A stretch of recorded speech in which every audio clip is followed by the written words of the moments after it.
Right. And I am here. Happy days. Hello, Cot. Chungus Man. Romero. Arroyo. Robe. I always forget how to pronounce your name. I think it's Romero, isn't it? And Fluffy as well. Hello, hello. Right. Oh yeah, backup. Alright, let's load straight into my game.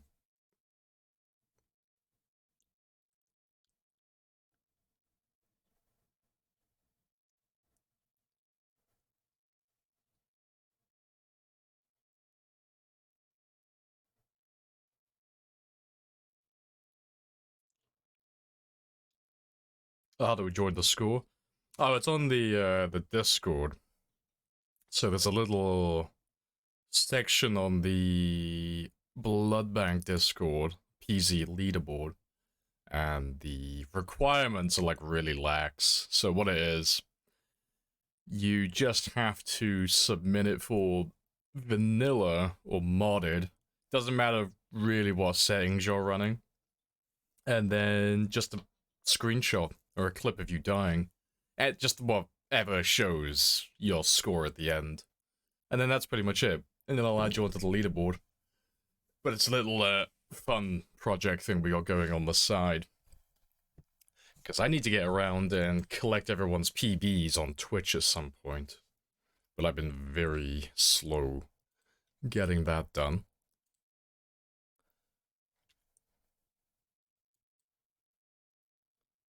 When we die. Yeah, it's just easier, because otherwise you'll have people wanting to, like, have their runs updated, like, mid-run, and it's like, oh, that's... It's not that much work to do initially, but if ever, like... If people got interested in doing it on a frequent basis, trying to update everyone's scores constantly would be an absolute nightmare. So, it's only for runs that are dead and buried. Either, well, not even either, just the characters that are dead and finished.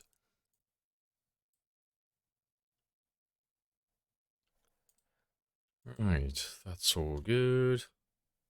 Oh yeah, it's 6th. Oh yeah, I came home early, didn't I? Because I was like almost getting myself killed because I was tired.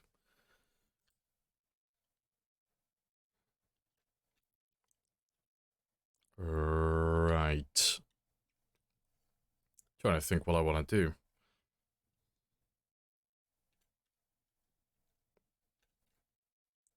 Do I have food?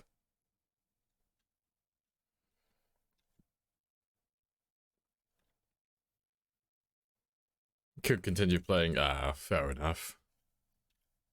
Yeah, it's just a little fun side project. It's not something... Like, the leaderboard isn't, like, supposed to be, like, a super serious thing. It's just there for fun.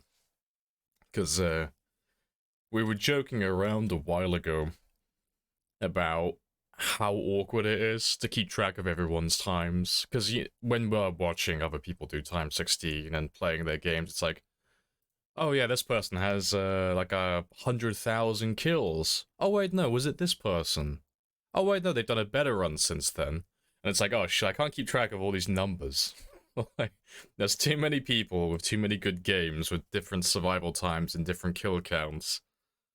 And whether they're playing vanilla or modded, it's like, oh, it'd be good if we had a place where we could just kind of like throw all the scores into one place and forget about it. Just realized my gameplay audio wasn't on. I should fix that.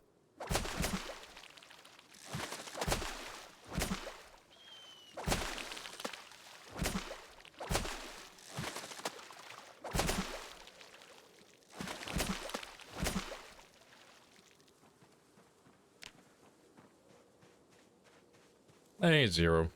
Yeah, fully recovered from the marathon session. I am indeed.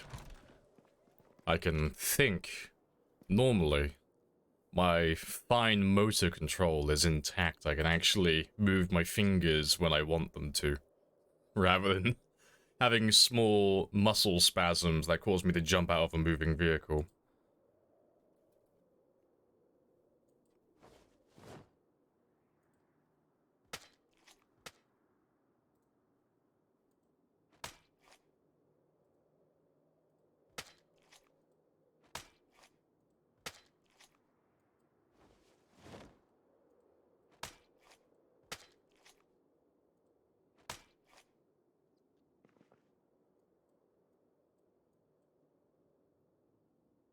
It's a start. Actually, let me throw you down there.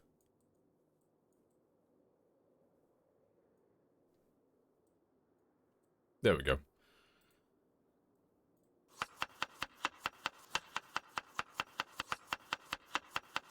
So my character has just over an hour to get this done.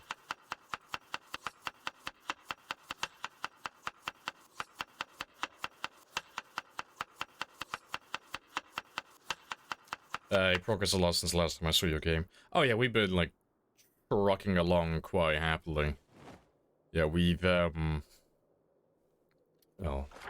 on the map, we finished West Point, finished Valley Station, and on Friday, during I think we finished on 26 hours for the stream. We finished this area as well. I still need to go through and loot everything, and no doubt there are still some zombies I've missed, but we've got most of them. So today I'm going to clear up some of the zombies down here. I'm going to do a little bit of looting over here, 'cause I do want to finish looting West Point eventually, 'cause there's a handful of things I still need to find. And then I want to start pushing north and chipping away at the military checkpoint, because that's where we're going to make our really good base. And yeah, that's the link for the Discord. Much appreciated, Tiny. Happy days. Yeah. But yeah, I'm glad we're done with them all now, because we were stuck down in that area for so long. And I'm just incredibly happy that's over. So I like killing zombies, but I don't like killing that many zombies. I like a change of scenery every now and then.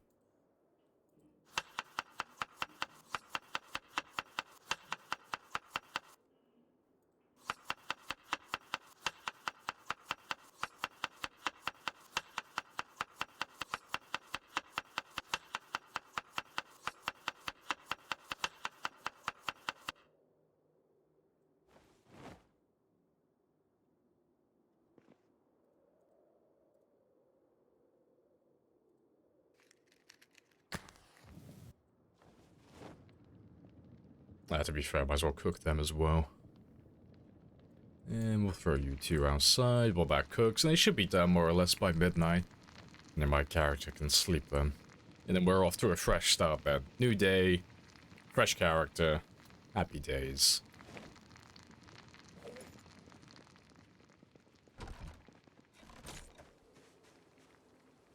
Oh, no, I want you. There we go.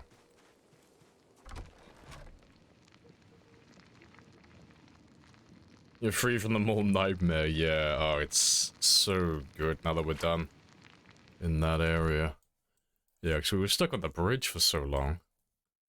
And yeah, let's get rid of you, because I moved that generator, didn't I?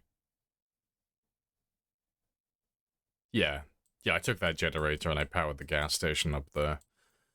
I'm trying to think what I'm going to do first. Because I think today I'll level up my axes some more. Because now that we're, like, now that I've passed the bridge and I've got more freedom to go where I want, I think we'll go back to leveling out other weapons for all the time being. So I'm going to start making some work on axes today, which will probably involve going back to the school soon, actually. Pick up a bunch of stone axes. And I think what I'll do today is I need to, like, work out a plan for this. Right, first thing, I'm gonna grab my axe, personal storage units, knock down all of those, look for a welding mask. If I don't find one there, we'll try the train yard. Because the train yard and the checkpoint, they're separate. They can't get over easily. They have to go all the way around, so they won't bother me over there. And we'll look for a welding mask. And then regardless if I find one or not, then we'll get ourselves a new vehicle. I might grab one of the bull drivers from the police roadblocks down here and here. But there is an ambulance down here I can steal as well.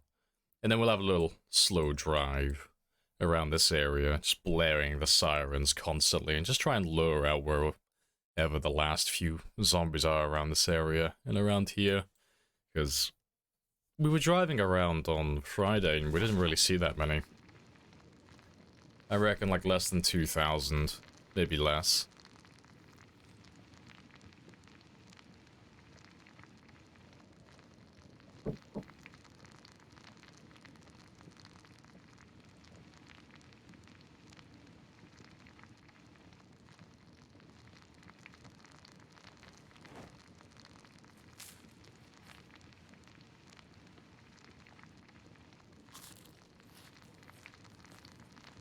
Let's eat all the small ones first.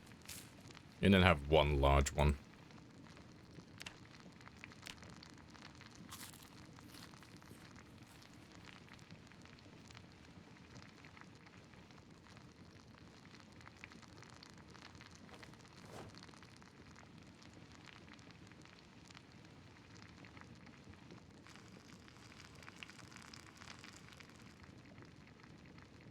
I'll have those 2 in the morning, and yeah, we're all square.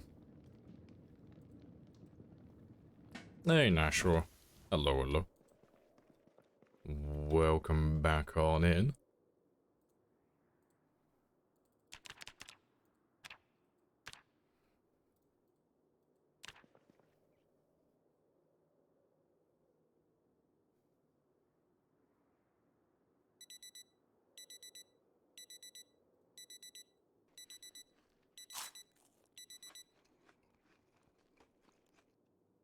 Alright, so that's all square, so I can get a little bit of weight now.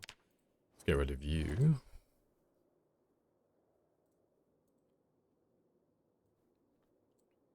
And yeah, so let's go up to those storage units.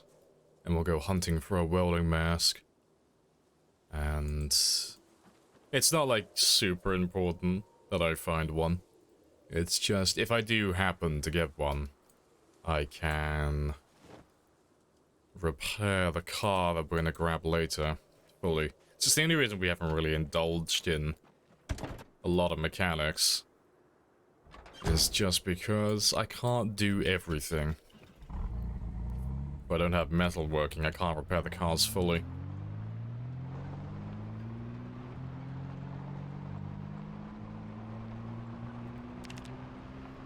You watched The Walking Dead until episode 8 of the 11th season.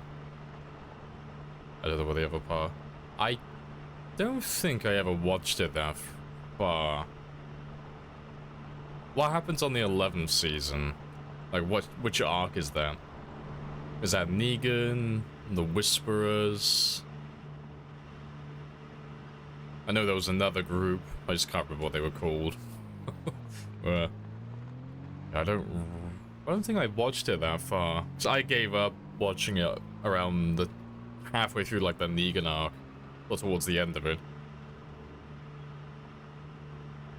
Oh, it's after the Whisper. Oh yeah, I have no idea what went on in the 11th season then. Way after I stopped watching.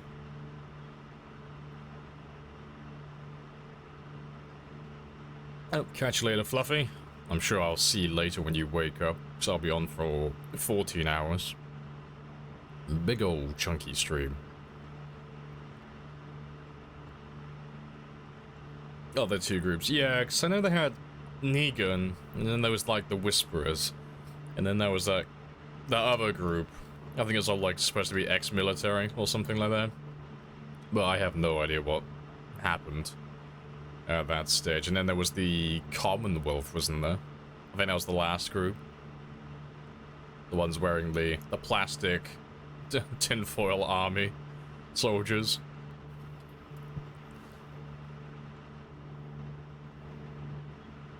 Alright.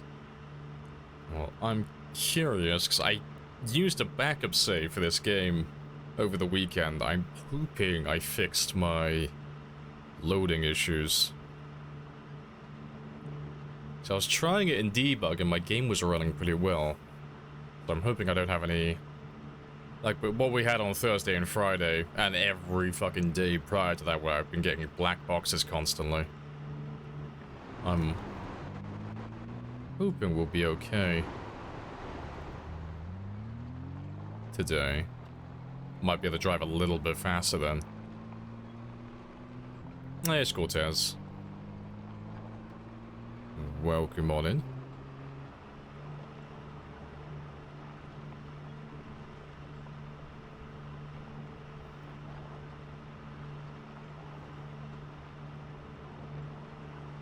It's 4:20 AM in your country. Nice.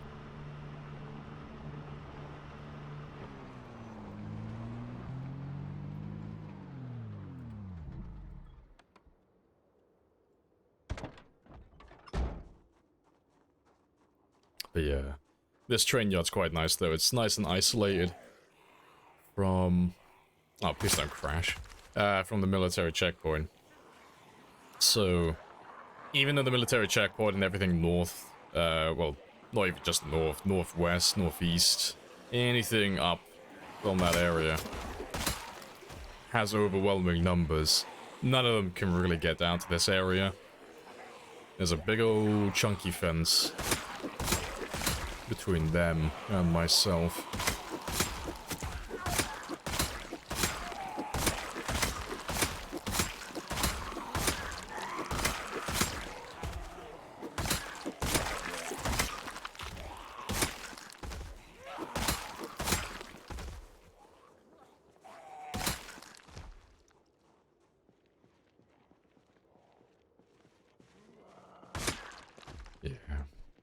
And the only way to get out of the military checkpoint for them is to go further south.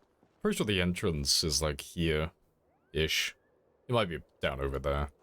But yeah, they gotta walk all the way around if they want to get out to even come down here, but they're not the smartest, so they won't work it out.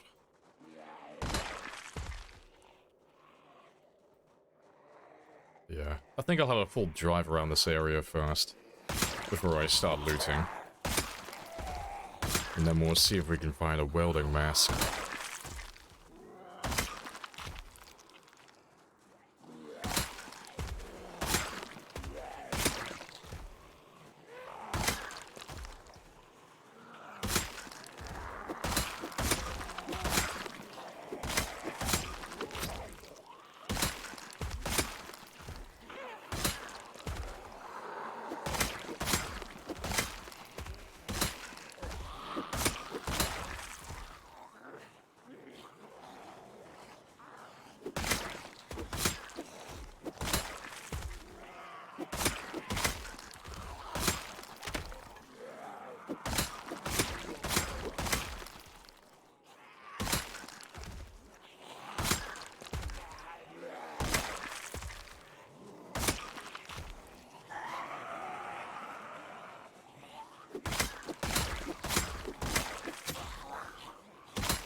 Not too bad. It's pretty quiet around here, honestly.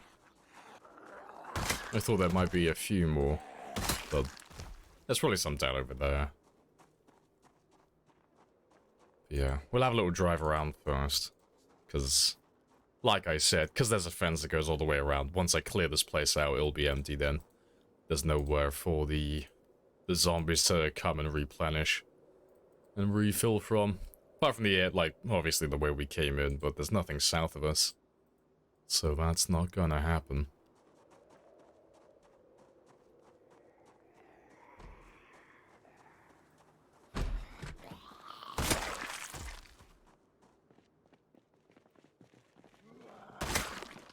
Yeah, there's some crates in the back over there we can search later. And there's a nice room back here as well, so fingers crossed, welding mask.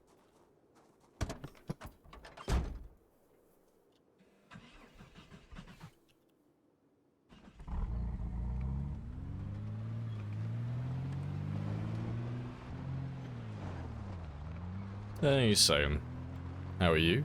Yeah, living the dream. Nice and rested. Ready for another full day of zombie killing. Hope you're doing well yourself. Yeah, work. Hope you found a welding zombie. Yeah, hopefully. See, I don't know if they actually spawn up here. I never really clear out the train yard. Anytime I go up to Louisville, you know, obviously, because it's Louisville, I'm like, oh, really excited to go and explore all the cool places, so I normally skip over this. So I don't know if they spawn here, but fingers crossed.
You found one by the storage units in West Point, in the little construction yard. Storage. Oh, okay, on like the southeast side. Fair enough. Yeah, I don't think I ever saw one. It's just unlucky. But it's okay. It's one of those things where it's like, do I want a welding mask? Yeah. Would it help me quite a lot? It would. But do I really need it? No, I can live without it. And it's inevitable that we find one. But, yeah, I can't go full in with my mechanics until I get a welding mask. Because obviously I need to level up my metalworking skill to a certain degree to be able to repair some parts. Isn't that a place kind of close to the train station? Maybe those zombies will shuffle over. I mean, there's not really anywhere around here that the zombies will come from.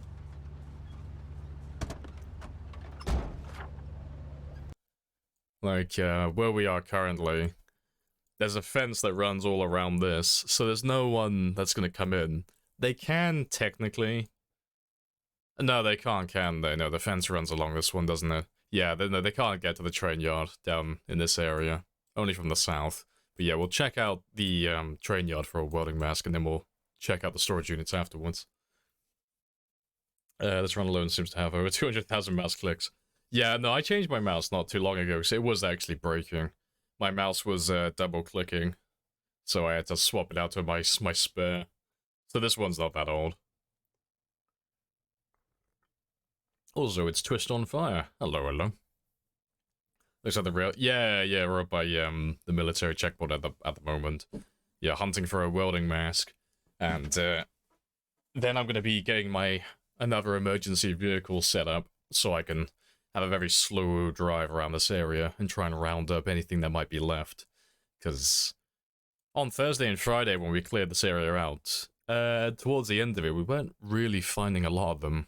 Like, there were small groups here and there, but no, like, big numbers, so I want to try and wipe it out completely.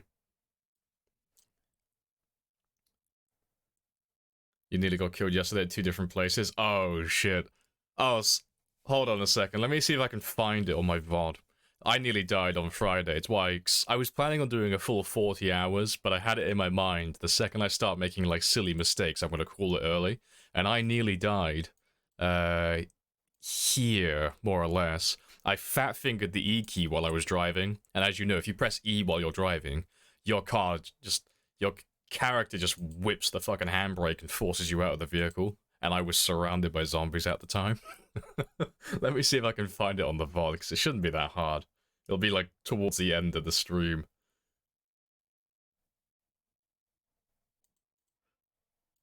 Alright, where's this bloody video?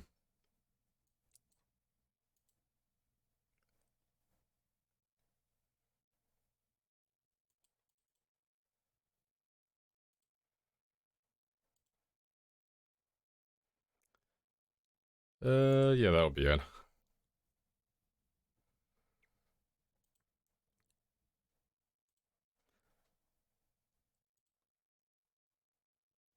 But yeah, let me see if I can find him. He should be towards the end of the stream over here.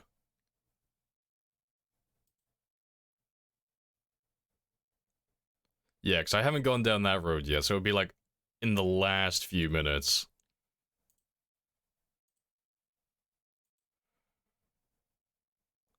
Oh yeah, it was literally this moment here. Right, 46 minutes.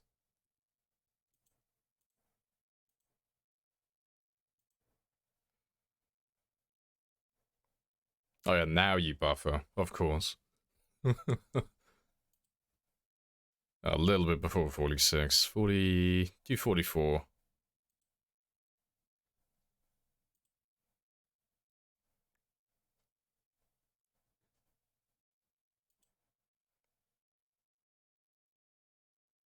Maybe. But I don't know, actually. I'm pretty sure it was on this road. No, it's probably the self-storage units. Maybe it's not this one. Maybe it's a little bit sooner. Yeah, because I don't think I'd gone down that road yet, had I? No, this is too late. I will find it, because it had... yeah, this... no, this is it. Yeah, no, I went on the wrong time. Don't mind me, I'm just having a moment. Yeah, so I paused my game there because I nearly died. So 43? Oh yeah, this will be it.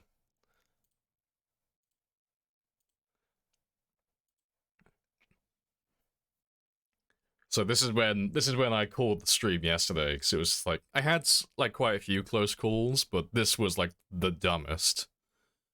Yeah, because as I go up and I drive through a group of zombies up here, I press the E key and you'll see my car just come to a fucking standstill. But they are right on the door when it happens. Pretty sure, yeah. This is it. Yeah, fucking PTSD right now. So I drive through them, go through these ones, fat fingered the E key, and jumped out right in front of them. Like, Jesus fucking wept. Yeah, so after I did that, I was like, nope, I'm done. Fine motor control is gone. I can't play the game anymore. I'm too tired. I'm going to bed. Because, Jesus Christ. I had like a few like little close calls, but nothing like that. That would have been the worst. But, yeah, fortunately, it wasn't that many, because I think I shoulder bumped one or two of them as I ran away. But, yeah, that would have been a bad way to die. What type of mouse do you have? What am I using right now? A CIT Avenger. That's what I'm currently using. Oh, the horrible way to die. Yeah, right decision. Why not change the E keybind? Oh, because it's not an issue. Like, literally the only reason I fat fingered the E key is because I was awake for like about 27 hours. So, like, staying awake for multiple days, really easy. Staying awake for multiple days with, like, retaining fine motor control and decision-making skills, no, that's really hard. I can't do that. And there's very few people who can. But, no, there's nothing wrong with the key binding. It was just I was very tired. But yeah, how did you nearly die, Twist? You said you died, you nearly died 2 times. What went wrong in your run?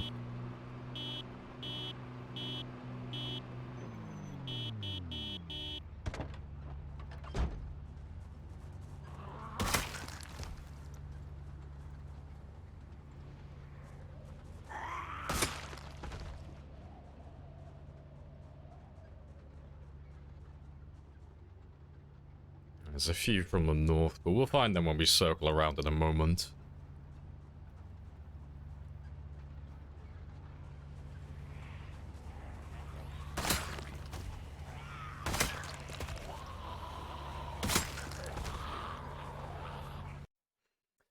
First place was touching a grass slightly. Broke your arm. As you do. Then I was awaiting the helicopter, and I drove the road in the south of West Point, along the resting place. Direction of... Oh, it's like southwest from West Point then. Yeah. Along the resting place to the west, direction of Riverside. Drove through quite a big group of zombies before completely standing still. I can't drive any further because there was so many in front of me, I had to drive back. Oh, so you nearly got, like, boxed in by a big group of zombies then. RIP. I'm surprised you found so many down there then. If you were, like... Cause I'm assuming you went southwest into the farmlands. Like, as if you were going towards, like, Ekron or Riverside, like you say. I'm surprised you found as many of them down there as you did. Oh no, you were going down towards Mulder, were you? Down towards, like, Dixie and such. Oh, fair enough, then.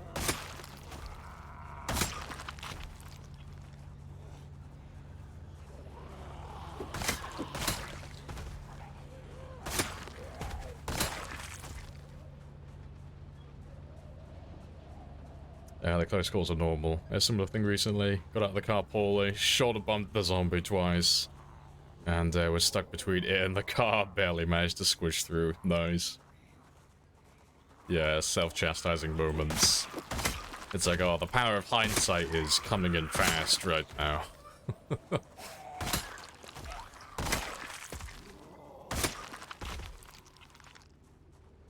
You put 20 helicopters at the farmlands, fair.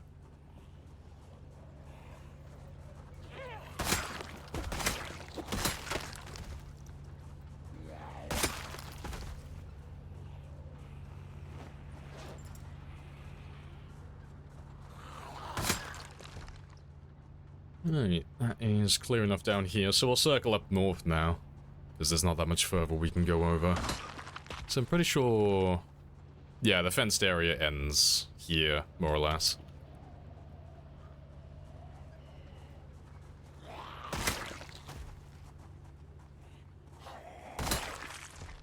Because normally we don't kill everything in their entirety. Like the entire area, that is. But because it's all fenced in, I might as well get it perfect, because there's no way for them to get back to this area afterwards. So... I would like to wipe it out completely.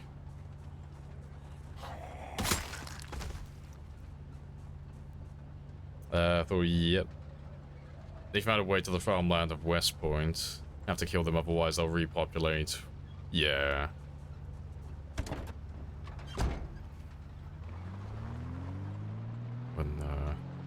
See, I've been avoiding that area myself, because the way I'm looking at it is, so long as I don't go any further south from any further south from West Point, they're not gonna come up north to bother me, you know, provided I don't go down to that area, because they can't physically hear me. Because I've had quite a lot of them come up from what I presume to be Dixie, but they haven't been, coming up in as great of numbers as of late.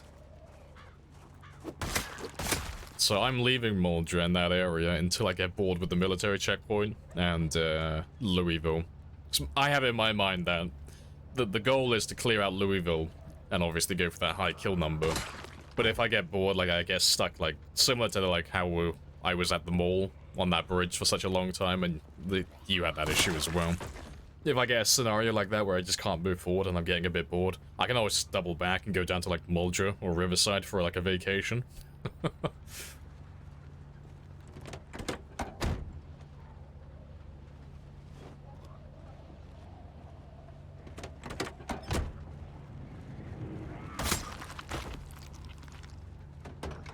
Appreciate the follow.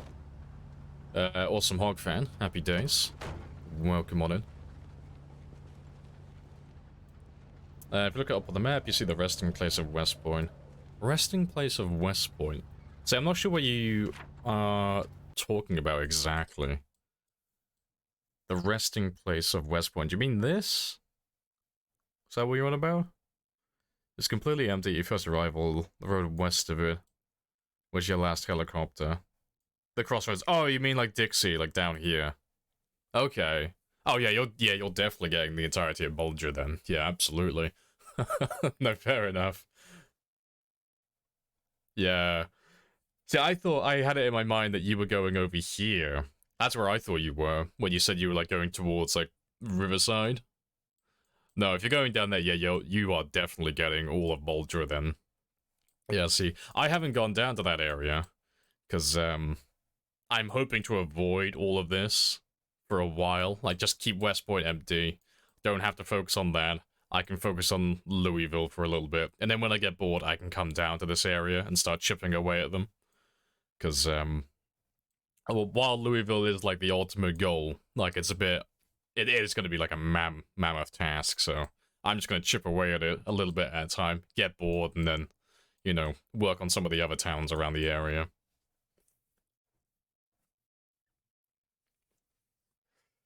That was your target destination. Wanted to drive the road south, because north was populated. Fair enough, yeah. Louisville, yeah, oh yeah, rural storage knows better than most how long times 16 Louisville will take. Yeah, the madman who actually spawned in Louisville on times 16. Jesus Christ. Yeah, you think you understand, but you don't. You are not prepared. Yeah, because I remember like coming into your stream every now and then and be like, oh, how's the run going, Storage? You're like, oh, I'm still at the checkpoint, you know? I'm up like another 20,000 kills, but I'm still here, chilling.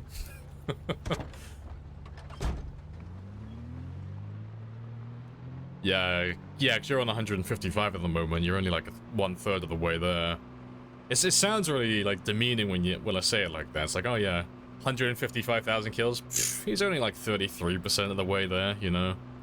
He's put a bit of a dent in it, but nothing remarkable. It's like when you really understand how Louisville, like how big Louisville is, you're like, shit, that's actually like a tremendous amount.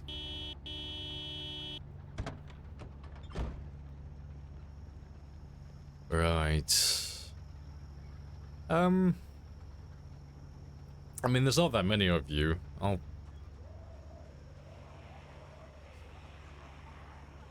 No, to be fair, I'll leave them. I can kill them later, because I can get around to that area by going up the, following the tracks. It's only, like, main Louisville that they can't actually get to me. Also, what is that? Huh. That's a mistake. That's the same one over there. Ah, it's a tile issue then. Peculiar. Yeah, where are you hiding? I'm sure I could hear one of you.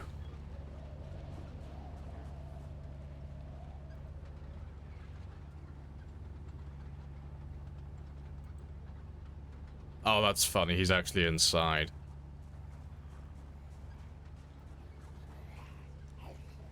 Yeah. There's nowhere else he can be. He's actually inside there. I have to grab a sledgehammer at some point and knock a hole in it if I want to kill him. Does the sound directional? Yeah, there's stereo. So I always play with headphones so I can hear the direction the zombies are coming from. Same with like all the other games, like having directional movement is a godsend.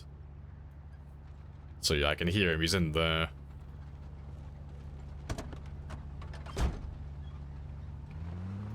They have to stop with kills for now. Broke your arm while driving in-game. Oh, okay, yeah, you had me confused with that. When you said you broke your arm because you were too close to a tree, I was like, how did you manage that? But yeah, no, driving, that makes a lot more sense. Oh, so I actually have a chance to catch up to you now. Ooh. See, I'm slowing down with killing myself in the short term, because I want to level all my skills to level 10. So I'll be using axes today, so I'll be getting kills, but I won't be killing as many as what we normally do. Because the plan is to max everything, including the combat skills. And those weapons are very slow at the moment compared to spears. The classic, there are no more zombies north of the bridge. East to west point, then south or west, yeah. That's all fun and games, though. And we'll hit level 10 strength, level 9 strength today as well. That should happen within the first couple of hours.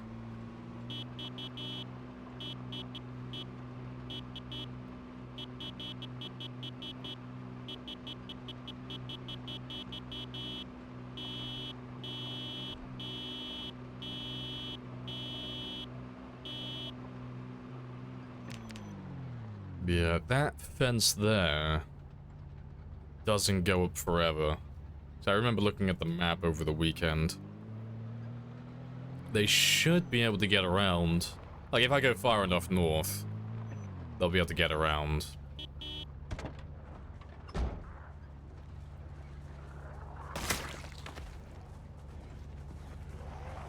And alternatively, I could always knock a hole in the wall.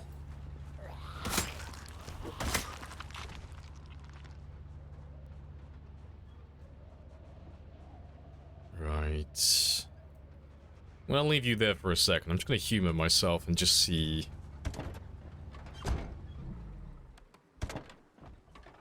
how far it goes. So I would like to kill everyone here today, preferably, but if it's too far north, I'll leave it for another time.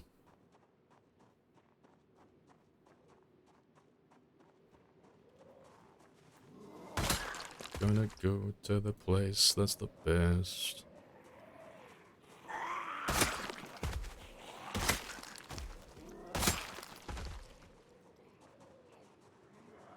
Spicy. It's an ambush. Let's make sure they're not gonna come around. They shouldn't, because there's no windows or anything over this side. But just in case, just move back a little bit.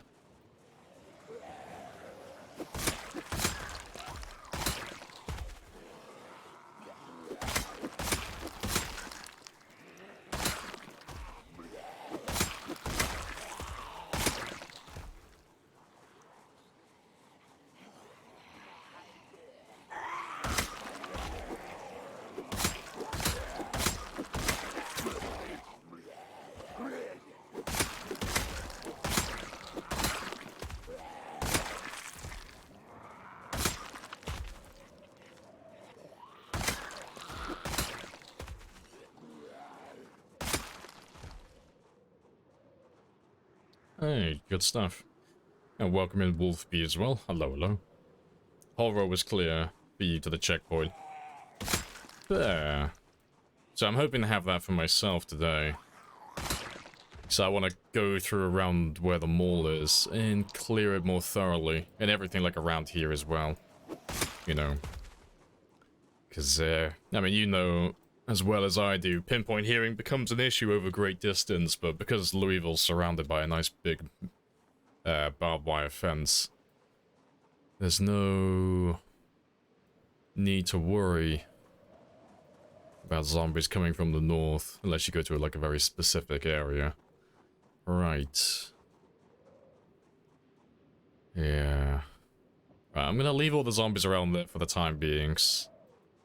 If I drive my car up here and try and lure them around the fence, they're all gonna get stuck on the water. So I'll leave them, and we'll just loot for the time being. But let me go grab my car. And we'll start with the south buildings and I'll work my way around.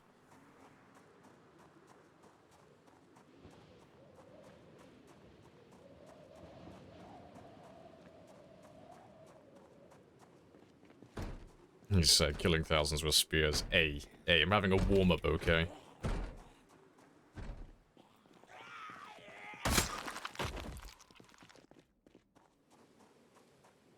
Right.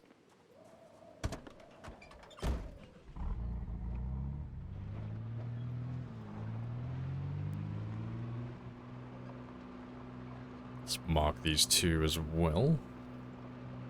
But yeah, like these guys here, they won't be able to get to me. They don't have a clue how to get around, which is fantastic. Alright, so you have a little bit of juice in you. You have gas as well, which is nice.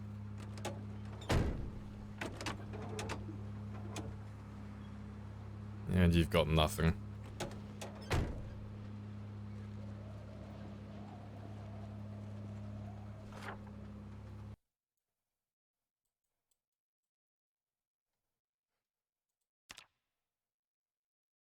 So you're okay, and you are terrible.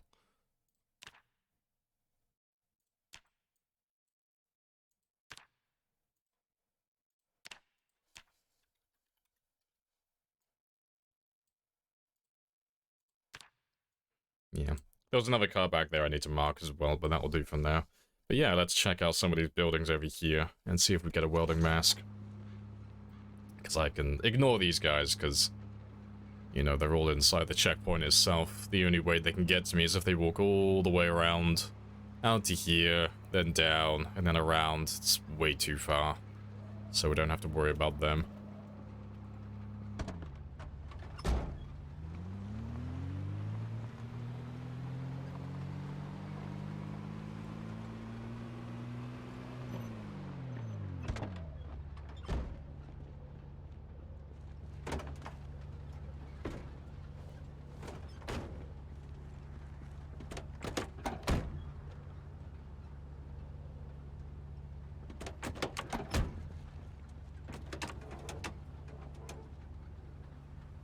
Yep.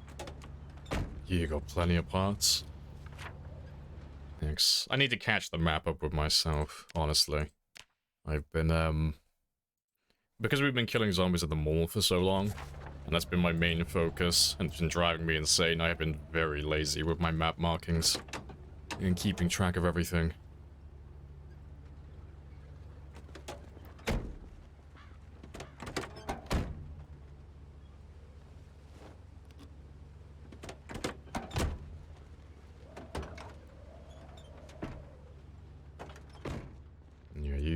A few engine parts as well.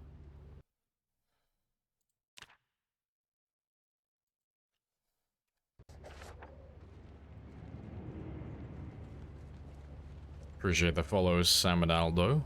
Happy days. Alright. Let's have a look at this car park as well before I start looting. And I'll start with the smaller buildings and all the industrial ones, just because they're always nice to mark off. Yeah, because this has basically nothing.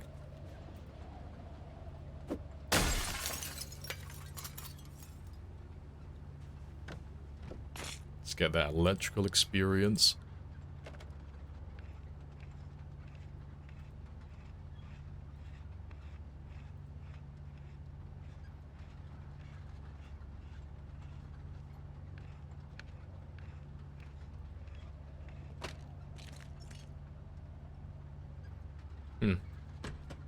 Apparently, I cannot interact with you.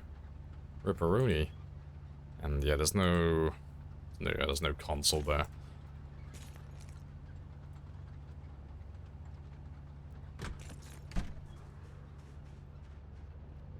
Yeah, I can cross that one off now. And I'll mark this car as well. Yep, you are a complete dud.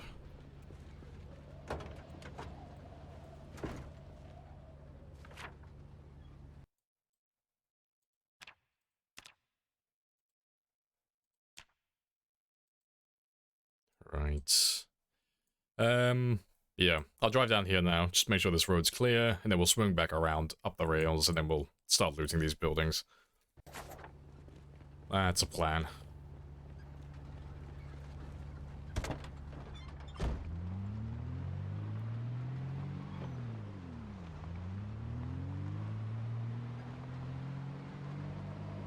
Do you know if I had a car mod to an existing save, will it spawn that car? Yes and no.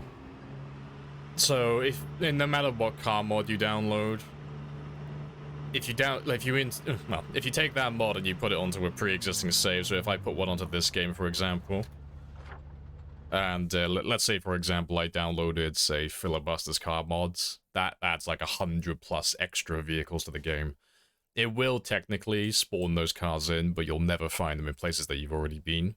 So if you've been to a place and the game has already rendered that, like, cell, that chunk of the map in, it won't spawn in places like that. So you'll have to go somewhere brand new. So if I went to, like, the mall, for example, I'm not going to find any of those new cars, because I've already been here, and I've already loaded everything in. But if I went to, like, Louisville, for example, and I would start checking out, let's say, the parking lot for, like, the hospital, or I checked out the parking lot for the racetrack over here, I have a chance at finding those new cards because I've never been there before. So the game's gonna start loading in new assets and stuff like that. It's a bit like installing the 10-year later mod.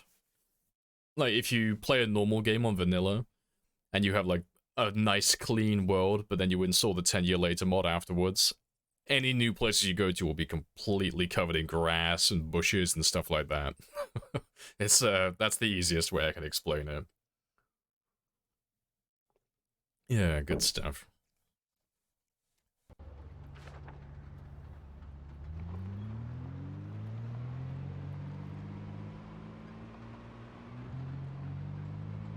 Yeah, let's circle back around now. We can have a quick look for that welding mask. So I won't be able to loot everything on this day, because it's 3 o'clock, I won't have time for everything. But I can have a look for most of it.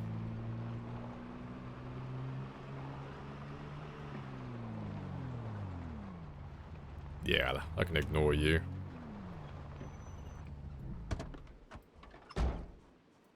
Yeah, I was hoping you were going to walk around. But yeah, I'm already committed now. Stabby stab.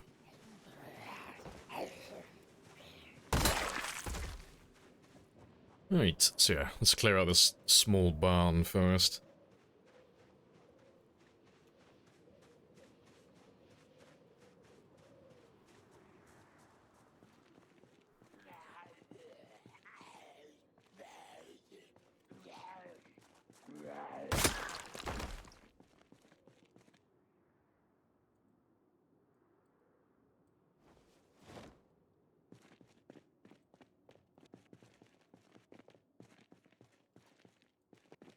Nothing spectacular.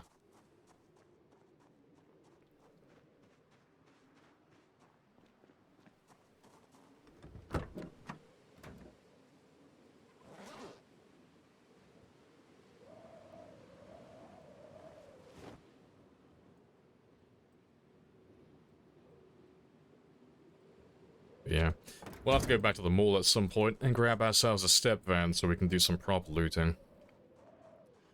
Because I like having a trailer while I'm doing stuff like this, but obviously it's a little bit awkward to maneuver. Having a step van that just has a tremendous trunk would be fantastic. Yeah, you're all just going to be office supplies, aren't you? Yeah, nothing remarkable. I'll take the notepad, though. Oh no, you're a doodle. Betrayal.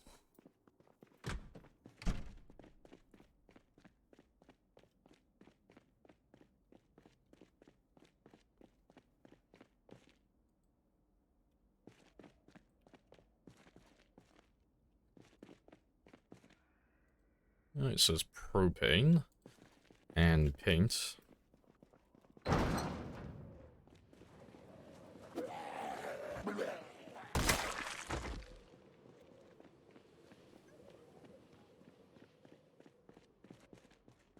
Where's the mount of the goal we were promised? I know. The RNG gods do not smile upon me on this day.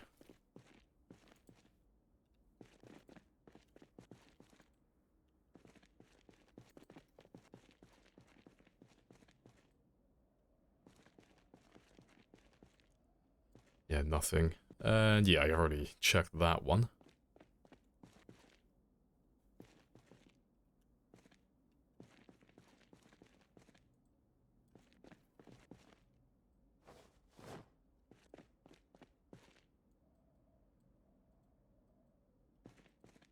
A big loom, yeah. Rolling in the wealth right now. Yeah, and there won't be anything up here, will there? I'll have a quick look at that room over there, and I can mark this entire thing off then.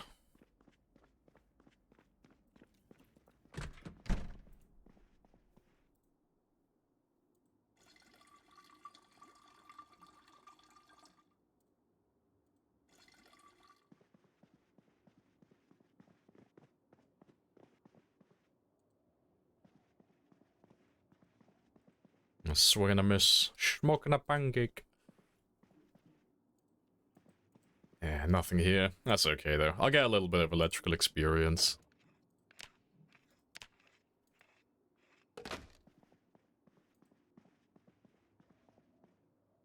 I was thinking, actually, I don't remember. Can I pick these up? I can as well. I'm not going to, but when I do a bit of base building at some other point, I may go hunting for some of those.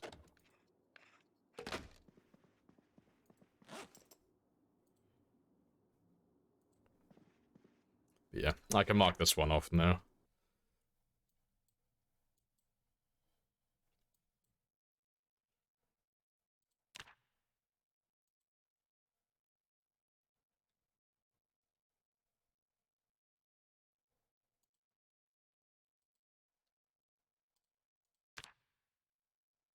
But there is propane in there. And there's paint as well.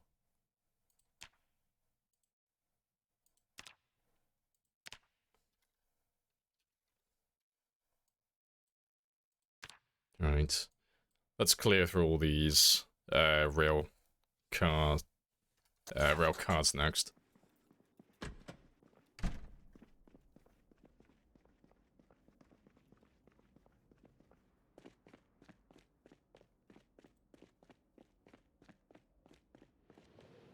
Go that to the channel points, yeah. Smoking a pancake.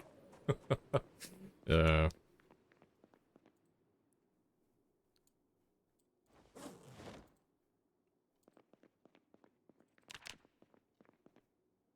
Another propane tank.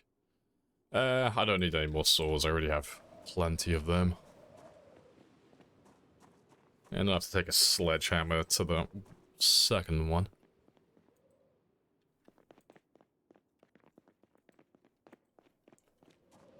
Nothing in there.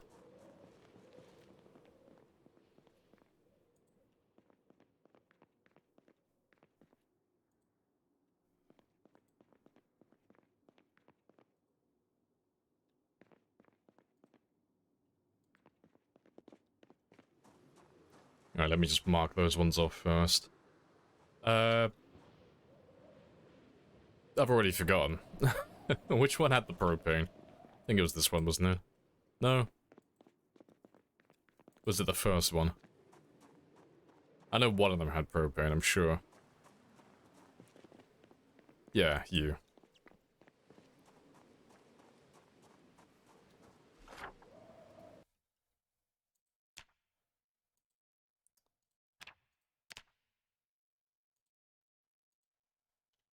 So let's have a look at those three next.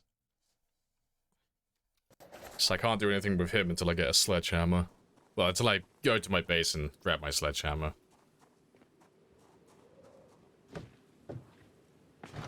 Yeah, there won't be anything in these ones.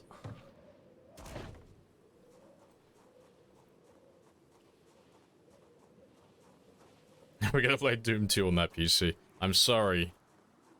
That PC will be remembered. His sacrifice was noble and just.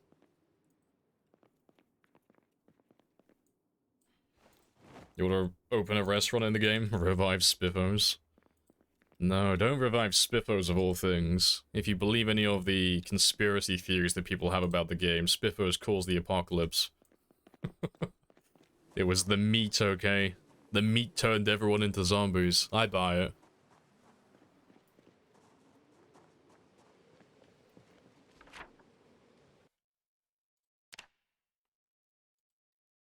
I know that bastard orange raccoon. Right. Alright, let me check this one next.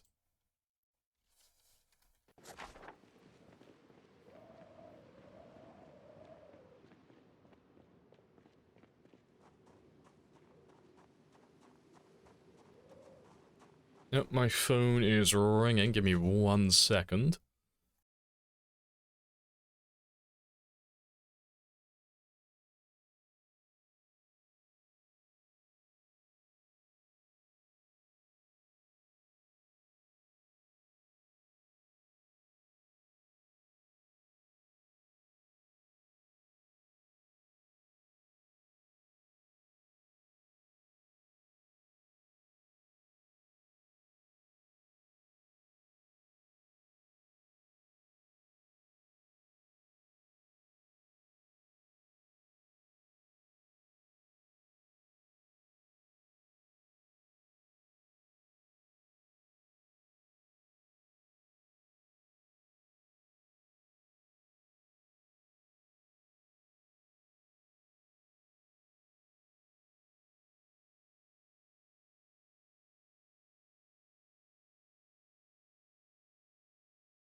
Right. I'm back. Don't mind me, it was just Big Daddy Spiffo calling me, telling me not to talk shit about his restaurant. It's like, retract your statement, otherwise I will be forced to take action. Reanimate Spiffos would be more appropriate. Yeah. It'd be great as well, if you reanimate all the minimum wage staff from Spiffos, you won't have to pay them.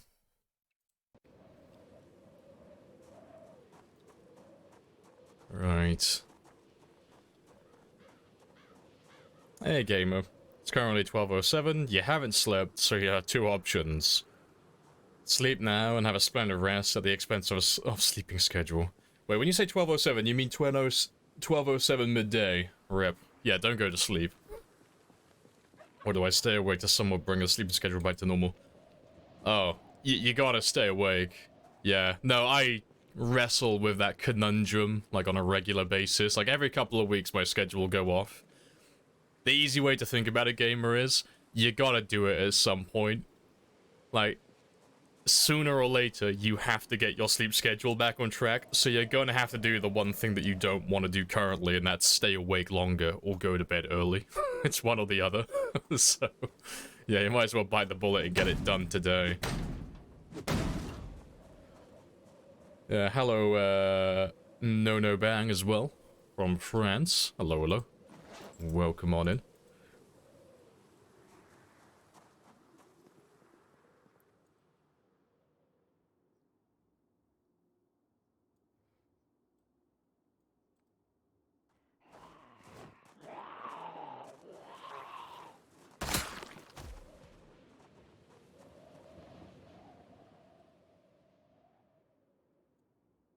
The wire is not super common either, so let me take you.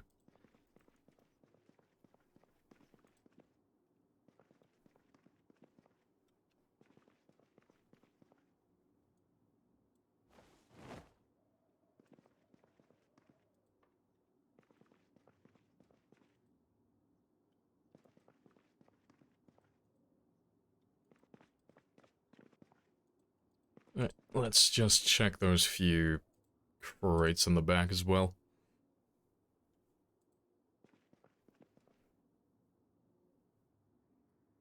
Call Jeremy to handle you. Now, Jeremy's loyal, he wouldn't touch me. Now, Jeremy would defend me. Jeremy's a good frog.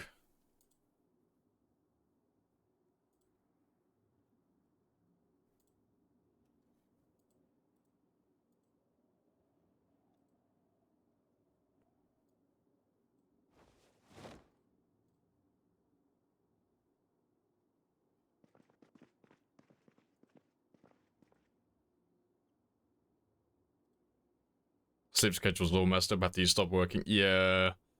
When you don't have a purpose in life, when you don't have anything to do with your day, oh, your sleep schedule goes all over the fucking place.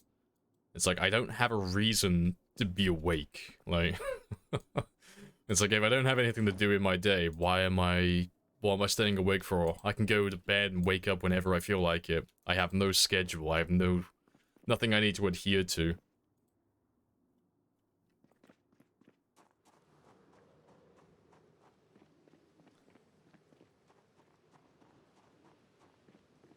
I might as well get those two as well while I'm here.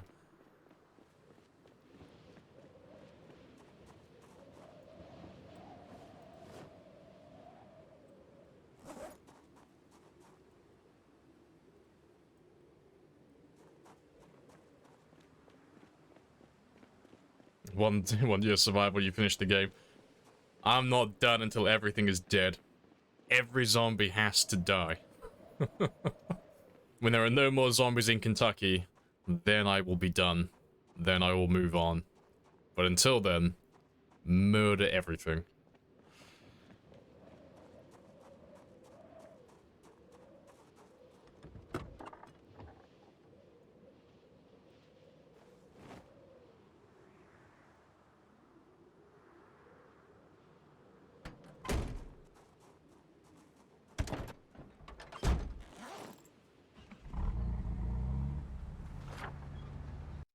Let's mark you off. And where am I going? I think I'll head all the way back to the school now. Yeah. Head back to the school, drop off the stuff I currently have. And then tomorrow...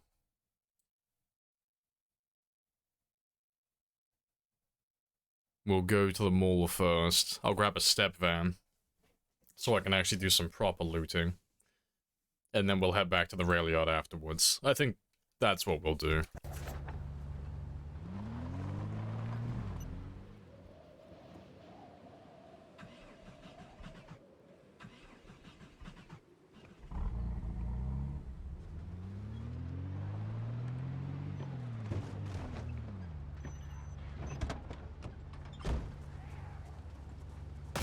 But we will be killing literally everything we see from now on around this area, because I want to wipe out the entirety of this area now. Now that we've gone through like the bulk of it, I want everything dead. So if we see even a single zombie, we're stopping for them from now on. So I can eliminate everything.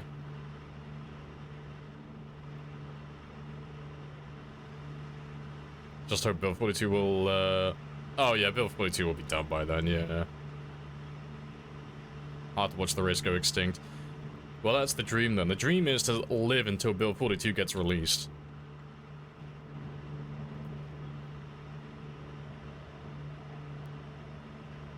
And apparently my loading fix did not work, because I'm seeing voids again.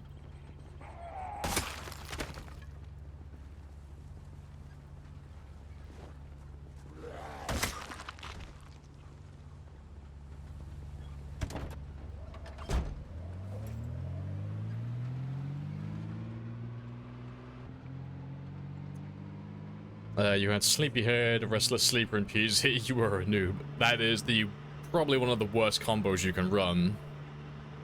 A-star for effort, though. I could just fast forward, sleep, it'll be okay. Yeah. I'm gonna hear the narrator already. It was indeed not okay. Yeah, that is one of the more painful combos to run, because like over half your time is literally spent sleeping. It's really difficult to manage.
I think we're done around here. But yeah, I'm deciding on which one I want to do first now, 'cause I want to get a step van so I can do all this looting, but I need to get, well, I don't need to, but I want to get an emergency vehicle so I can just have a really slow drive around this area and just try and find all these guys who are lurking around, because there's clearly not that many of them, but there are like a number of small groups, but they're all spread out all over the place. So I need like a loud, mobile source of sound that I can just plod around with at like 5 miles per hour and just give everything a chance to come out of the woods.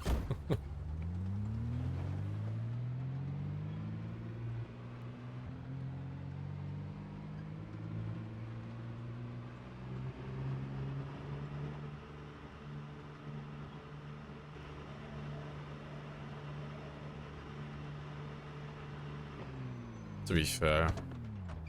I left you here a lifetime ago. I think it had 100 engine quality. Yeah, 100 engine quality. It might be worth repairing this, to be fair. Maybe. I'll probably grab that ambulance, but I may come back for that one in the future. Yeah, let me mark him on my map before I forget.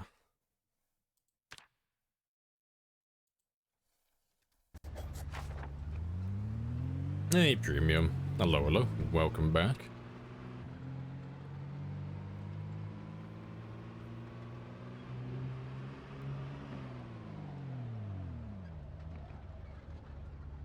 Oh yeah, I never marked these two, did I? But I'm not gonna bother checking them. Oh no, fuck, I do need to check them, don't I? Like, these ones always had terrible engines. Like, condition, that is. But, yeah, I just need to make sure there's... Let's see if they're above or below. 10%. If you want to strip an engine of its parts, it has to have 11% minimum. It says it needs to be like, you know, it has to be above 10%, but it literally means it has to be above 10. So yeah, 11% minimum. So both of those cars are duds. I can't do anything with them.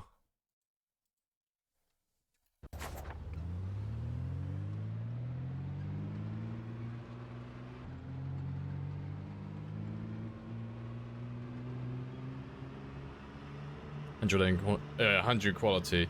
Yeah, I mean, you can't get any better than that. It'll never change. But, yeah, that one... That was, one of our old vehicles. We dragged him up here from West Point. But, I haven't used him for a lifetime.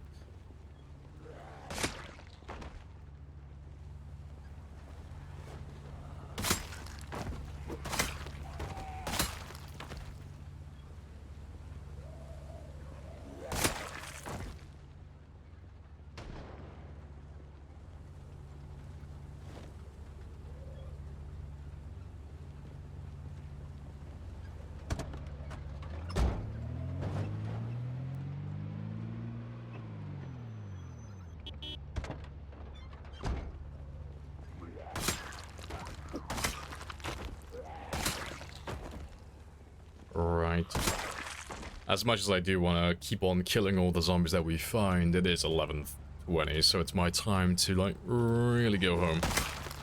Otherwise, I'm gonna throw my character's sleep schedule off. Makes you wonder why the police... Oh, the red police cars. Yeah, like they have 100 or insane quality, See, it's always the wrecked cars for some reason. So, if you're looking for a car... like a long-term vehicle, so something that has like a 100 engine quality, something that you want to repair. For some reason, you'll find an overabundance of those vehicles that are wrecks. So if you want to find one of those, the best place to check really is just on any road and just find cars that have been involved in crashes.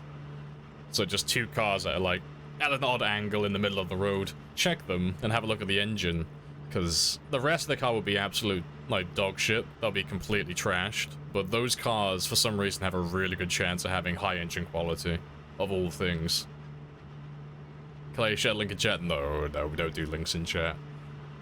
You can share it on the Discord, but yeah, not in my chat.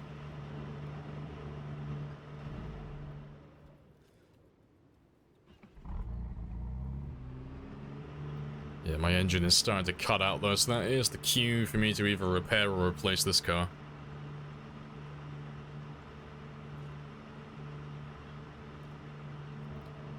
Nope, I've already said, gamer. You do it, I'll ban you. It's not a debate. It's in my rules, it's clear as day, and I've also told you, there's no links in my chat, in any capacity.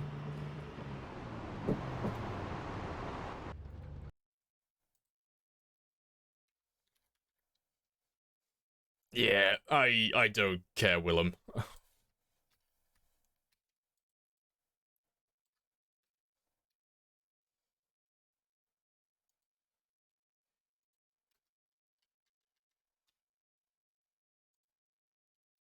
I'm just gonna get rid of you for a while.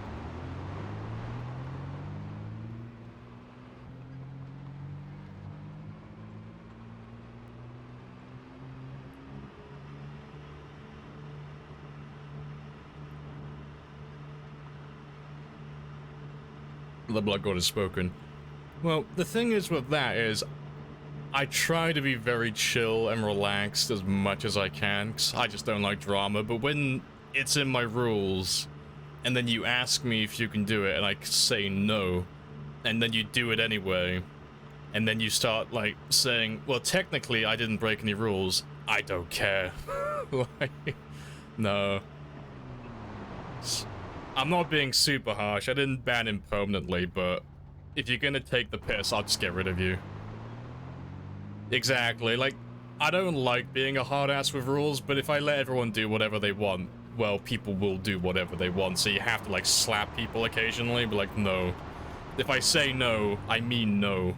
Like, I don't have that many rules, and I don't enforce a lot of them with, like, very strict consequences, but if you take the piss, I will slap you. Like, someone will get the belt at some point.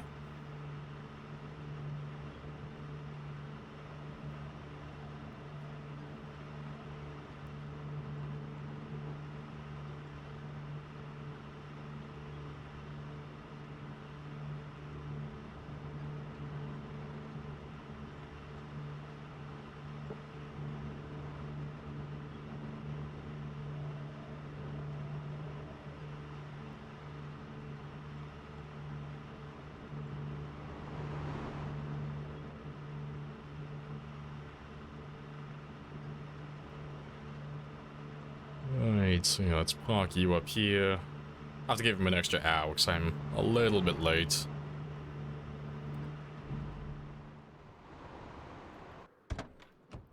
I'll sort my loot out in the morning.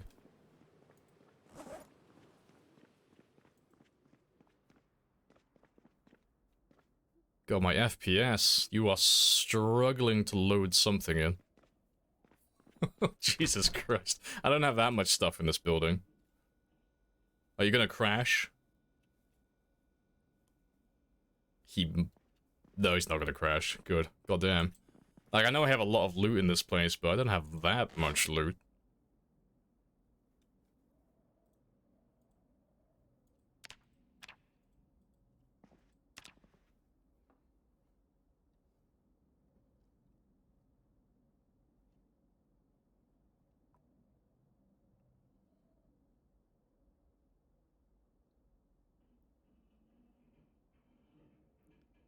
Goddamn, my game is not having a good time with this place. I'll just give that a minute.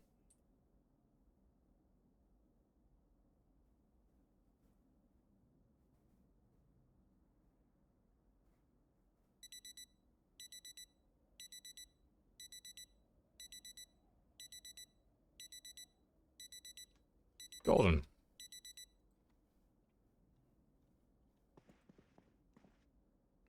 No, sleeping on that bed. He's either gonna, like, become very masculine, or he's gonna grow one hell of a neck beard. I'm willing to, like, flip the coin for that one. Alright, let's get rid of some of this stuff that I have.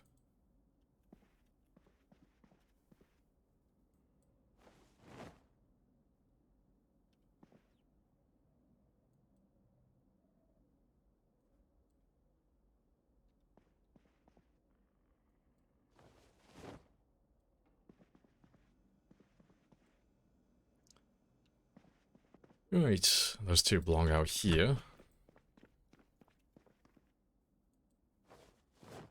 Oh, and the flashlight as well, but I'll do that in a second. Let's grab the rest of the stuff from the car. What loot settings do you play on this run? Pretty sure we're on insanely rare. Insanely rare loot, no mods for that.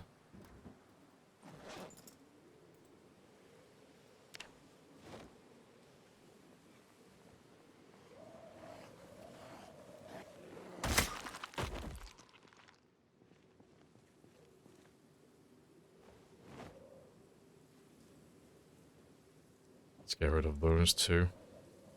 I'll keep one of you actually, because I'll need that for the step van later, but...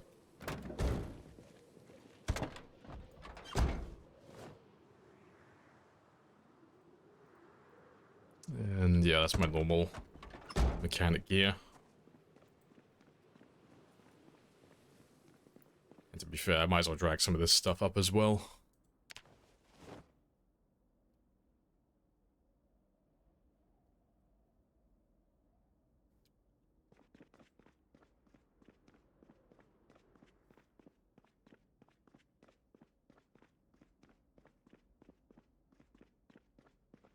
So as I can't tell if that's a hole in my pants or if my, if that's a leather patch. Let's have a quick look. Nah, I think it's fine. Yeah. I was looking at it for a second, it looked like a hole. Alright, to be fair, let me get rid of the building supplies first.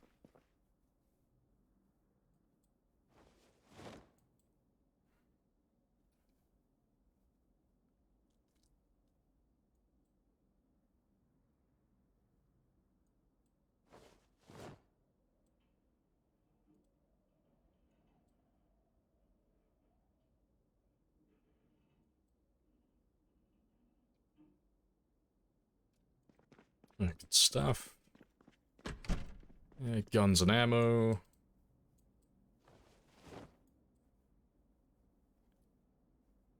Pretty sure that was it, wasn't it? Yep.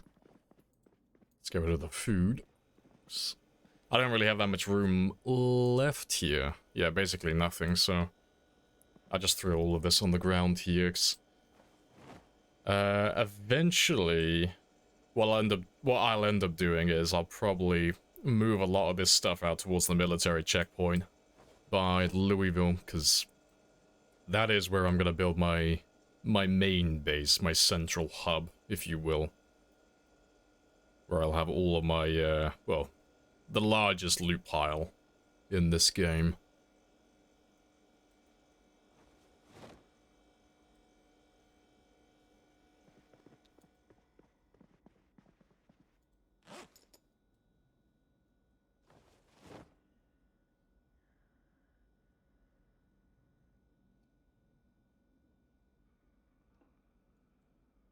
Did I miss anything? I missed pepper for the food.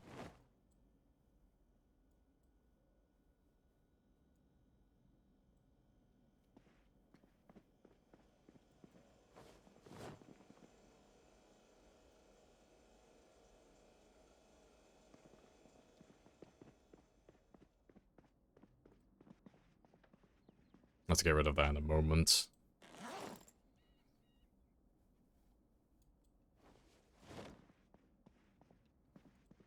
But yeah, I think it's mostly just weapons and tools now, isn't it?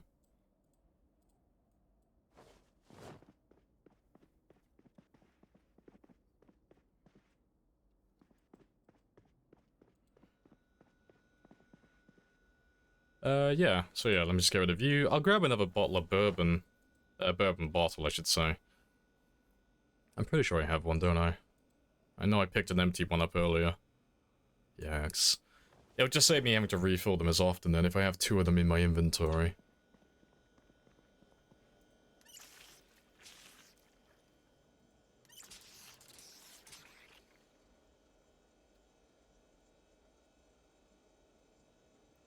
And yeah, now it's pretty much just tools. Nice and easy.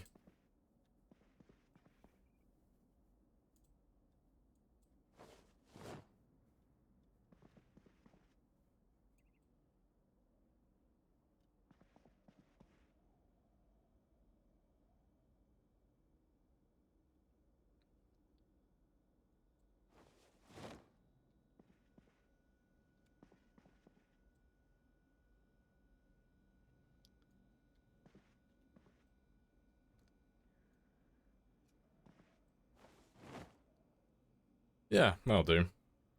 I may, well, to be fair, I'll leave one of those behind. So I want to take a bunch of stone axes with me, because that's what we want to start leveling up next.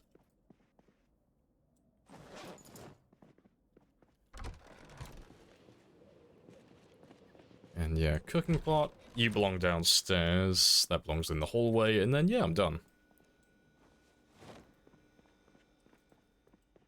So yeah, that didn't take too long. And there's a few extra things in the hallway downstairs I need to pick up. And then we're all square.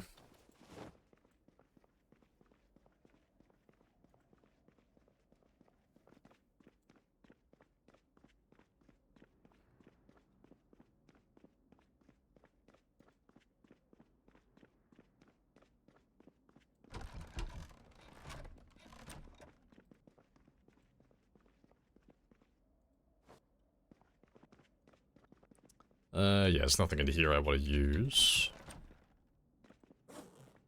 I'll just check the... Oh, to be fair, the trailer is down by Valley Station, isn't it? Yeah. Let's get rid of these last few things and then we're done. And I can make a bunch of stone axes. And then we can start leveling those ones up today. Try and get that one towards level 6. What's your method for starting out on much harder loot settings foraging? It depends on like how severe the loot settings are, but for food it's typically fishing. And for everything else it's just extreme patience. So in terms of food, fishing obviously because it's hunger and it's calories, so that's like everything I need to do with food, that's that ticked off. And then for everything else in the game, like finding weapons, tools, clothing, all of that stuff will come in time, like as I slowly go through the houses. Like if I loot enough, eventually I'll find everything I need. But I normally use spears, so weapons aren't that much of an issue for me. But like in the very early game, I'll be using like hand forks and screwdrivers, like all the miscellaneous junk weapons that you find on zombies in the first like few days. And then within the first month, I'll be on spears almost full time.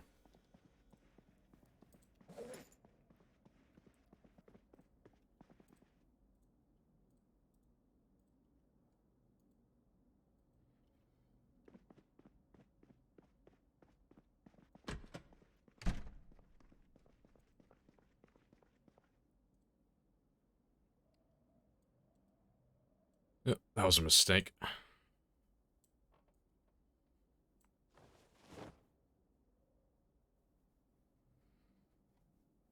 And how many tree branches do I have? 25. Well, I can make 25 stone axes then, so that's good enough. That's not what I wanted.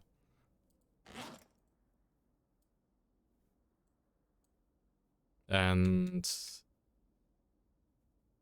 to be fair, I'll keep all of them with me. When I head over to Valley Station, I can obviously just make more. Right, but there should be a few zombies out here I can kill. Some rip sheets. Yeah.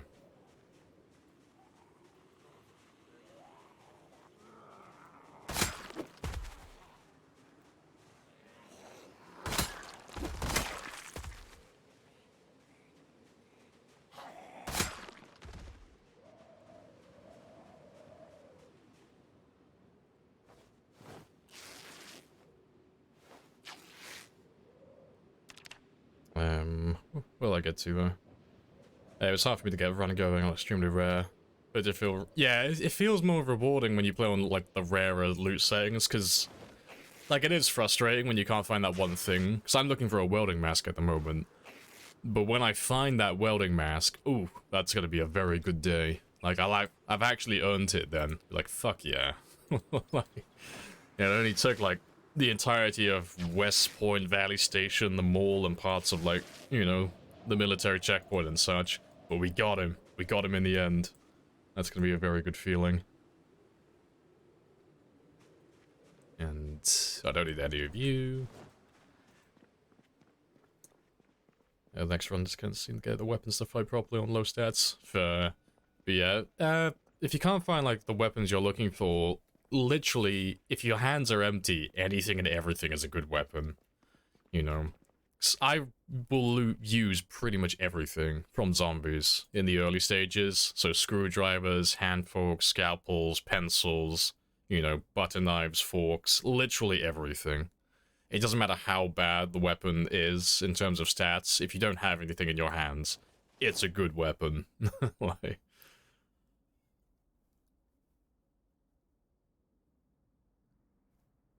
Yeah, running all the way to the modular warehouses to get a propane torch from Riverside for...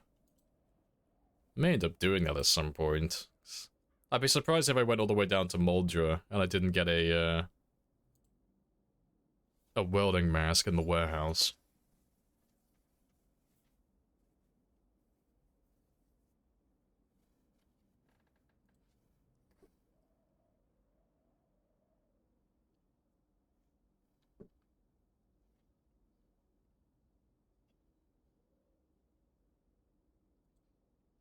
You found out the screwdriver is damn good. Yeah, like, it's like compared to the hunting knife, obviously the screwdriver is going to be lackluster, but like on day one, the screwdriver still hits like a train.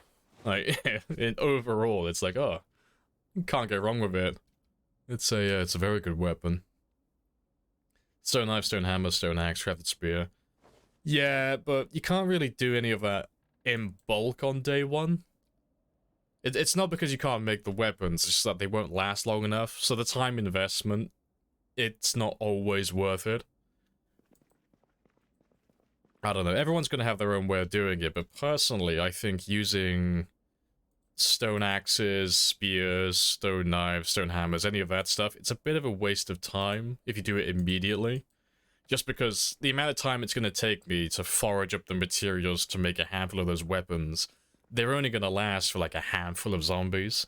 So like, you know, a couple of minutes worth of fighting, and it's not going to get me that much further into the game. Yeah, like, you got to get maintenance like a little bit higher first. That's why I suggest using things like screwdrivers and hand forks and stuff like that. Because you can find those weapons in like large quantities on zombies, especially if you're doing like something like times 16. So you'll have a very easy time finding enough weapons that have a little bit of higher durability that you don't really care about wasting. So they are preferable in my opinion. But that's just my way of doing things personally.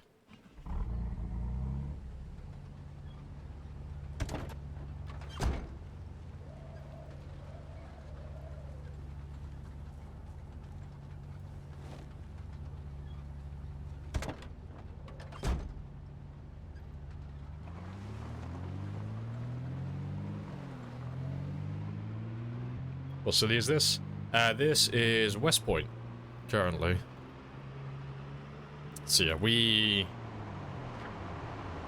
finished with West Point a while ago in terms of like zombie killing and such, and we're currently making our way up to Louisville at the moment. But that is one of my main bases. So yeah. But not too bad. But we're gonna go over to the mall now and grab ourselves a new vehicle. So we're gonna grab a step van, which is one of these.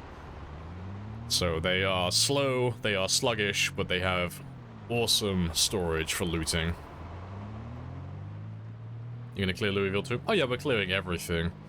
But as opposed to what we did on our last game, where we went counterclockwise around the map, so we went from West Point to Riverside to all the other towns, this time we're going clockwise. So we're going from West Point to Valley Station, to the mall, and then to Louisville.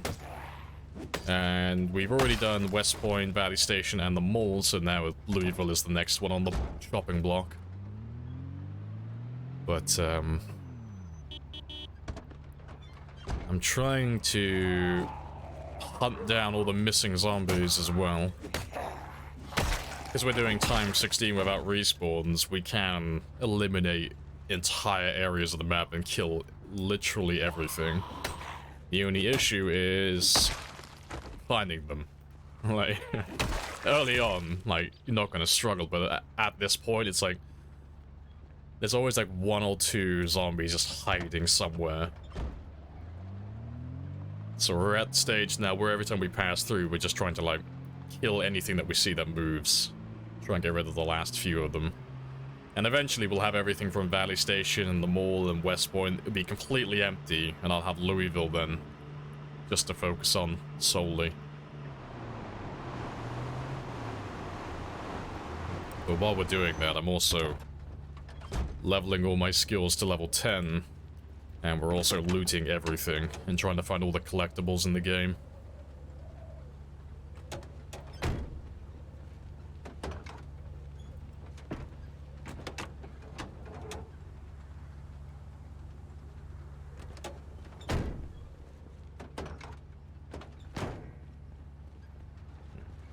Let's just mark these two off as well. Because, yeah, I've fallen behind on my map markings.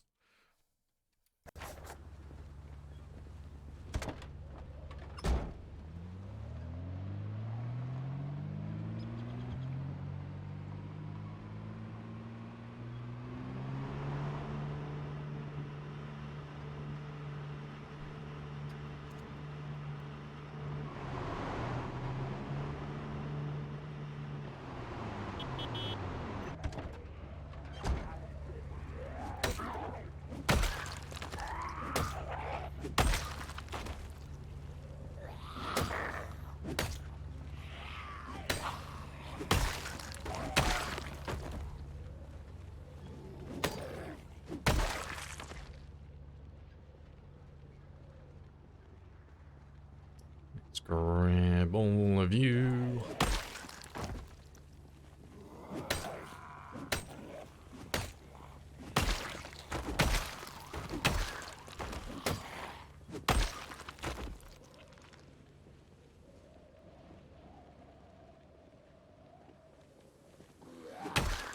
Next, later on today, we'll wipe out part of West Point again. In terms of loots. There's only so many buildings left to go through.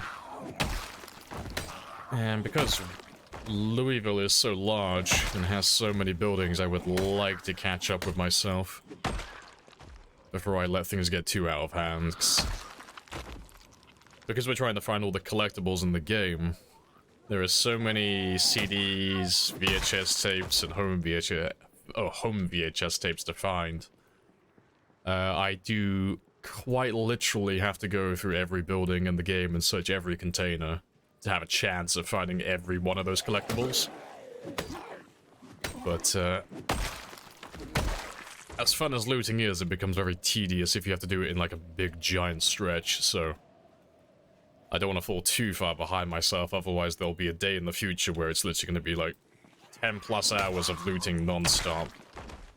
And then, like, well, not even 10 plus hours, like 50 plus hours, an entire week of just looting non-stop. Just to, like, put a dent in it, and that is a nightmare scenario for myself.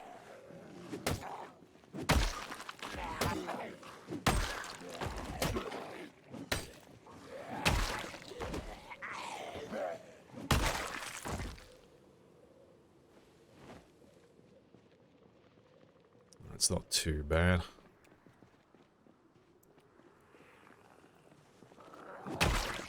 Where do you usually find the radio magazines?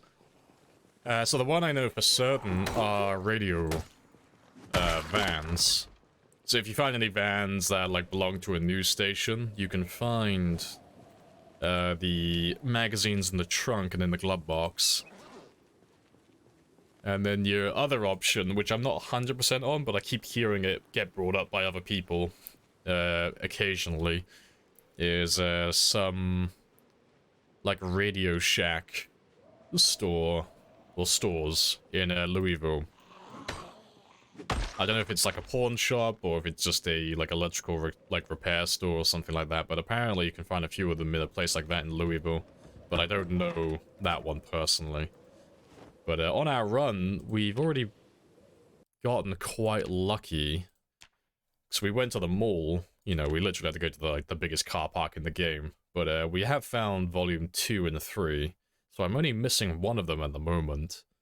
But, yeah. I have to keep an eye out for more radio vans. Because finding 2 and 3, that was just, like, supremely lucky. So I think we found 3 radio vans at the mall in total. And yeah, one of those was in a glove box, the other was in a trunk.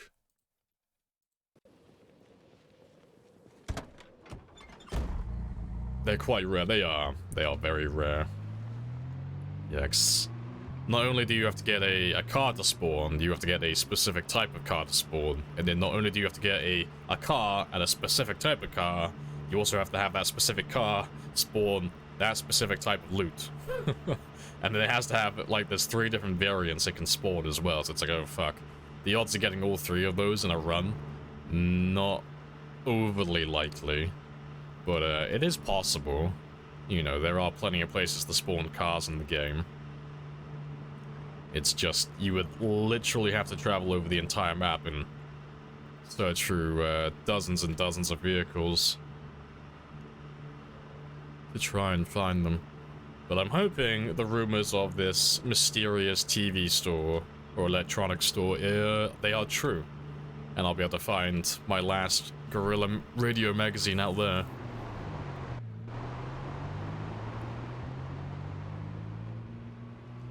But yeah, what we're going to do now is we're going to go to the mall.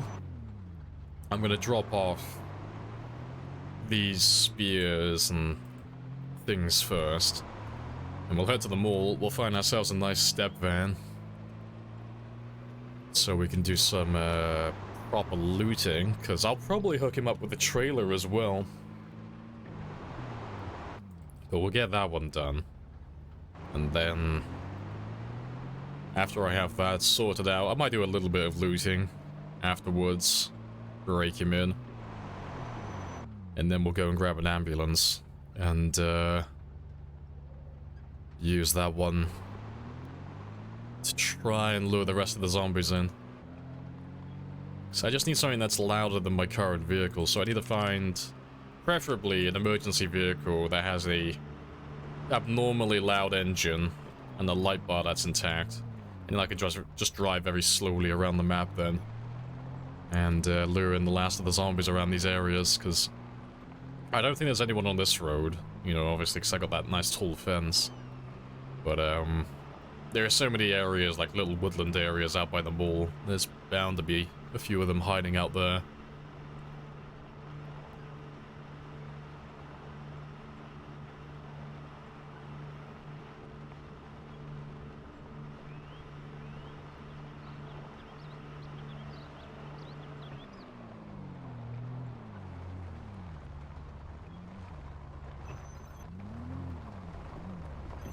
So yeah, I'll take the trailer with me. Taking the muffler off help? It would, it's like quite a lot. Yeah, the regardless of what the muffler has, oh sorry, regardless of what the car has stat-wise and what the muffler has stat-wise, taking off the muffler just makes it incredibly loud. So I'll definitely be doing that.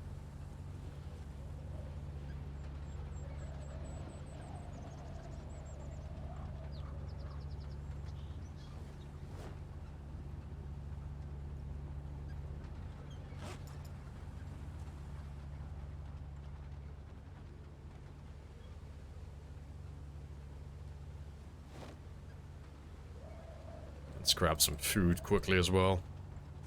So I have some fish in here.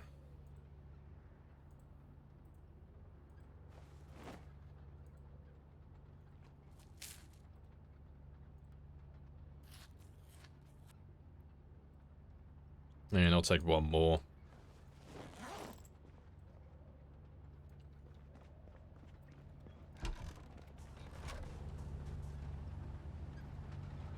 What happens when you use Speed Demon with no muffler? Not that much of a difference, to be fair. Like, Speed Demon isn't as bad as what people think it is. It's...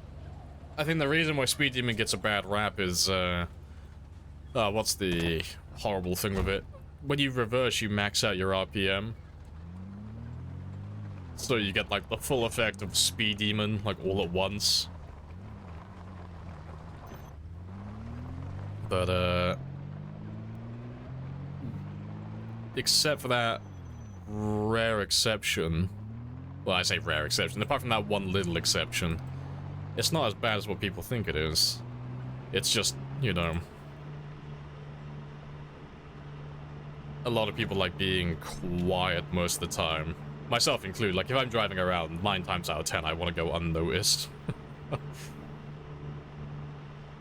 Yeah, we will, when I set up a car to lure zombies in, I will take the muffler off. I will try and make it as loud as possible. Because we're playing on pinpoint hearing, they can hear me from miles away, so it's not really an issue of volume, it's an issue of time and consistency. So, like, all the zombies, like, if there's any zombies around, like, even remotely close to this area currently, they can hear me driving, even though my car isn't very loud. I haven't, like, tweaked it to make it even louder. But because they're so slow, and, like, they've got things like trees and pathing that are gonna slow them down even further, you will, well, I say you, I'll literally have to drive around the roads at, like, 5 miles per hour. It'll be really slow and really boring, but, yeah, I'll have to have something that's making noise constantly, so that's where the light bar comes into effect. And the lack of a muffler as well. And I'll drive down all these roads at like 5 miles per hour, just trying to lure anyone who's hiding in the woods down to the roads. And then we can kill them as they come then.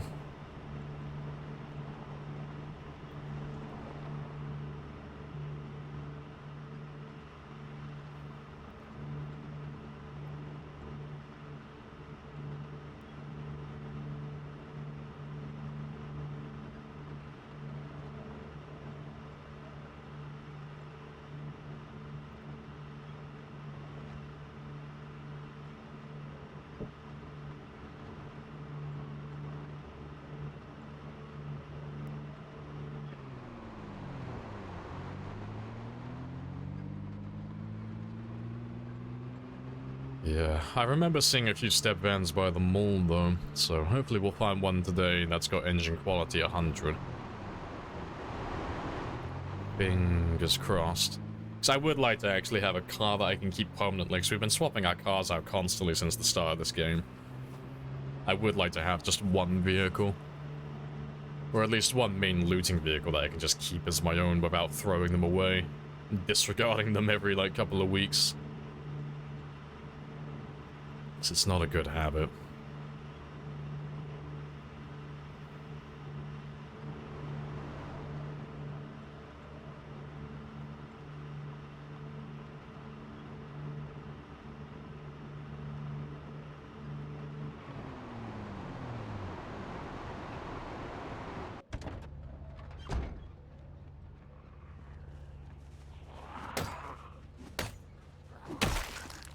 Yeah, while we're doing so, we'll level up our axe as well. That should take a few hours, but we should get that one done today. Maybe. Like, it'll take quite a long time, but I think we could do it in this stream.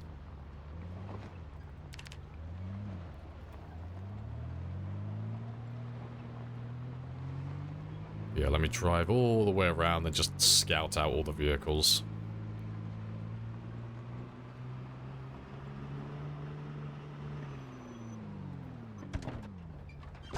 So maybe we'll get lucky straight away, because you look like you're in very good condition.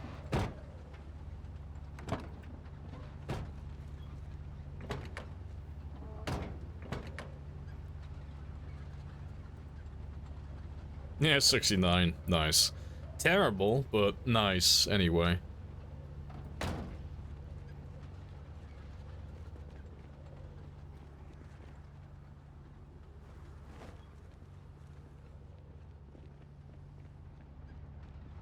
To be fair, I'll mark him. I'm not gonna mark every vehicle at the moment, because I'm not too concerned about keeping track of all these cars at the moment, but I'll mark the ones that I might come back for. Because it doesn't matter how bad it is, we're leaving with a step van today. I just want to find the best one in the area, whichever one has the highest engine quality.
What do you have?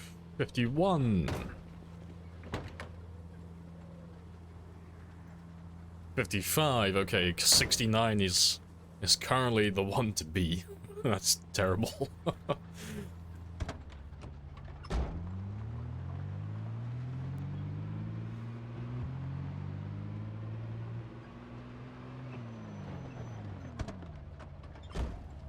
You look like you're in good condition. 43. God, they're getting worse.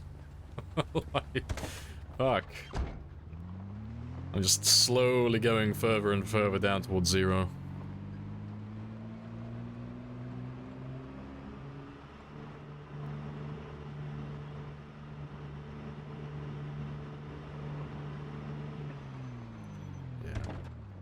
Not gonna check that one over there, 'cause that's a car wreck. I can't use that one.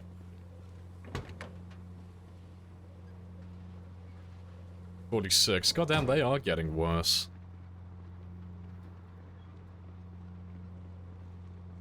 It's a mail van over there. I'll circle back to him in a second.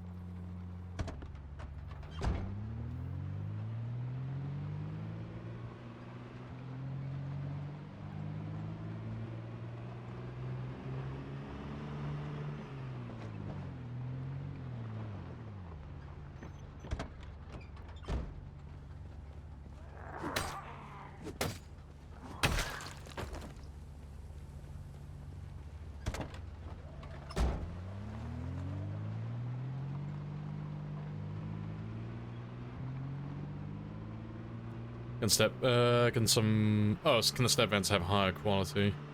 Yeah, I don't know if it's every variant, but I can't remember what it's called now. The brewery that's up by Louisville.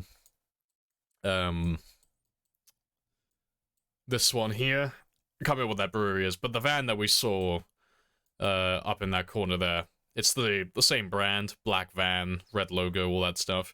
I found multiple of them up there in the past that have 100 quality.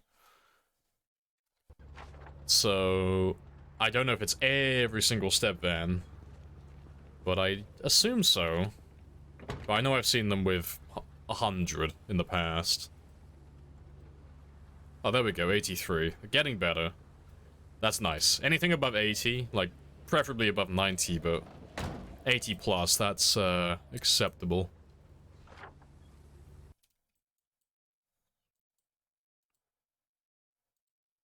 Yeah, so you're currently the one to beat.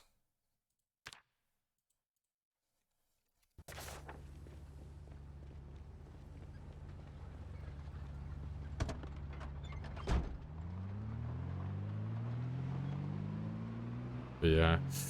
I didn't know the dark can get extremely high quality though. What's the highest the dark can get up to then? Yeah, if there's a limit on it.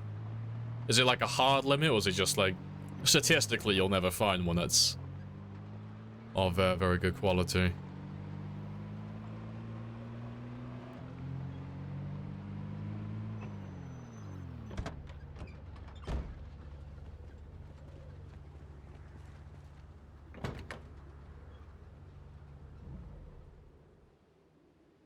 Yeah.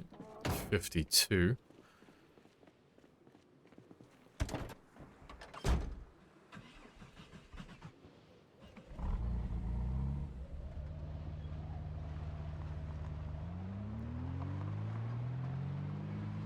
Is there a way to repair the front window of the car? Yeah, you just replace the windshield. Yeah, so there are parts of the vehicle that you can't repair, but you can replace. So, like, everything on the car I can take off and I can replace with a new, better part. But yeah, you can't repair some things. So, like, you can't repair the windshield, you can't repair glass, you know, and you can't repair brakes, and you can't repair suspension, but you can, you know, if I wanted to repair this one, if it, like, the brakes were dying, I could find another car of the same type, and I could take the brakes from that one that are in good condition, and I could put it on this one instead.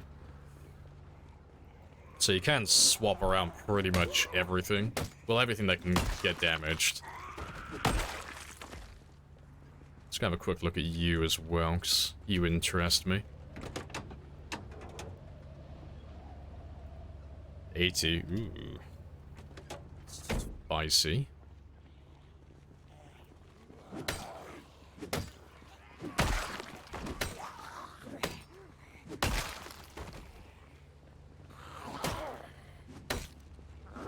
I can't remember. You vaguely recall reading the code a while ago. Sports cars are more likely to be high quality. Oh, fair enough. The more you know.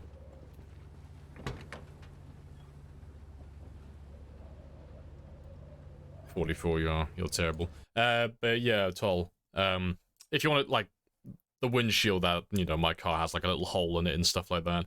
If you were, like, really adamant about repairing that, you would just take out the windshield here and just go looking for another windshield that's intact and is of the same type as well.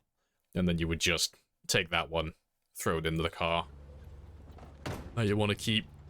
So you could make this look like mint condition again. You could make it look brand new, but I don't plan on keeping this car personally.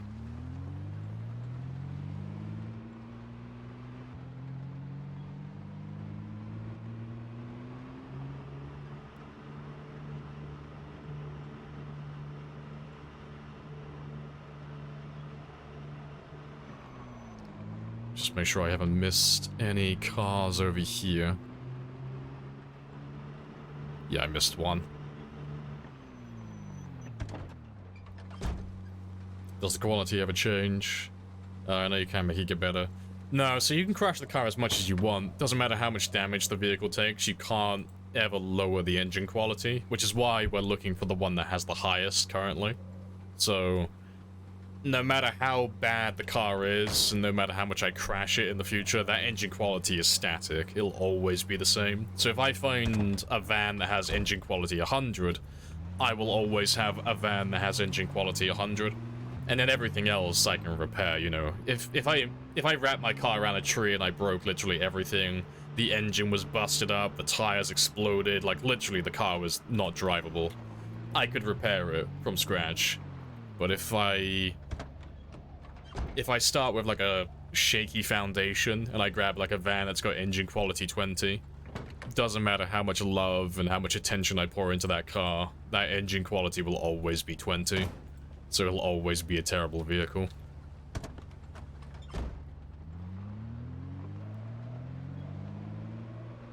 Lamprey has +5 speed buff. Hey, don't rat me out like that, okay? That's between me and the devs. We worked out an arrangement, okay? They gave me a secret buff.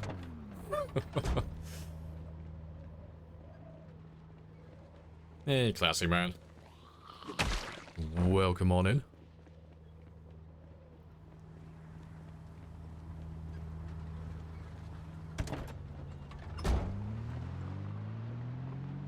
Alright, so I just gotta go through these last few strips, and then we should have covered the entire mall. But at least we found one that has over 80. I think it was 83, so that's good enough. And there's always a chance to find a better one in the future.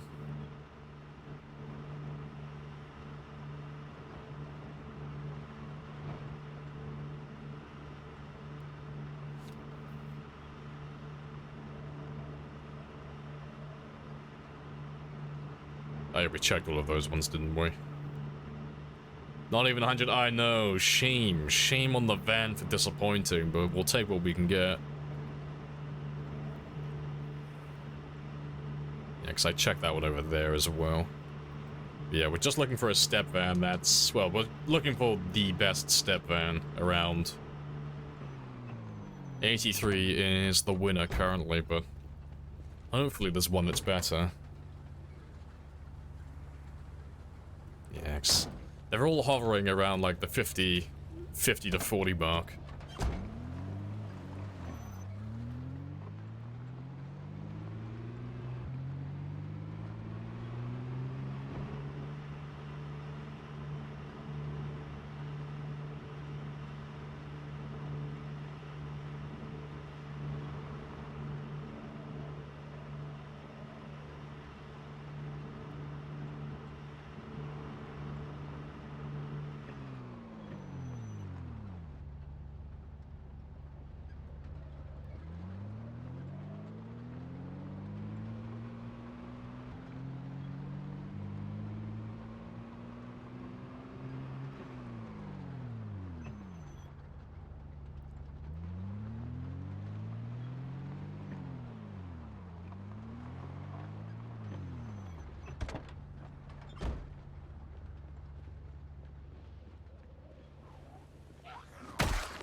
Yeah, we checked those two earlier. It's almost time to head back, but I don't mind being a little bit late. I haven't got that much more to check now. It's literally just this last corner up here. And then we've looked at everything.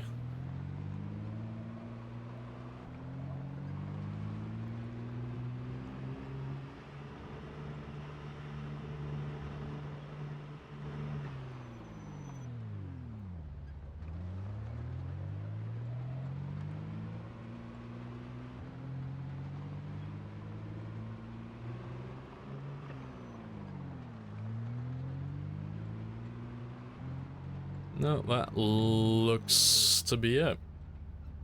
But it's okay, we found one that's 83. That's good enough for the time being. Because there are so many car parks around the map and there are so many places to get cars.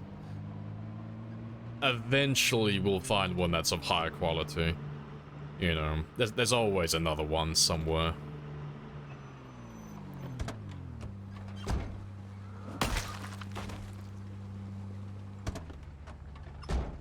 Plus, this has been a good chance for me to get a few of these extra stray zombies wiped out.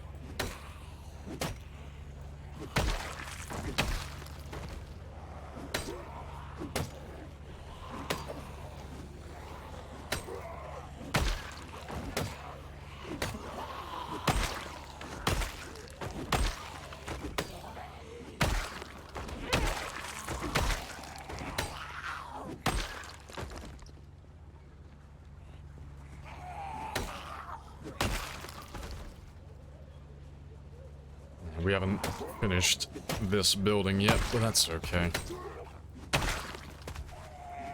Pretty sure everything in there's already spawned in. I remember we were fighting zombies around here before. Like, well, clearly.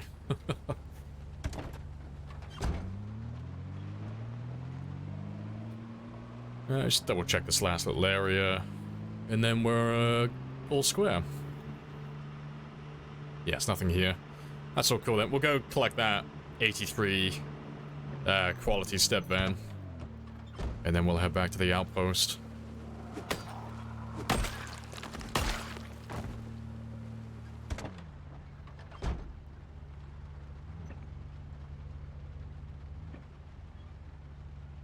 Let's give that a chance to load in. I don't know what it is about the mall. I don't know. The game just really doesn't like loading in this area. Because my game's had issue loading, and I tried fucking around with things over the weekend, but he doesn't like loading for some reason. He still hasn't loaded. Goddamn. Not having a good time.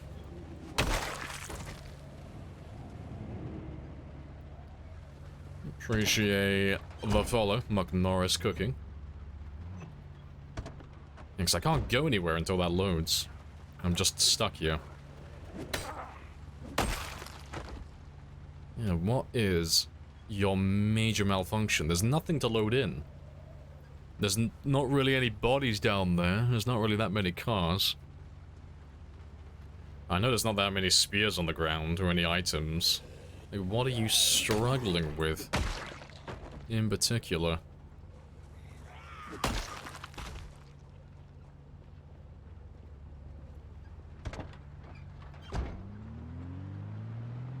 The whole, yeah, just trying to load in everything at once. Yeah.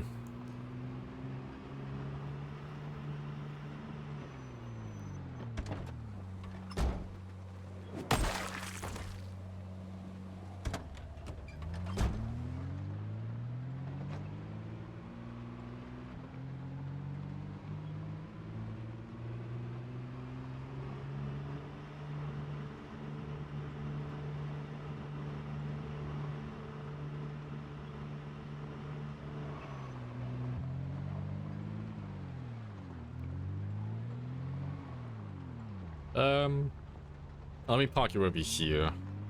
It'll be easier to transfer the fuel then.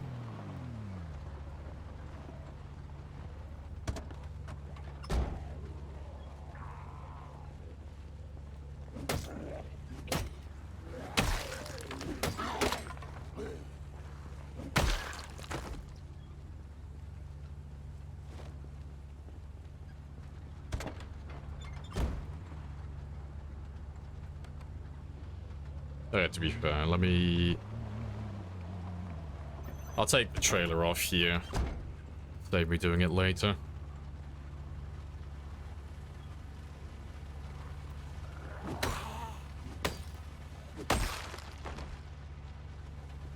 We should kill more. I should kill all the zombies. Unfortunately, they're playing a hide and seek game with me at the moment.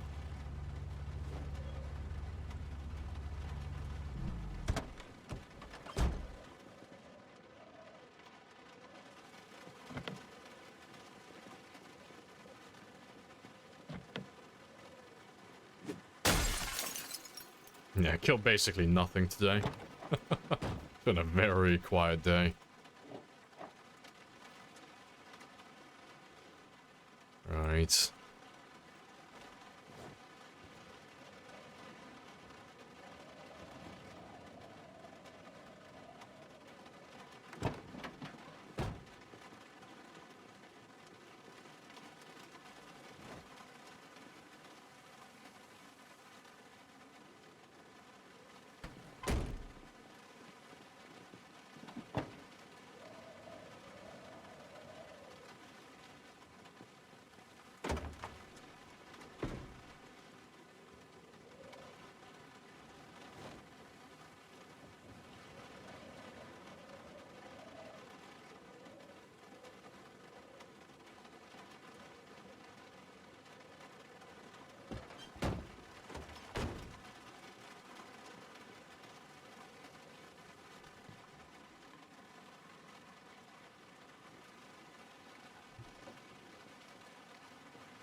Shouldn't take that long either, because this car hasn't got that much fuel.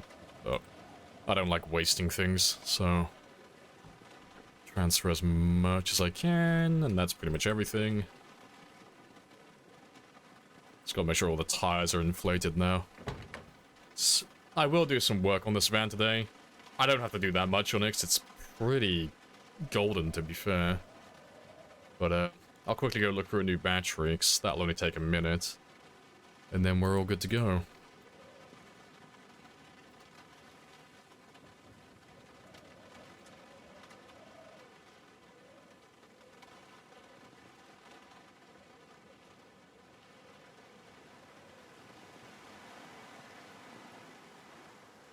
Yes, that's all square.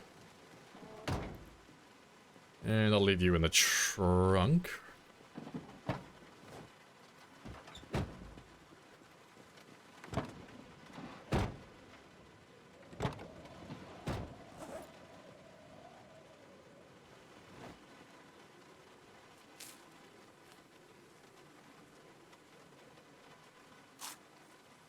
Yeah, I'm going quite far over on my normal time, but it's okay. Almost done now.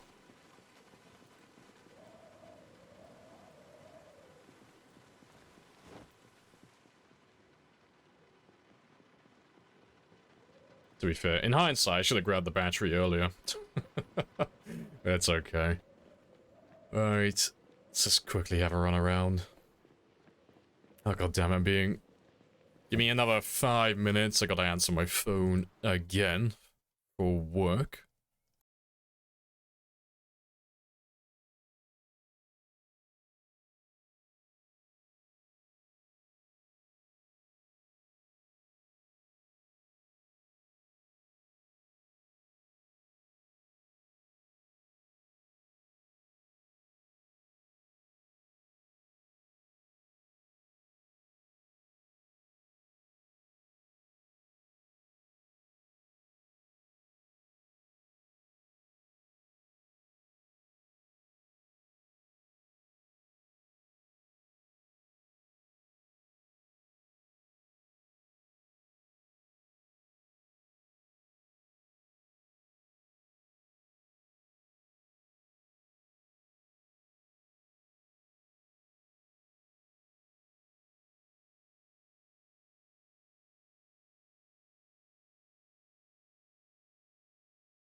Right, I'm back. Happy days, that's all sorted. Let me make sure everything's still working. Yeah, we're still fine. What was I doing, though? Car battery, that's what I was doing.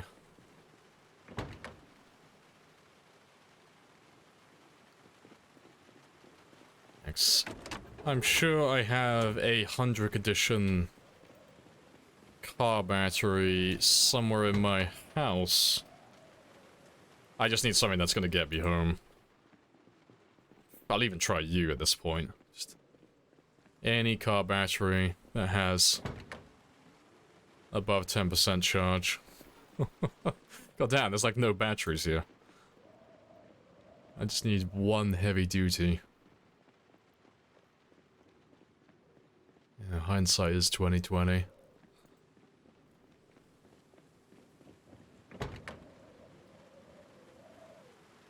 God damn, no batteries.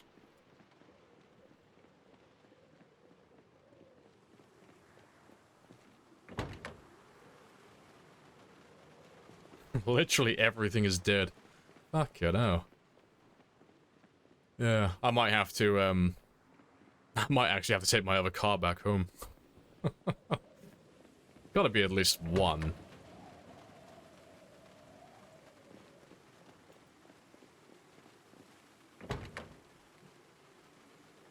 Yeah, why are you're all dead? Like, literally every single battery's dead. They lose charge over time, don't they?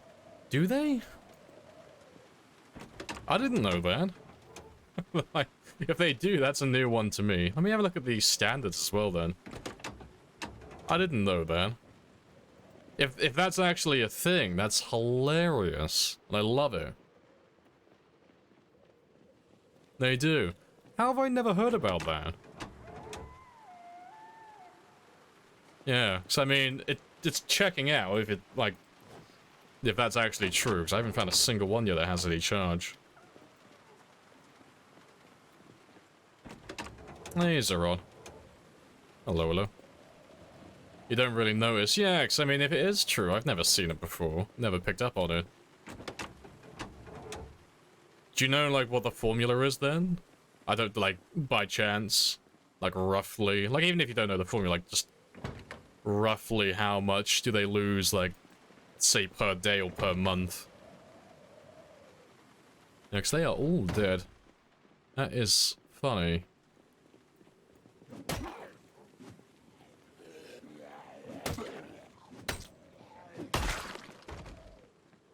Just something you've observed. Oh, okay, so you're just guessing then, but guessing with, you know, something to back it up. I mean, it's checking out, because I mean, how many cars have I gone through now? And not a single one has had a battery with any, like, even 1%. Like, they're all dead.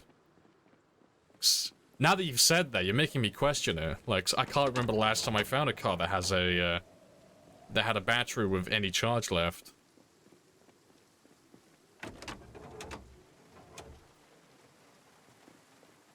I kind of want to test it, like, really quickly. You've got me really curious about it now. So I've never heard anyone mention it before. Yeah, I'm gonna test it, like, really quickly. I am dead curious now. That is really cool, if that's actually a thing. Yeah, the more you know. I'm just gonna quickly load up debug and just make a throwaway game and just, like... Because you can get times 1000 game time. I can just very quickly see if it actually loses anything.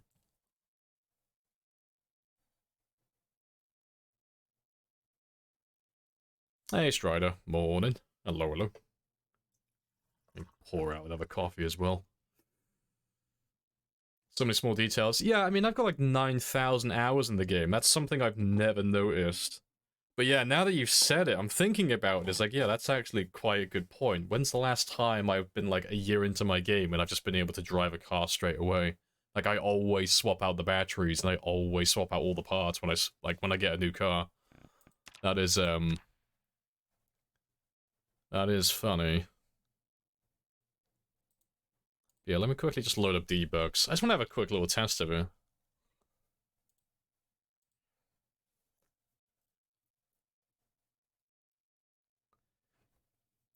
Your first time playing with friends, I was told all batteries would drain over the first winter. So this isn't like a niche thing then. There are people who already know about this. That's funny. This is the first time I've ever heard anyone ever mention it. Yeah, and I've never noticed it myself, either.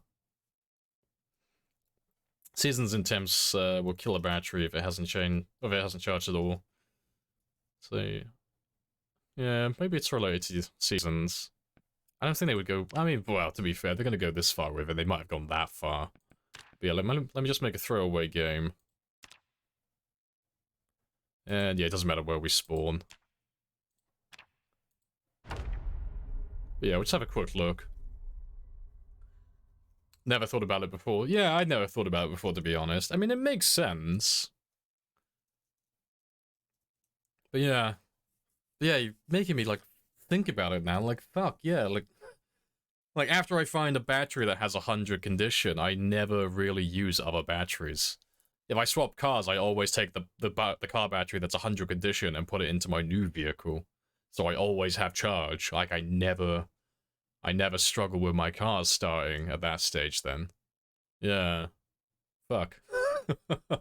Shit, I'm questioning my whole reality now. Like, shit, how long has this been in the game without me noticing? But yeah, this will be a very easy thing to test. It'll only take like a minute.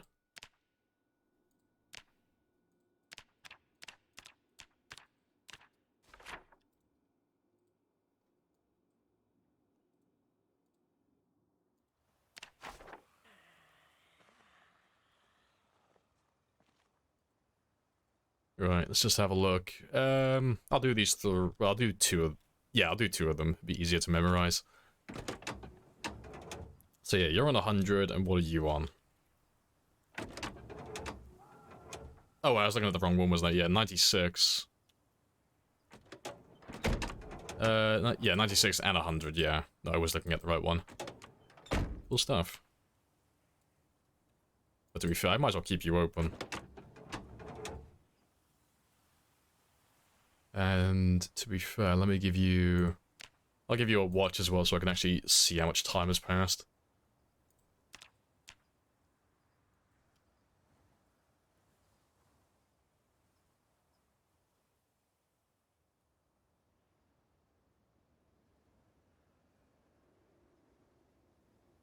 If she hasn't changed yet...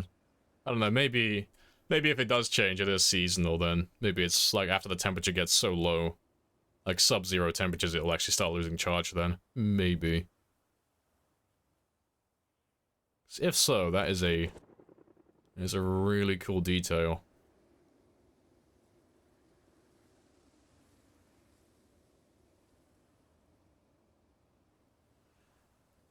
Never seen it happen on already loaded cars, but only only new loaded cars. Okay. Yeah, maybe that's a thing then.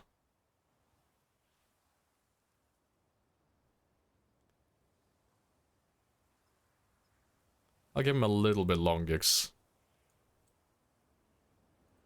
How long have we been a life for now? Yeah, it's almost been a month and it hasn't changed even slightly. So if it was going to change, it would have changed by now. With these variables, that is. But, yeah, so you're still on 100 and you should be on 96. Yeah, so those ones haven't changed. Let me go... fuck, where have I not been? Let's go over to this one. And just see if it looks like the battery charges are a little bit lower. Yeah, 85. 100. I mean, that one's on 100. That one hasn't shifted at all. What about you? 77. 77. 86. 75. Okay. Let's give you a little bit longer then.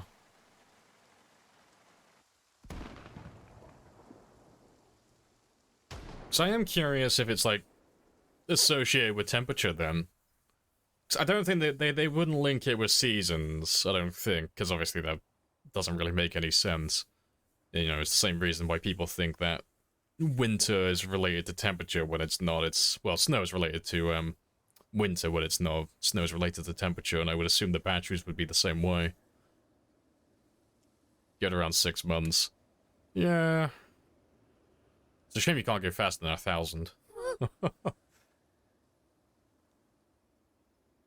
So, I mean, what am I in my game? I'm 1 year...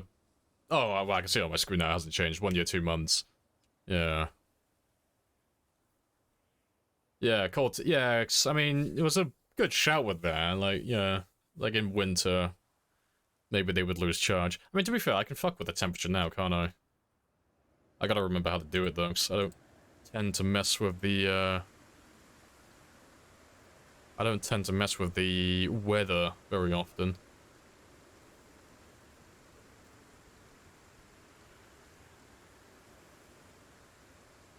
No, it's in general debug? I can't remember where it is now.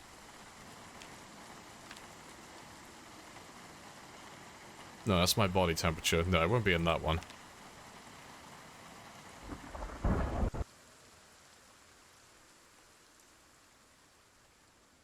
No. Oh, there it is, temperature.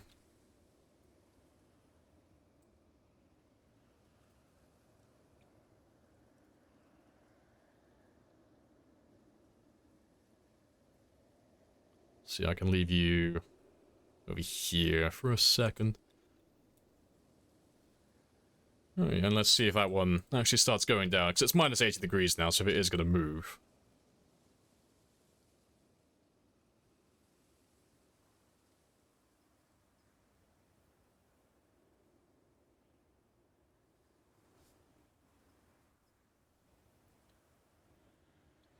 Wonder why the battery lowered.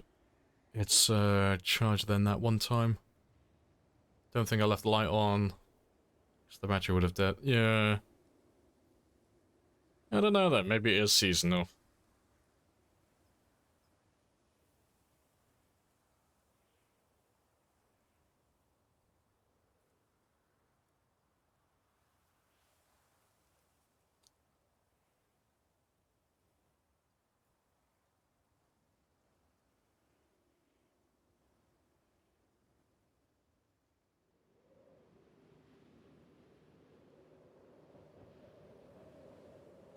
You know, 'cause it's not shifting even slightly.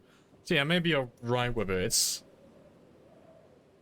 Well, I mean, I can think of like 3 options right now. Either you're wrong and they don't lose charge, it's just coincidence that they all happen to be 0%, but...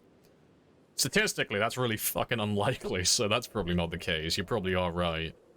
But then it's like, it's either tied to seasons, I guess, which seems weird. Like, it's tied to, like, winter for some reason. Or what you said earlier, where it may just occur in chunks and cells that haven't been loaded yet. Maybe.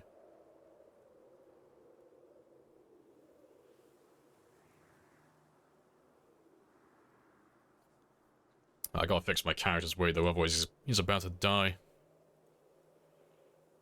Yeah, that'll do.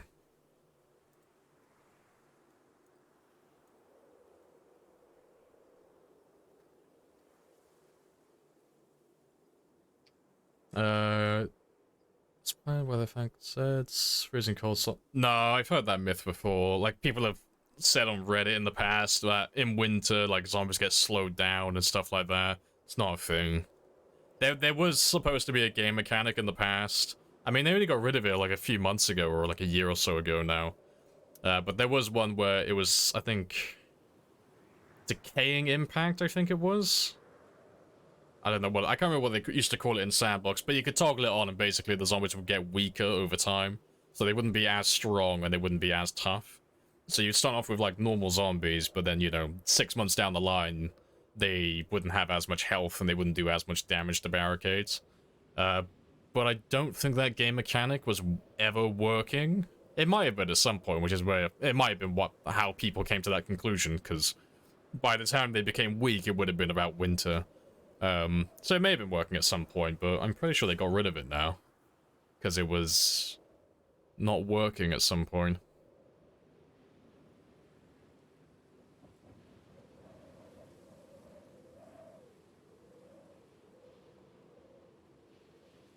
Try loading new cars after a year. Yeah, I might give it a try.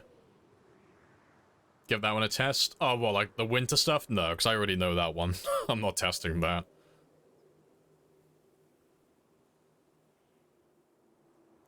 The car reduces battery charge? Yeah, we're just like humoring this thing, because on my main game that we're playing at the moment, like earlier, all the batteries I'm finding are on 0%. So I think it was like, I think Hugo was the first one to say it, that batteries lose charge over time, or at least he thinks they do. Which, you know, makes sense, it lines up with what we're seeing. But we're just trying to figure out if they do lose charge over time, what causes it? Because at the moment, all these cars aren't losing any charge. So it's either because we're not in the right season.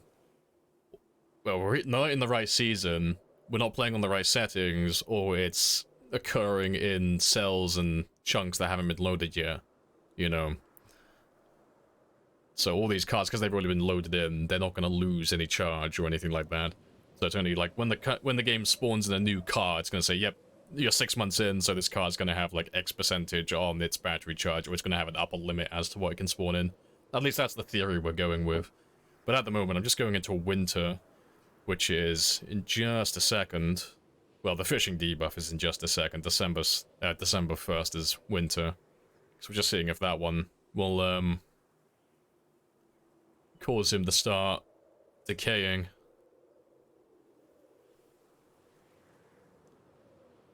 Yeah. I stand here, motionless, a statue. Pure stoicism. But yeah. Once we get to winter, if this one doesn't budge at all, I'll teleport myself to, like, Rosewood or somewhere, and we'll have a look at those batteries, because all the batteries we've seen so far have been either 0%, or they've been around, like, the 70+ mark.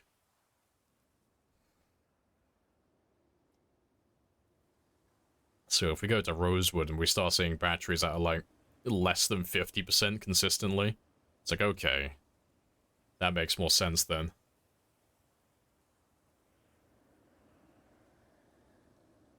Yeah, 15 more days.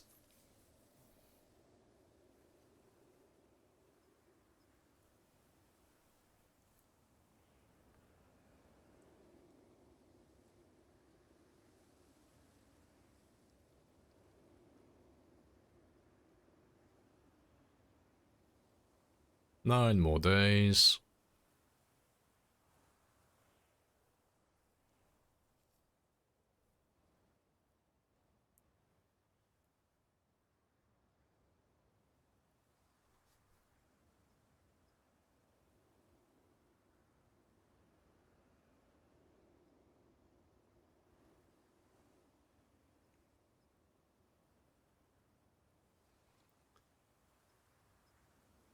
Uh, 29th. 30th.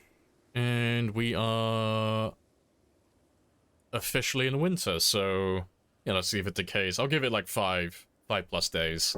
We'll see if it decays at all. So far, hasn't budged.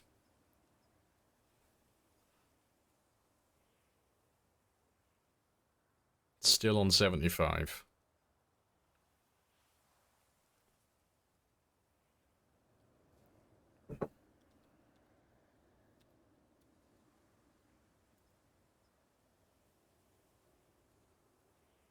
$77. Yeah, none of these cars have moved. They're all exactly the same. Let's teleport over to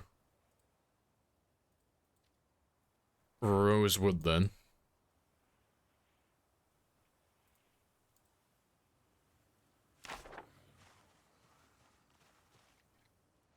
And have a quick look at these ones, because these ones have only just been loaded in now then. Let's have a quick gander. Oh, 98%.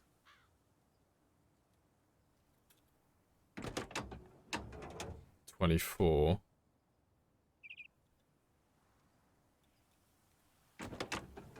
30.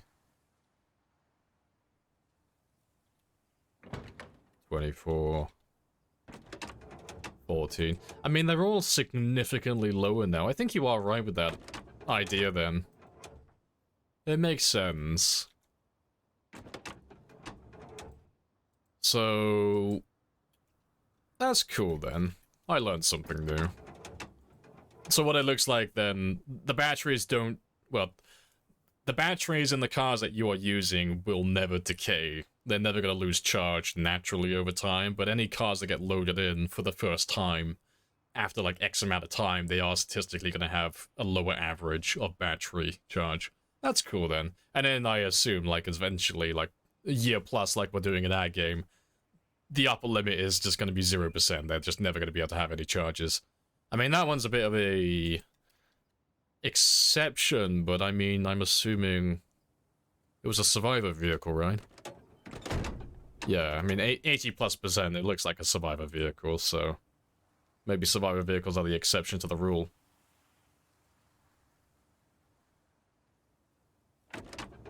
Yeah, 'cause everything else is, like, consistently low. And yeah, this one's like 80. Yeah, this one's like a survivor vehicle as well. Pristine condition, 93%. Okay. Yeah, like the survival vehicles, yeah. Well, I didn't know any of that. So I learned something new today. It won't really change my gameplay too much. You know. But, that's useful to know, though.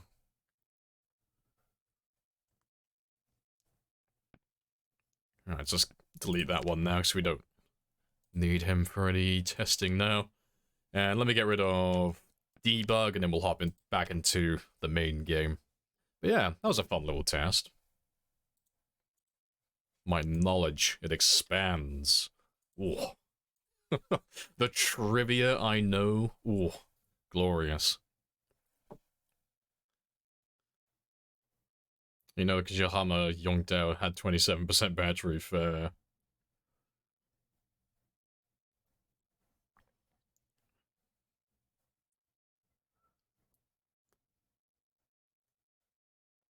yeah. Makes you think what other, like, small details there are that you don't know about. Because it's the first time I've seen that one. Or heard about it. Never heard anyone ever mention it before. I don't know how it slipped under my radar, because it's so obvious in hindsight. It's like, oh yeah, like, how often do you actually find a car that runs straight away once you're a year into your game? It's like, fuck, yeah. Never really thought about it before, actually. Shit. Why has that never occurred to me before?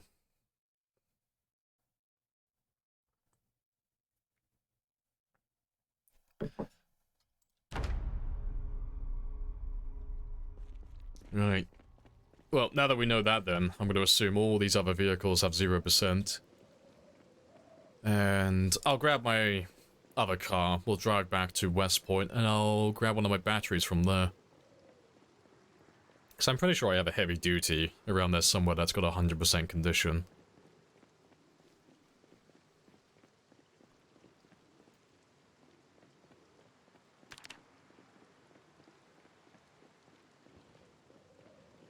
I'll leave the trailer though, I'll come back for that one tomorrow.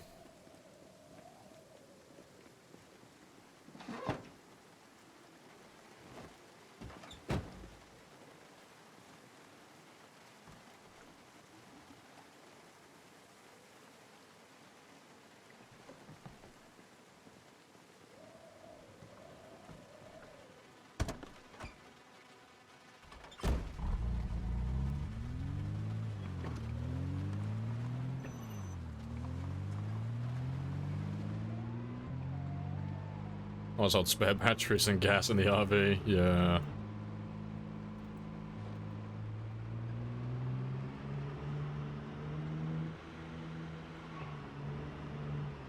I'll come back for these ones tomorrow. So I would like to kill them now, but I'm very tired.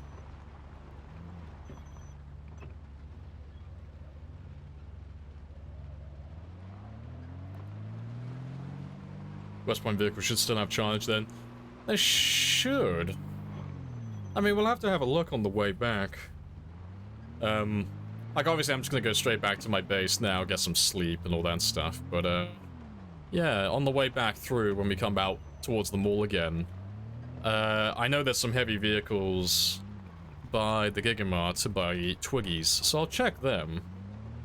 I just don't know if, like, maybe they'll have some charge. I think at that point in the game we were about 6 or 8 months in, so maybe they'll be like on the 10 to 20% spectrum.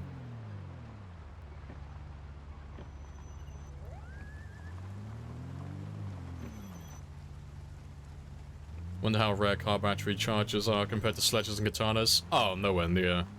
Nowhere near as rare. Yeah, no. As mostly because, I mean, there are so many places where you can, like, obviously there's so many places that sledgehammers and stuff can spawn, but, anywhere that the sledgehammer can spawn, really, the car charger can spawn, but you'll find so many car chargers compared to sledges. Like, they're all over the place. And then they can also spawn inside vehicles as well. So what I might start doing is, I may have to... Well, I don't have to, but I'll probably end up dropping a car charger off at every gas station now that I know this. Just so I don't have to travel as far when I'm getting these other cars hooked up. If I desperately need to charge an extra battery.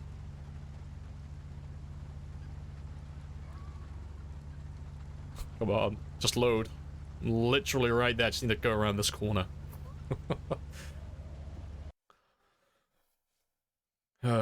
Lovely.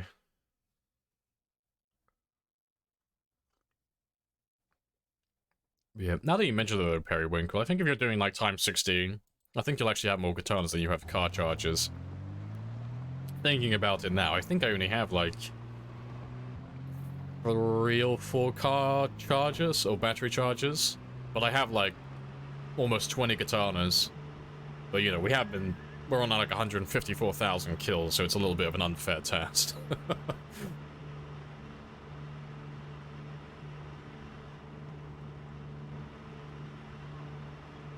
Why are you driving on the wrong side of the road? That's the privileges of being the last man in the county. I can drive on any side of the road, and no matter which one I choose, I'm technically correct.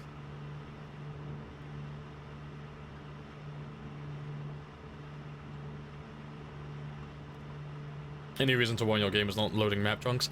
No, I don't know. Because no one else seems to have this issue playing on like similar settings on stream. So that makes me think that it's a hardware issue on my end. And I was trying things over the weekend.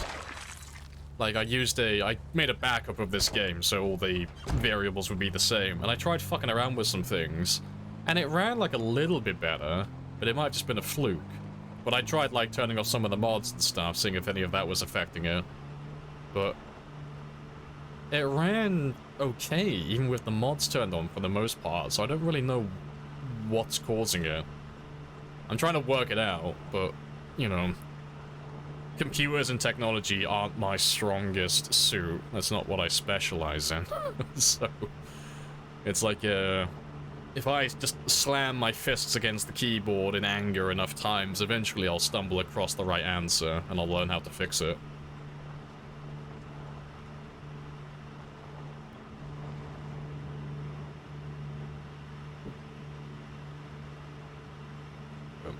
As long as it loads eventually, I'm content, you know. It's not ideal, but so long as the game is playable, it's not something that I need to fix urgently. But yeah. Basically home tech support for your old man? Yeah, same.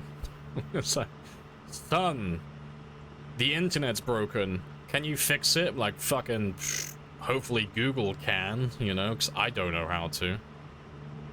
And then when I can't fix something, one of my friends becomes my tech support because he actually worked in IT.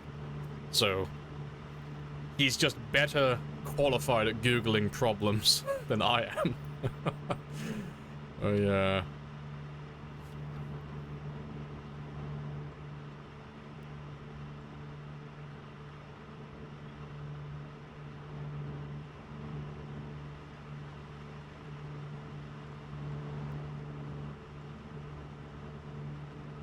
Yeah, here we go. Voids again. It's always like the same spots as well. So I don't know why it's struggling with loading. It's always like this area the game starts struggling with loading. And then out towards the mall as well. Because I was thinking, like, maybe it has something to do with all the items on the ground, but it doesn't seem to have an issue with that. Like loading bases and areas like there that have like thousands of items. So I don't know. It is like slowly chipping away at my psyche and driving me insane, because I don't know what the answer is.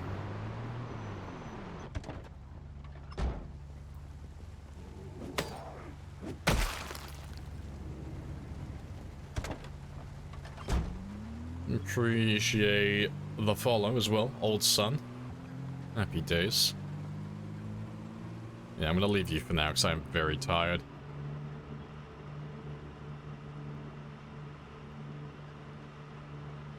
But yeah, now that you mentioned all that battery stuff, I might have a quick look at some of the cars on this side of town, because I think we were on this side of, like, we got into this part of town, by the school that is, I think around the 4-month mark, like 3-4 months. So they should still have some battery charge to them.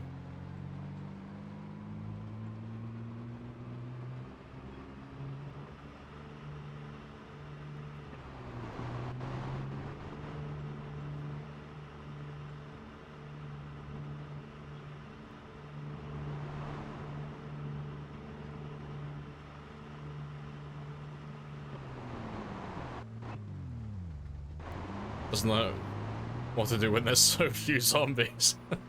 Yeah, that's definitely, yeah, we're suffering from success.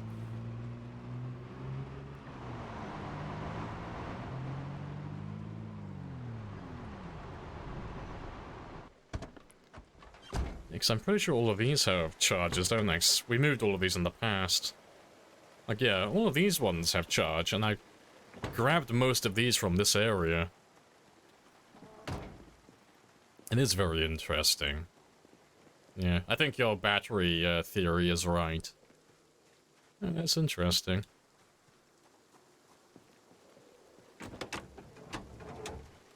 they've already been loaded, right? Yeah, obviously, I live here. Yeah, like, they're all high percentage. Yeah, I think your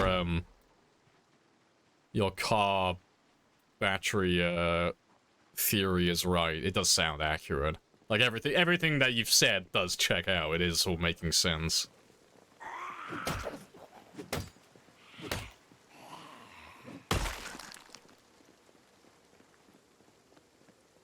Did you turn blend off in sandbox? Oh yeah, definitely. Yeah.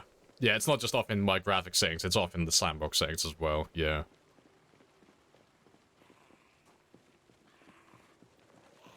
Alright, you need to leave me be, because I need to have a power nap.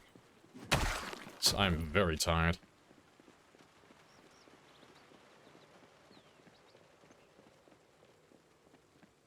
Yeah, in your sandbox settings, turn all the blood. Yeah, I got my blood set to 0%, and then in the sandbox settings, I have my blood turned off as well. Yeah, it's just the best way to have it, really. Oh, my generator's run out of power. All the lights are off.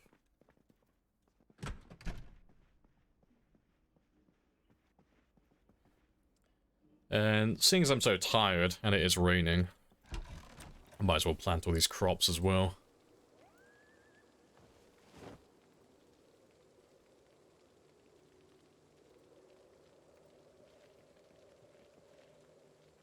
Yeah, play this game forever and learn new things. Yeah, it's always like the small details that you learn. It's always good fun. When 1,000,000 kills? Sometime in the future. Sometime between now and 2030. That is a good approximation for you. There's a rain wash mod that washes the roads and walls. Yeah, I saw that one. It's a relatively new one, isn't it? In like the grand scheme of things. Because I think he mentioned it in the past. I was like, nope, that mod doesn't exist. There's a mod that does a similar thing, but it only works for clothing and stuff. And I went looking for it after you mentioned it. I'm pretty sure it was you. And then, yeah, there was a new mod that was out at the time. And it actually does what the other one should have done. Which is, it gets rid of all the blood. on the walls and the roads and stuff. So it's actually useful. Like, because the other one was like a little bit disappointing. It was like the rain blood wash mod. It's like, oh, this is gonna change everything, but it would only get rid of the blood on the cars and on your character's clothing and stuff. It's like, oh, this is really disappointing. Appreciate the follow as well, Vitamin Rush. Happy days. Sounds like what my character needs right now. I know, so specific. Oh, well, I do like being correct as often as I can be. We'll play it safe.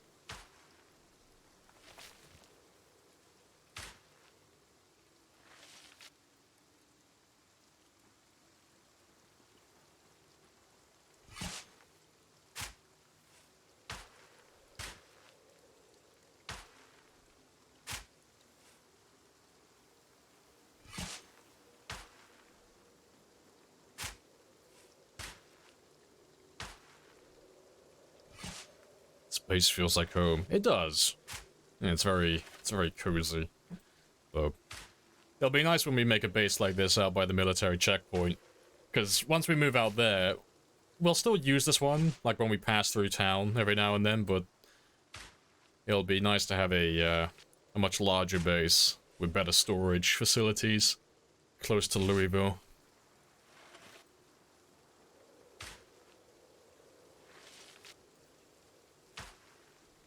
I'm not trolling. I'm actually asking. Oh, always love it when it starts like that. Doesn't having the plant spots next to each other cause them to spread disease more? It does, but it doesn't make a difference. Like, well, it does make a difference, it's just not worth doing a lot of the time. But it depends on where you are and what you're doing. So, the way it works out, like, the way I explain it to people is, I know, I'll never troll you. No, it's so, when people, like, spread their crops out and they put a tile in between, that is, like, what they're doing and what they're saying is correct. If this one got diseased, but there was nothing here, and then I had another one planted here, the disease can't spread across, like, multiple tiles. So if there's a gap between them, you're fine. You know, the disease isn't going to spread. The thing with that is, and the reason why it's not worth doing, is it doesn't matter if I lose, like, a good, like, 60 or 70% of my crops to disease. If I harvest even, like, 25 or 30% of my crops, I'll have more than you if I just plant everything.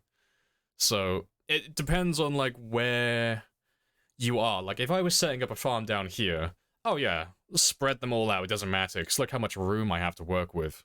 But if I'm doing a farm on a roof like this, where the space is a bit more limited, like, the math works out that it's better just to put them in one big clump, like this. So, let's say, for example, every tile that I harvest is going to give me 5 crops, just as an example. So if I did it the way that you are suggesting, where I spread them all out, let's do like a 3x3 area, because it's easier to visualize with that. So 3x3, I'd have 1, 2, 3, 4. It'll be 1 tile apart. Cool. And, you know, you could do 1 diagonal as well, so we'll say 5. So if you do it like that, let's say one of your crops gets disease, or let's say you get all of your crops, actually. At the very most, you'll be able to get like 25 plants, or 25 of any crop that you've planted. Cool. If I do it my way, where I just plant every single tile, I've got 9 in total, you know. So, I'm gonna have a much better harvest if I get all of mine. You know, I'm gonna get 45 crops as opposed to your 25. So even if I lose like half of my crops to disease, which, you know, statistically is very unlikely, I'll still have pretty much the same as you. Like, crops don't take that long to grow, so the disease doesn't ever spread that far. And if you just check them like once a week or once every 2 weeks, and just kill the few that have disease, you're fine. So it always works out better. Personally.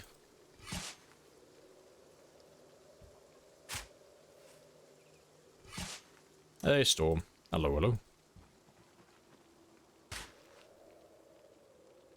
How are you able to move dirt squares? You asshole. No, my window. I'll have to put some stuff on that eventually now. How dare you?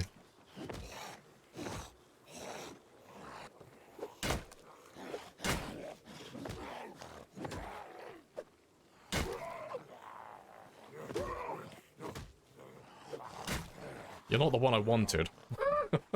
Right. Well, I'm gonna grab a coffee real quick. Give me 2 minutes.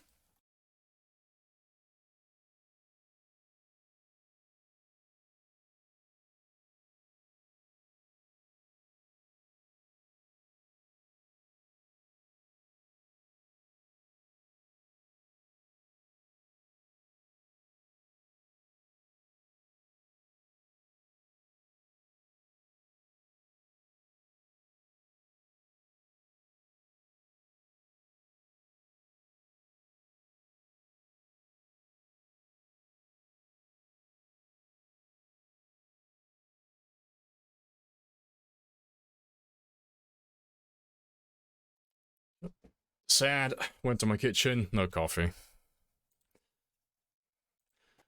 I'm gonna be as tired as my character by the end of this day.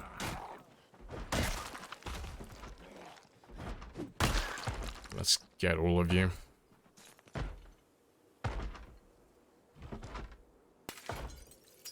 have to get my generator repowered, so I have my decoy running downstairs.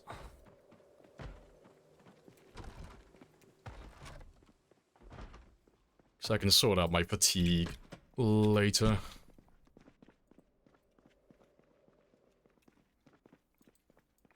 Let's make sure there's no one out here first.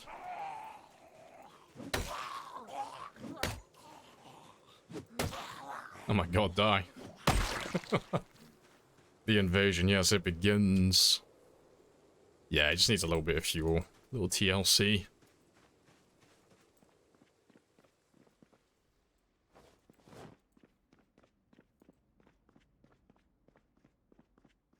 Just take another window carpentry there. No, it doesn't work in this area. You can't replace these windows. You can't pick them up or move them. But like, normal residential houses, you can move those windows with a crowbar in carpentry, but like windows that are like more commercial or industrial, like the large windows, you can't move those ones or replace them.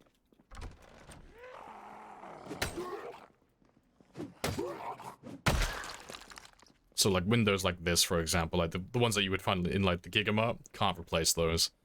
And then windows like this, can't replace them. So once they get destroyed, that's it, they're done.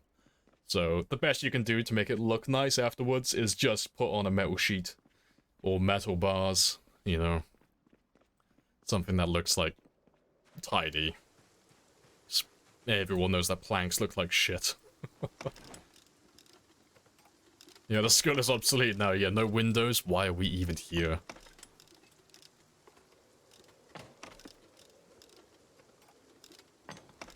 Let's make sure no one's sneaking up on me because I am very tired.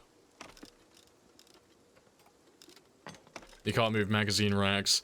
Yeah, there are like some bits of furniture in the game that you just can't move, which is very sad, but it is what it is.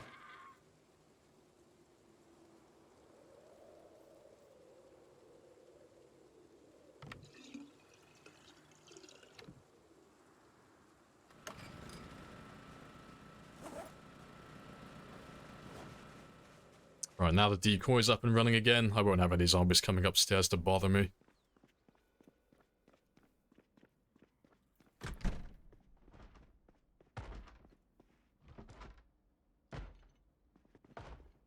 Oh, he's downstairs. Let me kill him. He won't be up. He can't be upstairs. He has to be down there.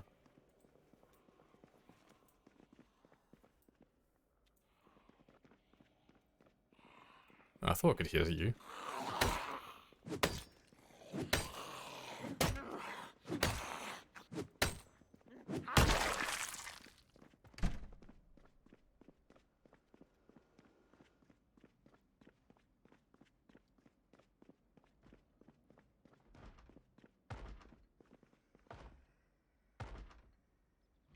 Wait, are you not down here?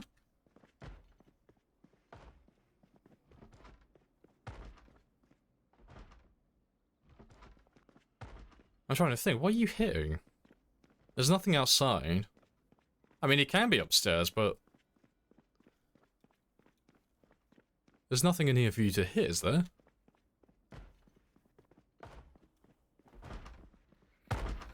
Oh, that's hilarious.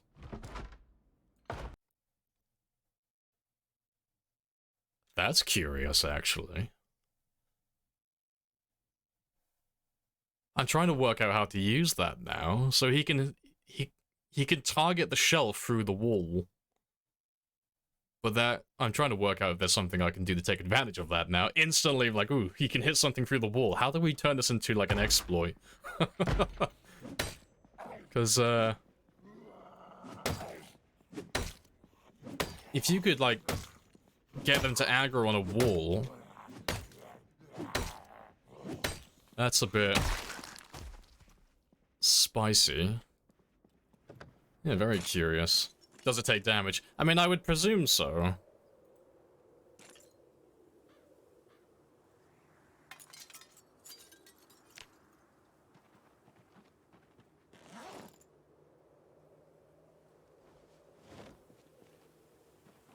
Alright, well, I'm not going to plant my crops then. Let me tidy up the last of this, though, so when I want to start farming in the future, I'm ready to go.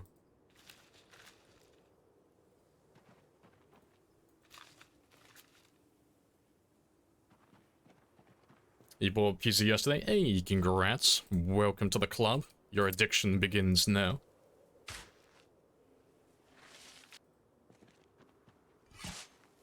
Obviously, people bringing chairs with them along the roads to rest. Is it worth doing? It is. It's vanilla and it is worth doing. It's... You'll get your stamina back about 25% faster than the default. And the added benefit is you also get the progress bar, so you can see exactly when you're fully rested. So it's definitely worth doing. Are you ill or just very tired? Very tired. Yeah, he hasn't slept yet. I've been keeping him up all night.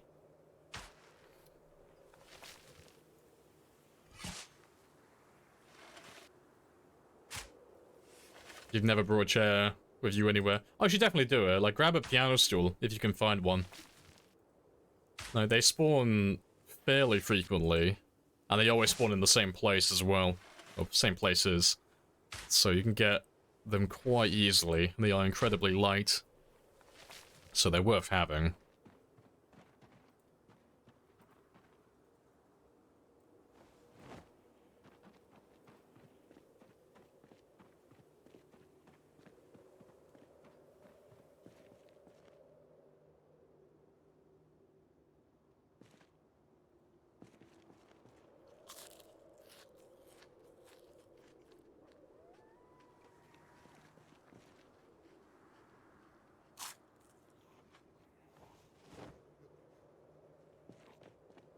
Oh, shovel. Almost forgot.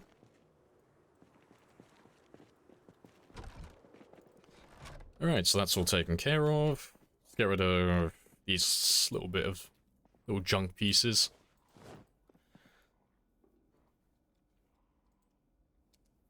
"25% faster is great." Oh yeah, it adds up, like, really quickly. Yeah. You'll, especially if you're using weapons like spears or axes, like anything that's going to drain your stamina, like, quite a lot. It's, definitely worth doing. Right, what do I have left to do? Well, I need to sleep for one. Yeah, I need to get my car battery sorted for tomorrow, but let me rest now, because I really should have slept hours ago. Let's keep my alarm off. Let him sleep for as long as he wants. How do I craft a base? That's the main thing I need trying to figure out. So if you're brand new to the game, what you really want to do is just focus on being away from the zombies. I know that sounds like a no shit, like, explanation or an answer, but it doesn't matter how open or how unprotected your base is. So long as there are no zombies in the area, you're fine. You can do what you want. So I'm assuming you're playing on, like, Survivor or Builder to start off with. But you need to, like, try and learn where all the places that don't have any zombies are, or the places that have fewer zombies are. So, like, Westport, you've got areas out here that don't really have any zombies. Or down in these areas, they don't spawn that many. And then Muldra, you can go up towards Dixie and the farm up here. They don't really have any zombies. And then Rosewood down here. You've got a few houses out of town over here by the barracks. And then Riverside, you know, you got a few houses down here that don't really spawn anything. But, Yeah, it depends on what settings you're playing on, but it's about... A base is basically... It doesn't really matter how protected it is or how good the storage is or even like where it's located in particular. It's just about, can I sleep here or rest here without being interrupted by zombies constantly? So it's preferable, like, especially at the start of the game, to find somewhere that doesn't have that many zombies, because that's when you're at your most vulnerable, when you're sleeping and you don't have any, like, weapon skills or anything like that. So you can stay in the town, it's not impossible to do, it's just you'll be harassed by zombies constantly, and eventually they'll catch you off guard. No composters? No, we never got around to making them. I really should, but we never got around to doing it.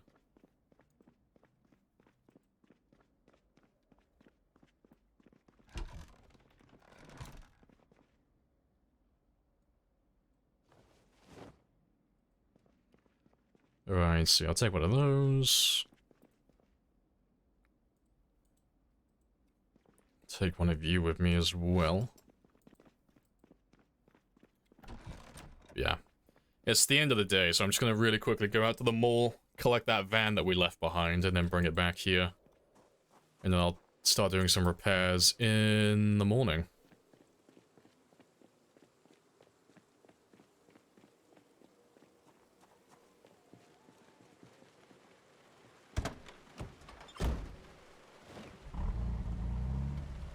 Oh, that's the thing. Do I... Yeah, I still have all my... gas cans. Yeah, I'll give him a little bit of fuel on the way back.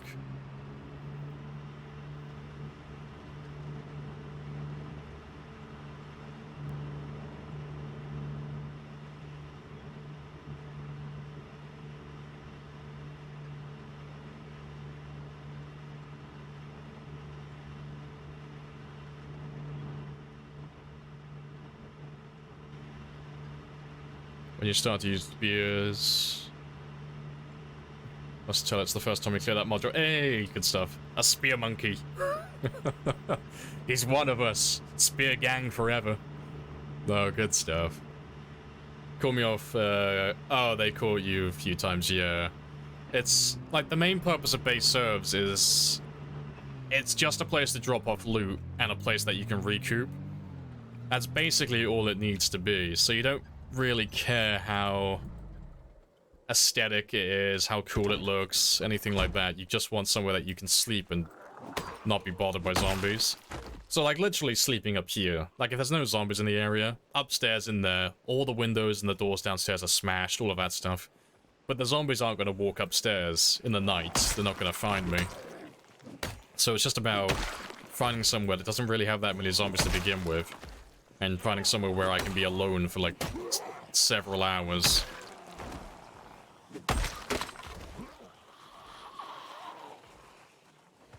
But,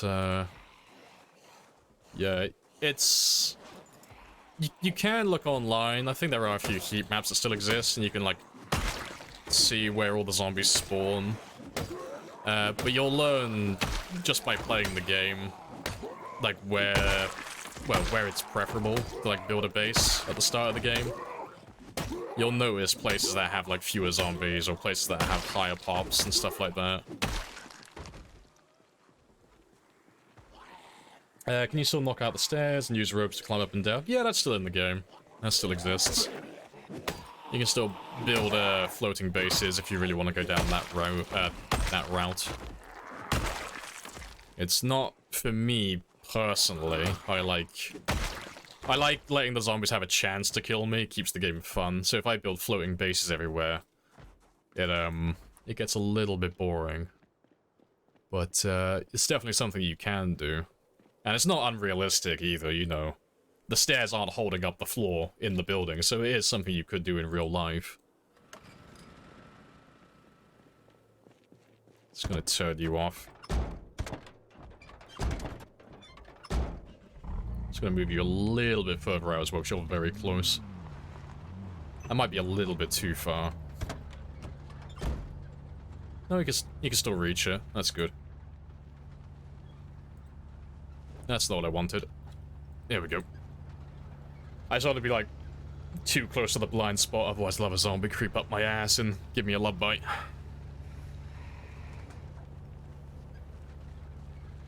As long as we're keen hearing when you close the door. Yeah.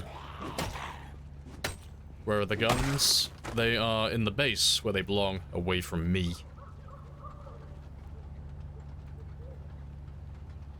What are your favorite traits?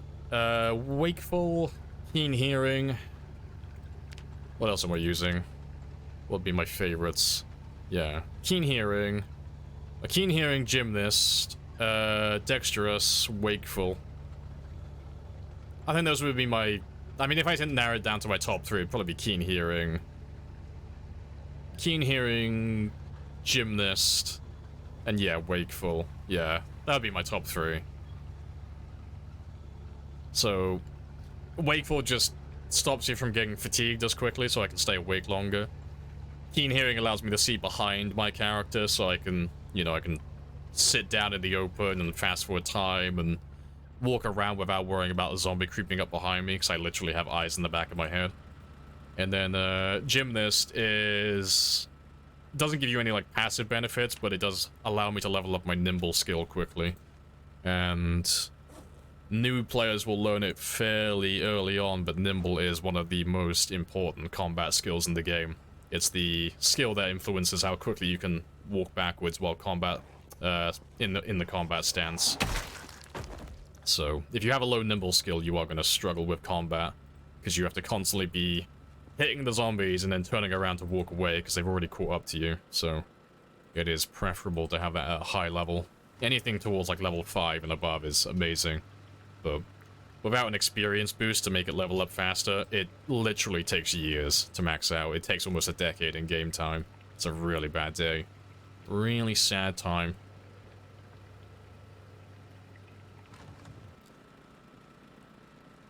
I should make it so you can't climb a rope with a backpack on. That would be interesting. Oh, yeah. Like, if your character is, like, X percentage, like, full inventory, you just can't climb it, like, based on your strength level. Like, if your inventory is, like, 50% full, you just can't climb up a sheet rope. That would be cool.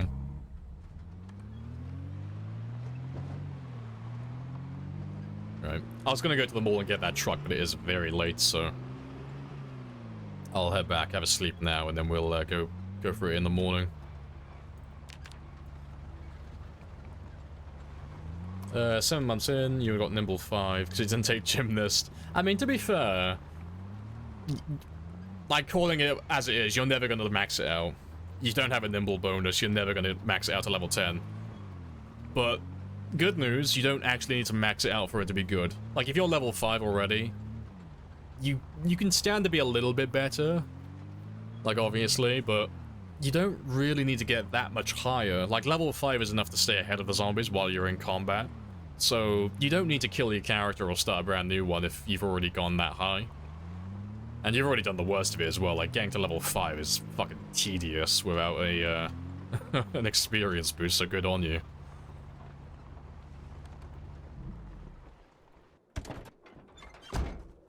Alright. Let's leave these ones behind. I'll take one with me, but I'll leave the other back here. Is blood sent further than pinpoint hearing? Well, the scent of blood mod, it depends on how you set the settings up. But if you're playing on, like, the default, no. It's not as far as pinpoint hearing, nowhere near.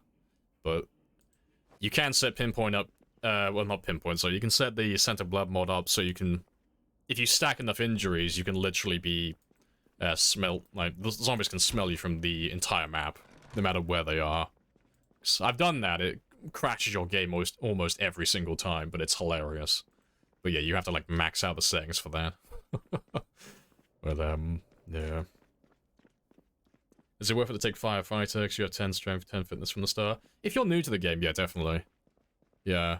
So, I mean, this is, like, I gotta, like, preface this, otherwise I'm gonna offend everyone.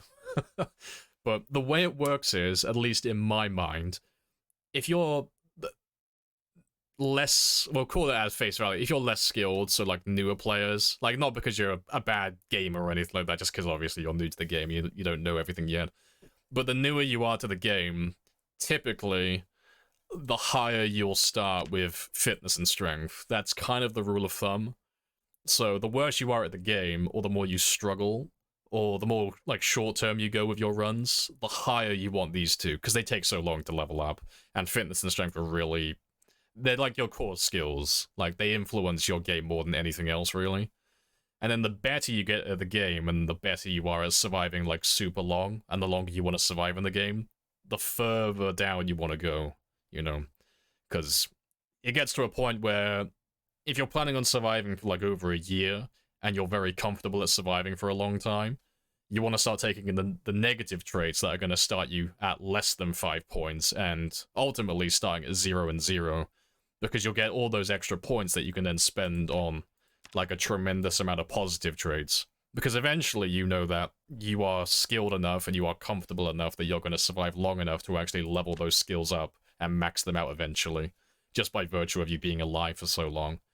But that is not advised. I wouldn't recommend that for new players, because you basically, you don't know how to swim, and I'm going to kick your ass into the deep end of the pool with cinder blocks tied to your feet. Like, you're going to sink like a fucking brick. Like, and you're not going to learn anything either, because you're going to be dying so quickly, because 0 and 0 sucks. It's not a good time.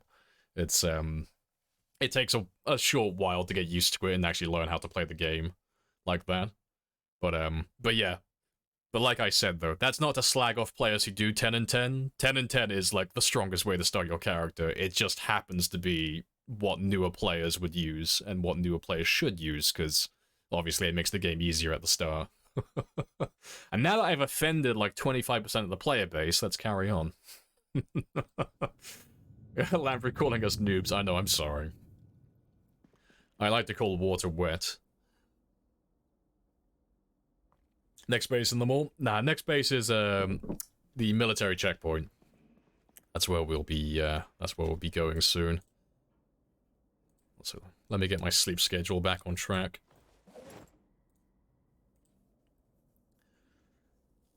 I think Firefighter was a good pick for beginners. Yeah, like obviously if you're new to the game and you don't know what you're doing, you want to make it as easy as possible for you, so you can actually learn how to play the game. Because a lot of people get offended when you say, like, oh, yeah, if you take these things, like, you're probably new. It's like, not meaning to offend, but if you take high fitness and high strength, you're probably newer to the game. Or you're doing some, like, ridiculous sprinter run, or something like that. Because, but yeah, if you're new to the game, yeah, definitely make it as easy as possible, because if you just try and do, like, 0-0 builds, like 0 to hero runs, like, times 16 on day 1, you're not going to live long enough to learn anything, so you're going to be stuck in that cycle of just dying constantly, never learning anything. So yeah, definitely make it easy for yourself and take like a high fitness, high strength build, and, you know, probably lower the pop and all that stuff so you can actually experience the game to begin with. And then when you understand like some of the fundamentals and you learn how combat works and you know what all the, like, some of the towns are like and where to go and where you can find certain loot items, then you can start like increasing the difficulty and maybe cutting back on all the, like, high fitness, high strength traits that you're taking, and then, you know, increasing the population a little bit, you know, slowly swimming further and further into the deep end of the pool. And then ultimately, you'll get to the point where doing a 0-0 start, where you have no fitness, no strength, doing times 16 population with no loot, no cars, all these mods that make it harder. What the fuck was that? You'll do it without thinking about it. It'll be very easy, very comfortable for you. Shut the fuck up, prick. Anyone who doesn't play times 16 is a pleb. Shut the fuck up. Oh, let me get rid of that flashlight. I don't need you with me.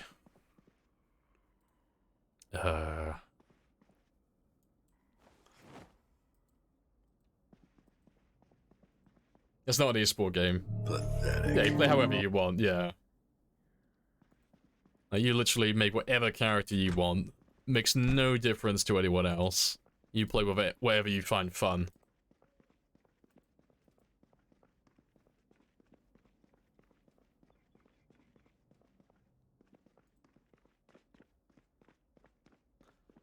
Right, but yeah, let's head out to the mall now.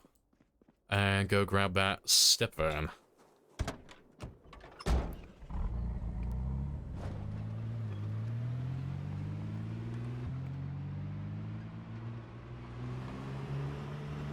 To anyone who doesn't play with time, yeah, you can't sit at the cool kid table, okay? You have to play Time 16 if you want to sit with the cool kids. You know, we're gonna go smoke cigarettes at recess as well.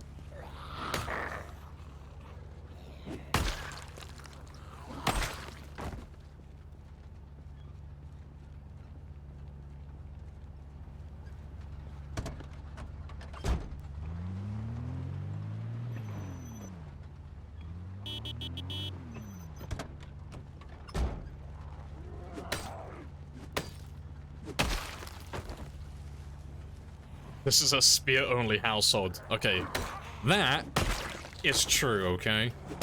Spears forever. I'm breaking my character down mentally right now by making him use axes. I'm forcing him to.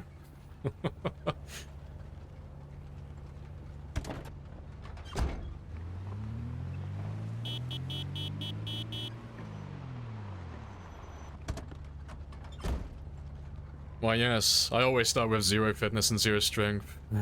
Burn victims traits. How could you tell? It must be your chiseled jawline and great physique. It's like, oh yes, that's a man's man right there. Look at him. A 0-0 man. But yeah, no, for newer players though, I would recommend... I mean, I try to keep things simple, really. I would take Unemployed, Wakeful, and Keen Hearing. I think that, in my opinion, is the best build for a brand new player. In my opinion. So, not high fitness and not super high strength, but it keeps the game nice and simple then. So you start at 5 fitness, 5 strength, just pleasantly average. You have Wakeful so you don't get fatigued as quickly and you won't need to sleep as much.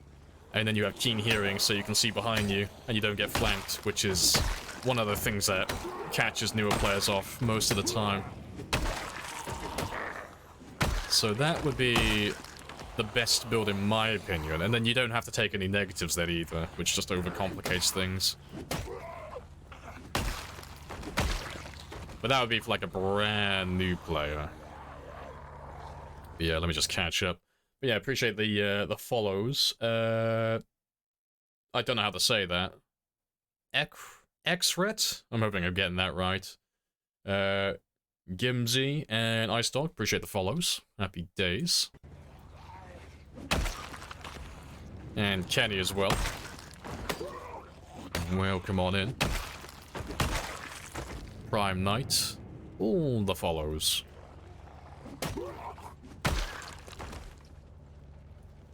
Let's grab all of them.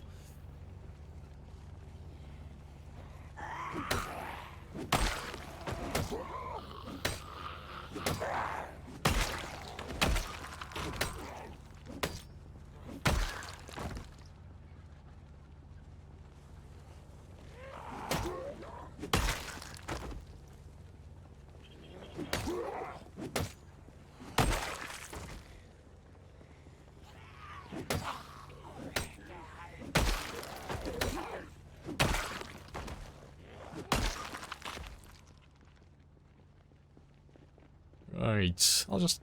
to be fair, I'll skip over those ones for now, because I want to grab that new car. But yeah, we'll come back here and do some more killing later. Do you use any mods or just vanilla? So this is like a vanilla plus run, so... like, all the gameplay is pretty much vanilla except for like one thing, which are the helicopters. So, anytime someone follows, you'll notice a jet flies over really quickly. And anytime someone subscribes, it calls in a helicopter that lasts a little bit longer. So that's the only thing that changes gameplay. I'm also running a craftable headgear mod, which is where my plague mask comes from. So that one there. That's just cosmetic though. No gameplay stuff with that. And I think that's everything. Oh, and the Twitch stats mod, so that just records my survival time and my kill count in real time, so I don't have to update it manually. But yeah, those Those are the mods we're running for this one, so it's like a vanilla plus run. What was your previous longest lasting guy in the course of death? Oh, so the longest one I have on Twitch, which will be my last character, is that, the one that Periwinkle's just shown there. So that's 3 years, 6 days, 9 hours. My longest ever recorded, or my longest ever run that I've ever done was 10 years, 3 months. That was 735,000 kills.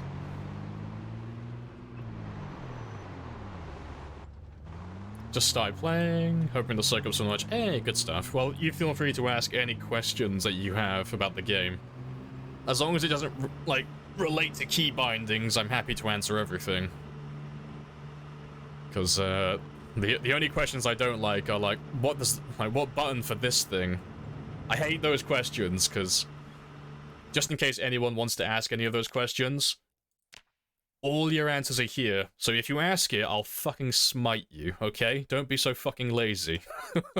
But anything else is fair game. Anything that relates to gameplay, I will answer everything. Everything I can, just not key bindings, so I hate those questions. Fucking lazy.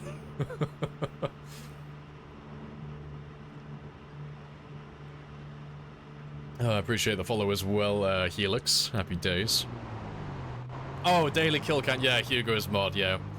I'm sorry, Hugo, I forgot about your mod. Yeah, the daily kill count. Yeah, that's a good one as well. What key binding do you use? Banned. DD's banned. Perma banned. No, the key binding I use is none of your fucking business, son. That's on a need-to-know basis.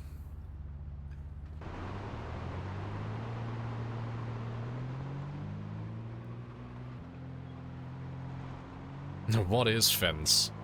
The Fence is a lovely deity that gives and takes. Best way to kite groups in early game. Learn where the Q key is on your keyboard and smash that boy as much as you want. To fuck off. So when you're like kiting zombies, like if you ever played like Call of Duty zombies, it's pretty much the same thing as that, making a train basically. So you're just pressing Q to make a bunch of noise, and then just obviously avoiding the zombies so you don't get grabbed by them, and then just kind of looping them all into one big group. And then when you have all the zombies in that area that you want to get rid of, then you just walk away somewhere else. Obviously the place that you're walking to is going to have more zombies, but then... 1. but then you can leave those zombies out there, and the way that you get rid of them after that is just to break line of sight and run away. So, like, just imagine, like, this was a group of, like, you know, maybe 50 zombies or so.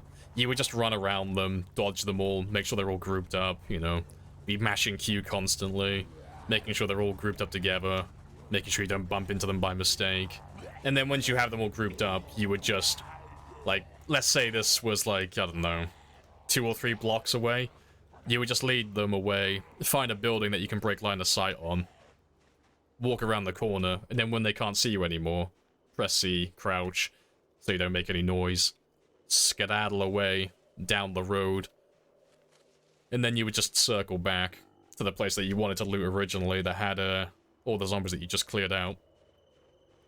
And then you'd be done. And then that would be like a block cleared out with no zombies then. And you'd have like a couple of zombies follow you back. Like obviously you're not going to get it perfect, but you'd get rid of most of them. And then you could just kill whatever strays followed you.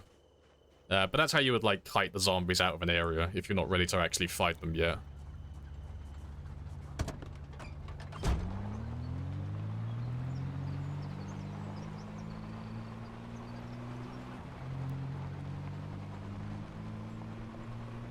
What a button. I know, it's beautiful.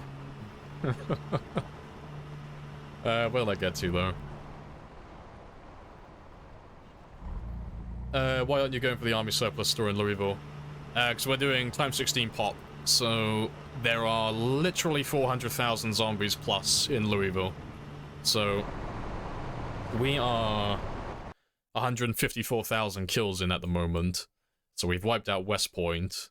Everyone around here is dead for the most part. We've wiped out the mall, we've wiped out Valley Station, and we're just by the military checkpoint. But to get to the army surplus store, which for those of you who don't know where that is, it's well, I can't remember now, actually. It's somewhere in this area over here. But to get all the way down there, I will literally be over 500,000 kills in before I get to that part of the map. It's, time 16 pop is very spicy. So there's about 4 to 500,000 zombies just in this area alone on the population we're playing on. And because we're doing pinpoint hearing, I will probably have to wipe out the entire city. Got quite spicy. Before I get down, like, to the north end. It's a good old time. Yeah, let me just speed run. What do you do if I die in this run? I would wipe away my tier and I would start a new one. Why so many generators everywhere? They act as decoys, so they make a lot of noise, and they pull all the zombies into one spot. I'm guessing you got no respawn? Yeah, because we're doing a population that's so high, having respawns on is, a little, redundant. Maybe Jet spawn when you follow him? No. It's, because we're doing pinpoint hearing, which just makes everything incredibly loud, so zombies will hear you from much further away. The reason I have generators around is because I can use those as decoys then. So cars make for good decoys, so something that's going to be generating noise to lure zombies into one spot so you can kill them all. But the issue with that is, if the car isn't of good quality, the engine will cut out frequently, which, you know, defeats the point of having a lure if it's going to turn itself off every few minutes.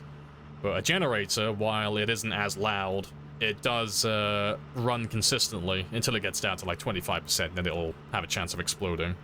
But it means I can have a nice lure in an area that doesn't need to be refueled or repaired very often, and it's going to run consistently and just pull zombies into that one zone. But we're currently not running any generators because there are pretty much no zombies left in this area. We've killed everyone. You removed the poison fog mod? Oh yeah, we haven't had that one for months. Yeah, that was on the last run we did. That was a very mod-heavy run. This one is bordering on vanilla. Appreciate the follow as well, Mr. Gutsy and... Mr. Gutsy, Chilio, and Middle Management. Happy days. Yeah, you prefer... Yeah, no respawn, better long-term goals. Yeah. Yeah, like the high... Like, it's a bit like on a spectrum. Like, the higher you set the population, the fewer and fewer respawns you need. And eventually it gets to a point, like, towards, like, ×6, ×8 and above, where you don't really need to have any respawns on, because you have too many zombies already. And then it's fun then, because you can actually wipe out towns entirely, and it gives you, like you say, a long-term goal to aim for. Because you actually feel like you're making progress on, like, a world map scale then, where you can actually clear entire areas permanently. First time here, can you show your skill sets? I can indeed. You can have a gander. That's what we're currently working with.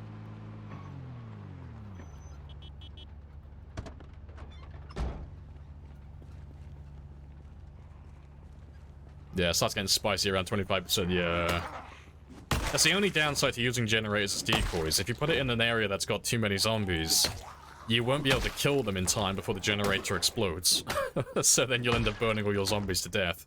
Which, you know, if you're trying to kill them is great, but if you're going for a high kill count, fire doesn't count towards your kills, so you get robbed of all of those kills then. So it's, you know, double-edged blade, but it's definitely fantastic if it's a good tactic. Do you think multiplayer games need sleep turned on? Yes, 100%. Fatigue is tied to a lot of the game mechanics, so if you turn sleep off, the game becomes incredibly easy, to the point where it's just not fun. That's my opinion. The issue is, though, people don't want to spend like 20 or 30 minutes in real time sleeping in a bed just to maintain the game's difficulty, so the way to get around it is, on a multiplayer server, you have to run like the Sleep with Friends mods, which basically, it allows you to have sleep turned on, it just reduces the amount of time it takes for you to regain your fatigue, or get rid of your fatigue, I should say, while sleeping. So instead of taking like 20 to 30 minutes in real time, you can put it down to something that's more reasonable, like 5 or 10 minutes. But your character will still get tired in the day, so you get to retain that game difficulty. But it's, it's a hard tightrope to walk, where it's... You want it so it's like, it doesn't take too long to get back your fatigue, so it's like, it robs the game of being fun, but you don't want to make it so it's so quick that it doesn't matter, because you can literally regain all of your fatigue within like 30 seconds. But different servers run different settings. But generally they all hover around like the 5-minute mark. 5 minutes to get all your fatigue back from maximum fatigue, which is reasonable.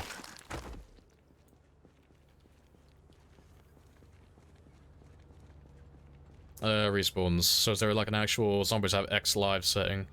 Yeah, so in the default settings, how it works is, the zombies will respawn every 72 hours, so every 3 days in game time. And they'll respawn in cells. So a cell is just a 300 by 300 tile area, and this is a tile. So in like 300 tiles that way and 300 tiles that way, that zone over there will have like every 3 days zombies respawn, and it'll be 10% of that cell's maximum population. So cells are just the game's way of dividing up where the zombies are and how to track all the data and such. So like you won't get zombies respawn in the middle of nowhere, because that cell doesn't have a high population. You know, the population for those areas will be 0, so it's not going to respawn anything.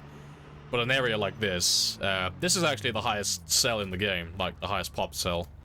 So on x16 population, this cell right here will respawn, well, it'll have 22,000 zombies, give or take, at maximum pop.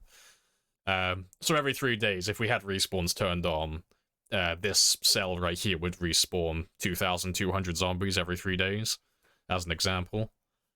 Which is why we turn respawns off, because obviously, if it's respawning 2,200 here every 3 days, and then, you know, it'd respawn about 1,000, about 1,000 or 1,500 here, and a few hundred over here, and here, and here, you physically wouldn't be able to keep up with how quickly they respawn, so you'll never be able to actually travel anywhere, because there'll always be zombies respawning faster than you can kill them. But yeah, that's how the respawn works, like a short version of it anyway.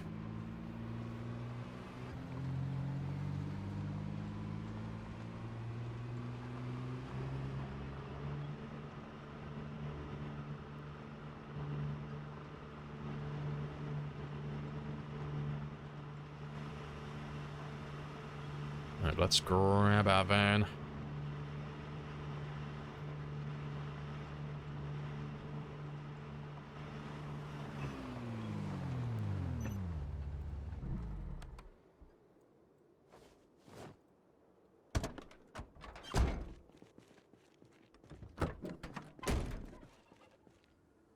No, that's not what I wanted.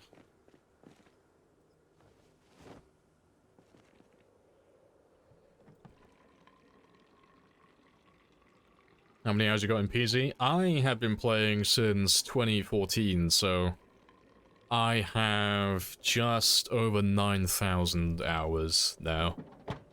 I've been playing for a very long time.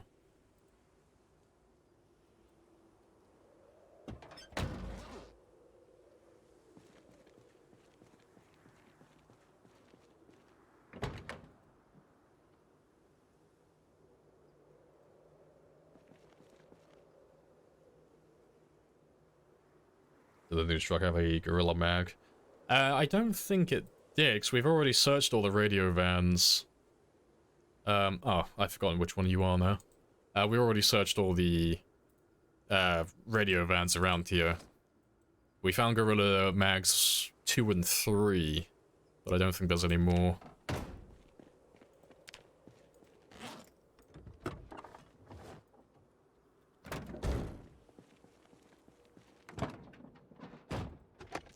Let's hotwire you.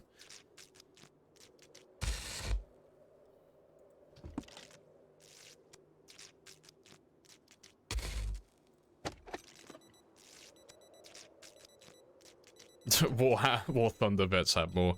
Well, maybe when I leak some, like, military documents, maybe I'll be able to get more hours. Also, why?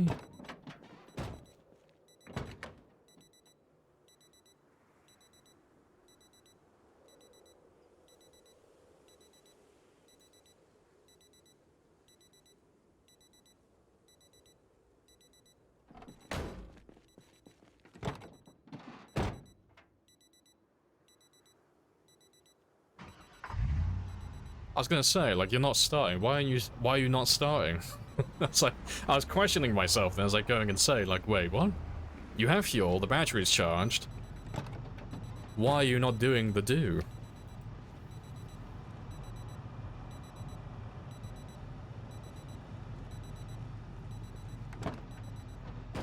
Yeah, there we go. Brand new car.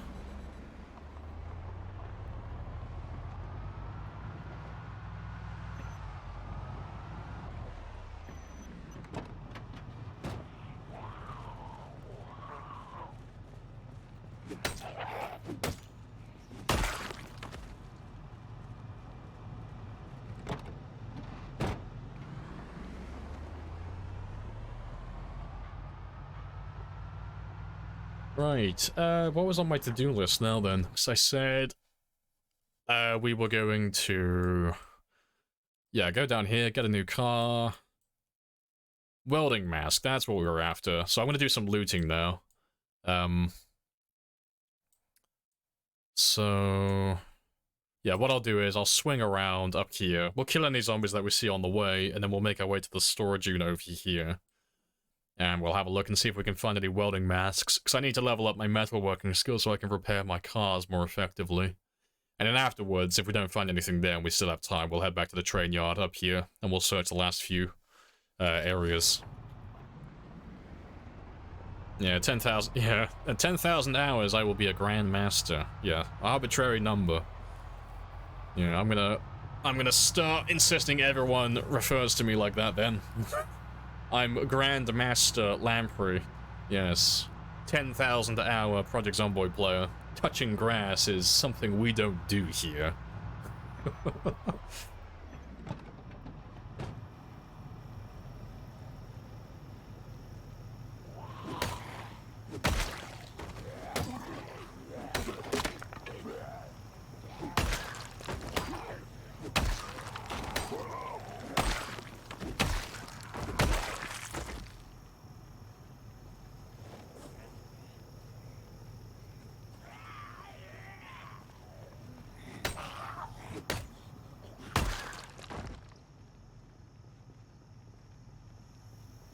What's the plan on this playthrough? Liberating cities.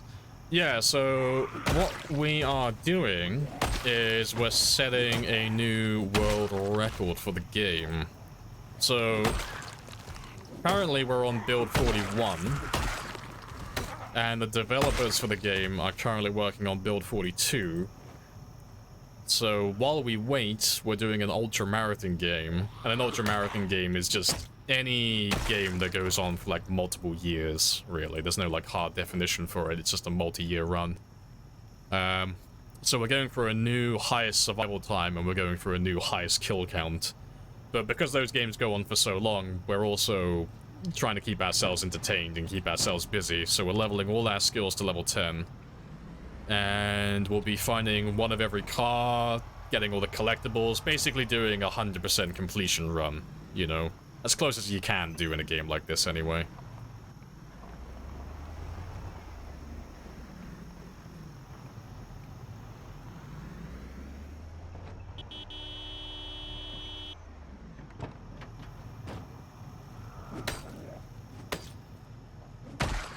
And yeah, adding on to that, we are going to be trying to kill every zombie on the map. Everything has to die.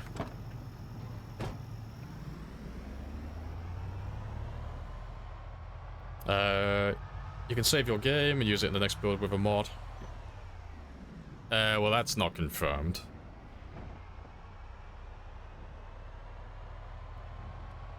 No, when build 42 gets released, everything, like every game that currently exists is likely to be outdated. Anytime they do like a major update like that, everything gets outdated. You have to start a brand new one. Like obviously you can continue playing your current game, you'll just have to use play on a legacy build. And the devs are usually pretty good at leaving those builds in, so if you want to play on, like, you know, carry on playing on build 41, they'll likely have a legacy build you can carry on playing your game with. We won't be doing that ourselves, no matter how far I get into this character. If they release build 42, I will be playing build 42, because it is a chunky update that's going to be adding new occupations, possibly new traits, new weapons. There's going to be animals and hunting. There's probably going to be a big expansion to the map as well with new towns and cities, so I will throw this man off a building fucking immediately if Build 42 gets released, and I'll make a brand new character. Appreciate the follow as well, Sar. Happy days.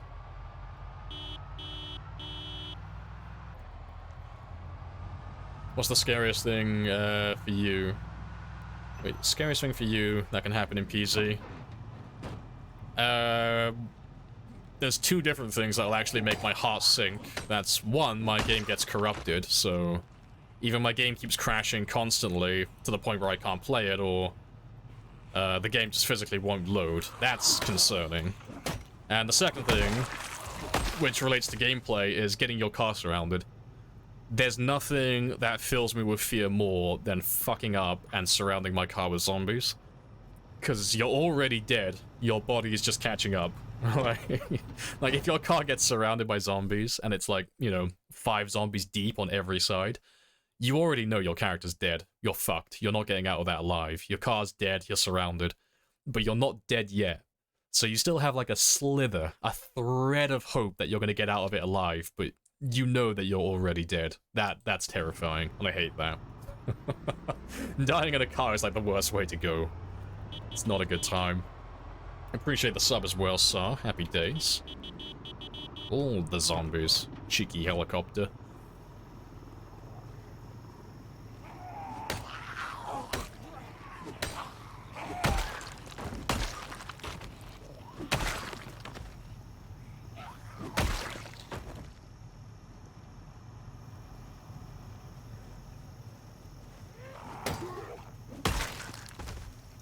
Even build 38 is on Steam. Yeah, there's already quite a few legacy builds existing. Like, let me have a quick look. What do they currently have? Betas. So there's, yeah, the unstable build. Then they got 41, 4177, 4173, 4168, build 40, build 39, build 30.30. So yeah, the oldest you can do currently is 38.30, so that's like before vehicles. So that would have been back in like 2016, 17-ish. That's when cars got introduced. So that would be before Riverside got added as well, actually. And that's before like a lot of things were added into the game. That's before the animation update as well. So if you want to see what the game looked like when it was like really unpolished and sketchy, build 38 is hilarious. So, Build 38 didn't have Riverside, but I'm pretty sure West Point was in at that stage.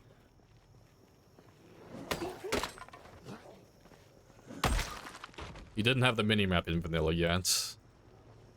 That was the old foraging build as well, so the current foraging system wasn't in the game yet, either. No, there's quite a lot different, and if you do try it, the first thing you'll notice is the game is ridiculously easy compared to what it is now. Build, prior to build 41, multi-hit was always on by default, so you'll always have multi-hit turned on, and the combat was a lot easier as well, like more so than it is now, even if you have multi-hit on or off. Like, it was a very different game back then. Combat was very easy.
Oh, the zombies.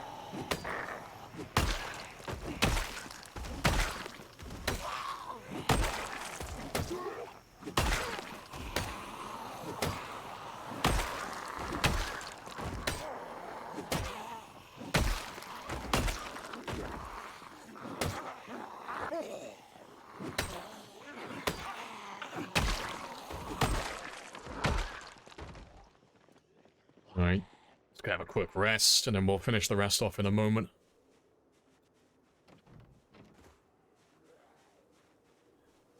Anyone ever played the demo of the game? Yeah, I downloaded it. Like, I already had the game, but I wanted to see what the demo was like as well. Yeah, the demo was, 2016, I think? But yeah, it spawned you in Westport, and you got to run around for, I think, an hour in real time. But yeah, you spawned... I think you spawned in Twiggy's, I think. Like, it always spawned you in the same place, but yeah, you got to have about an hour of playing. But yeah, good fun, though. Bill 38, get a knife, basically can't die. Yeah, like, back then, butter knives were fucking great as well. Butter knives, like, doing the one-hit animation stab with the short blades, you could do it from any angle, consistently. It was very easy, and you could do it with butter knives as well. But the butter knives used to last for like 10 zombies, so you could run into a house, like kick down the front door, break into the fucking kitchen, grab like 3 or 4 butter knives per house, and you were set for like the first couple of weeks while you waited for like hunting knives and that. It was very easy.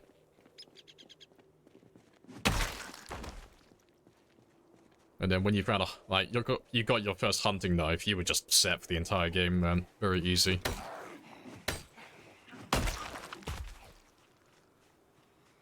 I didn't realize other builds had multi-hit by default. Yeah, it was like prior to build 41. Like, build 41 made it so multi-hit was optional, and they made it so...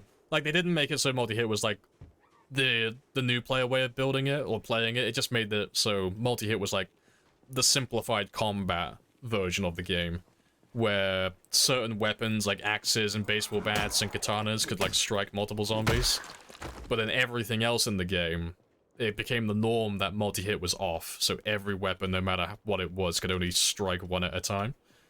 And then it just became, like, the norm for everyone then, because it was, like, having multi-hit off is just objectively more difficult, so people latched on to that, and then turning multi-hit off just became, like, the, well, the difficulty norm for the game. I have introduced myself, you have introduced yourself. This is a very good conversation. Yeah, currently it's a very good conversation. But yeah, it's Apocalypse is multi-hit off. Survivor and a builder mode are both turned on. I think CDA has it off, I think, by default. And then obviously in Sandbox you can pick between either of them. It's up to you.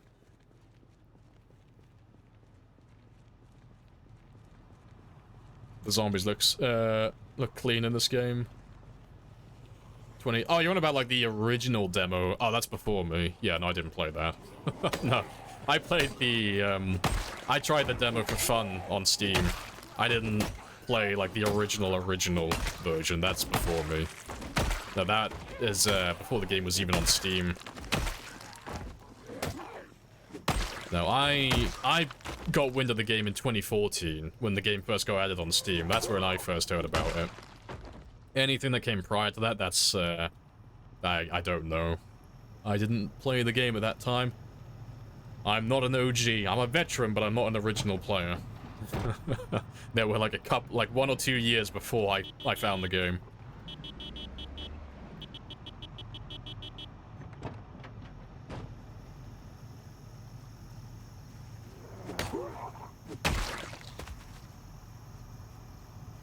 ...2011 demo was shit, not gonna lie, yeah, because you had to play as Bob and, well, you played as Bob and you had to try and, well, you could kill Kate, couldn't you? You could smother with a pillow.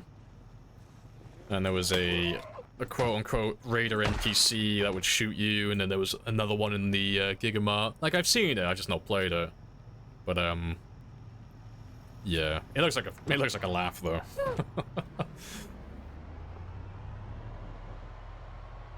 Wasn't it more proof of concept with Bob? I don't know, to be fair. Like, it's, like I said, it's a bit before me, before I found the game, so I don't know to what end the demo was made for. I don't know if it was, like a proof of concept, or if it was actually like they were getting ready to launch the game, or what, but 2011, it sounds like it'd be like a proof of concept release. But yeah, you'd have to find like an original player or talk to one of the developers about it if you wanted more info. So I am not the one who would have that info for you. You know just as much as I do regarding that.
Golden. There's a few other NPCs, the guy in the mall with the shotgun. See, I never played the demo, I didn't even know... Oh, yeah, no, there was... I don't know about, like, the southeast side of the map? Is that what you're on about? The mall? I know there was, like, a small... Like, you had the Gigamart, I think. Or whatever it was, like, that little food store. And then there was a larger one on the southeast side. They remade the map. Or, yeah, they remade the map in, one of the challenge modes. It's, You Have One Day, I believe it's called. Pretty sure it's still in the game.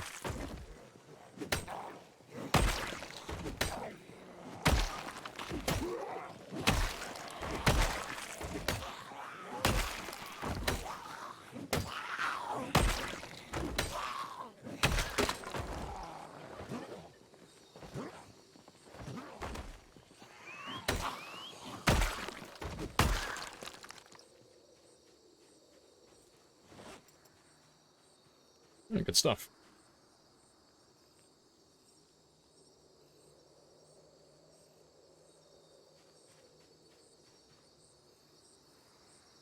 You haven't noticed how depressing the winter was before I played the game?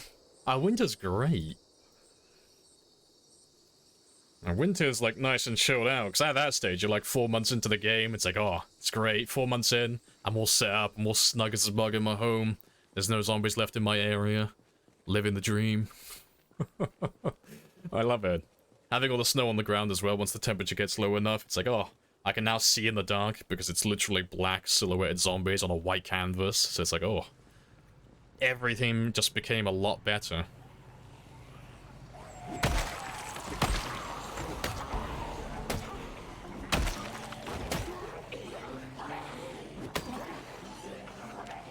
Yeah, there we go, level 9 strength.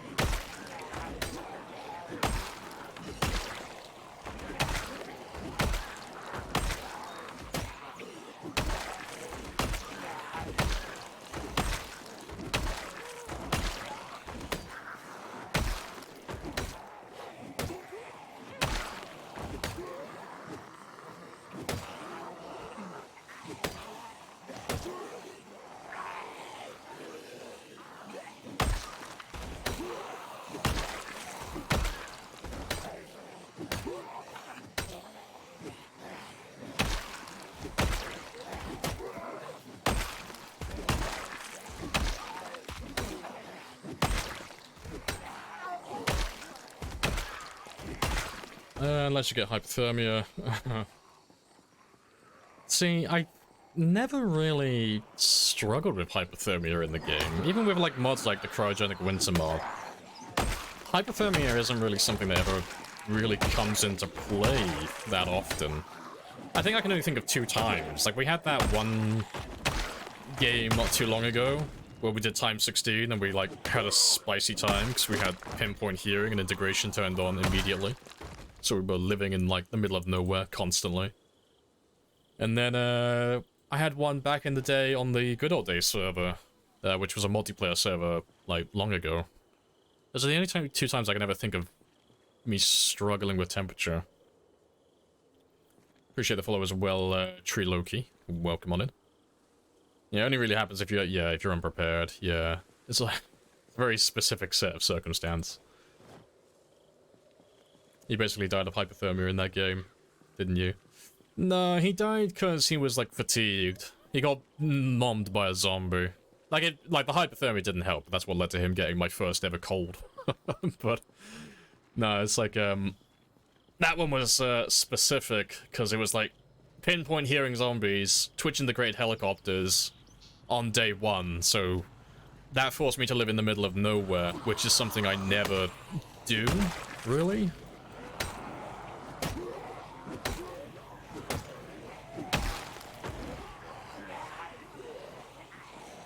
Why aren't you using a gun? Because guns are terrible and very short-lived. Guns are fun, but they don't last very long. You never have enough ammo. So I do use guns occasionally, but only to blow off steam, not for practicality.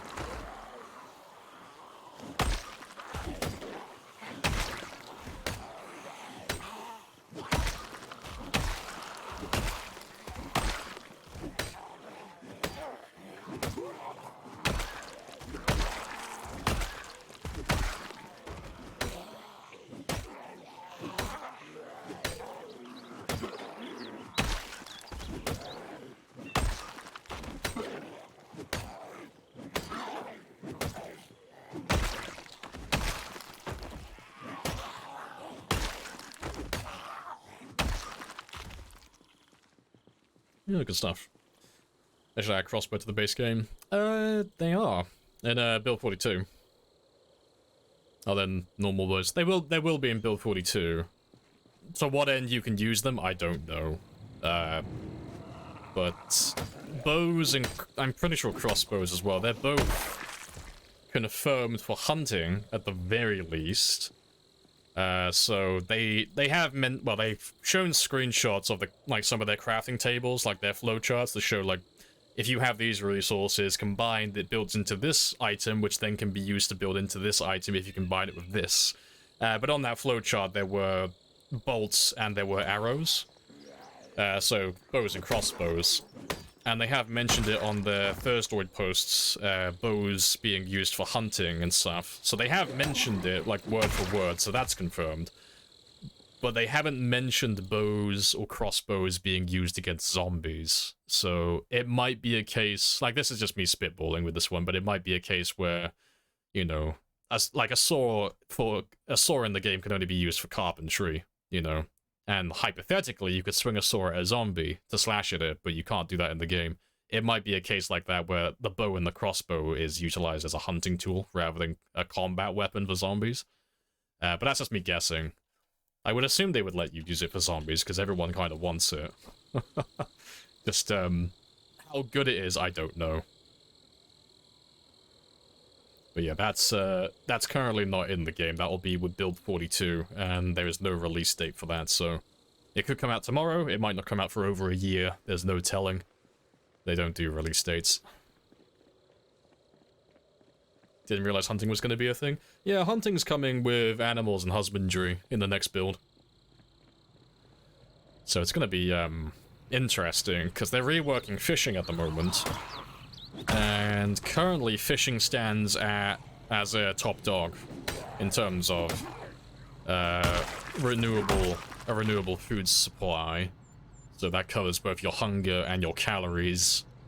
But because they're reworking that, it's going to be a lot more time consuming. So it may be the case where hunting kind of becomes top dog and becomes like the new preferable way to get food. And if it doesn't, then they're also adding animal husbandry and farming and stuff in the game, and they have got that going on. And if that doesn't become top dog, well, then you've got trapping, and trapping is very close to fishing currently. Right, but it's been about 4 hours, so I'm going to have a bathroom break and probably grab myself another drink as well. So I'll be back in less than 5 minutes.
Right, and I'm back. Happy days.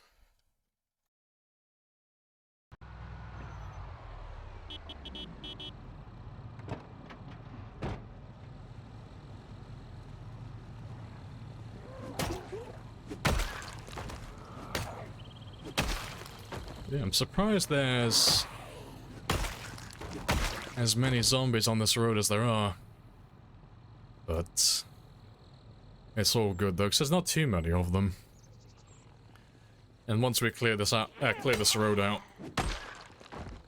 it'll be done permanently then. It'll be clear forever.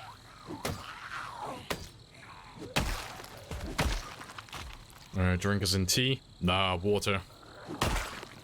I would have made myself another coffee, but sad days, I have no more coffee in my kitchen, so I gotta drink that cheeky H2O beverage.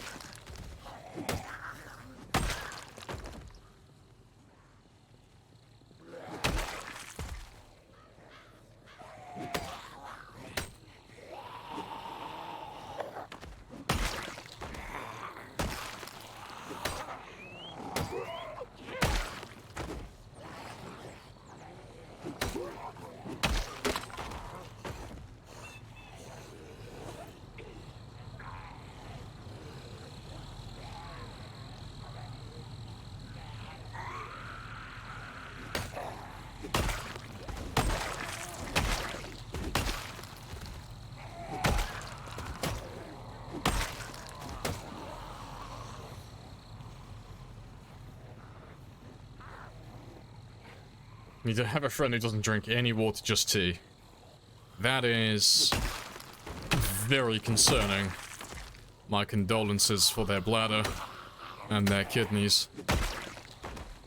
Oh, Takeout. Oh yeah, appreciate the follow as well, Takeout. Happy days. I don't know if I said thanks for that or not. Yeah, welcome on in.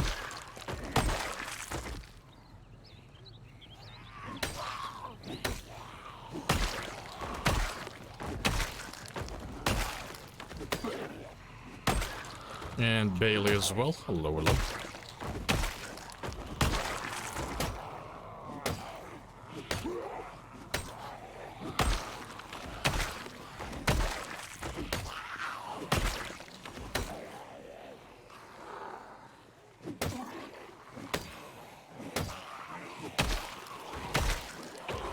Swing and a miss.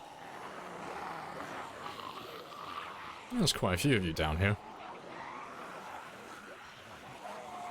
Can I see your character stats? You can indeed. That's currently what we're working with. So at the moment, we are leveling up our axe skill to level 6. That's the name of the game currently.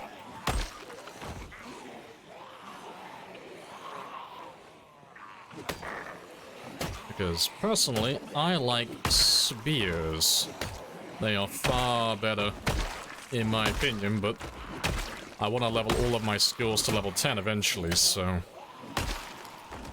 it's one of those things where I kind of have to bite the bullet and use all of these lesser weapons at low levels.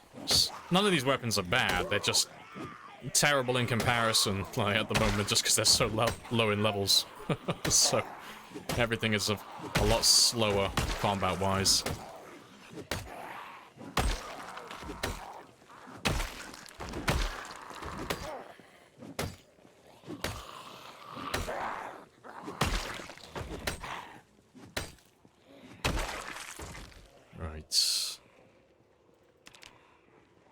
Let's kill these few, and then I'll head back up to my truck.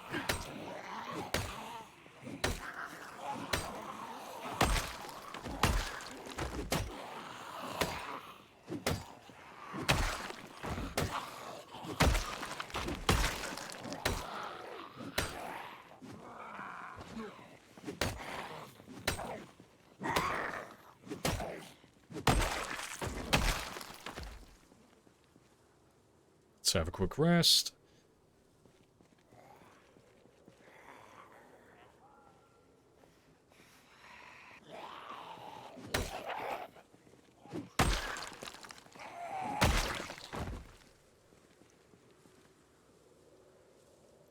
Looks like you're pretty far in. You're new to the game. Oh, fair play.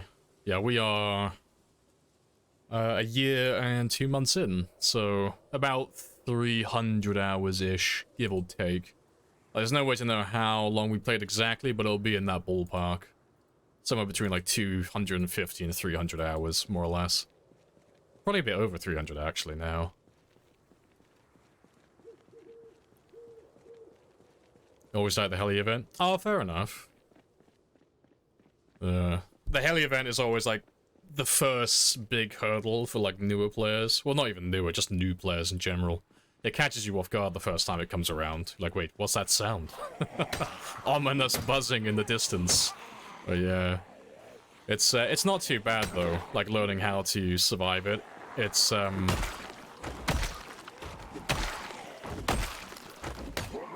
just a matter of learning how the zombies interact with sound and what the helicopter actually does itself. So the helicopter only hangs around for that one day, and it'll come and go like 2 or 3 times. So it'll fly over the character, then it'll fly away, then it'll come back, and it'll do that like 3 or 4 times-ish. And then it's over. But yeah, the zombies are never chasing after you. They're always chasing after the helicopter. So as long as you can stay somewhere where the zombies can't actually see you, they'll leave you alone. That's why you see a lot of people hiding on the 2nd floor or higher in a building when the helicopter turns up, because zombies don't ever really go upstairs when they're chasing after sounds. Unless the sound is obviously upstairs in the building. They'll normally just break through all the windows and the doors, and they'll pop out the other side of the building and carry on chasing whatever it was they were chasing.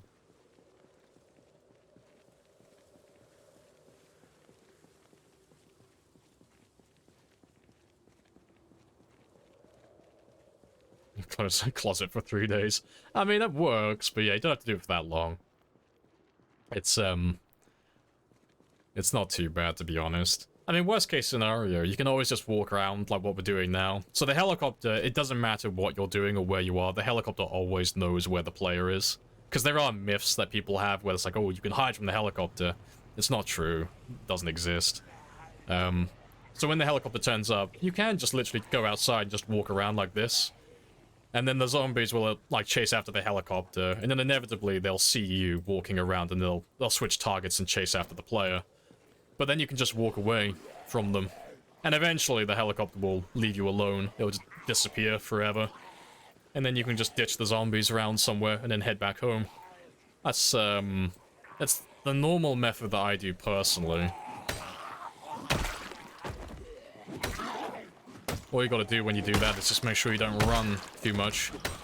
Because, the only thing that will really get you killed in that scenario is running out of stamina.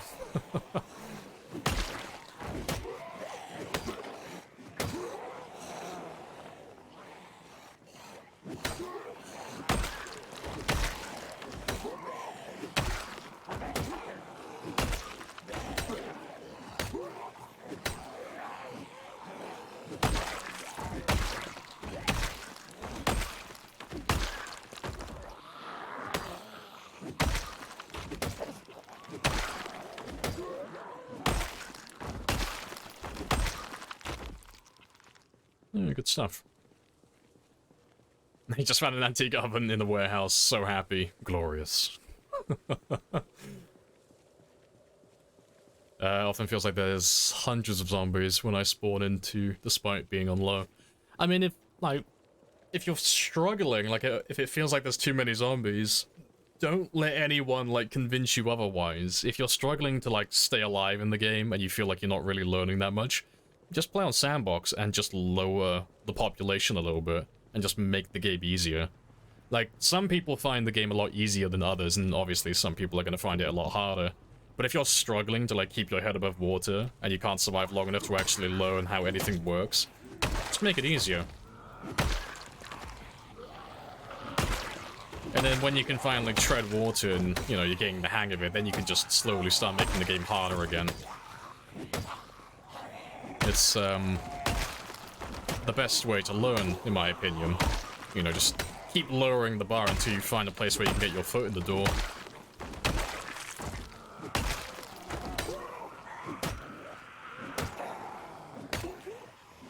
$415 kills for the day. That's not too bad. It's not fantastic, but it's not horrendous.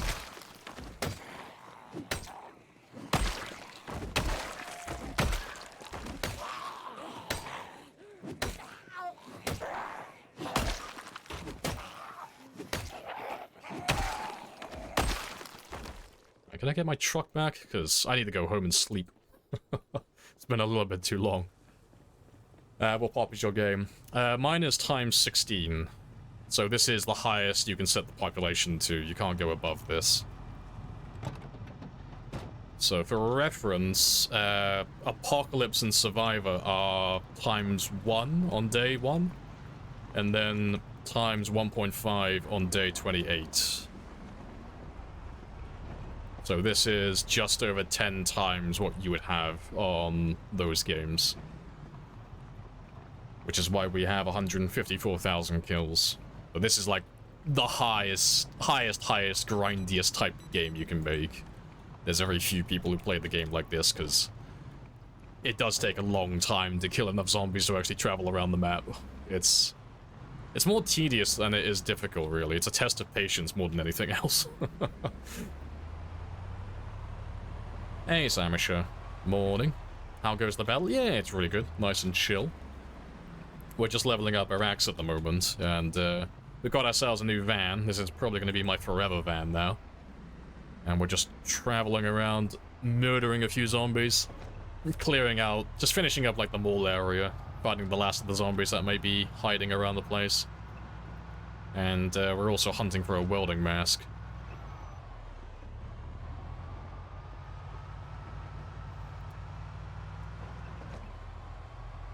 Yeah, tweak it to your flavor. Yeah, tweak it to your flavor. Yeah, exactly.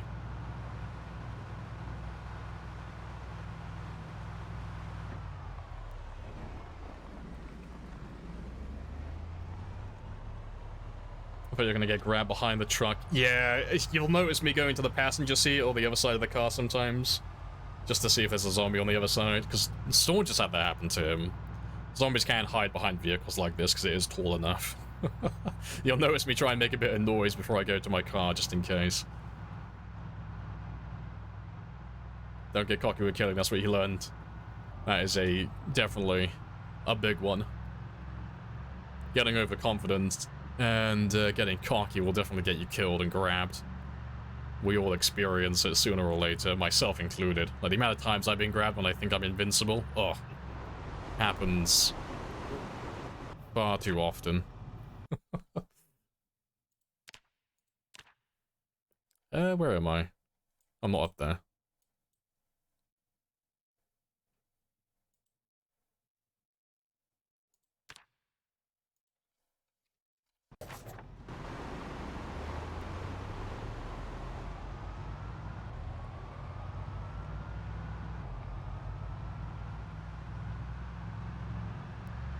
Axe is your favorite, don't you be a heretic. How dare you. Spear gang forever. Is the respawn open? No, there are no respawns in my game, so if the zombies die, that's it. Zombies aren't respawning. Once they're dead, they're gone. There's no loot respawn either, so once I loot a building, that's it. Nothing's replenishing. And if I die, I'm not respawning either. If I die, the game's over. That's it, we start a brand new one. No second character, no coming back with my stats, nothing like that. It's more fun when there are consequences, I think. Like, once my character's dead, that's it. Brand new game, fresh start. Yeah, game's not having a good time at the moment. Appreciate the follow as well, SG. Happy days.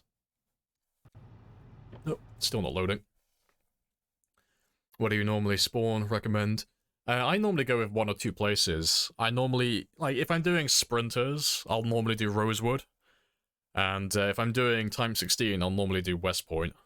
Those are my 2 choices. So West Point is good because there's an area just west. The people refer to it as the 3 mansions, or the lake houses. But no zombies spawn out there. So if you're doing like a ridiculously high population, going to West Point, even though it has the highest population of all the starting towns, it is ironically one of the easiest. Because there is an area you can get to almost immediately that doesn't really have any zombies, so you can get your foot in the door quite quickly. And then for sprinters, I normally do Rosewood, because Rosewood has only a handful of spawn locations. It only has, I think, 5 houses you can spawn in, outside of occupation-specific spawns. And the entire town is just filled with low fences, and it has a very low population. So for a sprinter run, it's perfect. Same as how you play, yeah, good stuff. You go to that spot. Yeah, you can't stay in town with Time 16. It's not possible. Like, there are people who've claimed they can stay in town with Time 16, but they either use fire or they use glitches. You can do it for like a short run, like less than a month. You could stay in the same town on Time 16, but there's too many zombies. You physically cannot withstand Time 16 population inside a city. There's tens of thousands of them, and my game might be about to crash. That ain't good. Please don't crash. But yeah, that's why if you ever see someone doing a Time 16 run, you'll see us all do the exact same thing. We might spawn in a different town, or in a different area, but we'll always leave the town almost immediately, and live on the outskirts, and then slowly work our way back in. Because, yeah, staying inside the town with Time 16 is just not feasible, unfortunately. How'd you dedicate more RAM to PC? Oh, you have to change the, there's a line of code in the files you have to change. If you type in on, like, Google, you know, change RAM, like how to increase RAM PZ, it'll be like one of the first searches. There is a forum post, an old forum post that you can look up that shows you.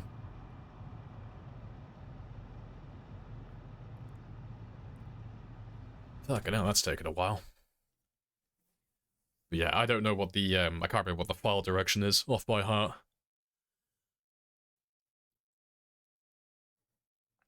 You've heard of a place that is very good for basing, but I don't know where it is on the map. It's a farmhouse with a well, an old oven. Oh, that's miles away. Yeah, I know what you're on about. While our map loads, so I can show you. Yeah, you're on about the cabin in the woods by Muldra. It might be that one. Yeah, the other one isn't on the map. I'm pretty sure it's this one then. But yeah, it's in the middle of nowhere, basically. So, there's no zombies that spawn around this area. It's a very small cabin, but there's a well about here. I'm pretty sure it has an antique stove as well. But yeah, it used to be the GOAT for bases. And the reason why it was the GOAT is because back then there were no cars. There weren't any vehicles in the game. And that base is almost, for the time, it was almost perfectly central for the entire map. So you had a place that had no zombies, infinite water, and it was just like a really nice safe spot. And then you were pretty close to like a little bit of everything around you on foot. But since they added cars and such, it's so deep in the woods, it's more trouble to get there than it's actually worth. Because there are places that have wells out, I think it's one of these ones down here. It's one of these farmhouses around this area. They have wells, but they also have road access as well. And this area doesn't spawn any zombies either. So you'd be better off going to a place around there, really. In my opinion. But yeah, that base that you were talking about was it was one of the best bases in the game back in the day.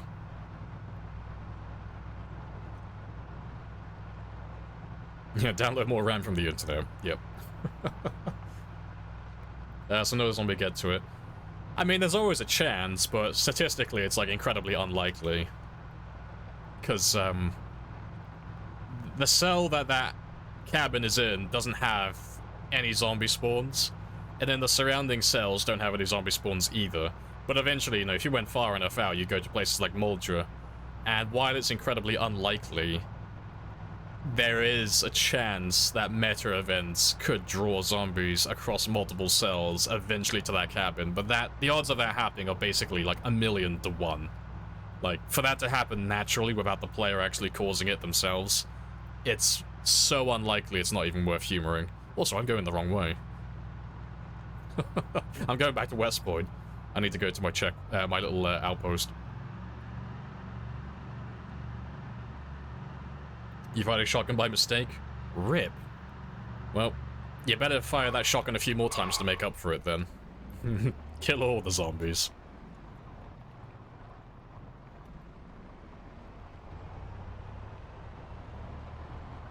So it's like a farmhouse type thing with road access. Basically, yeah.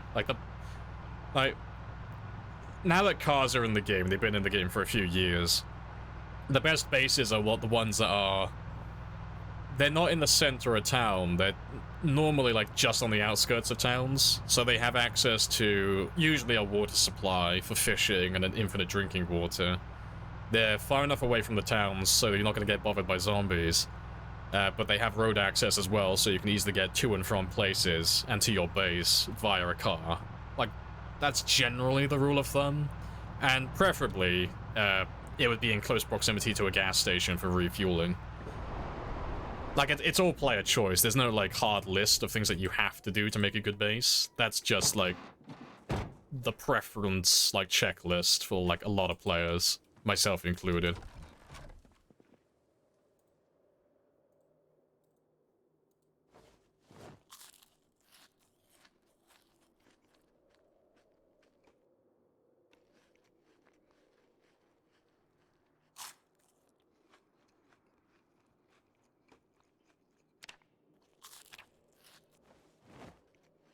Yeah, I just need my character to gain weight again, because I haven't been eating for the last, like, 2 or so days.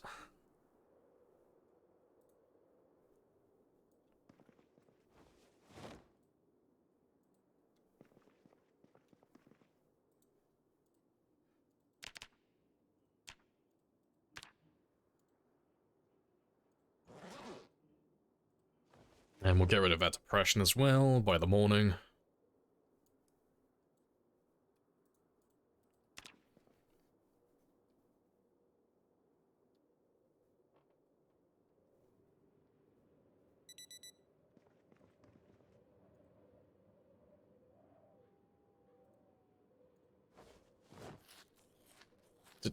Yeah, that'll be fine.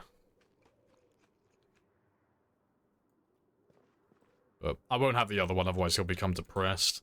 So let me just pour you out. And we'll do some fishing tomorrow morning.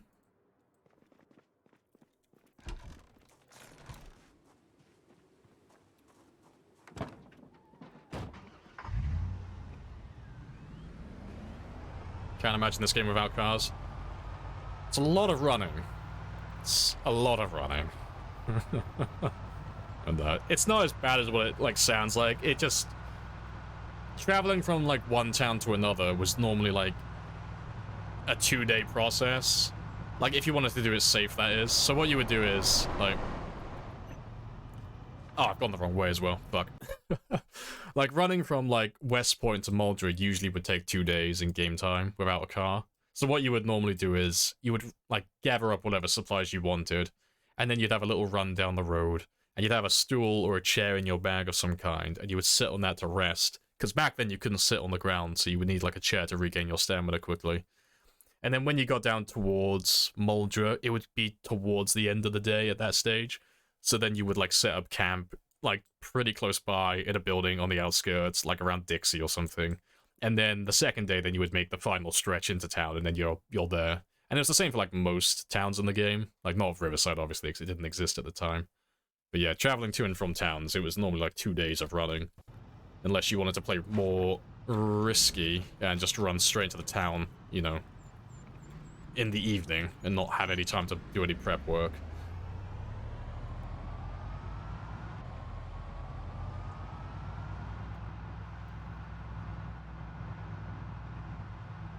Say some, I saw some YouTube videos that based in the big fenced-off park area.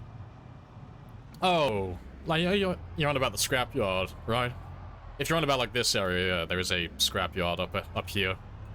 But yeah, there's like a few areas in the map that have like tall fences that go all the way around, and then all you gotta do is block off for like a tiny area, and you're good to go then. You have a nice impenetrable wall that can't be destroyed, and you only have to defend like a very small like 4-tile entrance. Yeah. Not quite a generator yet? No, I got tons of generators. Yeah, if you want about like the fuel stuff, I'm not the type of person to refuel my car like every 5 minutes. Like I'll refuel my car when it gets like down to like the last slither, because it only takes me like a couple of minutes to go to a gas station and refuel it. So I'll get my money's worth out of him first, and then I'll refuel him afterwards. The same with like refilling my water. I'll wait till my character has completely run out, and then I'll go about the task of refueling him again.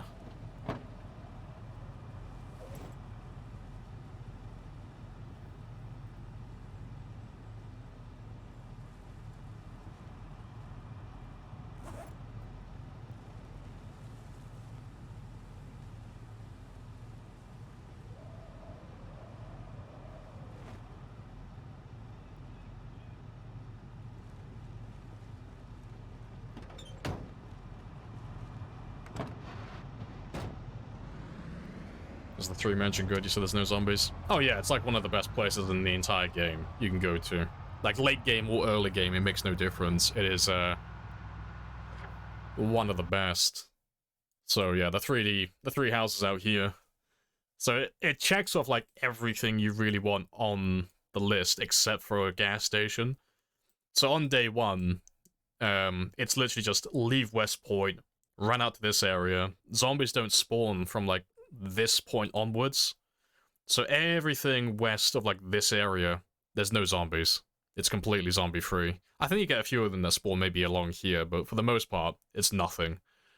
And then when you're out there, you're fine, you know. It doesn't matter how long it takes, because you've got infinite water, you've got obviously the lakes and the river, so you've got infinite food, you've got plenty of areas to forage from as well. You'll normally have like the bare essential starting gear in these houses, so you'll have like one container of water, like one water container, You might get lucky with a few weapons and tools and stuff like that. And then you can slowly make your way back into Westport and chip away at the zombies. And then eventually you'll chip away enough where you can actually get a foothold on the west side over here. And then you can make like a little forward operating outpost. And then you can like sleep in there when you need to. And if they overwhelm you, well, you can always fall back to the houses back here. And then eventually you just push them all out of town and kill everyone. It's why you see everyone, like, not everyone, but you see a lot of players go out to this area. Because it's very easy to get a game going there. Are they fenced off? No, they don't need to be. Because there's literally no zombies out there, they don't need any fences. Fences are very overrated as well, because if the zombies hear you inside your base, they'll just path around the fences. But, yeah, it is a very good place to be. Yeah, no need to, yeah, literally no need to fence, yeah. It's one of those things where it's like, is it nice to have an indestructible wall around your base? Yes. Everyone would say yes to that. But if you gave someone the choice between either having a base that has no zombies around it, or having a base that has zombies but has a wall around it, well, they're going to take the one that has no zombies every time. Because, you know, having a wall around your base is nice, but it's not perfect. Having a base that doesn't have any zombies that spawn near it is literally goated. You can't get any better than that. I don't need any defenses if there is no threat. And the only way you'll really get zombies go out to that area is if you're playing a game similar to this, where you're playing on, like, pinpoint hearing with hundreds of helicopters flying over constantly. Gotta go? Hey, no worries. Appreciate you dropping by.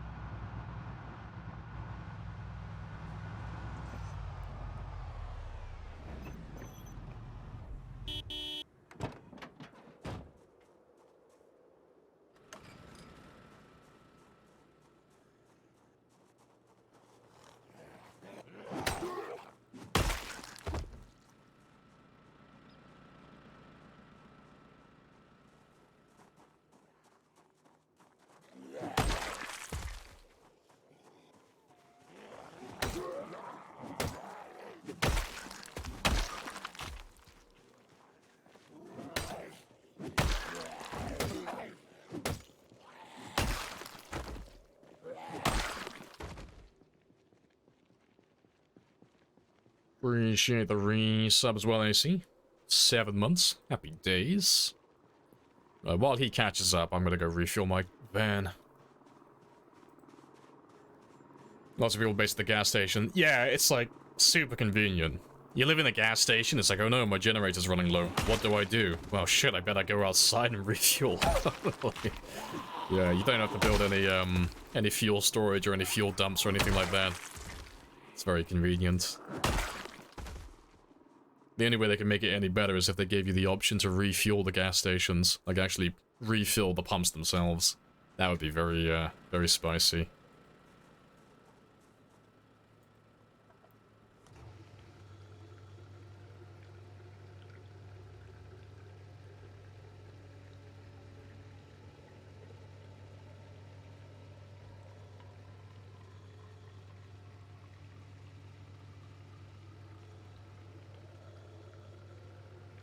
This one's nice for a base. Yeah, like, the population in this area isn't super high. It's like, kind of... It's in the middle of nowhere, but it's not in the middle of nowhere, you know? It is a very nice place to be. And you're not that far away from Louisville either, so you're like... You're far enough away to not be bothered by zombies, but you're close enough to be able to, like, make quick trips into the city constantly. Appreciate the 1,000 as well, AC. This is your spot. This is where you base, so... Fair.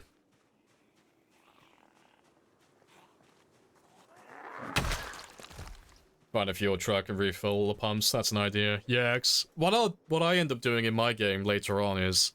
I'll take vans, not the step vans. I normally go for a specific type of van.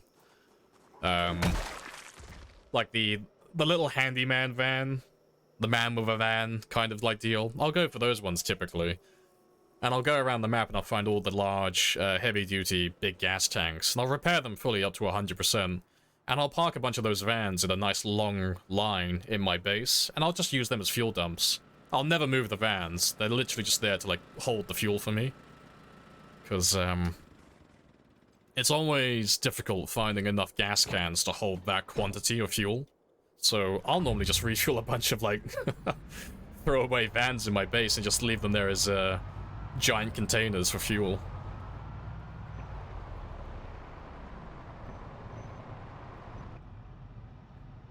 I mean, your first... Oh, the first biddy badge. Oh, fair play. Right. Where am I going today? I said I was going to check out the storage units yesterday, so we'll head up here now and we'll go looking for a welding mask.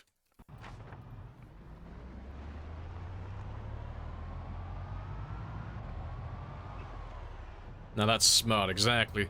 Big brain strats. What traits do you start with? Normally...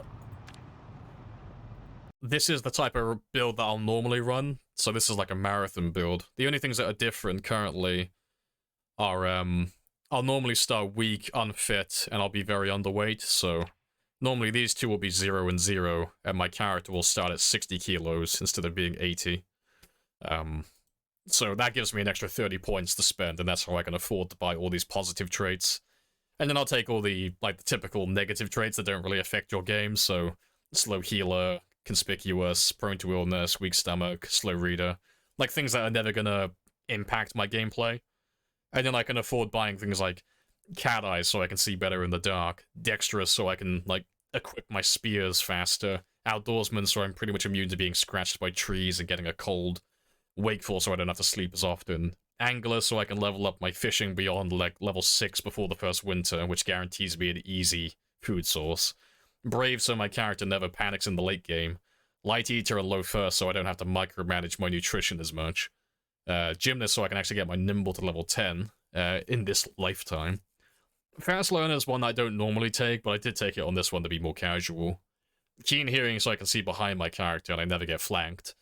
And then organized because it's goated for looting runs, because it's based on percentages, so the larger the container, the bigger the benefit. So got quite spicy. Vehicles like this and trailers like this, the bonus for having organized is tremendous. And then handy just because I'm being lazy and I want to level up my maintenance quickly. So that's the type of build I run. So this is an ultra marathon build. This is the type of run, or the type of build that you would have if you're doing like a multi-year run. So something that's beyond long term. You can afford all these with just underweight and unfit. Or very, very underweight, unfit, weak, and then all the prior mentioned negatives that are up here as well. So it starts you off, like, without all the positives, you end up with about 70 points to spend. More or less.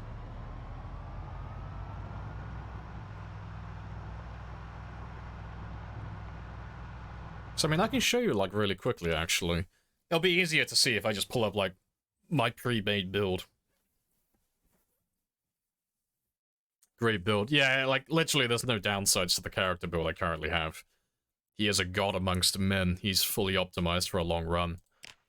But yeah, if I were to... But to be fair, I don't even need sandbox. I can do it on Apocalypse. I think it's the mod... No, that's the other one I was doing. I think it's this one. Yeah. Unfit, very underweight, weak, slow healer.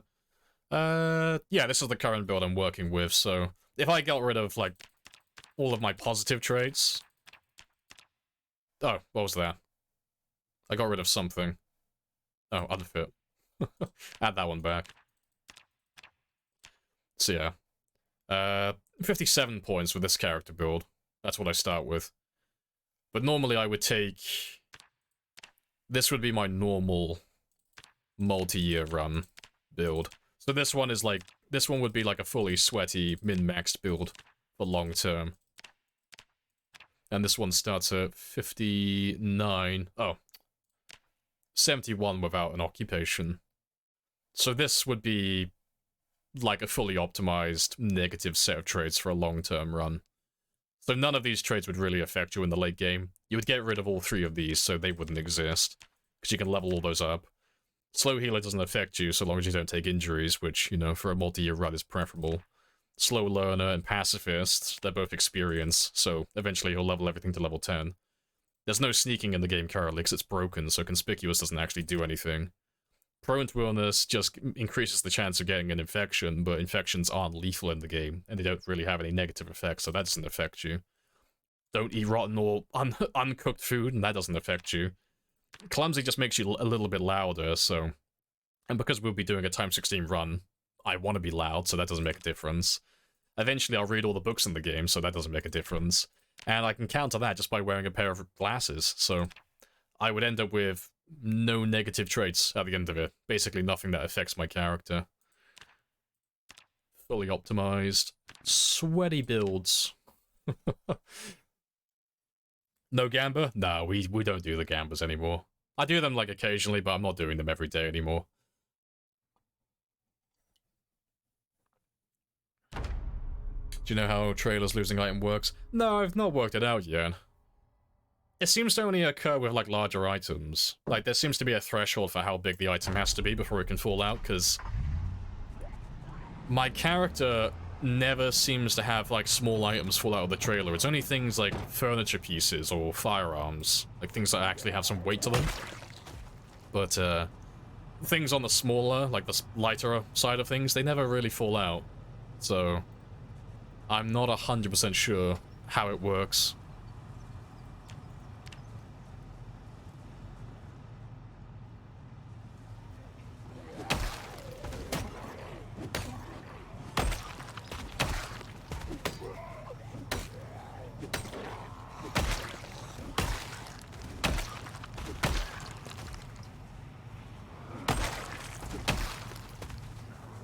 Hello, hello.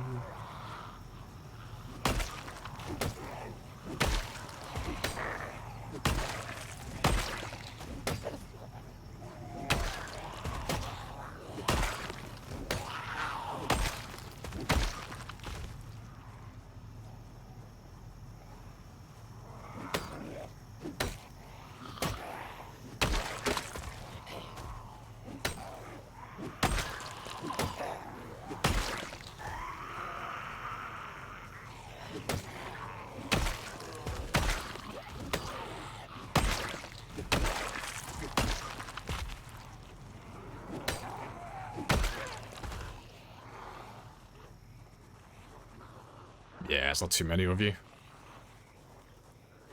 Gave yourself short sight for wear glasses, it cancels out. Yeah, so the debuff you get from having short-sighted, you can erase that completely if you wear glasses. However, you do still have the debuff from wearing glasses. So, anytime you wear something on your face in the game, you'll have debuffs associated with it. So, you can see... for my character, the third one down, minus 2.5% clothing effect. That is what you would have with glasses. So if you're wearing like a welding mask, it'll normally be like minus fucking stupid amount of percent, like minus 90% or something. Glasses had minus 2.5%.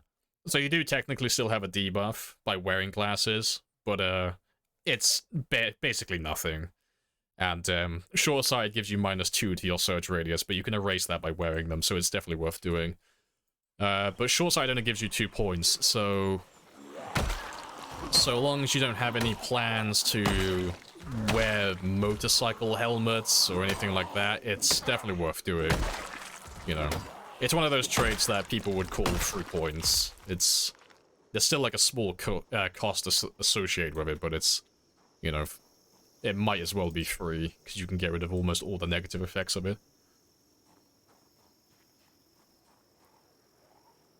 Slow learner plus passive is a nightmare, so...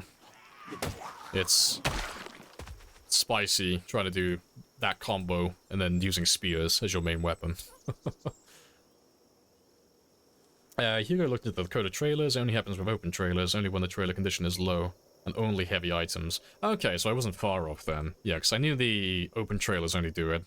And I had a feeling it was heavy items. 2 out of 3. That's good enough for me. Only weight 3.5 and above. Oh, okay, that makes sense. Yeah, because I was looking at it, I was looking at my axes, and my axes never fall out. But I've had things like shotguns fall out occasionally. And it's like, okay, so there is a certain threshold then. And yes, very good conversation. Hello, dear.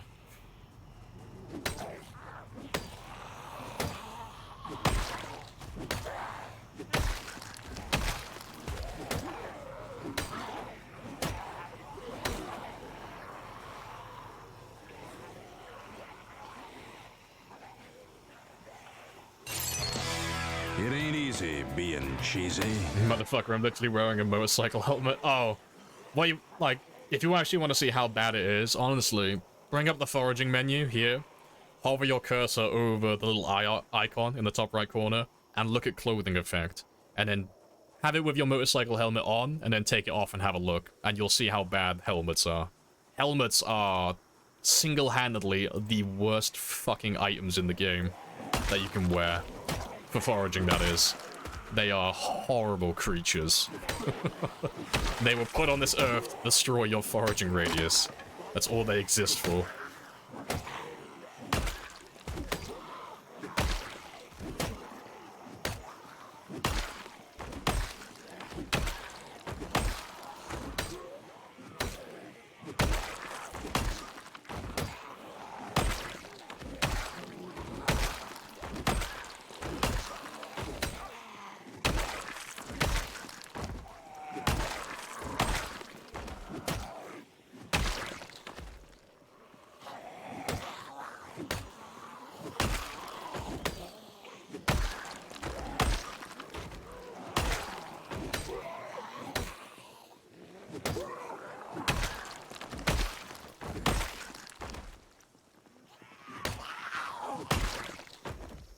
Oh, good stuff.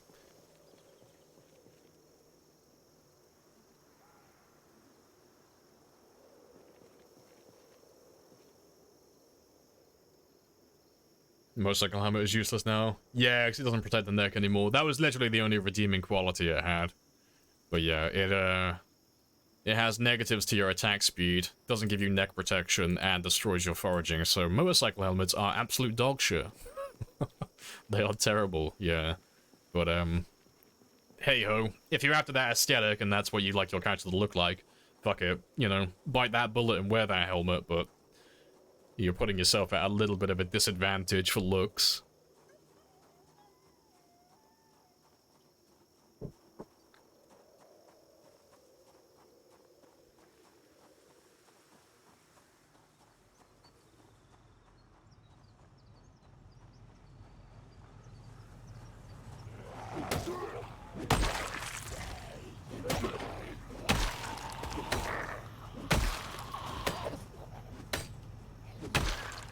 Fashion before functionality. See, I used to be the same way, but I've lost so many long-term games because I refuse to leather up.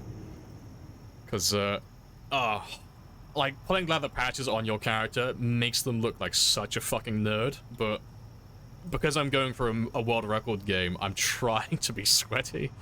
But yeah, I like my waistcoat. I like my denim jeans, my waistcoats, and my Plague Doctor mask. But, yeah. Oh, the leather patches just ruin it. It ruins the aesthetic. Appreciate the follow as well, Brat. Happy days. Welcome on in.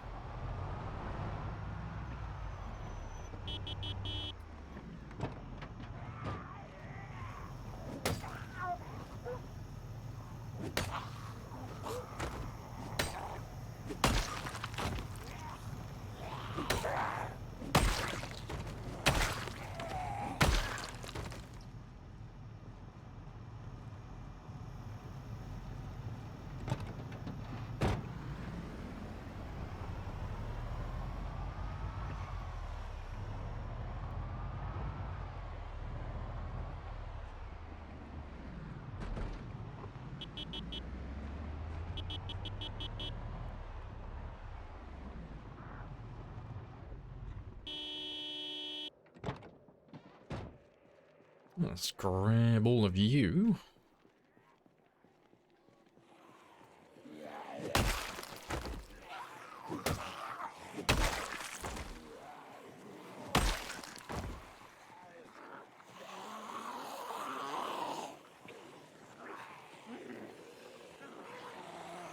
denim jeans are different than jeans. I think they have the same stats.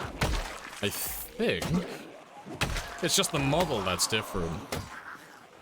I think, but don't quote me. I can have a look in a minute if I can find some, but I'm pretty sure the stats are the same.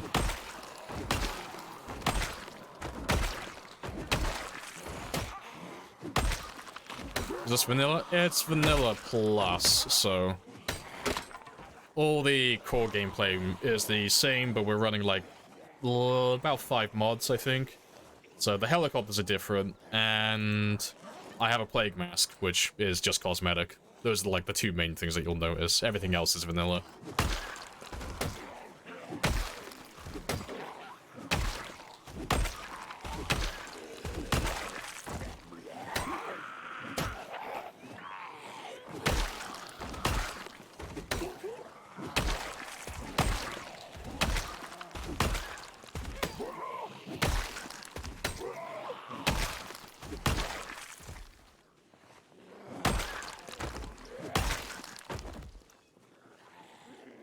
Your character currently has 100% protection on arms and body, 50 on hands, 100 on feet against scratches. Yeah, you can get 100 on pretty much everything for scratches, and I think you can get about, so long as you completely sabotage your temperature, you can get up to, I think, 40 to 60% on average for bites. Only thing with that is, I haven't tested it thoroughly, but be careful relying on that. You know, it's a bit like the experience modifiers. The numbers are a bit misleading. And the reason I say that is Rules Storage had a character that was, I think, a year plus into his game. 135,000 kills at the end of it. And he was wearing a bulletproof vest, which we all know, those of us who played, has 100% bite and scratch protection on the upper torso and the abdomen. And he still got hit. And it was a single attack. So even though he had 100% protection, he still had a zombie land a hit on him, on that body part. So I'm a little bit concerned as to what the numbers mean. Whether it's, because my thinking is, it doesn't actually, it's not like a 0 to 100% scale on, you know, terms of how likely is this zombie to actually land a hit on me. It's, you know, if I had like a 1 in 5 chance for the zombie to, well, a 2 in 5 chance for the zombie to hit me, but I put on armor so I had 100% protection, well, it's just gonna, like, increase my odds of avoiding them. So instead of having a 2 in 5, I'd have like a 2 in 10, you know? So there'd still be a chance for it even at 100%. That's my thinking, at least. But I don't know, cause I don't read the code.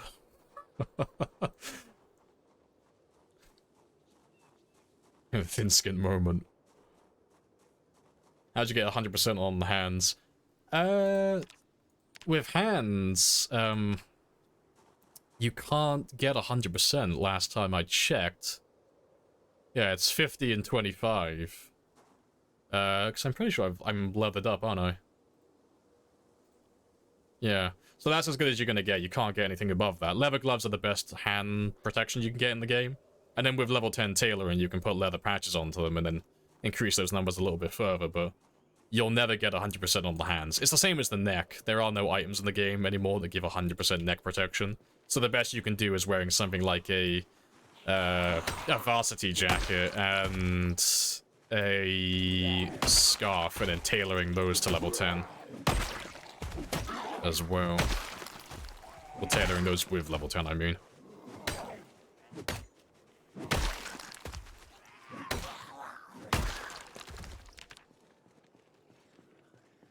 Just wear power armor here. What do the numbers mean, Mason? You don't know what happened to you in Vakuta.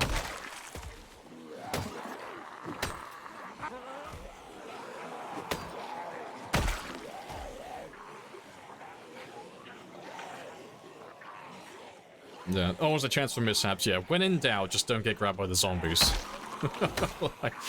We'll use the big brain tactics. I can't get infected if I don't get grabbed. The ultimate attack.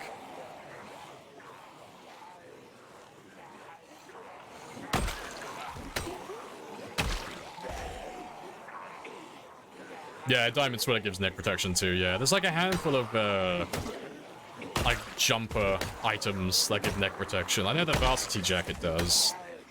The Diamond Sweater. You got the Scarf that gives neck protection. I'm not sure if there's anything else in the game. Yeah, the motorcycle helmets used to, but they don't anymore. So they're useless.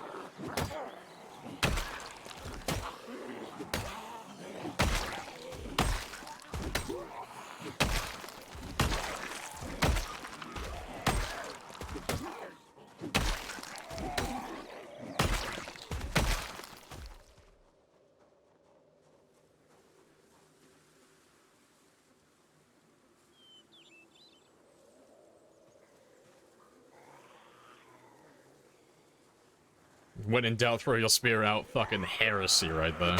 Heresy. No, spears forever. This axe is temporary, spears are eternal.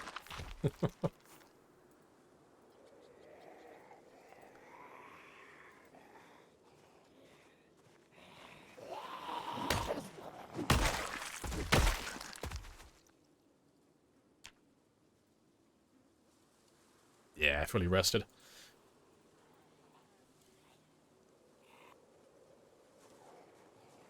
The spears breed like rabbits in this game. Goddamn right. You'll never get us all. Spears forever.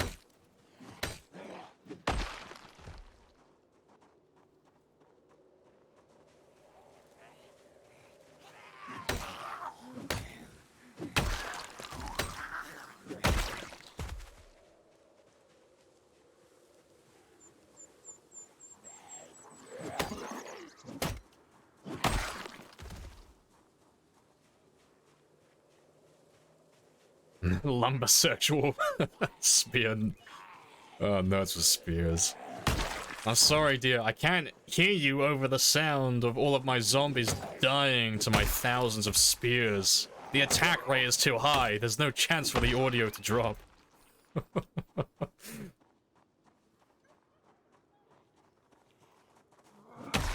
I should be able to get into these storage units now and have a quick look. See if there's any welding masks, because regardless, we have to kill all the zombies around here anyway, so... Either way, progress has been made.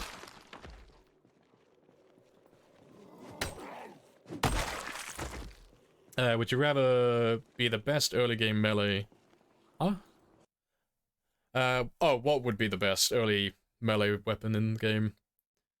I mean, if you gave me the choice of literally everything, the katana... yeah, if you gave me a choice of literally any weapon in the game, katana would be the best, objectively. If you gave me a choice of any weapon, but also any character build, probably the pickaxe or fire axe. If you ran a specific lumberjack build. Because, yeah, early game, you'd be able to start, like, level 3 axe, 25% attack speed boost, level 10 strength, level 10 fitness, so you'd be one-shotting zombies on day 1, and you'd be faster than the level 10 axe player. And then if you had a pickaxe or a fire axe, you wouldn't have to care about maintenance either. So you'd be, like, pretty much set for combat immediately. But obviously you'd have to get a fire axe or something on day 1. And then in the late game, you could transition over to stone axes and be more efficient with your stamina, when maintenance no longer poses an issue.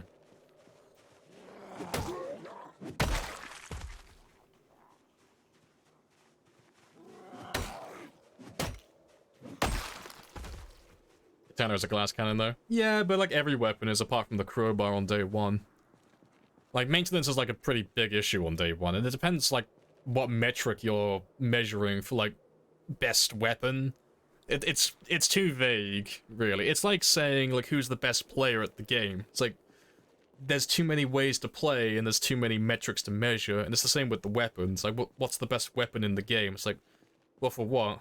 For, like, killing the most zombies, lasting the longest in combat, being the most efficient at stamina, being the most abundant? Like, what metric are we measuring it on? Because it all comes down to, like, personal preference, like, when it comes to that stuff. Like, I like weapons that have a really good attack rate, and can one-hit, like, fairly early on. So I like spears, because I like renewable weapons as well. So best attack rate, you know, one shots pretty early on. And, yeah, best DPS in the game. But then, someone who doesn't like that and likes more durable weapons are going to be like, oh, well, I don't like that because those spears break too quickly. So I think the crowbar's the best in the game because the crowbar objectively has the best durability. And once I find it, well, I don't have to worry about renewability because I'll find another crowbar before this one breaks. So it all comes down to like personal preference at that stage.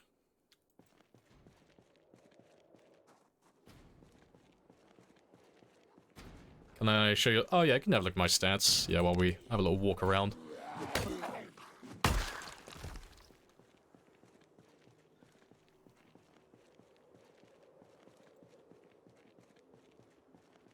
Alright, but let's just break all these down and have a quick look in all of them. And then we'll have a look at the others in a second.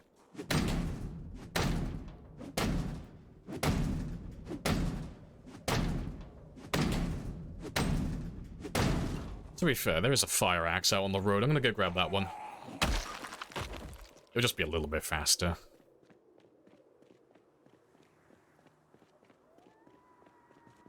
That's easy. I'm the best player in the... Exactly. I'm the best player at this game. If we look at my specific settings and my specific playstyle and just basically pigeonhole ourselves into a very narrow-minded way of playing. It's like, yes. If we look at this specific game and no others, I am objectively the best, because I'm probably one of the only people who plays with these specific settings, with these specific mods, in this specific way. The logic is undeniable. Oh, where was that axe? I know it's around here somewhere.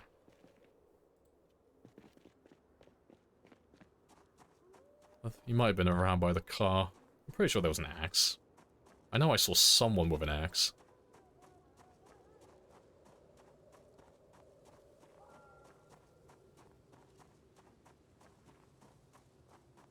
I don't know, maybe I'm insane?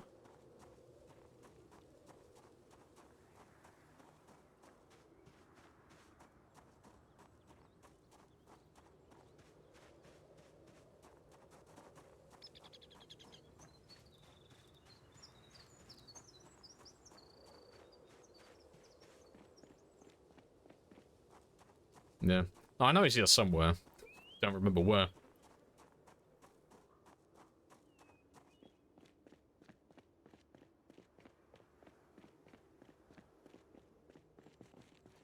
What was that? Oh, kitchen knife. I don't care about that.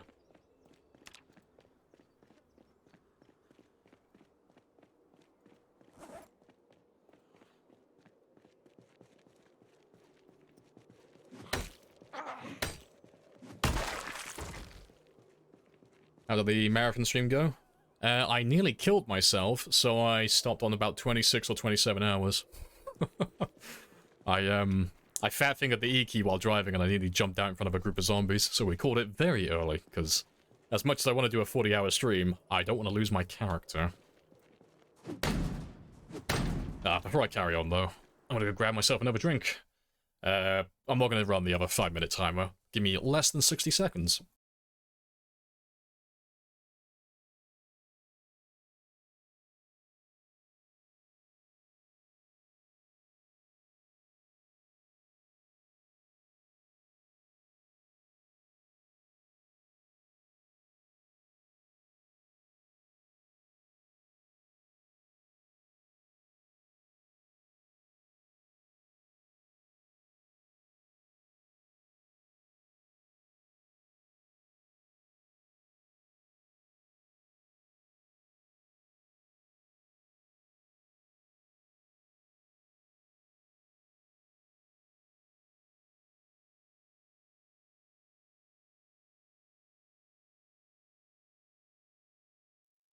Right, I'm back. Drink acquired. Happy days. What have I missed? 8 stamina without boost. Oh, fitness. Oh, well, to start with, the boost doesn't do anything. You can't get any experience modifiers for these two. You can bug the game to tell you you have an experience modifier, but it doesn't actually do anything. It's just a visual thing. Just a visual bug. But yeah. How much time did it take to achieve? We went from 00 to 8 and 9, and it is 1 year, 2 months, 12 days. So just over a year.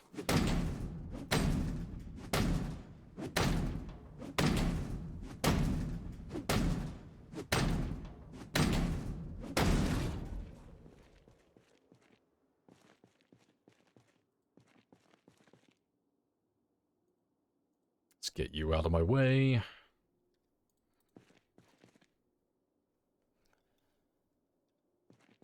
Yeah, it's important to build the character, not kill it in the process. Yes, the wise words.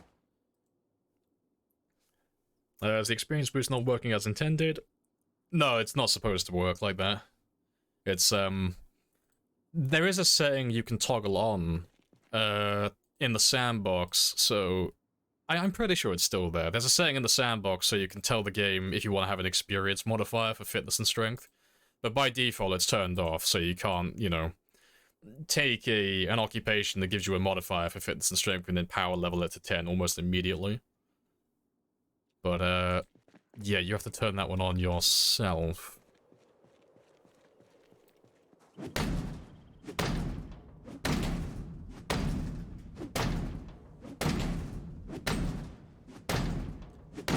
Do you have no first aid because you've never been hurt?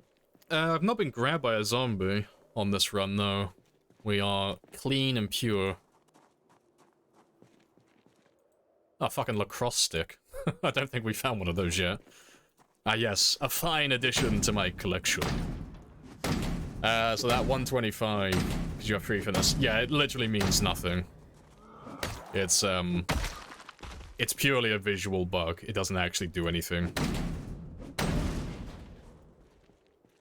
Oh, hello. Hey, Poncho, I don't think we found one of those yet, either. Very nice.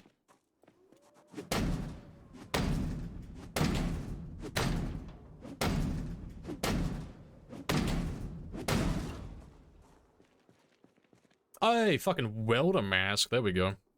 I wasn't actually expecting to find one here. I was like, I was just here to loot the place and just take it off my map. Hey, we can actually start metalworking. That is fan-fucking-tastic.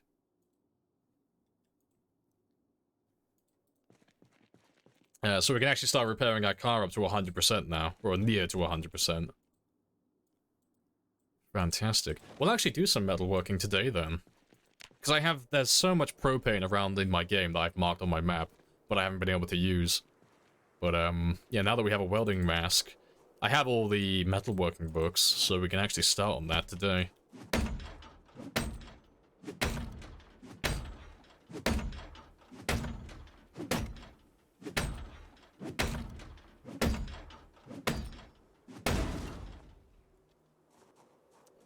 Just leave that one for a minute, see if any zombies come out.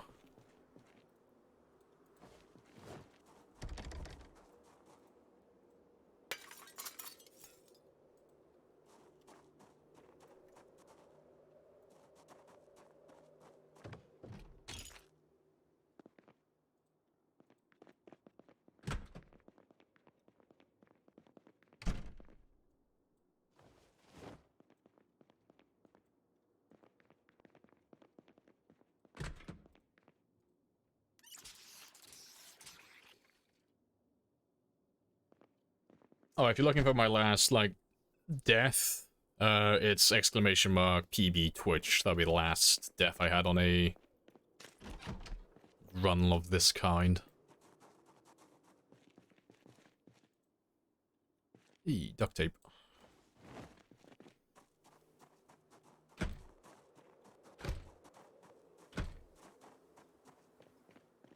I'll just go through those few over there, then. And I'll just check this one. So I would like to take off this entire area, so we don't have to come back here again. 125 boost not working is just another reason to start 0-0, yeah.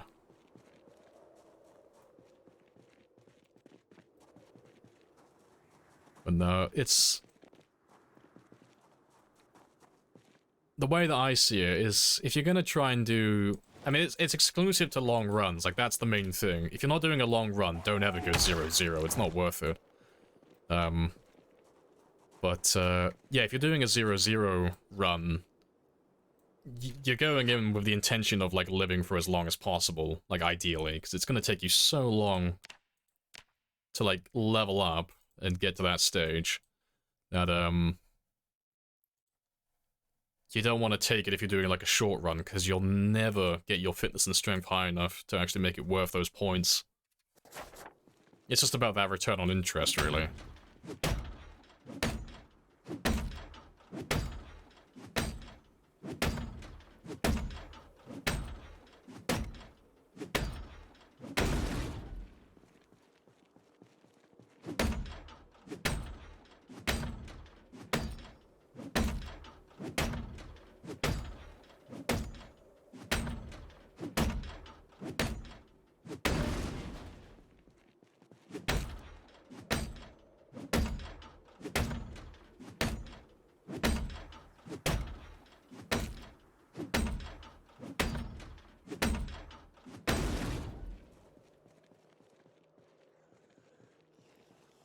Just start with 9 fitness, never think about it again. Yeah, if you want to do it the easy way, literally just take that loss and just start with high fitness.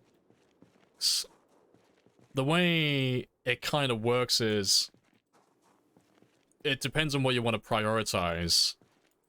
Like, if you're doing a run like this, where your intention is to live for as long as possible, and you don't really have an upper limit on how long you plan on playing for, you want to prioritize traits that give you passive bonuses. So things like keen hearing, low first, not eagle eyes, but like cat eyes, dexterous, like things that you can't unlock by any other means, and they're going to give you little passive benefits that you're going to get like a really good return on interest with in the long term. And then you want to like ditch all the things that give you experience modifiers, because eventually, it doesn't matter how long it takes, you will inevitably level everything to level 10 if you survive long enough. But if you're doing more of a shorter run, then you want to prioritize things that are going to give you more experience modifiers. So things that are going to help you level up quickly or start you at a high level. So that's where you get your high fitness, high strength. And you get your, like, your combat boosts and stuff like that. Things that are going to start you with, like, 1 or 2 levels in, like, short blunts or blades or, you know, axes or anything like that. Because you don't want to be there, like, having to kill, like, up to about, like, 30,000 zombies just to get to level 10. Because that's, like, months of grinding. Like, that's going on, like, that's not a marathon game, but that's going into like long-term territory, like on the far end of long-term territory, actually. Nimble too, like Nimble's kind of like an exception to the rule just because it has no balance to it. Like, if you want to get Nimble to level 10 without an experience modifier, that will take you about 8 years in game time, and I know that because I've done that. It's not fun. You don't need to get level 10 Nimble for it to be effective, but if you want to max it out, you kind of either have to be trying to break a world record, or you have to take an experience boost.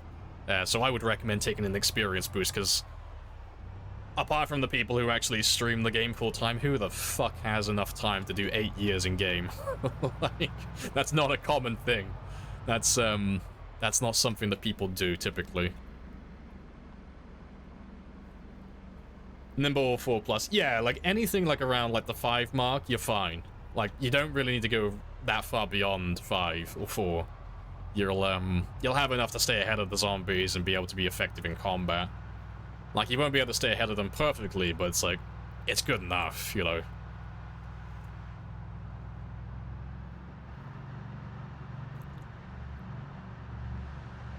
Mall already cleared? Oh yeah, we're done. Yeah, we've finished them all. There's still like a few zombies hanging around, but basically nothing.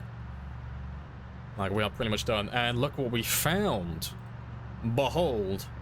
And to be fair, actually, let me mark him on my map, because that is a special place now. That is holy territory.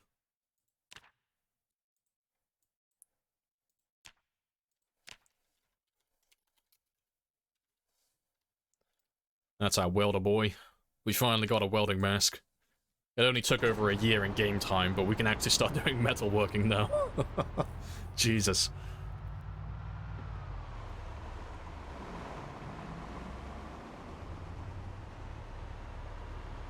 Level 6 nimble is the best. Everything higher is not noticeable. Yeah, I mean, I would say, like, it is noticeable beyond level 6, but it's unnecessary. Like, you don't need it, like you're saying. But, level, like, mate is right. Like, level 4+, like, that's kind of like the happy place. Anything above that, you don't really need it. It's just gonna make things a little bit easier. But, you know, it's not a prerequisite for like a good game or like being effective. You can get away without it. Appreciate the follow as well as CGI. Happy days. To be fair, let me leave you in the trailer for now, because we're done. I'm done with looting for a moment. So I'm just stopping by to sleep. To be fair, I do actually need you, don't I?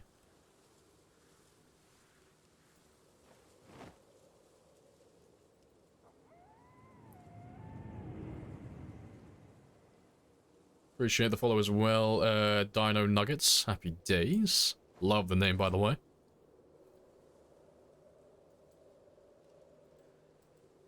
And the sub as well with Prime, happy days. Yeah, let's get a quick, cheeky little rest. You're calling in a lot of helicopters and jets on me, but there shouldn't really be any zombies in this area. We should be clear, so I don't think you'll kill me in the night. But, you know, famous last words. But there's not really anyone left around here, so we should be okay. Also, set you a little bit lower.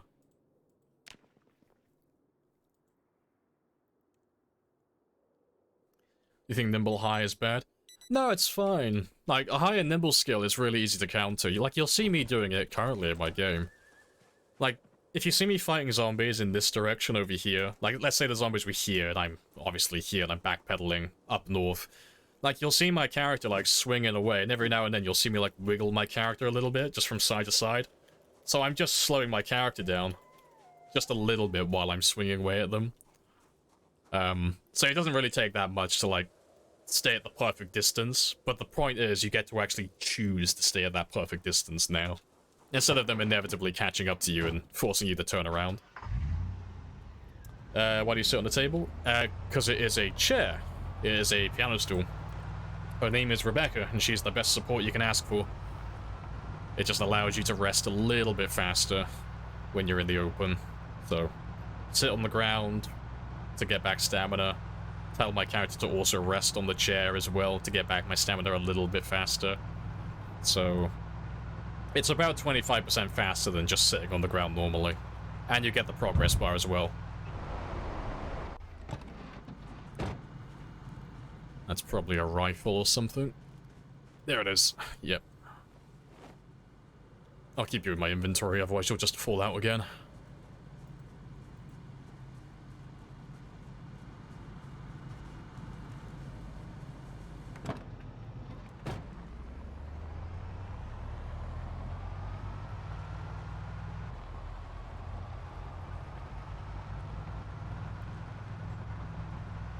Oh, Rebecca.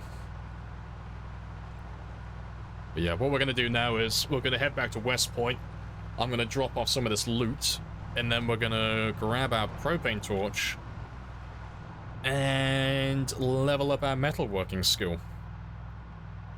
Because I am far overdue for getting that metalworking experience.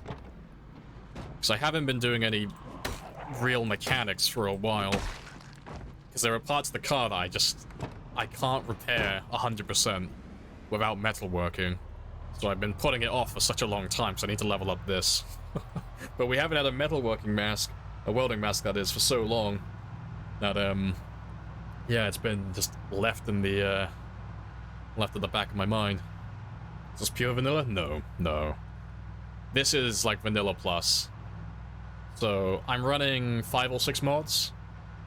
So there's the ones that don't matter to begin with, the ones that don't affect anything are the daily kill count. That's Hugo's mod, so that just tells me how many kills that I have today. So it's like a little mini game basically. So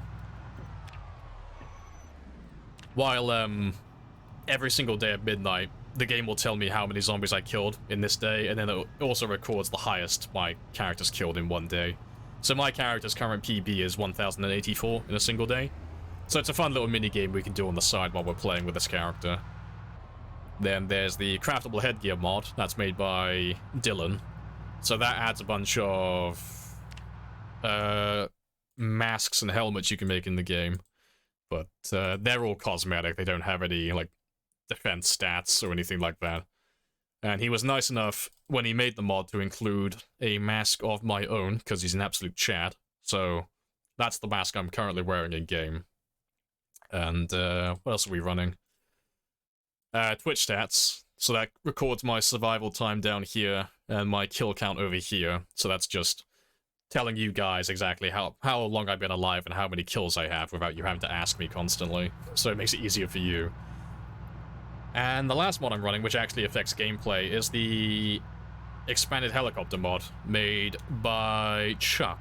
So that one just replaces all the vanilla helicopters with things that are more fun. And then as such, we can run the Twitch integration with them as well. So anytime someone follows, it calls in jets, and anytime someone subscribes, it calls in helicopters. And so far, we've had 370 helicopters on this game, which has been very spicy. Appreciate the follow as well, Funky. Happy days. Yeah, it's been very fun. And Colombian as well. Yep, there he goes. Surprised you haven't popped a tire with all those spears in the road. I mean, never say never. Maybe the devs will add it one day. Homemade spike strip. Got quite spicy. Appreciate the raid as well, Bonsai. Happy days. Welcome in, raiders. Yeah. Welcome in, 23. Appreciate the follow as well, P-Cola. How was the run today? I'm assuming you're still doing, fuck, what was it called? Sunday Drivers, I think? That multiplayer server? 'Cause last time I checked on you, you were trying to, like, get an outpost in Sprinter territory. Got a raid and dip? Ah, no worries. Well, appreciate the raid. Happy days. And yeah, if you guys haven't seen Bonsai before, go and check him out and drop him a follow. Bonsai doesn't really do the shamblers as much as myself or others. He's more of a sprinter boy, but his sprinters are hilarious. So, if you want to see someone who knows how to play sprinters, like, effectively, he's definitely your man. It's definitely fun.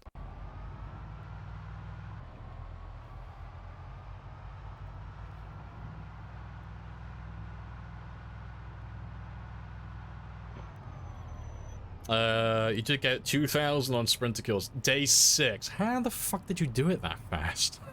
You greasy little shit. Okay, it was multi-hit turned on. Multi-hit turned on, but even still, even with multi-hit enabled, 2,000 in, like, less than a week, that's fucking hilarious. That's, like, faster than, like, that's faster than how many, like, zombies I could kill with shamblers, like, early on. That's hilarious. And then you die jumping over a fence, as you do.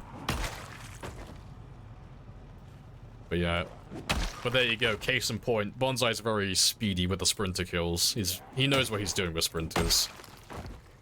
Definitely worth having a look at.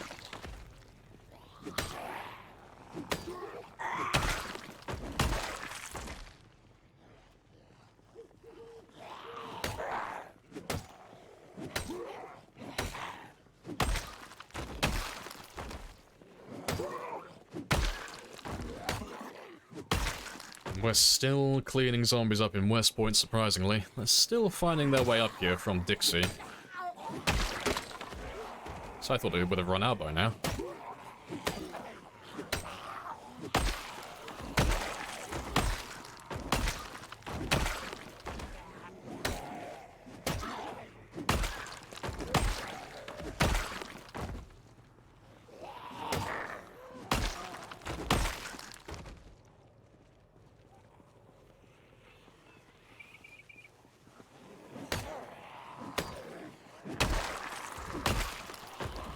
Swing and a miss.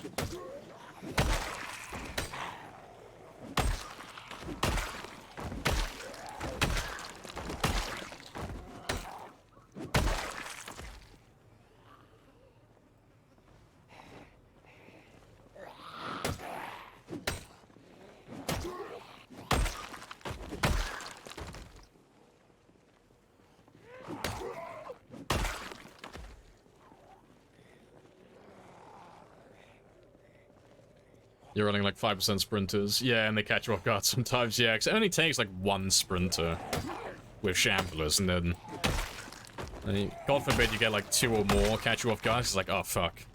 Like shit, if I don't have like my sprinting like 3 or 4, like I'm done. That's it.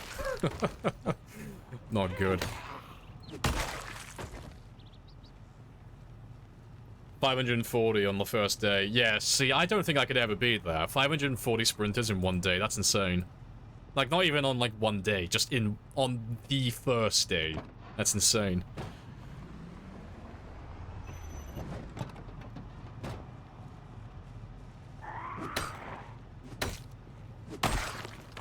Yeah, 100%. Yeah, I mean, anytime I do sprinters, I always do 100%. I've only done, like, 1 or 2 games with randoms. Like, just the default vanilla random setting. Because if I'm playing a sprinter game, oh, it's so fucking... I'm so slow. I'm so paranoid and over-cautious with everything. So, yeah, if there's even, like, a 1% chance it's a sprinter in my game. Oh shit, we're gonna be paranoid to the max. Why the red outline? I like the color red.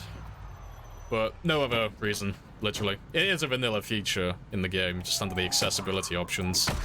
But, yeah. I just changed all my green colors to red, and all my red colors to white. But you can do that under accessibility over here. But yeah, there's no mods associated for that.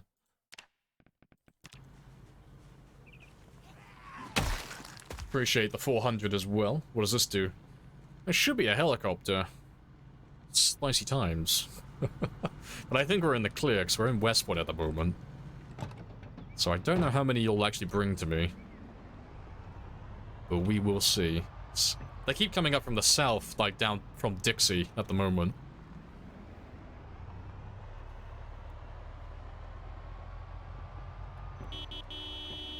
She may end up helping me, actually.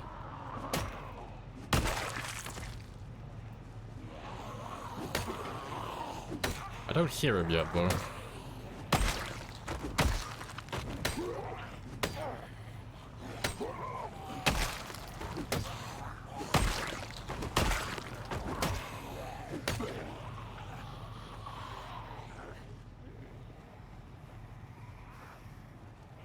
There he is. I had to call him in manually, see, I didn't think he was getting called in. There he is, though.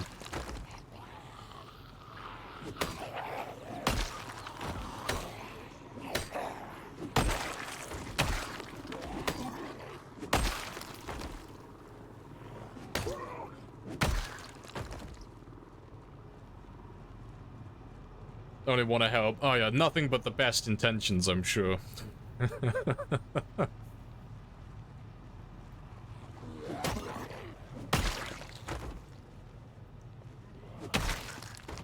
Pinpoint makes the early game harder, mid-late game easy to clear out. Yeah, like, if you're going for, like, a high kill run, like, Pinpoint Hearing does make it easier in the late games. It's like, I can actually find every single zombie now, without having to go down every single street and every little nook and cranny.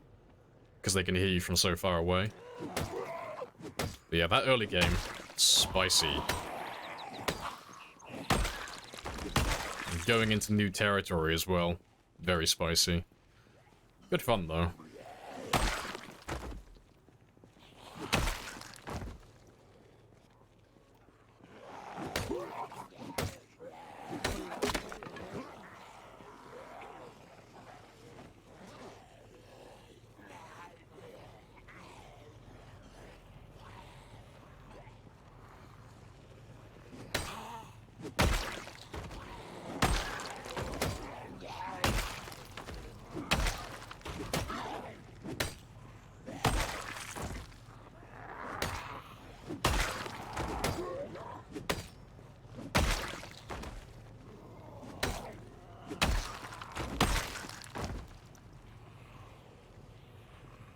Hey, Ants. Welcome back. Hello, hello. What's Pinpoint Hearing? Sorry, Manu. Hey, no worries. Pinpoint Hearing just increases the volume for all the sound effects in the game. So, if, like, I'm driving my car and let's say they could hear me like like 50 tiles away, Pinpoint Hearing would make it so they could hear you over like 100 or 200 tiles away. Like, everything just becomes a lot louder. So, when you guys are calling in helicopters and stuff, on a normal game, it wouldn't be that bad. Like, you would cover most of the town, but for the most part, it'd be bearable. On Pinpoint Hearing, you're covering the entire town, and then all the roads adjacent to the town, and then a little bit of all the adjacent towns as well. Like, you're covering, like, a pretty big part of the map with sound, and they're all coming towards us. So, it gets fun. And, like you said, early on it's very spicy, but at this stage where we've gone, like, almost 200,000 kills in, we have a pretty big section of the map that's cleared out now, so it's a lot more bearable. Like, I firmly have my foot in the door, keeping it open. I know, I seem to have attached some rocks to my spears. I know, I've gone, like, full heretic. I betrayed the spear gang. I'm sorry. As soon as I hit level 6 axe, I will go back to my precious spears, I promise. But yeah, I want to level everything to level 10 eventually, though. And unfortunately, all the other weapons are very low level compared to my spears currently, so they're not hitting as hard or as fast. So it's a little bit slow getting through these zombies.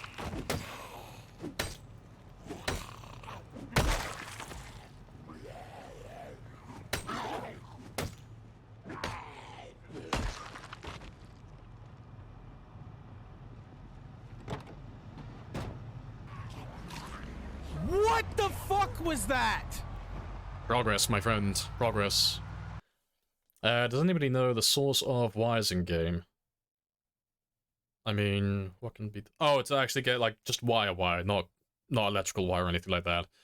You can't dismantle anything to get wire, as far as I can remember. But, if you want to get wire, you can get it from industrial areas. So warehouses, storage units, anything like that, really. But yeah, as far as I can remember, there's nothing you can dismantle for it. Broken fishing nets. Yeah, you could. Yeah, you could. You could also forage for it. You know, you could forage for the wire, but you know, there's no guarantee to actually find what you're looking for.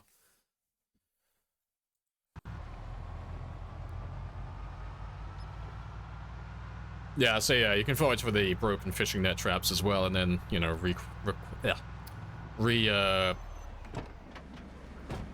I'm losing my ability to speak. And get back the wire from the fishing net traps, yeah. Yeah, reclaim, that's the word I was looking for. I had a stroke.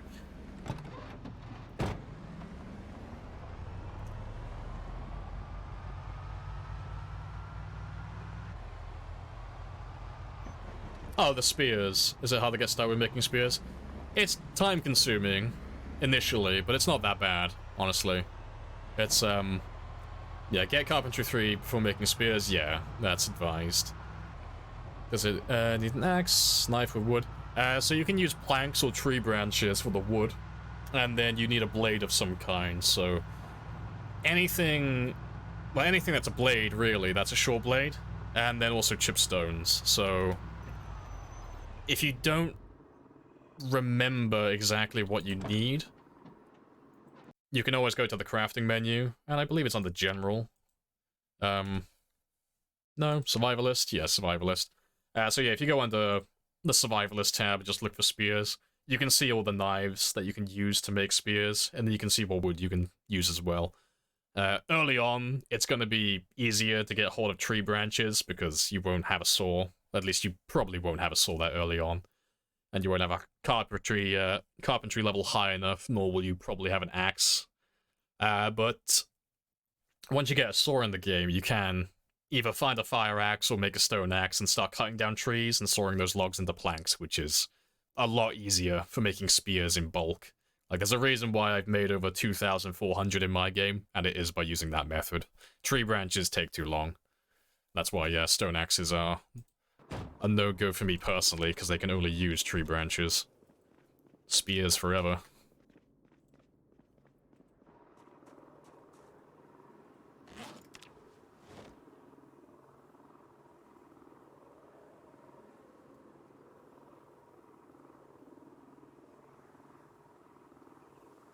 So it'd work out on a weird backwards mountain run. Yeah, you could do it, like, instantly. Yeah. But yeah, the reason why you have to do your carpentry to level 3 is, it doesn't increase the durability or anything like that, but, having a higher carpentry level up to level 3 is the maximum. will decrease the amount of damage your spears have when you craft them. So they have 5 hit points, and there's nothing you can do to influence that. They'll always have a maximum of 5.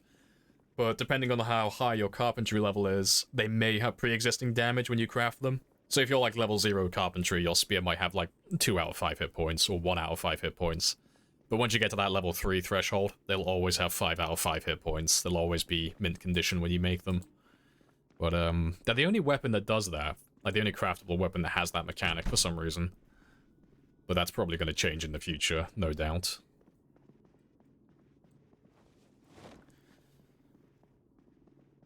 How was your nap? My nap was very good. I slept like a log. I did my usual thing where I sleep for 6 hours, and then I go back to bed and I sleep for about 12. Ah yes, slumber. Where's that bag? I must have left him in the car. Ah well.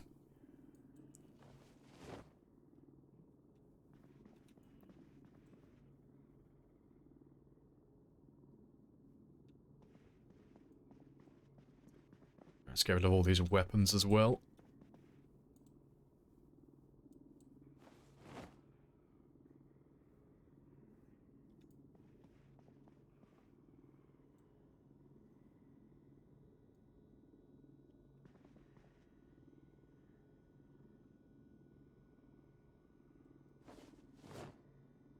Oh, wrong one. There we go.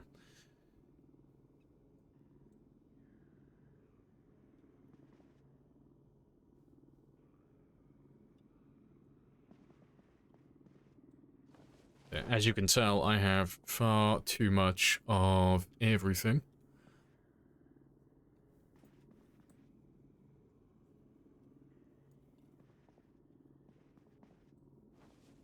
Alright, I'll do. Let's get rid of the weapons next.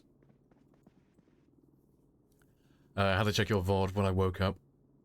So you weren't... Oh, so you weren't sleeping. Make sure you... Yeah, no, I nearly died on my run because I was obviously sleep deprived.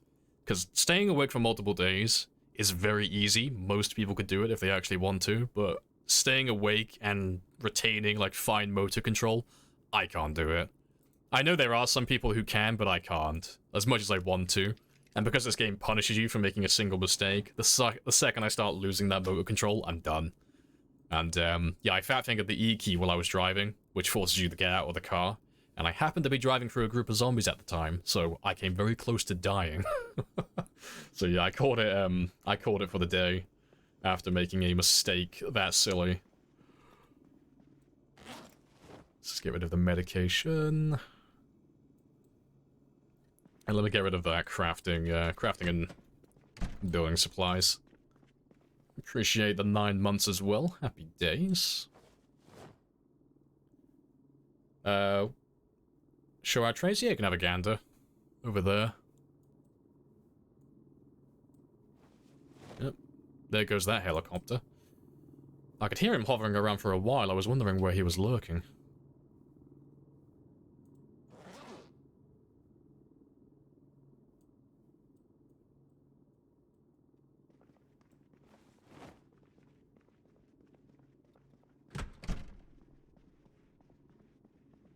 Lampreys. That works.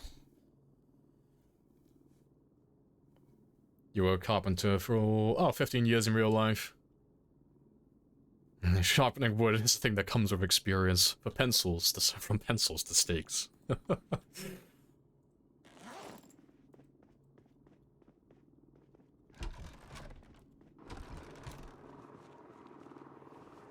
Well, that helicopter is having the time of his life lurking around, isn't he? He doesn't want to leave.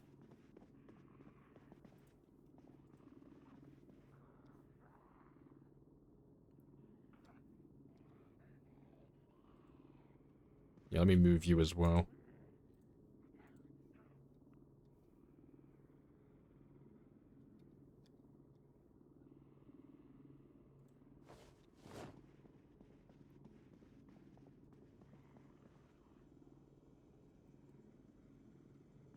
Two more for the collection.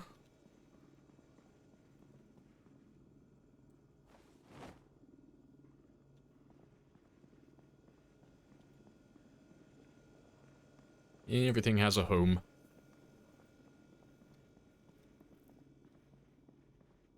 I hate how to see your kids in real life. See, if I have kids in real life, I'm just gonna number them, like 1 and 2. Like from Cat in the Hat. That's Tweedledee and Tweedledum. Yeah.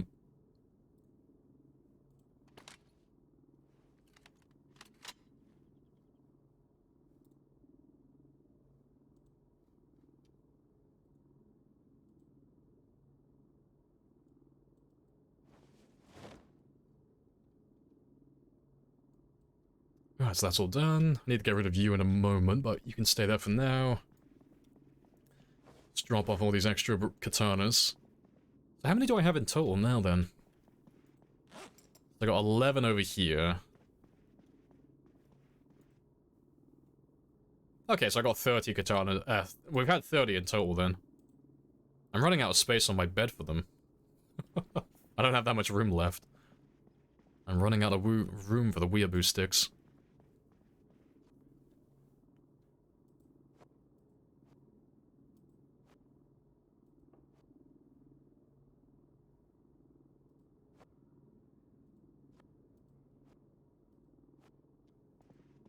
There we go, we have a full bed of katanas now. Glorious. And I need my propane torch now, because we're going to do some metalworking, now that we finally have a welding mask.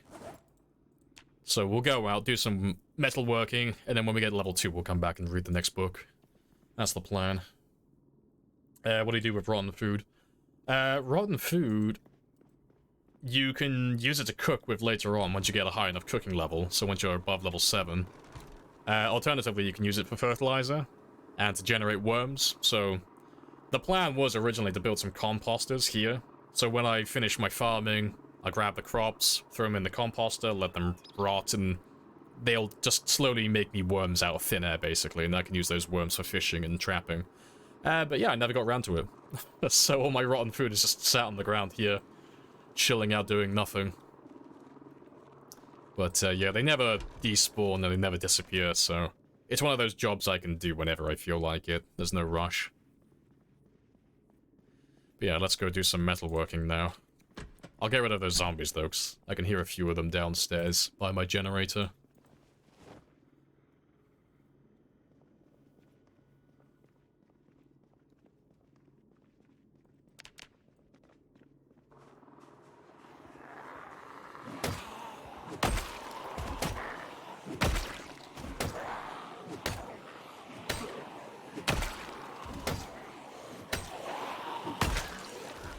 I didn't realize I was as tired as I am. Oh fuck, you can follow me anyway. I'll rest by the time you catch up to me. Are those busted up katanas? Yeah, they're all broken. It's 30 broken katanas.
Yeah, a few by your generator. I know, it sounds really condescending when I say it. It's like, oh yeah, there's only a few by my generator. There's at least 30 of them. I just sound like such an asshole.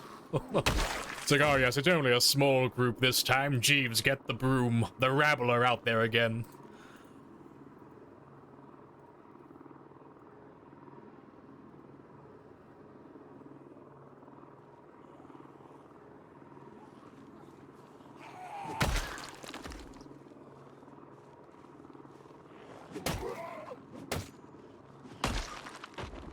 Right. Well, seeing as I want to kill everybody, we might as well. Might as well indulge myself. But yeah, we'll go looking for some stuff to dismantle now. Because I'm going to go and dismantle some of the cars on the bridge on the east side of West Point, because you can get quite a lot of experience from those cars. So that's the plan. But what I'm going to do beforehand is just grab a propane tank so I can refuel my propane torch as I dismantle them. So I've got them all marked on my map. I'm very methodical with that type of stuff, so I know where all the propane in the town is.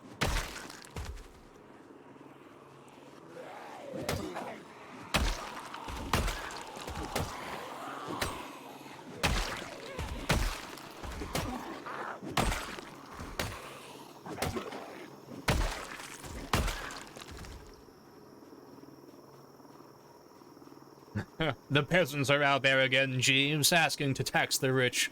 Look at them out there, trying to keep warm from the generator. Jeeves, get my air rifle.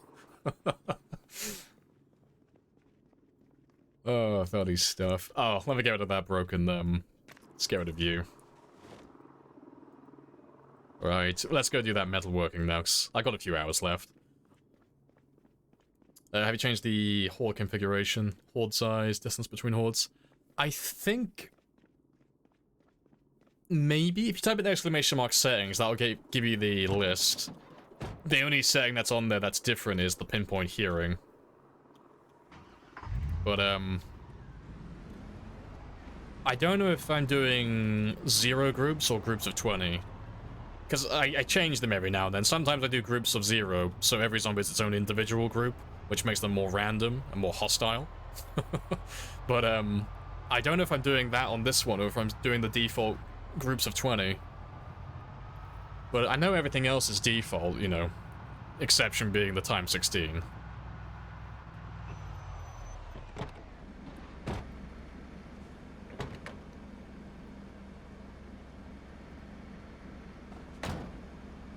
Yeah, I think we're doing the 0551, yeah.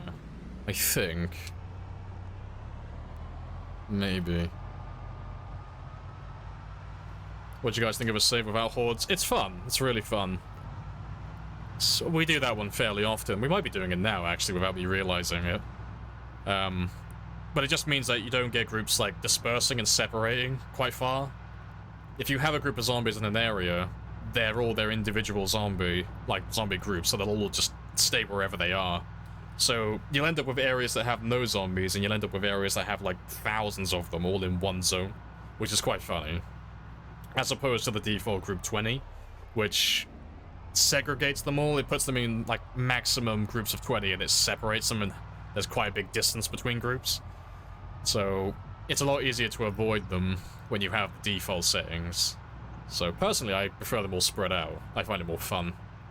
Like, in terms of, like, you know, the high to low numbers. I like the zero group setting. I think it's fun.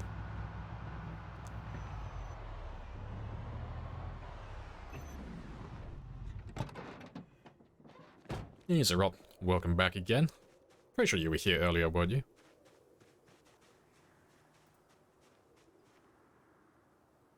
There we go.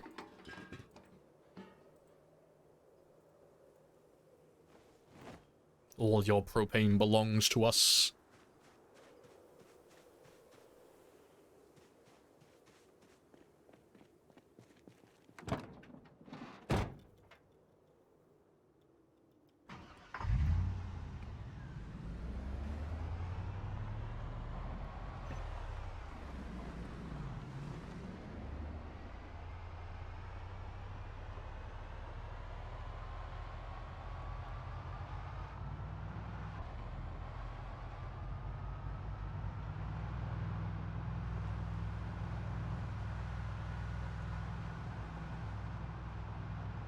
You're pretty fun.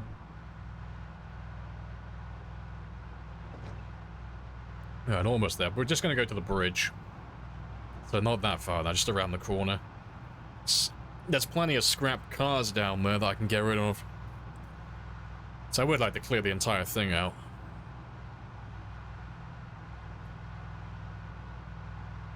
And there's nothing else that you can really do with those cars anyway.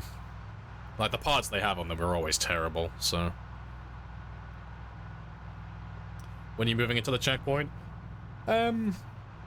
Whenever I feel like it, really. Like, I'll probably start chipping away at the military checkpoint today a little bit. You have introduced yourself. This is a very good conversation. It's a very good conversation. Hello, pirate. Yeah, because we're doing a 14-hour stream today, like, same as the, as last week's schedule, or last week's scheduled schedule. So, I've still got, like, 8 hours of streaming left, so yeah, I'll be surprised if I don't do anything at the military checkpoint today. Because I'm going to do a little bit of looting in West Point. Yeah, I want to do some at the military base as well and start making our way into Louisville. But yeah, dismantling car wrecks with a welding mask, PBTwitch will remove them from your path, yep, and provide metal construction materials, higher metalworking skills, and retrieve more usable salvage. Beautiful. But yeah. But they have changed propane, long time ago now, but propane is very expensive now. Like doing things like this, but it gives you a good amount of experience last time I checked. Yeah. It's not fantastic, but it's not horrible. But, yeah, I get lots of parts, and I get metalworking experience. And where's my propane torch? And refueling him doesn't take too much either.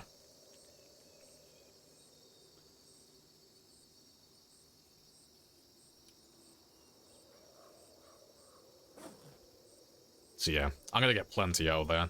So we should be able to get 2 levels easily.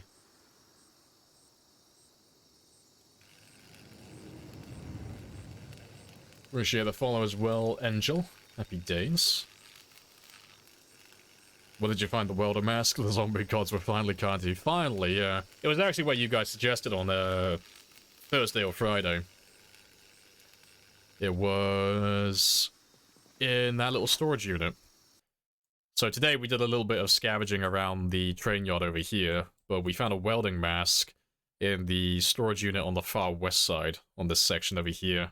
So that's that one ticked off now, so I have all the tools in the game. I can do everything now. I have access to all recipes and all little things and bits and pieces. So right now, I'm doing my metalworking up a few levels so I can start repairing my cars, because at the moment, I can repair my cars, like the fundamental parts, so like the engine and such, but things like car doors and hoods and trunk lids and all this stuff, I can't repair them to 100% because I don't have the skill for it. So right now I'm just going through and just getting this one sorted out some more.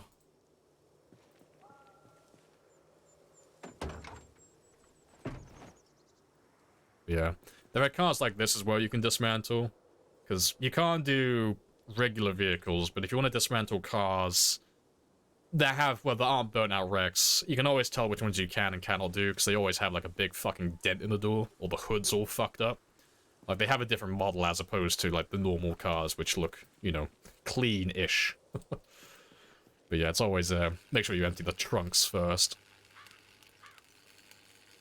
Even a sledgehammer? Yeah, I got like 2 or 3 sledgehammers on this run. Yeah, we're doing quite well for ourselves. And we're about to hit our first level of metalworking.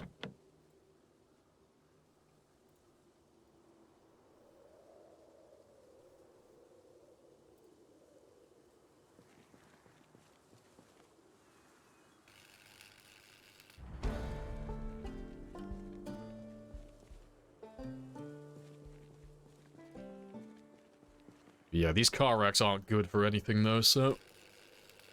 dismantle all of you. So I can use you as blockades for zombies and stuff like that, but it's just not worth doing.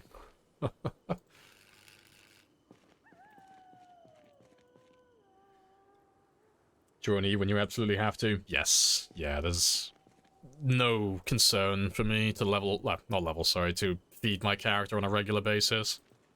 It's, not something that's worth doing. It's the reason why I run things like Low Thirst and Light Eater. I don't want to have to micromanage my character just to keep him alive constantly. So, I'll leave him until I actually have to feed him. And I try to feed him like once a day, in the morning. Like when I wake up, I'll have some food on the side. And I'll quickly feed him to full to bursting, and I'll leave him then. And because I have Light Eater, I don't have to feed him until the following day. And he never gets, like, super hungry. I've just been neglecting him because I haven't fed him for, like, almost 2 days now, I think. Day and a half-ish. Like, I'd be a terrible father. Like, oh shit, I forgot to feed him again. Like, oh fuck. I can already hear child services calling.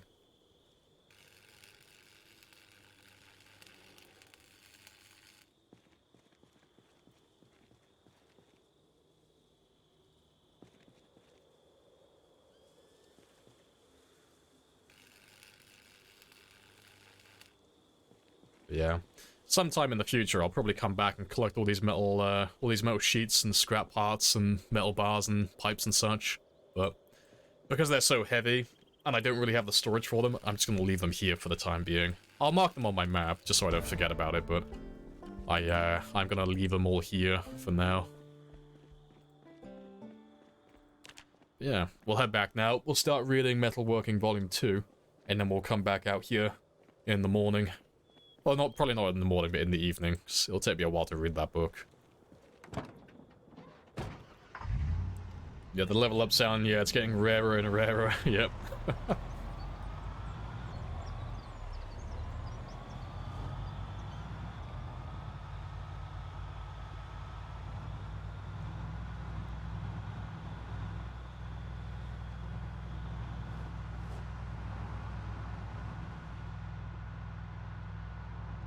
When I saw that you ended your 40-hour stream, yeah, 26 hours in. Yeah, 'cause I nearly killed my character. Yeah. Being that tired, I was losing, like, fine motor control, so I was, like, pressing keys when I shouldn't be pressing them. So I made my character get out of the car when he was surrounded by zombies, which is not something I intended to do, so that was my sign to, like, call it a day. 'Cause 40 hours was, like, the big goal, but I had it in my mind that as soon as I start, like, making mistakes on the regular, I'm not gonna risk my character dying. It's, I've already lost one character in the past by doing that. So yeah, not again.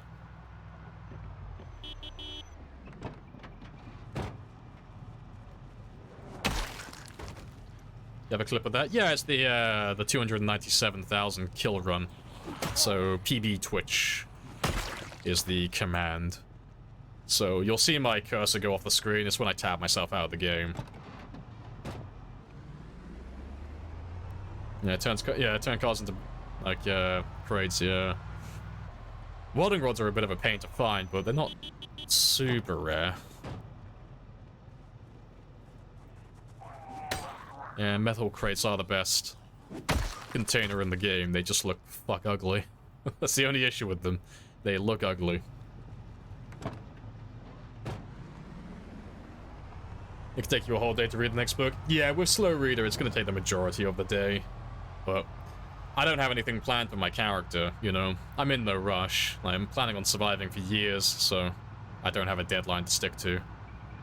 But, yeah, we'll start reading the book tomorrow, and then we'll dismantle what we can. Like that little red car that we just passed. There's a few scrap cars inside the town itself that I can dismantle. And take apart all of those. And then there's some out by the military checkpoint as well that I want to start dismantling, so I can actually drive my car to and from Louisville. Like that checkpoint itself, that is.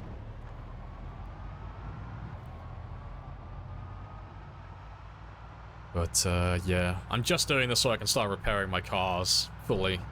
Because I hate half-assing things. I don't like doing a little bit of my mechanics. I want to do everything. So if I'm repairing my car's engine, I want to repair all the doors and the windows as well, and the hoods and everything like that. So I need my metalworking skill for that. It's why I've been putting it off for so long.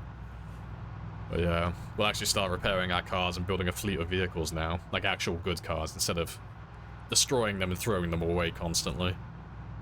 I'll actually be hunting for good vehicles. My game is stuttering like no tomorrow. Yeah, that helicopter's definitely bugged out because he's been there for so many hours now. What shall I do? Continue building up a base or fight zombies? Fight zombies. All the zombies. Kill them. Kill everyone. Everything has to perish. I believe.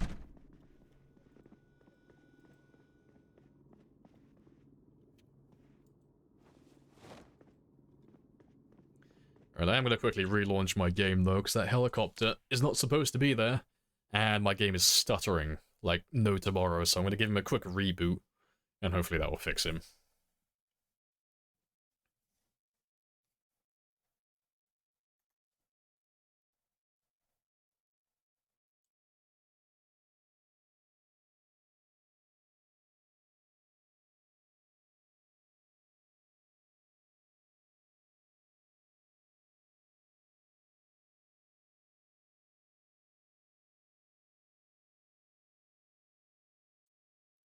I was gonna say, this is taking a very long time to load.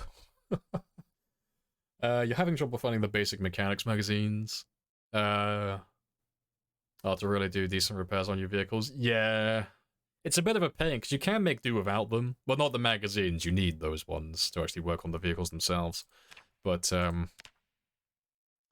no, to actually be able to repair the car optimally, you need to have a metalworking. You have to have like a decent metalworking skill, and you need to have a decent mechanics skill. It is a bit of a pain. Like, mechanics is not too bad, to be honest. It's, you can get away with the bare minimum. So long as you have a, like, 100% chance to take the part off and install the part, you're fine. And that only goes up to, I think, a maximum of level 7 for everything. But I think it's like level 4 to level 6 you unlock most of the things anyway.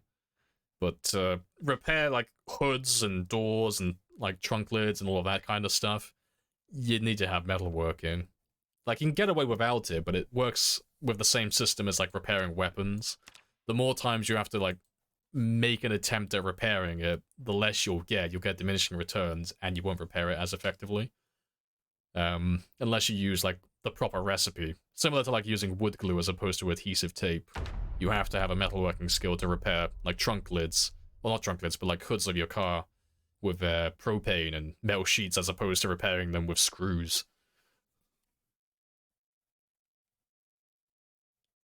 Appreciate the follow as well, Flipsy. Happy days. But yeah, that should have fixed itself now. Yeah, the helicopter's gone. And everything is working as it should. Right, let's start reading the next metalworking book, though.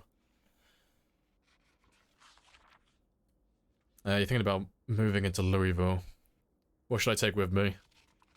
Well, you want to have enough weapons to fight zombies.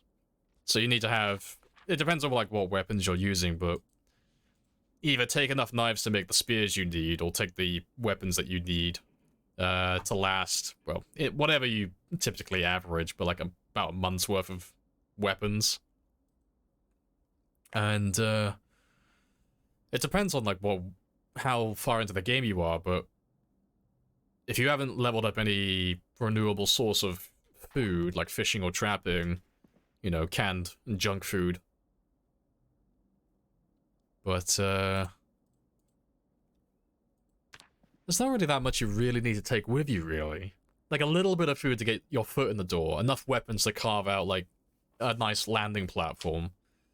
And then one of each tool, really. You know, so you have access to all your usual stuff, so your carpentry, your mechanics, your metalworking. You know, you can do whatever you want when you get there, then. And you don't have to go hunting for all your basic tools again. Yeah, always take your tools, yeah. If you're moving there, you want to take, like, all your basic amenities and necessities. Hey, Demo. Happy days. Hello, Flipsy, as well. What's the best way to get rid of the underweight trait? Yeah. Eat, yeah. Besides eating. Lots of eating. Yeah, just high-calorie meals, so... If you don't have anything renewable, junk food, so cereal, peanut butter, chocolate, basically anything that would be regarded as junk in real life is junk in game. That's your high calorie, non-perishables. And if you have renewable resources, so fishing and trapping and stuff like that, and farming and all that good stuff, vegetables and fruits are all low calories typically, and meats are typically high calories. So farming and foraging if you want to lose weight, and fishing and trapping if you want to gain weight. But if you have the nutritionalist trait, you can actually see the calories for all the food. But if you don't have that one, you can only see it for canned goods, as you would in real life. So, but yeah, rule of thumb, meat. Just lots of meat, lots of junk food.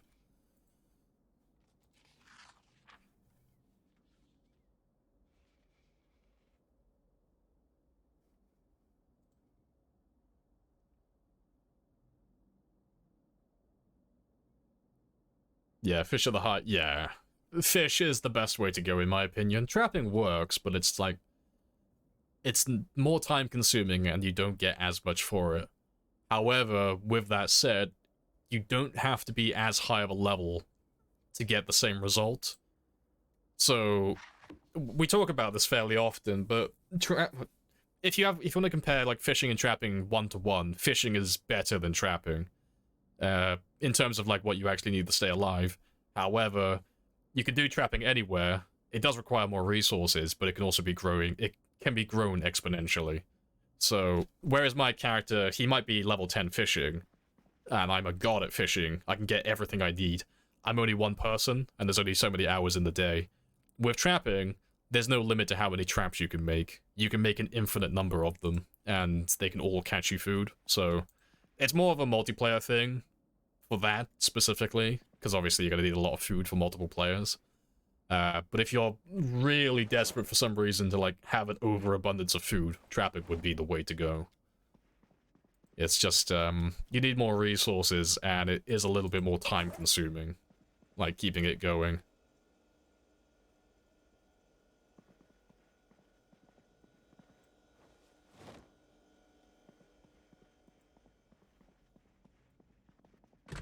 To be fair, I haven't fed you for so many days now, I should give you something. It's been quite a while since I've actually given him any food. Yeah, I'm being lazy though, so I'm just gonna give you some cereal. So that'll tide him over now for another 2 days, give or take. But he'll be losing weight, because I'm not giving him that many. Holy shit, why are you gaining so much fucking weight?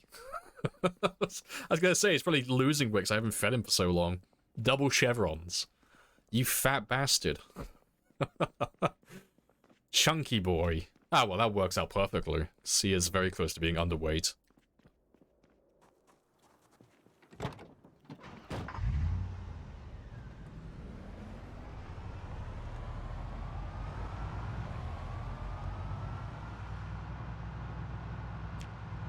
Yeah, let's go hunting for some more scrap cars and get that metal working up another 2 levels.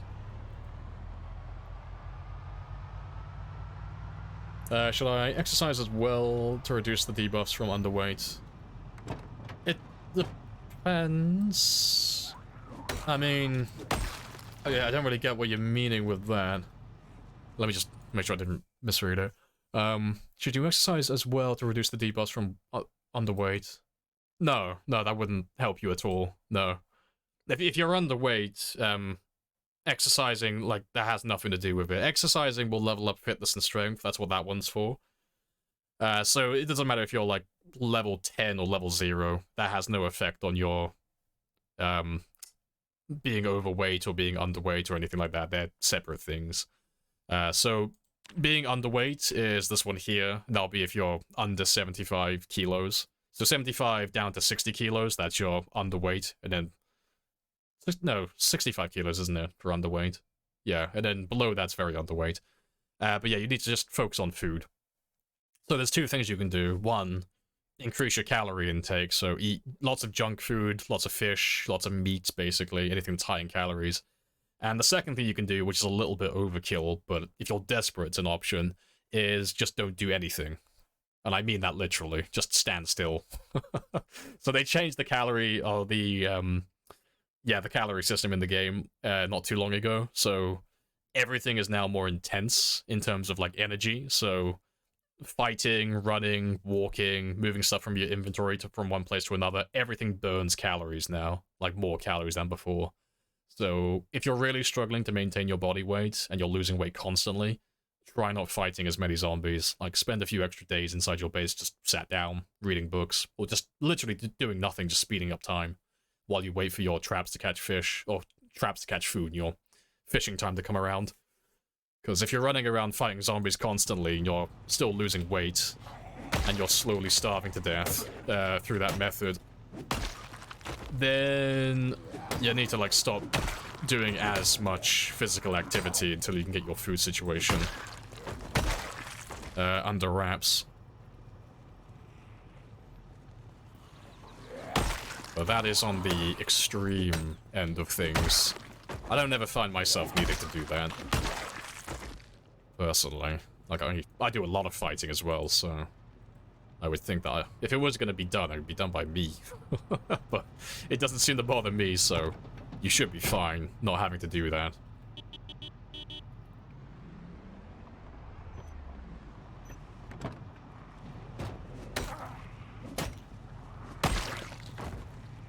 How many hours do you have? I have just over 9,000 currently. I'm literally just over the 9,000 mark. Slowly creeping up on the 10,000.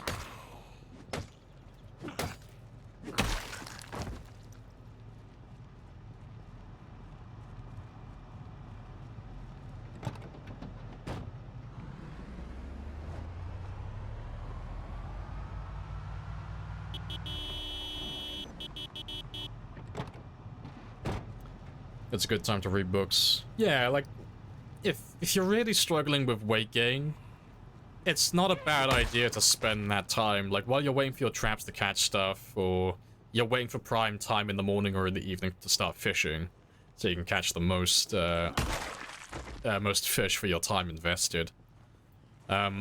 It's not a bad idea to spend that time reorganizing the loot in your base, and, you know, reading a few books, catching up on a few things. Basically just doing the homebody stuff. Like the stuff that people tend to put off for a long time. Just taking care of your outpost or your main base. And then when you find your calorie situation turning around and you find yourself maintaining your body weight, well then you can start being more physical and start doing more running and more fighting and stuff like that. But like I said, like having to like actually cut down on physical activity to maintain your calories, that is on the extreme end of things. I've never had that myself. Like, you'd have to be running like, well, you either have to not know how to do fishing or trapping properly, or you'd have to be running the hardest of hard settings to not get enough food to maintain your weight like that. But yeah, since they changed the calorie system, it has been more difficult for new and old players to get used to it. Like, you have to eat a lot more than you used to like maintain your body weight. It was quite a big change for such a minor thing.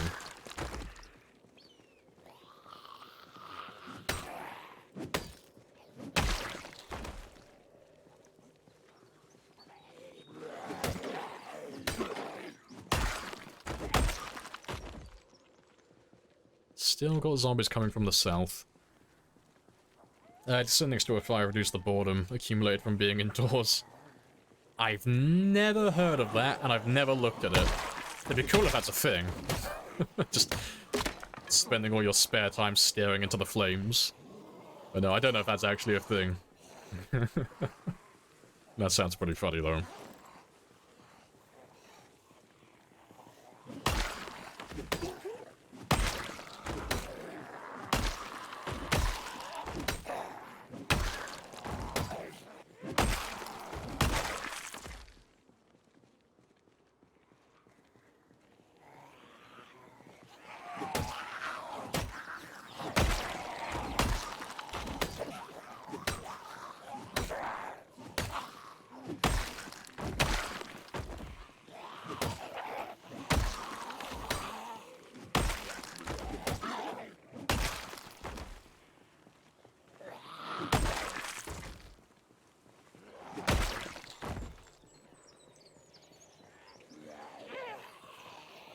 Scramble of you. I'm surprised there's still as many as there are coming from the south. Like, I thought Dixie would be empty by now. Like, I'm honestly surprised they are still coming up here. I mean, I'm not angry. Or even disappointed. You know, I want to keep on getting killed, but... it's just surprising. I'm wondering if they're coming from further into Muldra. Really. So we've been dealing with, like, this slow flow of zombies coming up from the south for, like, months now. You would have thought the tap would run dry.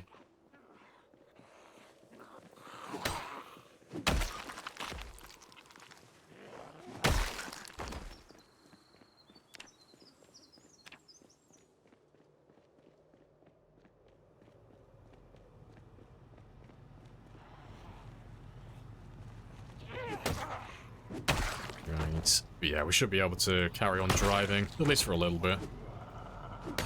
Head further east again. But I'll drive nice and slowly, just so I can attract all the zombies that might be lurking.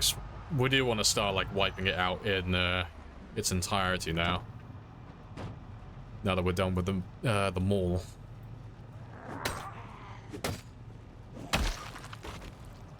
Alright, do I have any more axes? No. Yeah, to be fair. I'll grab one of Yuke's. I'm almost out of stone axes now.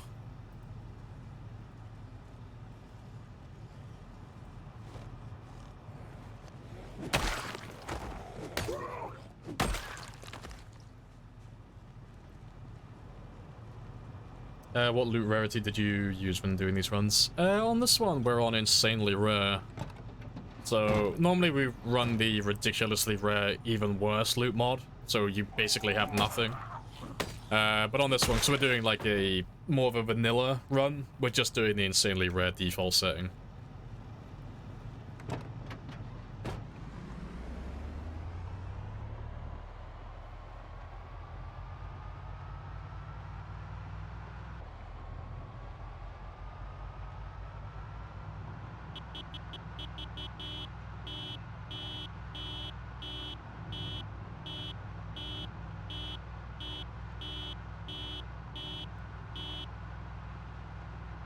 Yeah, it's looking clearer than it was yesterday. It's just about finding all those little strays.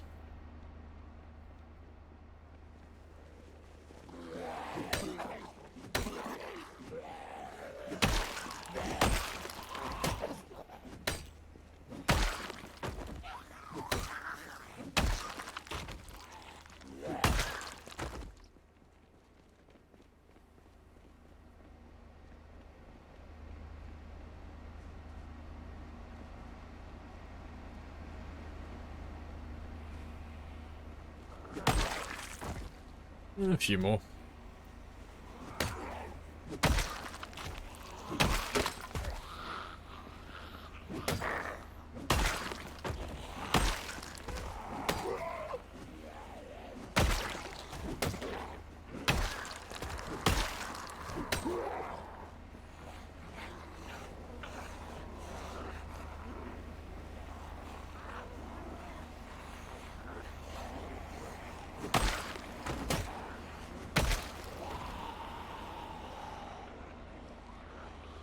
There's a few of you. Now, like, where have you all been hiding? There's not really that many spots around here where you could hide. You know, hide and seek champions 2023.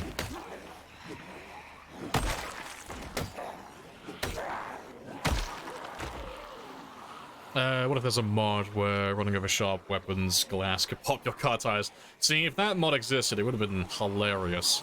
You'd see people doing that on multiplayer servers then, setting up like spike strips with broken glass. That'd be great.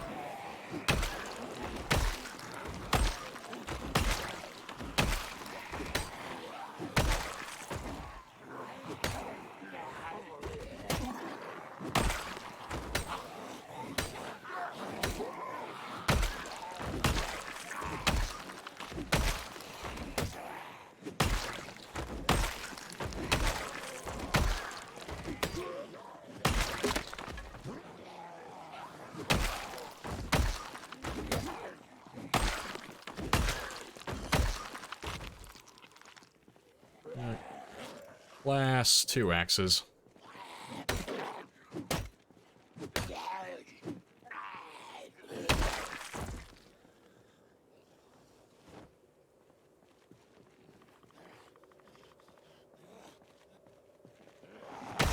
I didn't even get my metalworking done today. I was been distracted with all these zombies.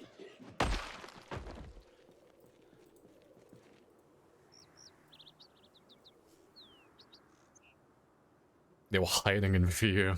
Yeah, now that I've switched to stone axes, they think there's a chance. Like, ah yes, he's no longer using spears. Quickly, now's our time to strike. Now he's weak and feeble. Look at him with his level 5x. Pathetic.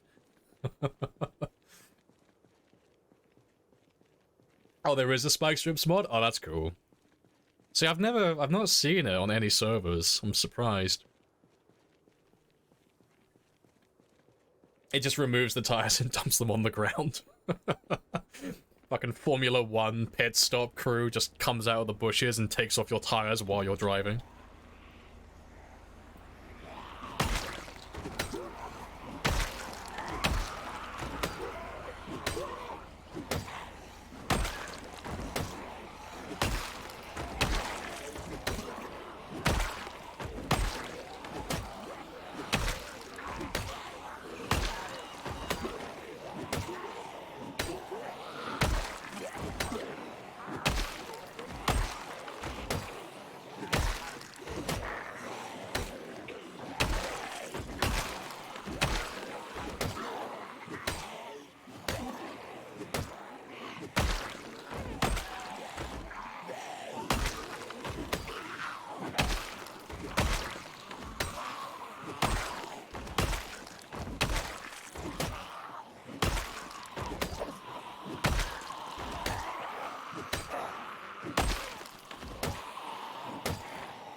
Golden.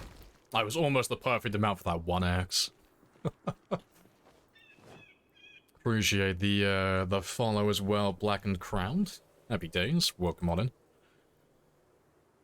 Run is really impressive. Hey, appreciated. Yeah, we have no plans to stop anytime soon. We're going for a new PB. We're going for a new world record. So, and ultimately, I want to try and get over 1 million kills with this character. It's been on my list of things to do for a lifetime, but I want to get 1 million. I want it. I want it bad. I want that 7-figure kill count. It's gonna be magnificent.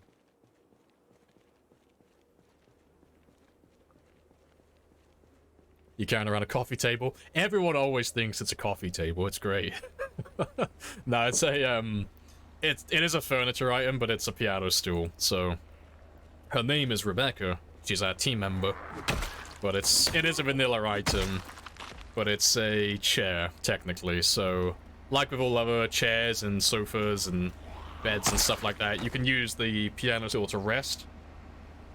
But if you're sat on the ground and you rest on a piano stool, same as any other chair, you gain back your stamina a little bit faster. So, when I'm in the open like this and I'm fighting zombies, instead of just sitting on the ground normally, and then just eyeballing it and trying to guess when I'm fully rested, if I put a chair on the ground, I get the progress bar that's going to tell me when I'm fully rested, but I also regain my stamina about 25% faster. So it's just the most effective way to regain stamina while you're fighting zombies outside of, you know, having a shit ton of ginseng with you and eating that.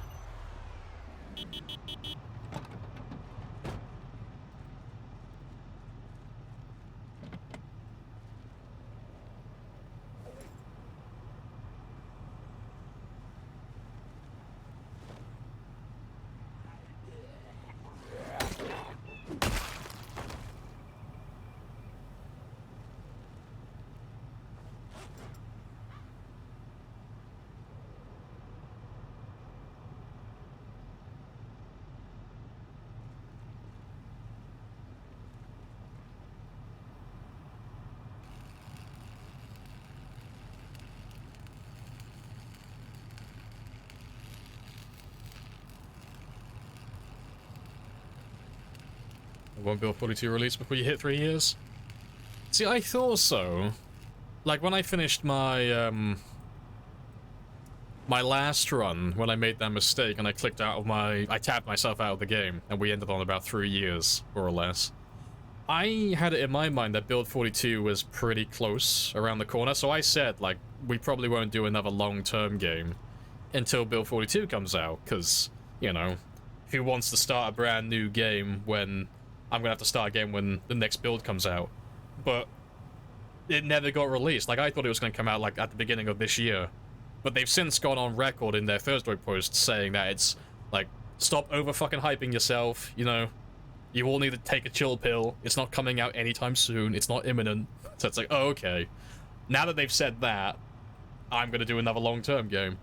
But, yeah, it's, there's no release date or anything like that, so it could come out at any moment. It might come out tomorrow. It might not come out for a year. It might not come out for 2 years.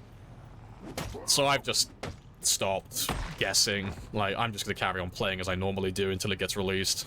Because there's no way to know when it's gonna come out.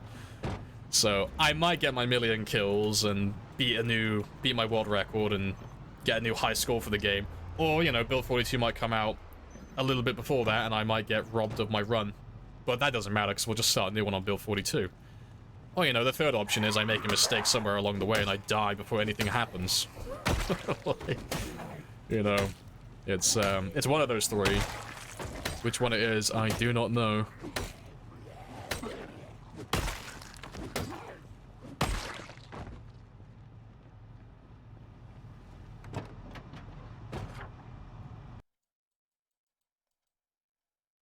Let's just get you taken off my map, because you don't exist anymore. You had gas inside as well, so that's gone, but that's okay. It's a little bit wasteful, but I'll live. Right, there's another one down by the Gigamut over here, and I have time for that one. How's it fit in the bag? Are you Santa Claus? Nah, he's just a hardcore D&D player. He's got that bag of holding.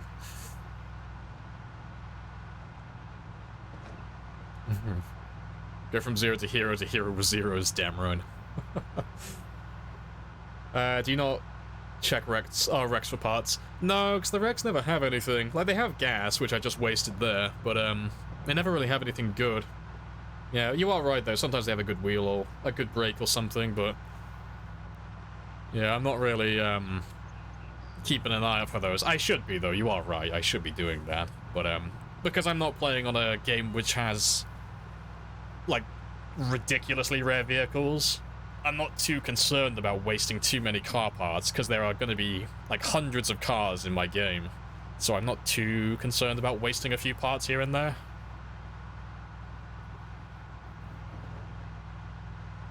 Yeah, there is another scrap car over here, because I remember towing him out of the way. Yeah, that one there.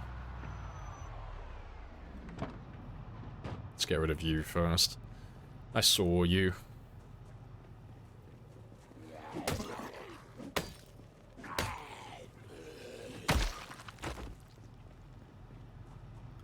Yeah. Let me humor you, though. Let me have a quick look. Anything good? Yeah, I got one break. Oh, performance break as well. The big brain on Hugo.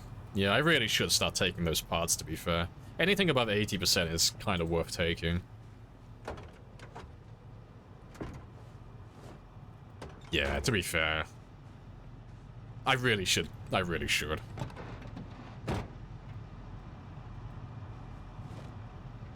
Oh, to be fair, I need you as well, don't I?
Yeah, I should get into the habit of collecting anything that's over 80%.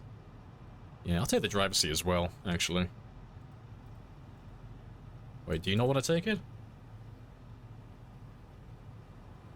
Apparently not. Must be a gimmick with car wrecks. That's okay, though. Appreciate the gifted as well, Colombian. Happy days. That's another helicopter. To be fair, I'll keep those ones on me for the time being, so we'll end up doing more mechanics and metalworking tomorrow. So I'll leave those ones there for the time being. Yeah, I don't normally take parts from smashed cars, but yeah, looks like you can't take seats and stuff. That makes sense, kind of. But yeah. Brakes, though. Brakes and tires and stuff. That's not a bad idea, because I mean, you can't repair any of those, so it's not a bad shout. Yeah, I think that's the last of the cars around this area. The ones I can dismantle anyway. I think there's one more I can do on the way back by Spiffos. Before I do though, let me just... I can drive around that way actually, I gotta go back that direction anyway. But just gonna check those other step vans and see if they have better engine quality before I start repairing any of them.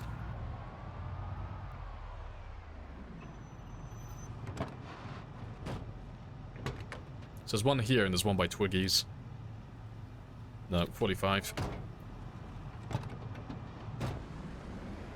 Appreciate the gifted as well, SG. Happy days.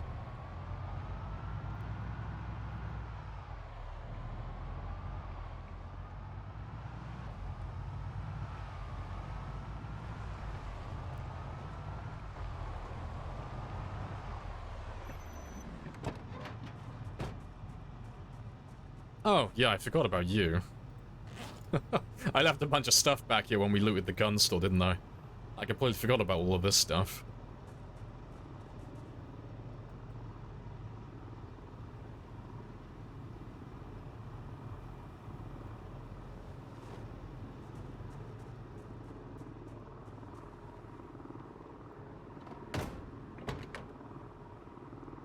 Because I remember checking this one before. Yeah, no, terrible car.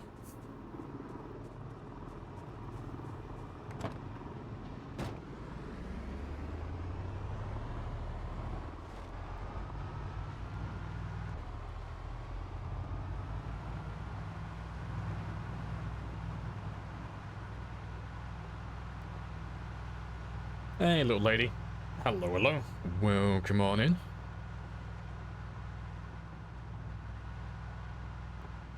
Yeah, there's a car up here I can take apart.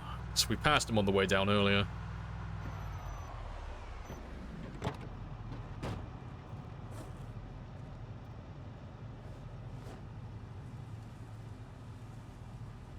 I should be close to out of propane by now. Yeah, it's almost empty.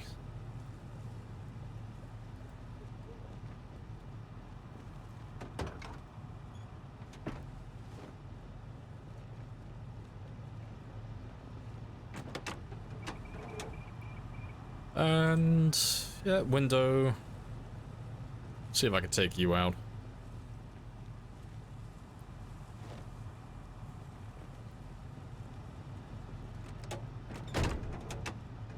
And you can have my motor helmet. I got the tips and tricks now. No, can't take you. Yeah, I can take the trunk lid though, but yeah. Nah, trunk lids aren't really worth taking. Like, under normal circumstances I would, but it's a trunk lid. I can repair those to 100%. Also, yeah, let's get rid of you now.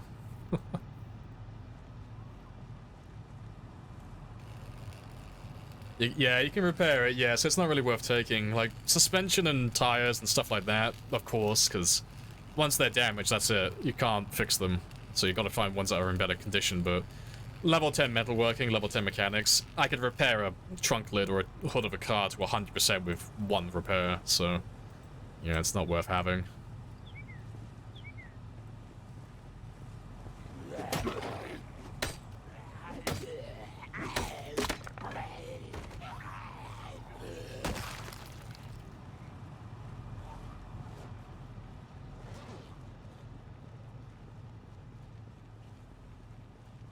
A letter from me.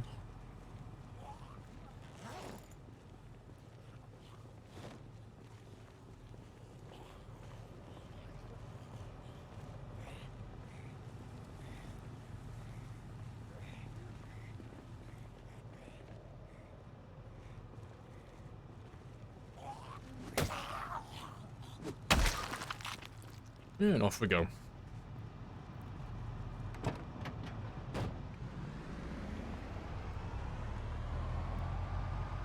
You found the mask? We did find the mask, yeah. Pretty much what you guys were suggesting on Thursday or Friday. Yeah, self-storage units up by the military checkpoint. It's like one of the few places that I didn't actually loot. We went to the rail yard today. I haven't looted it yet completely, but we went through parts of that. And then, yeah, afterwards we checked out the self-storage unit, and it was the one on the far west side of the units. Little crate in the back, welding mask. So we're currently going through our metalworking skill. And I'm just leveling up a little bit. So I'm not going to max it out immediately. I'll probably match my mechanics level or thereabouts. So you don't really need any more than level 6 metalworking for mechanics, like vehicle repairs. So I'll go high enough so I can repair things to 100%, and then I'm happy. You marked it on the map? Oh, damn right, yeah. The Weldy Boy. Yeah, Welding Boy has been, like, put on the map now. He's there forever.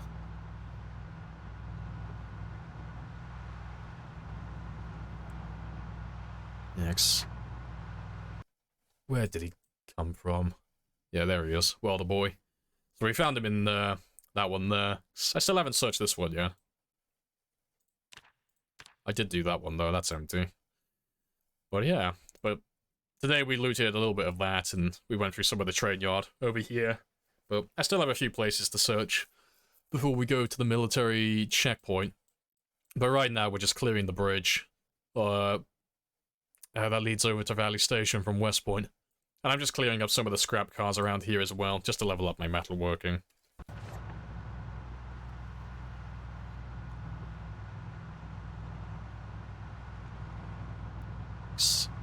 We've got so many... Well, we got access to so many cars in the world currently. It'd be a shame not to actually repair any of them to 100%. Or near enough, anyway. I would like to start building a fleet of actual good vehicles.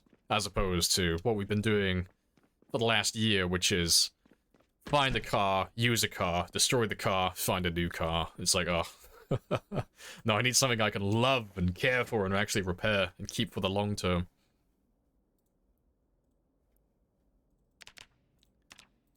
Let's give you just shy of 6 hours. That's plenty.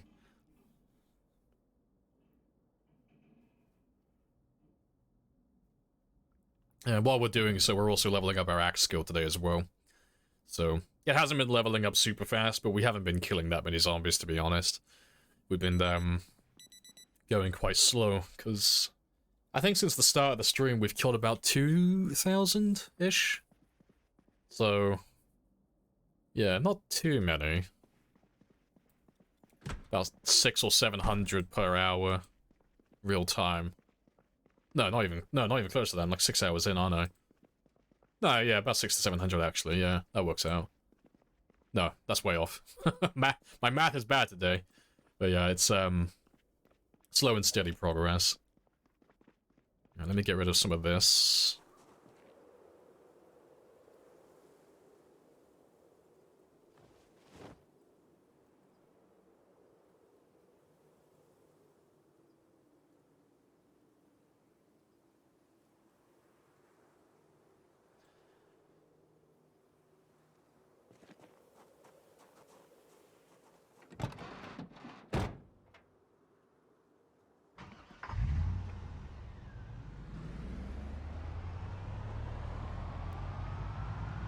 But we'll just drive straight over the east side today and just work on the bridge, because I should have had level 4 yesterday, but I was just killing zombies.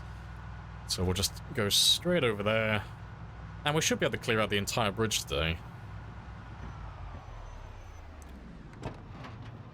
Before I go any further, though, I am running very low on propane, so I'm just going to grab one of the tanks from back here. Well, actually, I'll grab one from the house, actually. Yeah. Trip down memory lane, this was our spawn house. It was either this one or the one next to us. We spawned in one of these houses. I think it was the one next to us. Yeah. Now that there's no propane here, I can mark him off.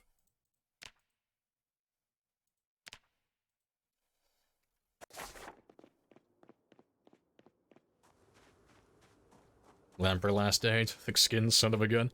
I don't have thick skin with this character, I don't think. No, just regular man. What spawn area is this? This is West Point, so...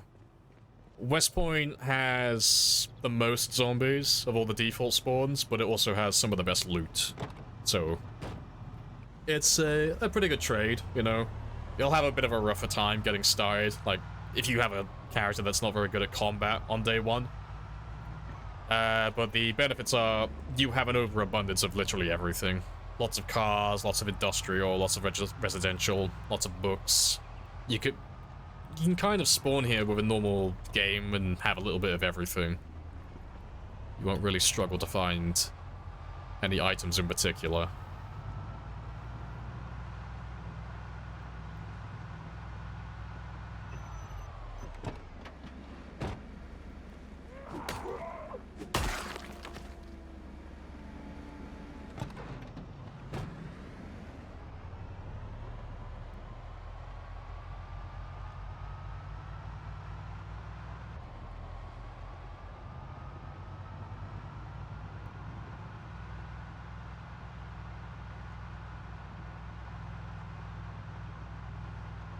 Yeah, not a bad day for fog though, seeing as we're just doing metalworking as well.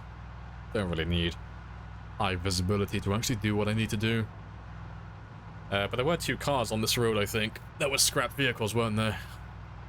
Yeah, these 2 right here, so I can dismantle them before we go any further.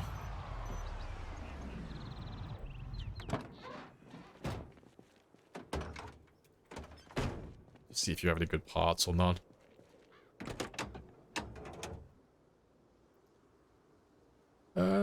No, unless the battery's 100, I don't care about it.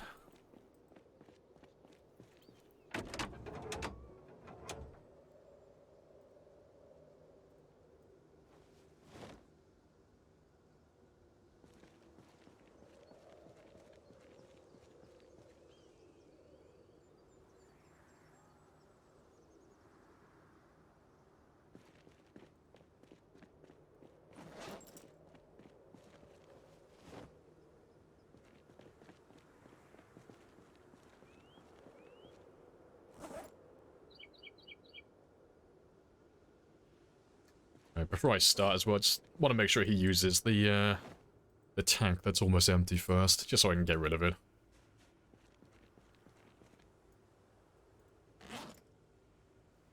Spawning Riverside for your first adventure. It's been a lot of dying. Fair. No, good stuff. How are you finding it, though? Is your PZ addiction forming yet? It normally kicks in fairly early.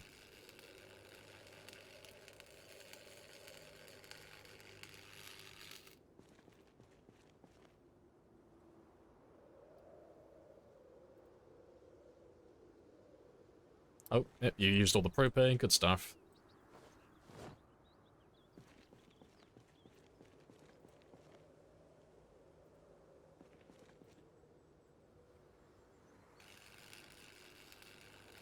You've died thrice. We played almost 5 hours straight without realizing. Yep, that sounds about right.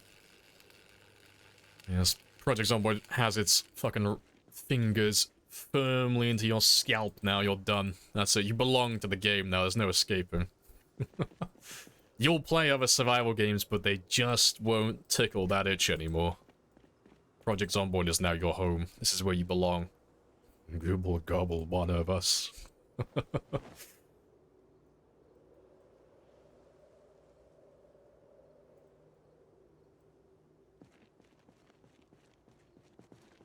I'll put you back there for the time being.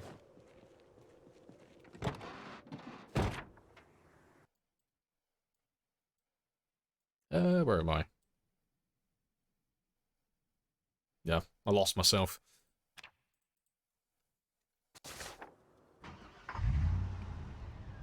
All your brains belong to us.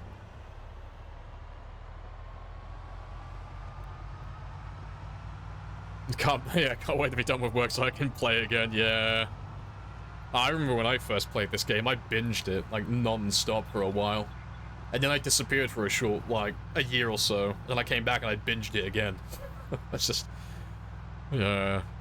Like, once you play Project Zomboid and you learn how the game works, it's kind of hard to go to other survival games. Because it's like, oh, fuck. They're good survival games, they're just...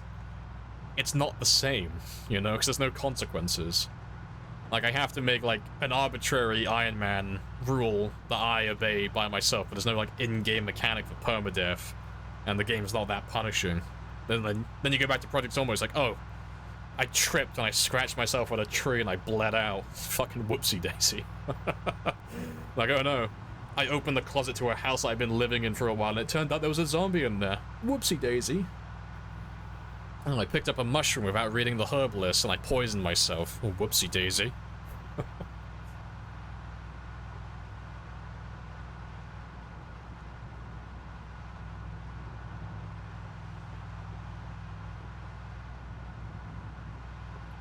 You quit the game standing next to your maybe broken car.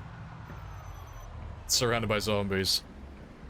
Godspeed, you magnificent bastard, I believe in you. Oh, that's the thing, actually. There's 2 more cars, south. I remember those ones, because I nearly crash into them every time we drive down this way. They're, like, right in the middle of the road. It's 2 black cars, I think.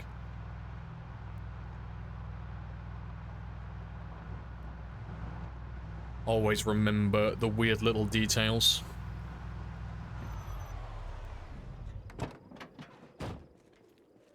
Oh, to be fair, they're not even scrap cars. Nope.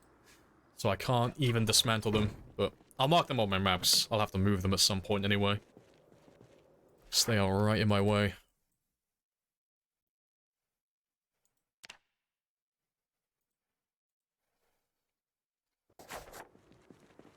Right, just make sure I mark them correctly. No, I marked them incorrectly. You have 15% engine. What do you have? 8. Well, one of them was marked correctly then.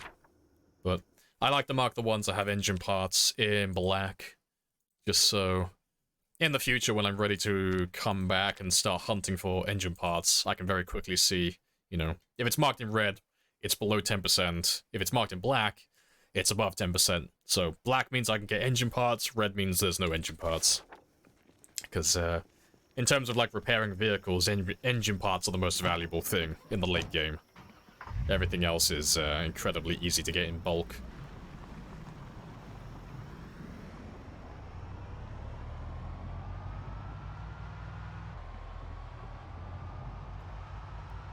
How can I know if my car is for sure broken? Oh, if you want to know if your car is like 100% broken, check the engine. If it's on 0%, you're fucked. So even if the car starts, that doesn't mean it's actually working. So if you have, I might have an example down here actually, because my old car used to do it. But if the engine is on 0%, you can still start the engine, but it will cut out like within 5 seconds. You won't get very far with it. But I have a car down here I might be able to show you with. Depends if it still has the battery in or not.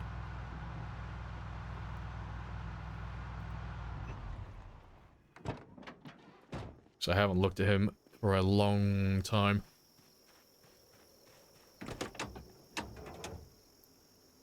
Yeah, so 0%. No, the battery's still in there. Let me grab a little bit of gas and I can show you with this one. So yeah, the only way to know for certain is to obviously check the engine and see if it's on 0%.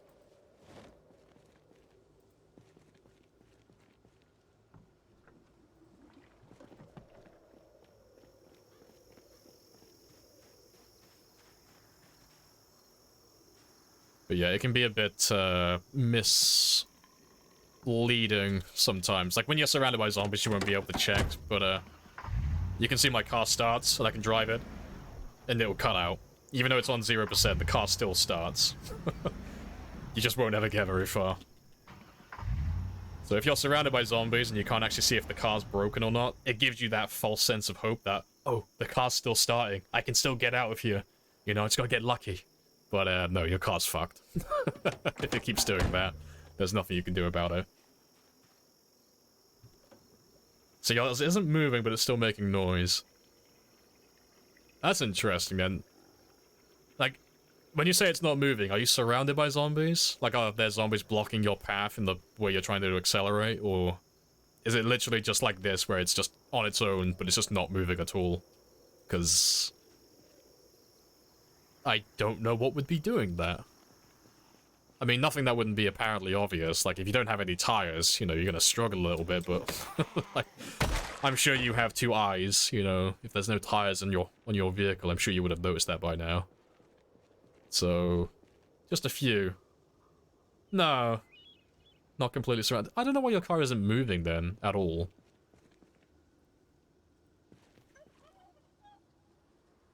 I mean, you can always check the tire pressure for your vehicles, but even having low tire pressure, it wouldn't stop the car that much.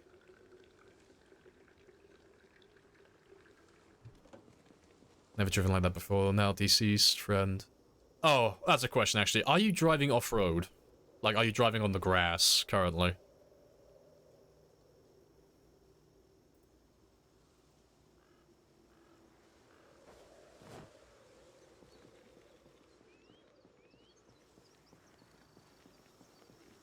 You're in a parking lot. God, I'm going through, like, all the fucking things I can think of, like... I don't know why your car isn't moving. God, I'd be a shit mechanic. I can't think of why your car isn't moving, then. I can't think of a reason for it. What the fuck was that? I don't know. No, I'd have to, like, actually see it to maybe get a better idea. But no, I can't think of anything off the top of my head that would stop your car from moving completely. In, like, with the information you've given me, at least. So it has all its wheels. The engine is not on 0%. You're not surrounded by zombies. You're not driving off-road. I mean, Sunday Driver would slow you down, but not that much. Not in a car park. I don't know. I don't know, that's an interesting one. That's probably something I'm forgetting. Bound to be. Yeah, appreciate the follow as well, Conan. Happy days.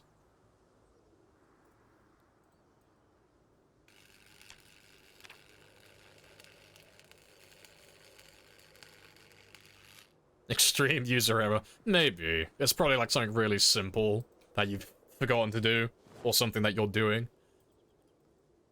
And I'm having a skill issue as well, because whatever it is you're doing, I can't think of it. There's only so many things you can do in a car, so I'm having an extreme skill issue.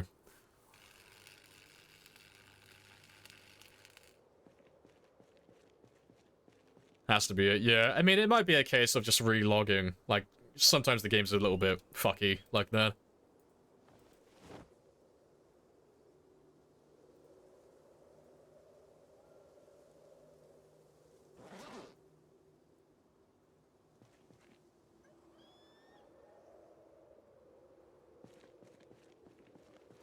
Did drive through a lot of zombies. Yeah, even still though, having a low engine condition doesn't slow down the vehicle. Like, it'll make the engine cut out, and it'll lower the chance of you starting the car as frequently. Like, you'll have a chance of ignition failure. But, it doesn't slow the car... And, I mean, it does slow it down a little bit, but it doesn't slow it down to the point where you can't physically get any speed whatsoever. I mean, the only other thing I can really think of is if you're running Sunday Driver and you're trying to tow something as well. Because, I mean...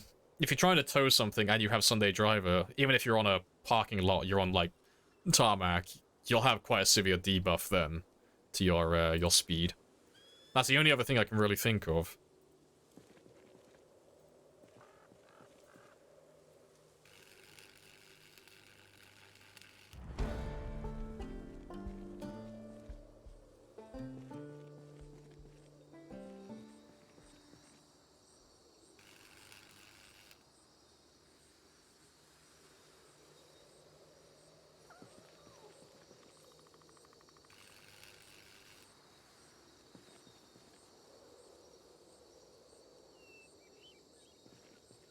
I am finally out of propane. Last one. Have to go collect some more in a minute.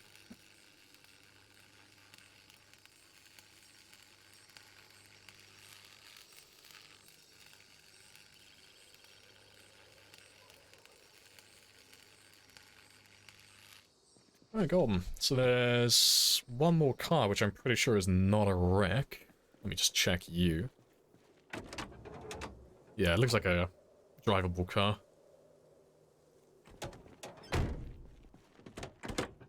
Yeah, you're A-okay, so I'll take this one off the bridge at some point. But yeah, apart from this one, we have cleaned the bridge, so it's nice and immaculate.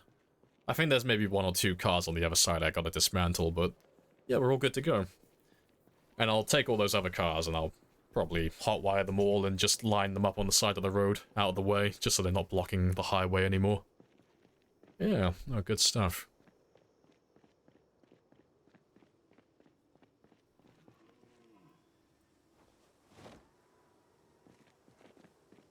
Not towing anything but the burden of knowing my friends died for me. It's weighing you down a little bit. Oh, well, just relieve yourself of the guilt and you'll be fine then. Just forget about him. Just tell yourself that he deserved it. The car will feel light as a feather then. Right, so I need to go get some more propane.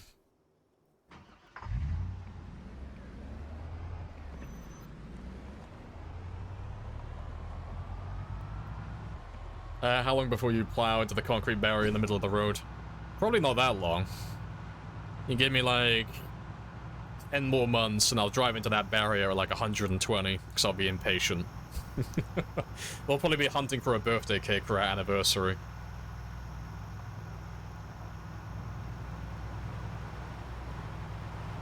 He deserved it for running dual-wheel frying pans. You get what you fucking deserve. Right, let's go find some more propane. Where's the nearest one that I've marked? So that's the nearest one to my character that I've marked. Right, before I go pick that one up, though, I will be back in 5 minutes. I'm gonna go stretch my legs again. And probably grab another drink, because it's been a couple of hours. So I'll be back in less than 5 minutes.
Right, I'm back. Happy days.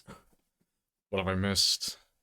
Did you miss the first cake? I'm still searching. Oh, yeah, we didn't make him a birthday cake. We missed it because I don't have any yeast, so he is without cake, sadly. But I'm still keeping my eyes out. Because we're doing some looting today, who knows? Maybe today we'll make him a birthday cake, because I need yeast. That's what we're missing. Can you forage for yeast out of curiosity? Probably. You can forage for pretty much everything in the game. Like, literally every item. So, I'd be surprised if you can't get it.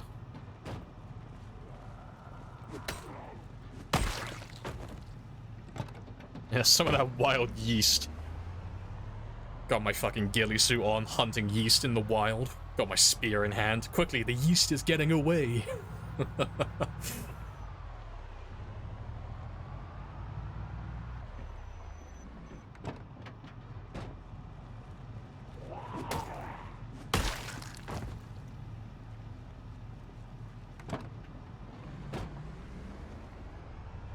Yeah, you can chase after me. I'm not going that far. Just gonna go pick up that propane. Yeah, we might as well try and find any of the zombies who are down here as well. So they always seem to be coming up from the south.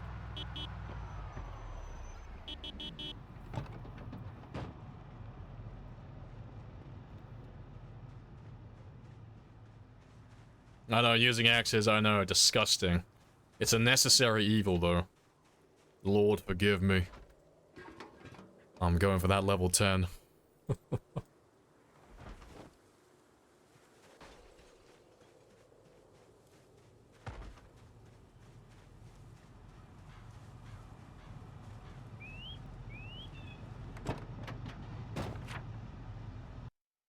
Right, where am I? There I am. Let's get rid of you. And yeah, that'll do. So we'll head down. We'll head up towards Valley Station, because I'm pretty sure there's a few wrecks over here. And I think there's maybe one or two over here as well. Don't think there's any down here, but yeah, there's a few wrecks along this highway through Valley Station, so we'll go down there. And I'll, clear some of them out.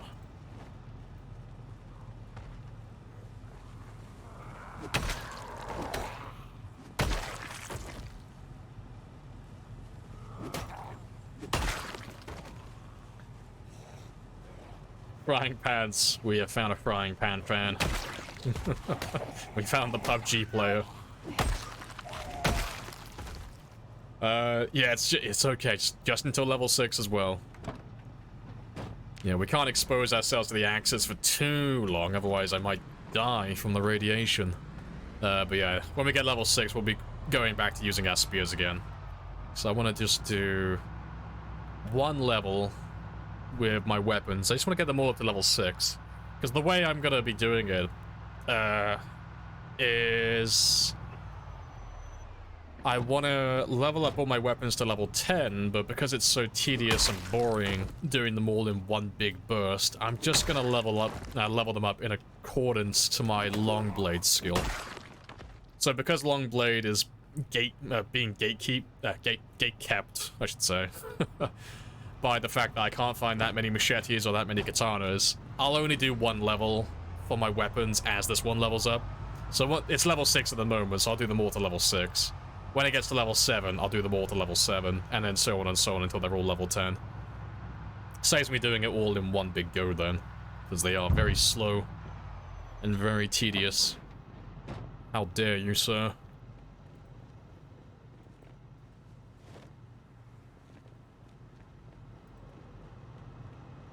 Rosewood. Are you learning how lazy they got with the roofs? Yeah, you're learning how fucking, like, mismatched they are and how many holes there are in the roof? Yeah. You have fun dismantling that, Periwinkle. Like, all the buildings are like that. It's hilarious.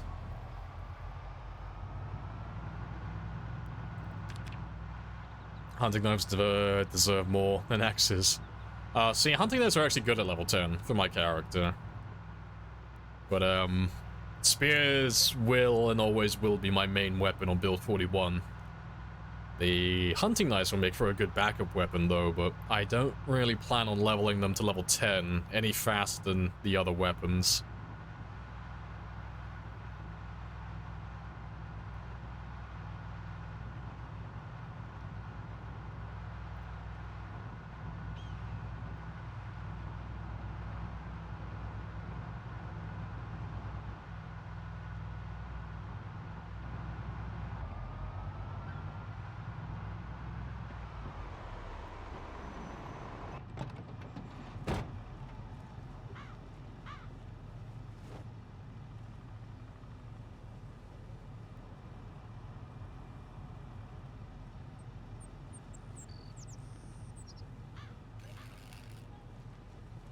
Yeah, good stuff. To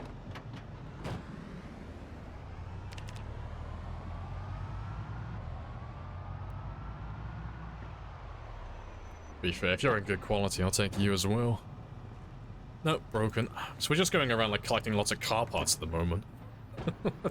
My trailer's just filled with tires and brakes.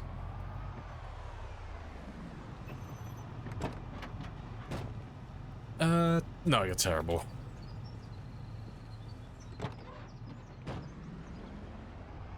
Thanks. Batteries are one of those items that you can't repair, but you can find them in 100% quality, or 100% condition, I should say. So yeah, anything less is subpar. I won't humor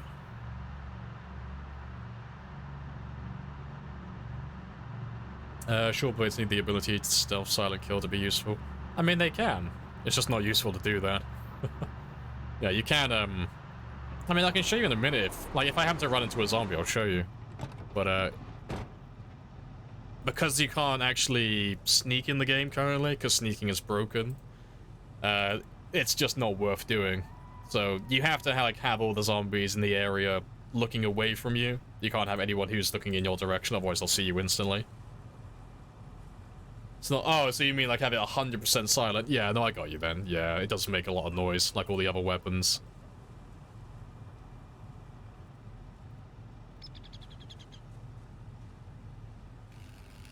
Can we throw it through generators? I don't actually know. I know people have said that, code divers and such have said there's literally every item in the game, but I don't know about generators, because they don't... You can't pick them up the same as you can other weapons, so I don't know. That'd be an interesting one. I wonder if you can do that. Also, I might as well grab you while I'm here, actually. Sneaking is broken? Yeah, so... There's two attributes to sneaking. You've got, well, sneaking itself and light-footed. Light-footed works 100%. So the higher your light-footed skill goes, the quieter you are, so the less noise you'll generate when you're crouch running, or you're just running in general, or walking. Like, literally all your movement is quieter. But the sneaking skill, it used to work, but it doesn't anymore. So what it's supposed to do is, it's supposed to lower the chance of zombies seeing you when you're in their... Well, when they're looking at you, you're in their line of vision, and you're in proximity, so you're in a certain distance away from them.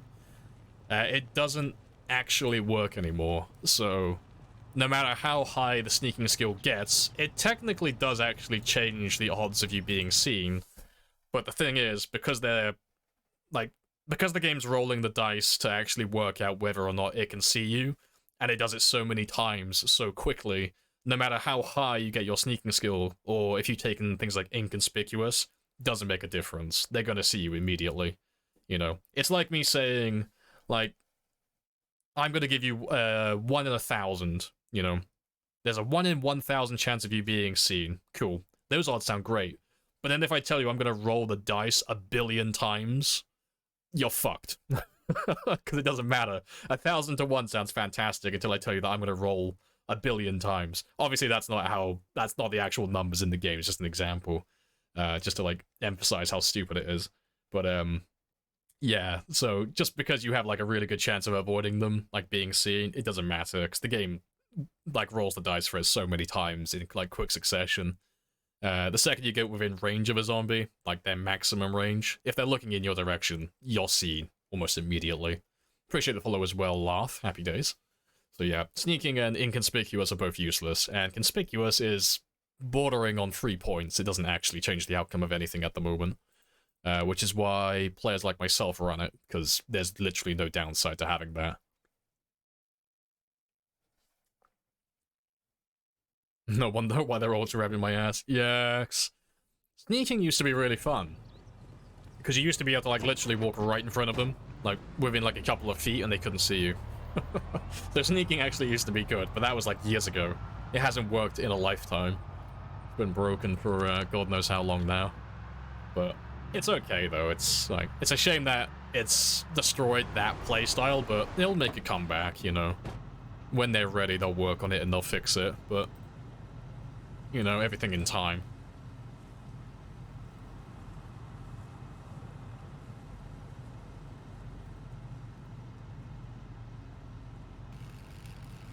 How long did it take to get level 10 fishing? I can't actually remember. Like half a year, I think? Give or take. But I have Angler as well, and I had the books, so Angler is giving me like 4 times the amount of experience, and all the books would give their experience boosts as well, so my character leveled it up very quickly. Angler is one of those traits that I normally run if I'm going for a more laid-back, it contradicts itself, but a more laid-back min-max approach, you know, where I don't want to sweat everything. But, yeah. So it was about half a year, I think, to max that one out.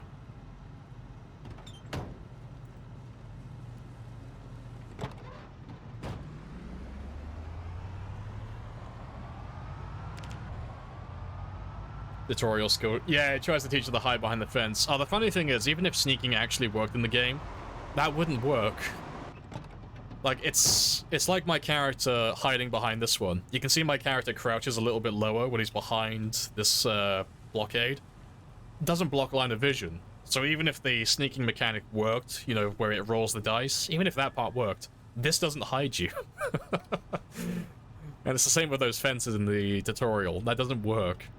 So I'm assuming they did that because they were planning on it, like, implementing it later on in the game, but as it currently stands, yeah, that is completely wrong. It doesn't actually do anything. Yeah, your fishing took around 6 months as well, Angler trait. Yeah, it's about half a year, give or take, depending on how much you actually fish.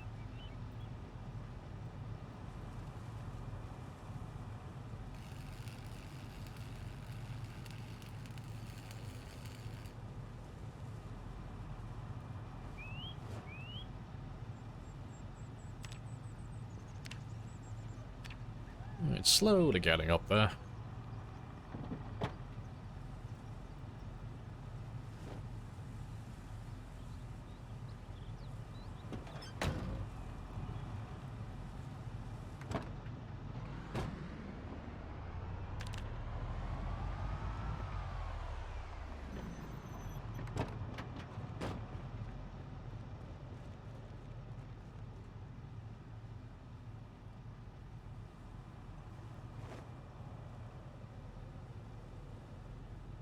I still got plenty of propane as well. Not gonna run out anytime soon.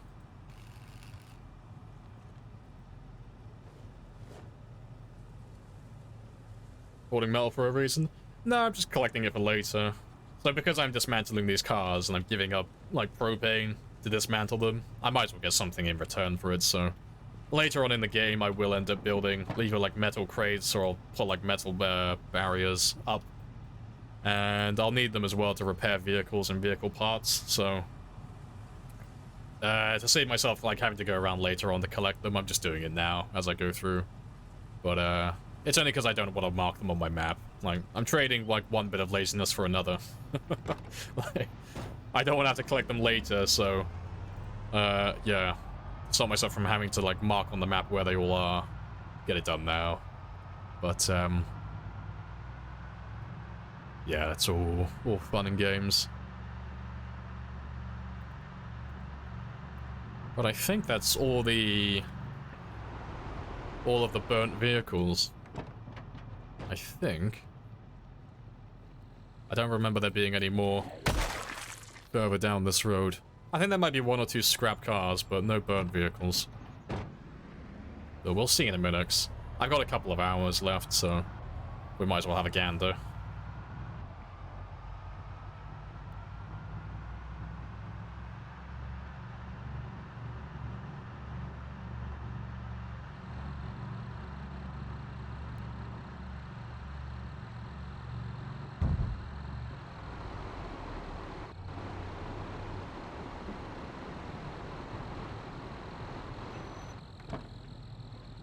You are going in the back of my truck, so I'm a bit fed up of you falling out of my trailer.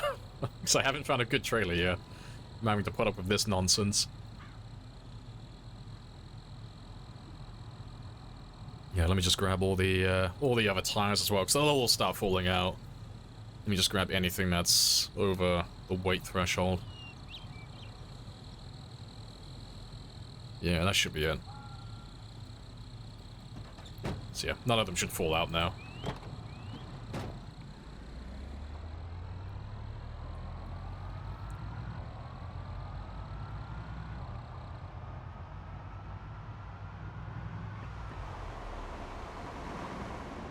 So yeah, they're not scrap cars. But there's some down by the military checkpoint, so I'll probably do a few of those if I have time. And I don't have to pick up the scrap from that area either, because there's so many cars there. I can leave them as it is. Take you 8 in-game days to get out of your spawn point. You spawn inside the Raven Creek Island Mall. See, I've heard nothing but bad things with Raven Creek in terms of like how difficult it is to get out of town on higher pops. Because you spawn on the roof on every spawn, right? So I've heard it's really fun, but it's like, if you play on higher populations, you just can't get out of the town, which is hilarious. Because you just can't get out of the building that you spawned in. Because the second you try and go downstairs, everything already knows where you are. And they start, like, crawling up the stairs trying to get you. Which sounds hilarious. It's not all roof spawns. Oh, okay, so there are some exceptions then. Fair enough. Just hoping for that one good spawn then.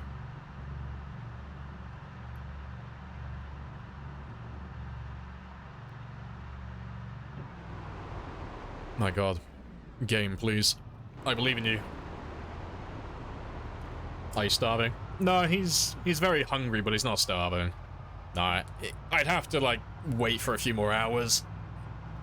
When I say a few more hours, like, tomorrow afternoon before he starts starving. A good thing to, like, just note, in terms of, like, hunger, when you get very hungry, don't panic. Like, I know it looks really bad because the Moodle icon is, like, blood red, and you're like, oh shit, that looks really bad. Very hungry, that's one stage before starvation. The truth is, that's just barely over the halfway point, you know?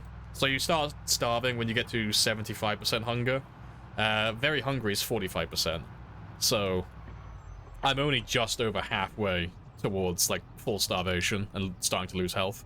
And even when I start starving, I've still got, like, about 12 to 24 hours before my character actually loses all of his health through starving. So, hunger is very much one of those things that you can just kind of forget about. Like, unless you, like, really want to keep your maximum carry weight up as high as possible, you don't really have to give it, like, the time of day. You can just focus on it whenever you feel like in your spare time. Like, as long as you do it, like, once a day, you'll be fine.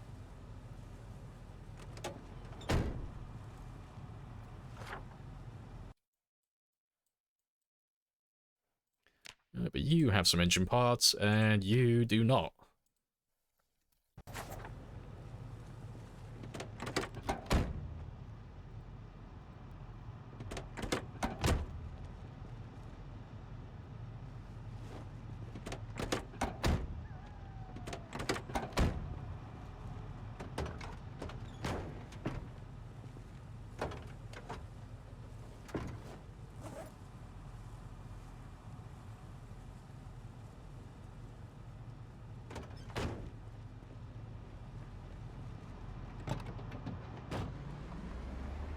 Lamprey's back. I am back. Also, hello, Marcy. Hello, hello.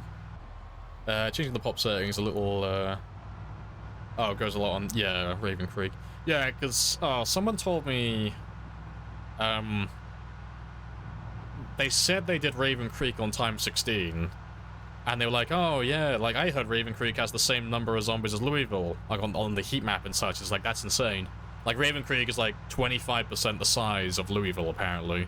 However, if it has the same zombies, that's almost like 500,000 zombies. But, like, more tightly packed into a significantly smaller area, which is fucking insane. Because it's like... Imagine if I told you to take all the zombies, like this, like 500,000 zombies, and said, I want you to fit that into about, like, this. Like, just condense them all into, like, that tiny area. Like, that's insane. That's mental. I want to try Raven Creek at some point on time 16 because it sounds hilarious.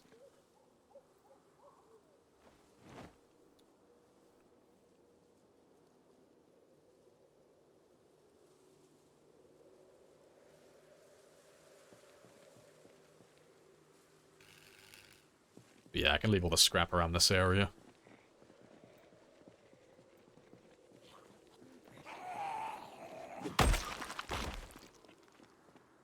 I haven't got that much time, but I got enough to do like 1 or 2 cars. So I only really want to go until... If I go until about like level 4 mechanics, I'll be happy with that. Level 4, read the next chapter, call it a day. Move on to something else for a while, because I've been doing metalworking now for a couple of hours. I want to move on to another job, something more fun.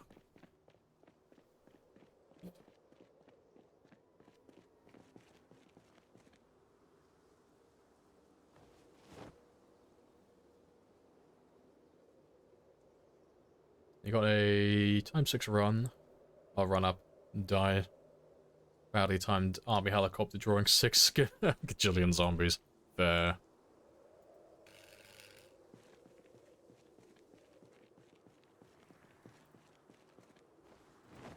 ×6 on Raven Creek is insane. Any time I held it, then you spawned at the school. Fair. Find them on the school field in the open. Yeah, see, I've never actually tried Raven Creek. I've only heard stories about it. But the ×16 sounds enticing, just because it's literally fucking barbaric, having that many zombies in such a small area. And that tickles my funny bone. I am very curious. Right, it's almost 11 o'clock though, so let me head back home. And... how many more are there? Yeah, there should be enough cars there to get level 4 quite easily. So I'll work on that. Tomorrow. So let's head back now. Get some food while I'm there.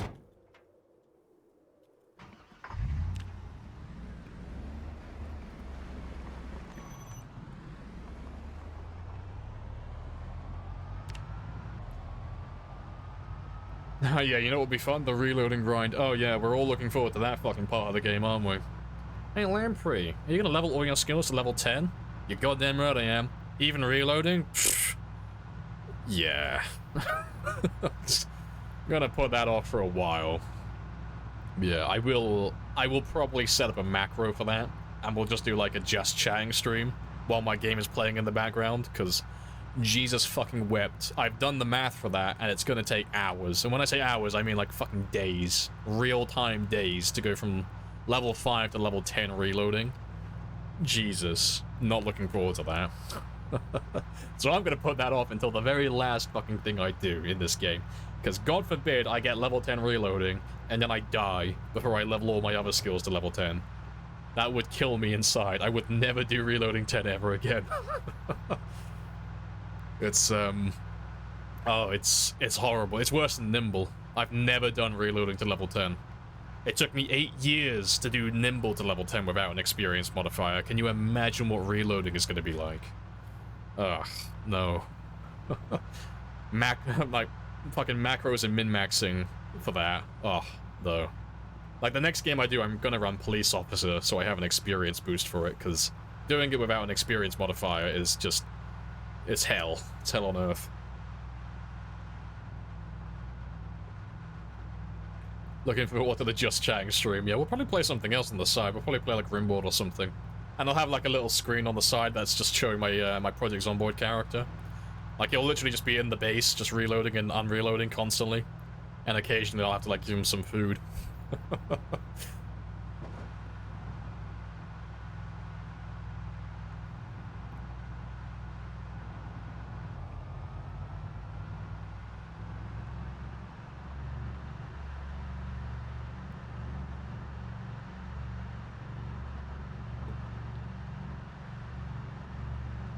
Still easier than the skill... oh, maxing all the skills on RuneScape. See, I've never played RuneScape. I've heard that it's a bit of a grind, though, to, like, get a perfect character, but it is possible. But, I don't have the experience, I'm afraid. I've never played I've never played RuneScape.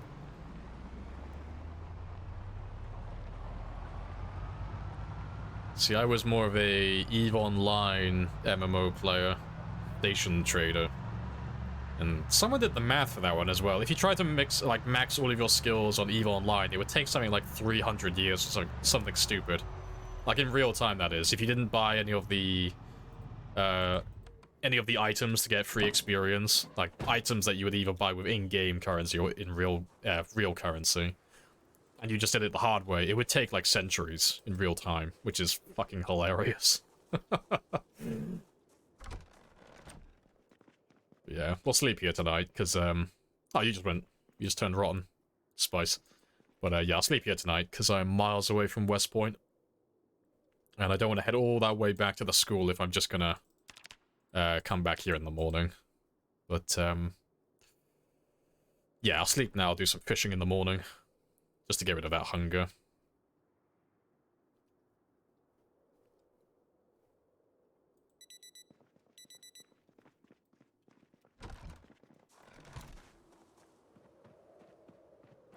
La la la la.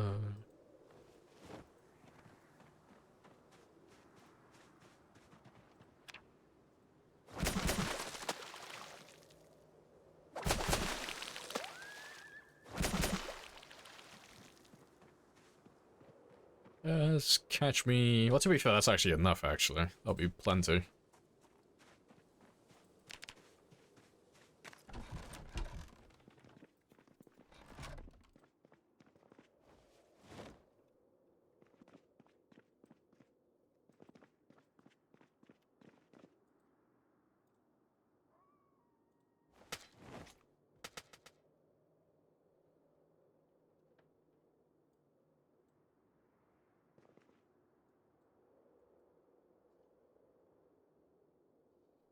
Let's make the most of that cooking skill.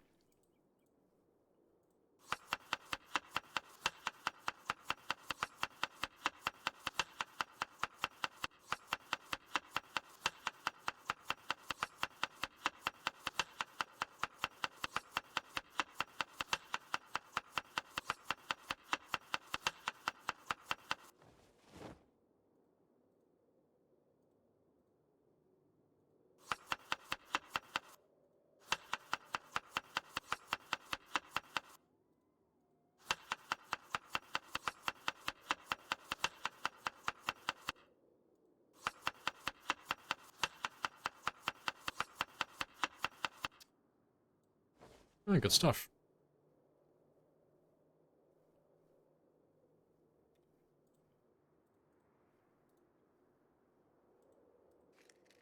So that'll be all my hunger done, and that'll be enough food for like 3 days.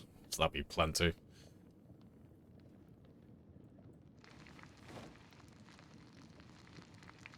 Yeah. Refuel my propane torch next to the barbecue. What's the worst that could happen?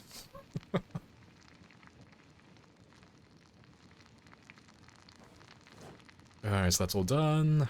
I can leave you two back there for the time being as well.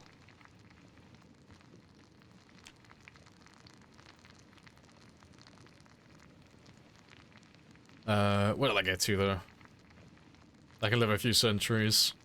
Just have to eat healthy. Yeah, it's all in the cardio. You know, it's, if I gave up my, like, Turkish kebab, you know, I could probably muster up the mental fortitude and, you know, the resilience to live a few centuries. I could be like one of those bloody, Space Marines. I could be like a Primarch. How did you achieve such godly power? I gave up the one thing I crave more than anything. Turkish kebab. You give up a few things, chasing a dream.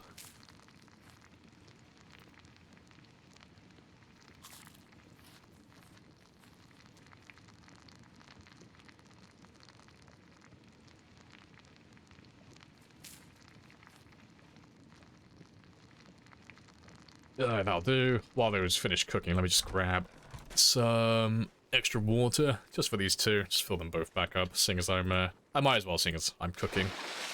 There's no reason not to.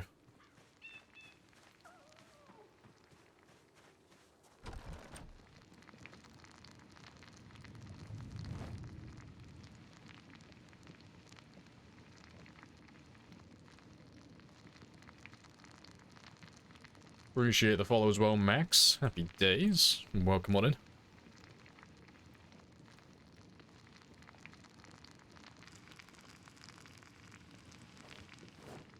So yeah, we'll leave all of those ones there.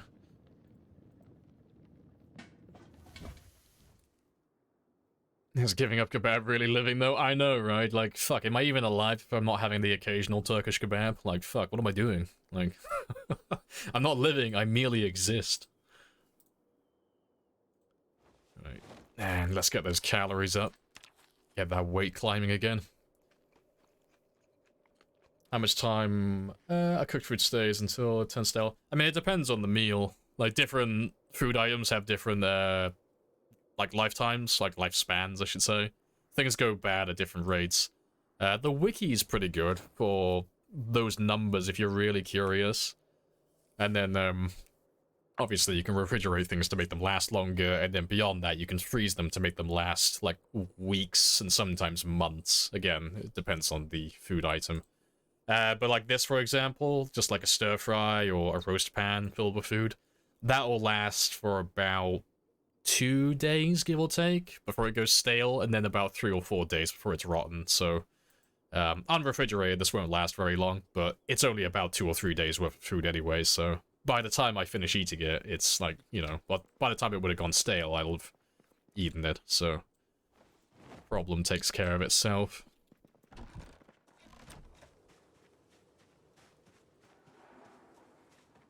Also, I don't need that, well, to be fair, I'll take that spear, I'll use it up in a minute.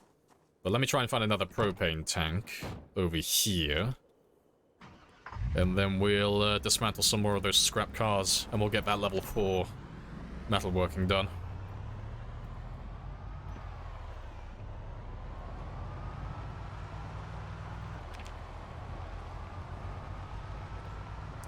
New player to PC, stumbled across your stream, really enjoying watching it. Hey, good stuff. Appreciated. Well, I'll say to you what I say to all the other new players. If you have any questions, you feel free to ask. I may not know everything, but I'll answer what I can. I have 9,000, like over 9,000 hours, so I can snipe all those fucking easy answers. The more technical you get, the more unlikely it is I'll know, but I should know most of the things that you would ask.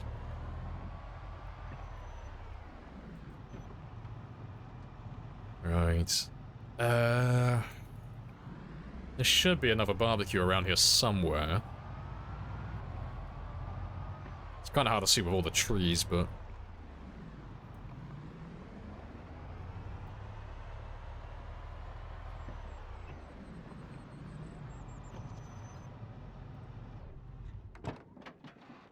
yeah, there's one. Just wanted to steal the propane tank so I don't run out of fuel while I'm dismantling cars.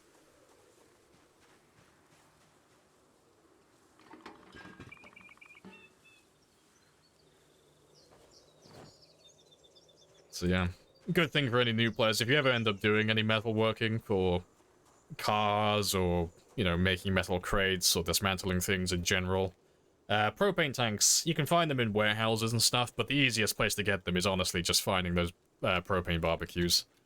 They always spawn with a propane tank, and it always has fuel, so it's always worth going for those ones. And then later on in the game, if you survive long enough and you end up using them all, well then you can start looking for the ones in warehouses. What's the song? I don't know what the name is, but if you want to find any of the songs on my playlist, it's !playlist. That'll take you to Spotify.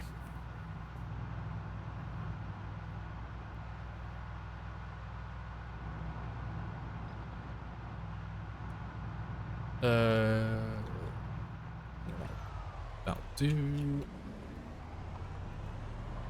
Playing with 2 friends. Survived the first week. We're now looking for a place to call other users a safe house. Hey, good stuff. Well, I mean, you've gone past the first week, so you've broken the back of it now. Like, that's the one thing that most new players struggle with, is getting established, like finding their first bit of loot and surviving the first helicopter. Yeah, you'll be fine now. You'll do quite well for yourself. But they also steal the ground. Oh yeah, no, definitely. No, if you're gonna dismantle everything, Periwinkle, everything, replace the ground with sand or gravel, not dirt, sand or gravel. Like, make it look like a parking lot.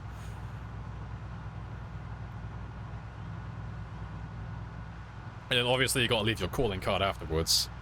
You gotta destroy the building, fill it with gravel, and then just put one toilet in the center. Periwinkle's calling card. the toilet banshee came by here.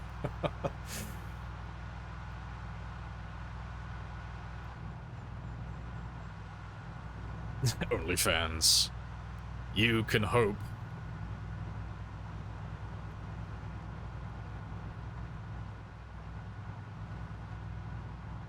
First 2 hours, quite hard, yeah. Cause you don't really understand, like, the mechanics, but yeah, it doesn't take too long to, like, get used to things in the game.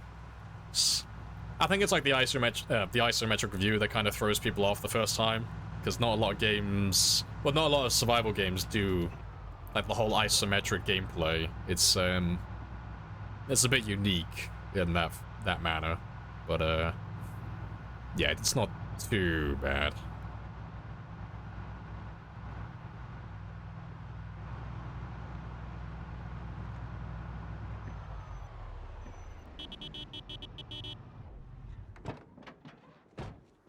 Right, so while they catch up to me, I'm gonna chill out back over here and just start dismantling things.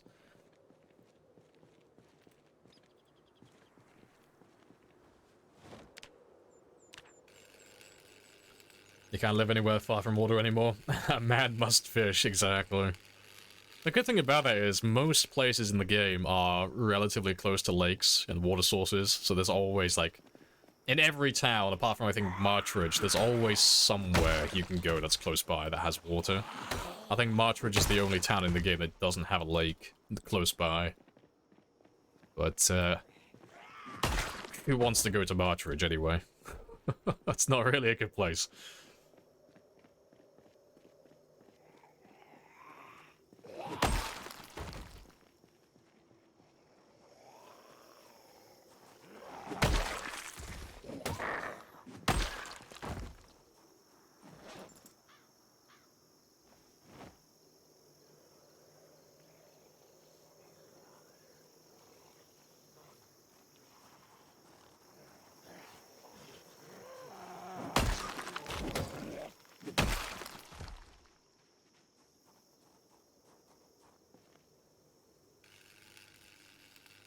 Well, no, gosh. Oh, if you should leave the fire pole.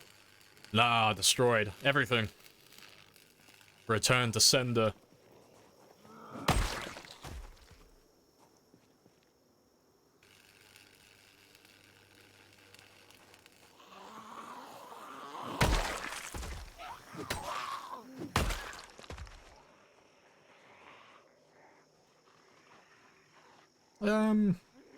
Nah, there's not that many of you. Let's get rid of all of these guys and then we'll dismantle some more.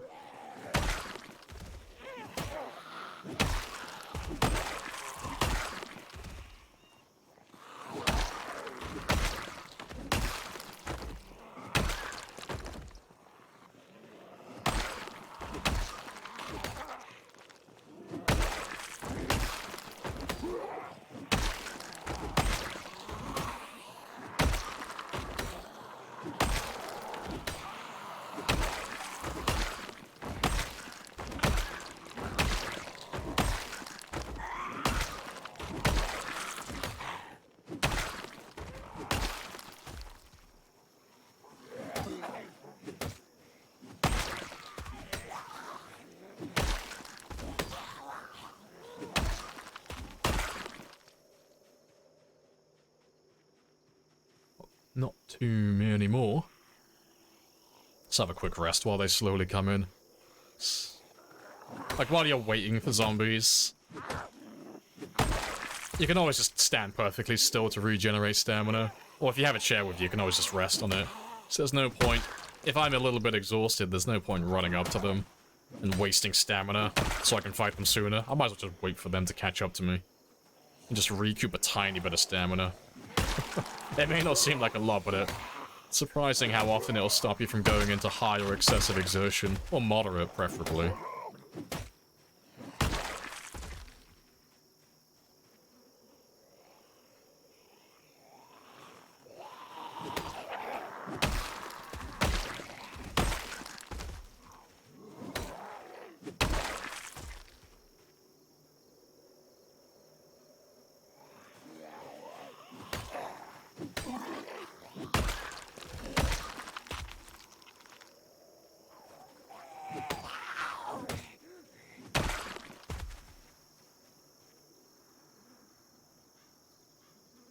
Oh, so yeah, fully rested, and it doesn't look like there's any more zombies.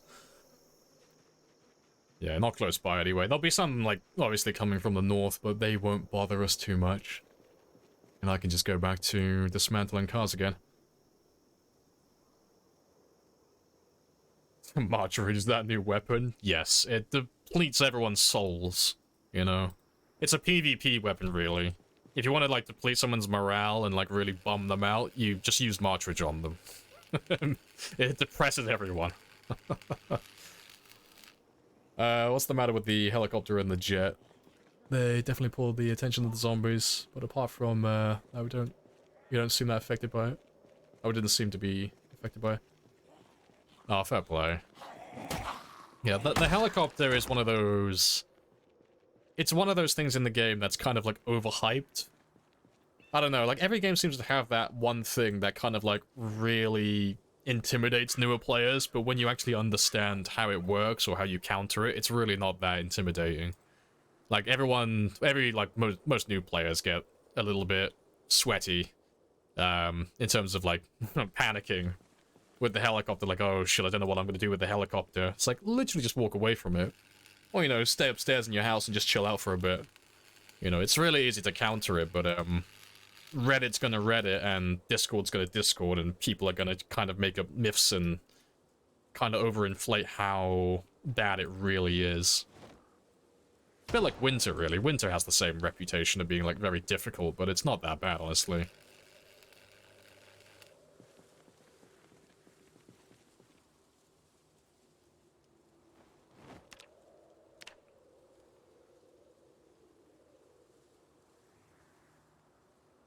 It's not full of military. It's not full of military for you in there. Oh, what? The military? Wait, what? The place on my beautiful... Oh, military backpacks. Yeah. I'm not close enough at the moment. Like, there will be military zombies in there, but I'm not, like, close enough to the checkpoint for them to actually find me.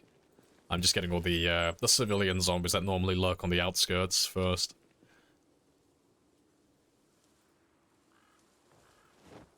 Yeah. Heli shows up. Yeah, literally just go AFK upstairs in your base in a room somewhere with a door and just go make yourself some food. That's literally it. But no. You can't blame new players for dying to it, though, because you wouldn't think it's as easy to counter as it actually is. You tend to, like, overthink things, but the simplest method is usually the one that works, and literally staying in your house and just kind of sleeping it off tends to work wonders.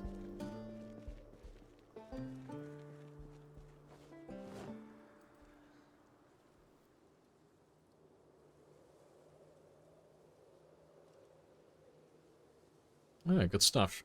But it's only 1:30, so I can't do any more metalworking because I obviously don't have the experience modifier anymore. So what I'm going to do is just spend the rest of the day killing. At least until the axe breaks, whichever one comes first. Either it gets to about 10 o'clock or this axe breaks. So let's see which one lasts longer. If I was a betting man, I'd put my money on the axe breaking. But let's have a look at the checkpoint, because I haven't been up here for a few days.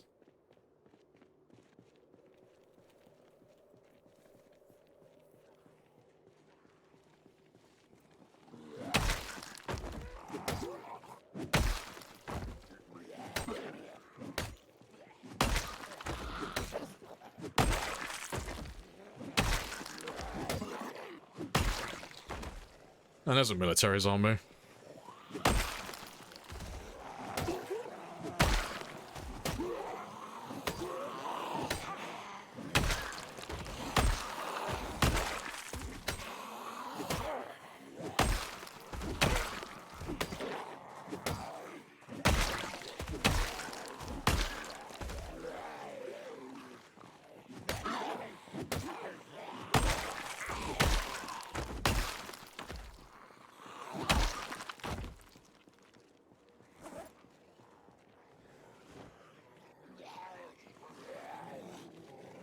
I have introduced myself. You have introduced yourself. Hey, This is a Jordan. very good conversation. It's a very good conversation.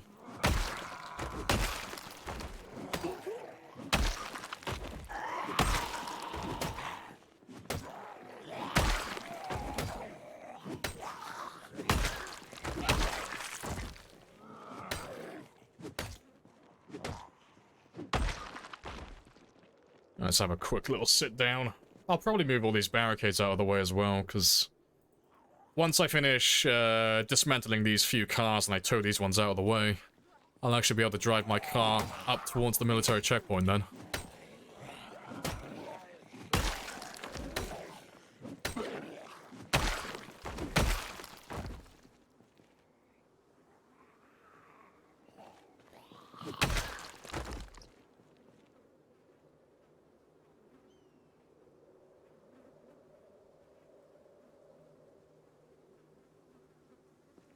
Yeah, holy moly, that's Louisville. It is. Behold. It's beautiful. But yeah, let me move these ones out of the way as well. That'll only take a minute. Do you ever... Oh, do you play PC online? Occasionally. Not very often. Multiplayer has to have some selling point. It has to have a pitch. Like, if I'm just playing multiplayer for fun, with no real purpose and no real gimmick, I get bored very easily. And multiplayer servers don't tend to last that long, either. And I'm someone who likes to do, like, hundreds of hours with single characters, so I don't like the idea of it personally. So I usually stick to things like you know, permadeath sprinter servers, or we're doing a times 16 run where we're going to try and wipe out the entire map. Or we're doing some sort of, like, I don't know, weird tailor-made game mode.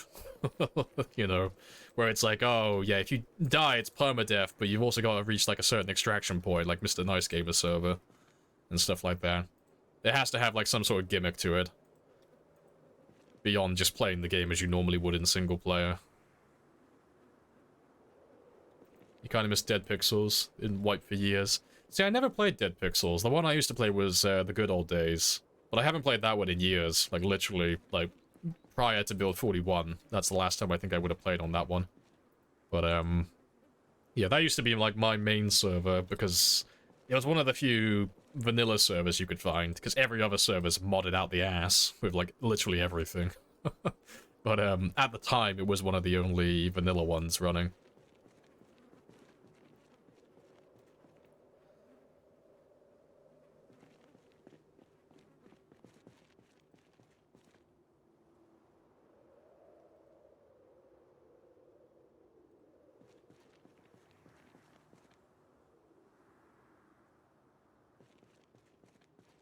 Gotta keep that in line, 'cause it'll look nice and tidy then.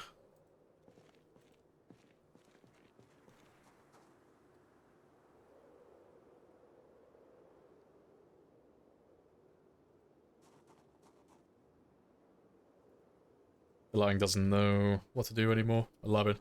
Oh, what for your building? Oh, you've broken him. Yeah, Project Zomboid doesn't like it when you dismantle, or, well, not dismantle, but destroy buildings entirely. It gets a little bit confused. Oh, yeah, I'm just being an idiot. My inventory is full.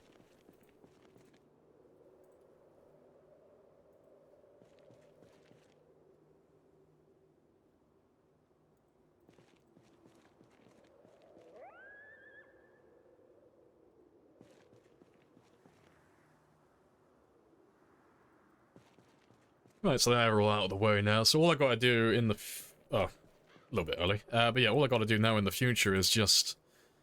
dismantle the last of these burnt out vehicles, which really won't take that long. Says what?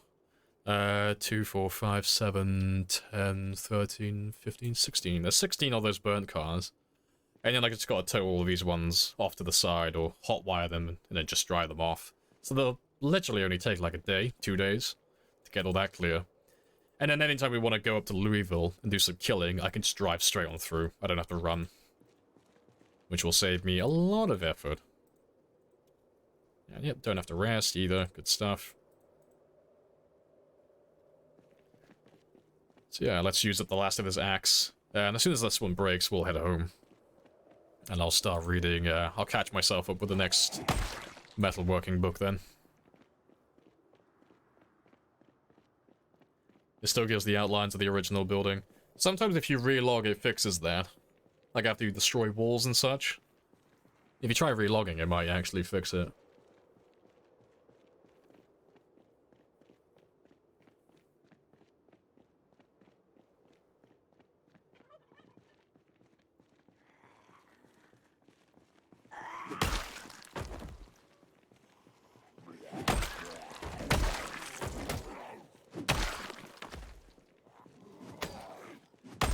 More military zombies. I'm sorry.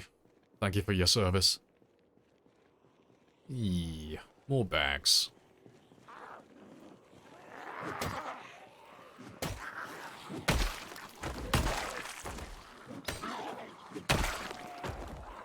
I try and kill those ones off to the side, because I want to actually collect all those bags.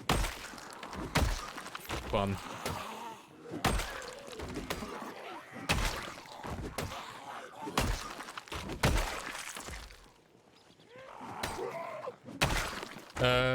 Where'd I get to? Have you cleaned up the other cities already? No, no. So on this one, we're doing the opposite of what I did on my last run. So before we started in West Point and then we went counterclockwise. So we wiped out West Point and then Riverside and then Lake Fallis and then Rosewood and then Marchridge. And then we got to Muldra and that's where we died.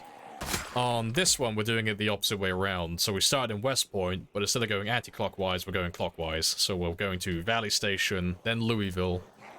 And because Louisville is such like a monumentous task to take on, we'll probably like take breaks every now and then. And then we'll head down to like places like Muldra and wipe them out.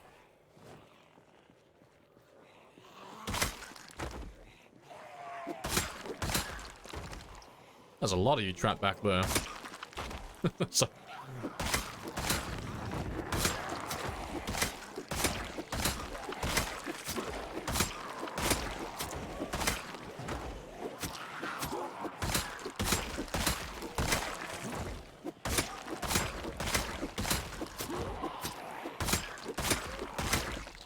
appreciate the follow as well, Mama Bear. Happy days.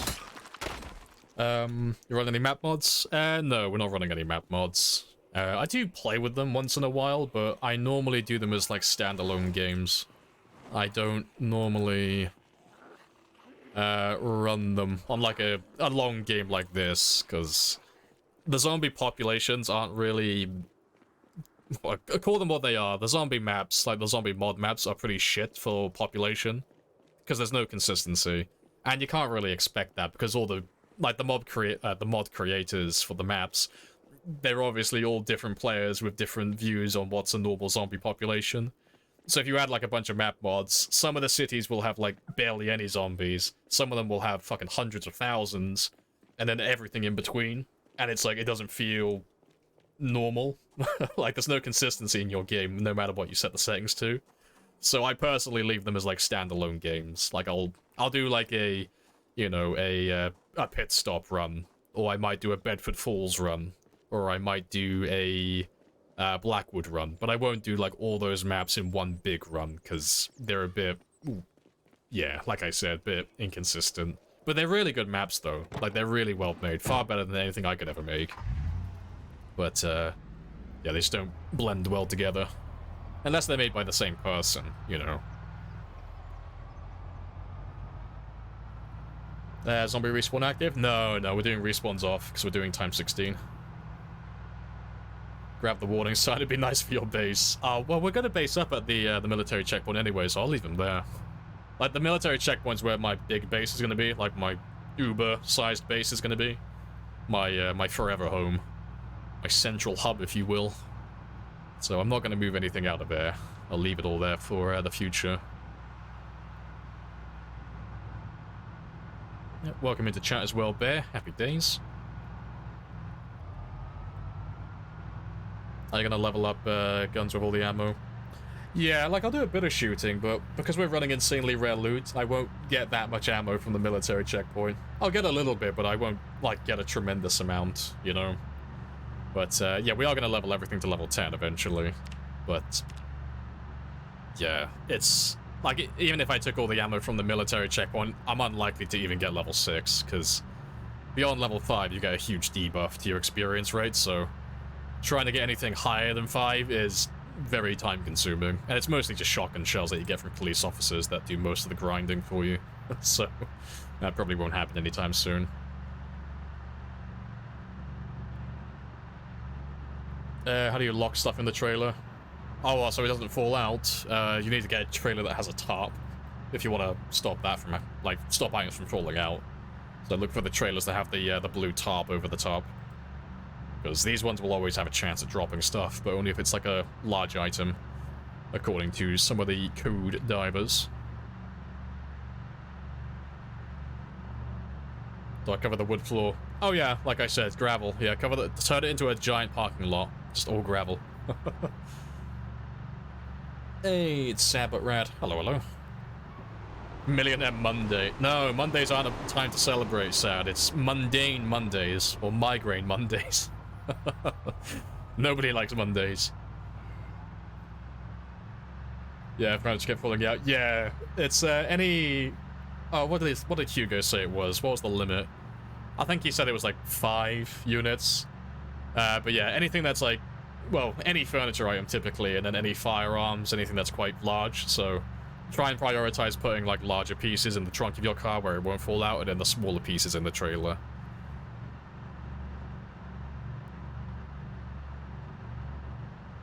Can you manually add a tarp? No. No, you have to find the ones that have the blue tarps on already, unfortunately. In the sacred room, we're showing with all the katanas in the Uber base. We do. I'll move all the katanas from West Point. I'll move all of those ones out to the Uber base at some point.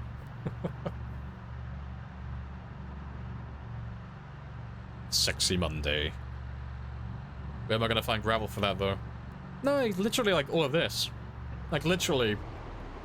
I'm trying to remember now, but literally just go down to... the drive-in theater. I'm pretty sure, if I remember correctly, that's all gravel. All of these roads down here are gravel. I think. I don't know, actually. I think the lumberyard here might be gravel. Don't quote me on that one, though. There's tons of gravel all over West Point. Oh, all over Rosewood. No. If you're gonna do it for the meme periwinkle, you gotta, like, go all in with it. You gotta go maximum effort. Don't half-ass it. You're so close to the finish line. You gotta make it look pretty now.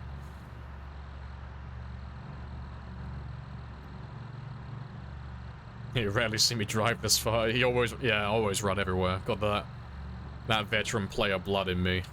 I remember back in my day before there were cars, we used to run for miles around.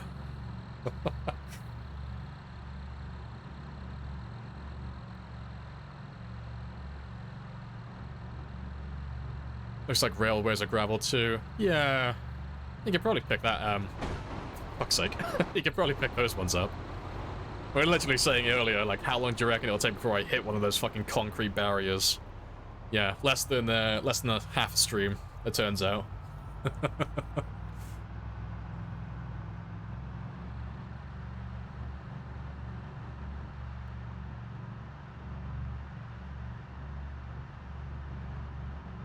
Wasn't 120. Yeah, there's a reason why I keep my speed limit low. I have a habit of bumping into things.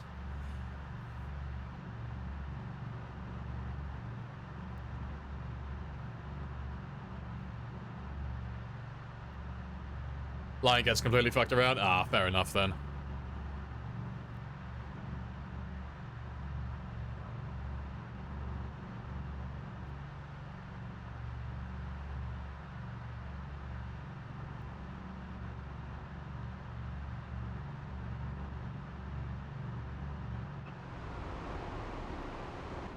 To be fair, I don't have any axes on me, do I? Yeah, I'll leave them for the time being, thanks. I want to carry on leveling up my axes to level 6, so I need more fire axes or hand axes or anything, really.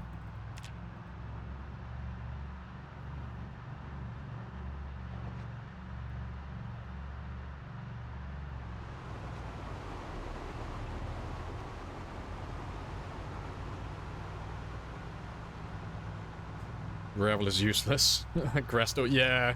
I mean, I use gravel in my bases, but I use it for literally just aesthetics. I don't use it to actually... It doesn't serve a purpose. But I'll have things like this. I'll have like a gravel path that goes through my base. Never fucking follow it, but it's there, and it makes the base look nice. But, yeah, it doesn't have any purpose. Nothing useful.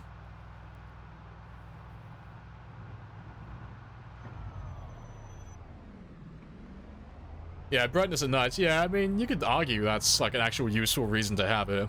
You know, having a nice bright canvas on the background so you can see zombies easier in the dark, that is actually a good reason. So I used to do that in my bases. I used to grab all the white tiles from the Gigamart and put them in the floor of my base. See, it looked like shit. Like, my base just had a white floor everywhere, but it meant that if anything ever broke into my base, it doesn't matter if I had lights on or off, I could see everything. It was a nice little benefit. Oh, I actually had an axe in the back. I have the dumb. Yeah, let's take care of some of this now.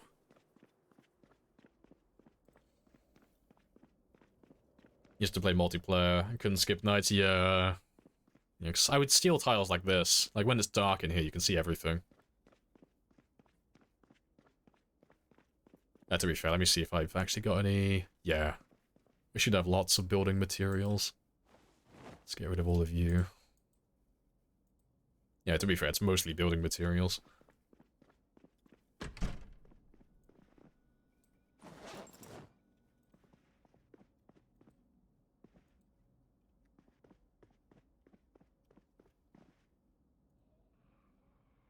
Yeah, I can hear some zombies outside. I'll deal with them in a moment.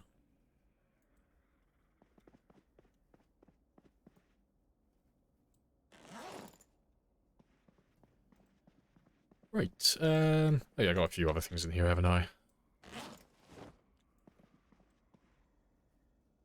Just gonna favor these ones for the time being, so I'm still using them.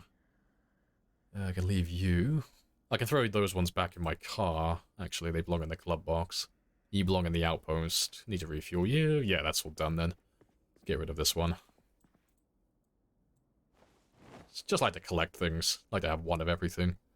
And military zombies, they're not like super rare, but you can only find them in certain parts of the map, so I want to collect them now before I accidentally kill everyone at the military checkpoint and then realize I have no military zombies left. And then I'll have to go all the way to the military base by Rosewood to get any uniforms. Although I'll have to get lucky with the military surplus stores. Right. Let's kill those zombies and grab the last of the loot from my car.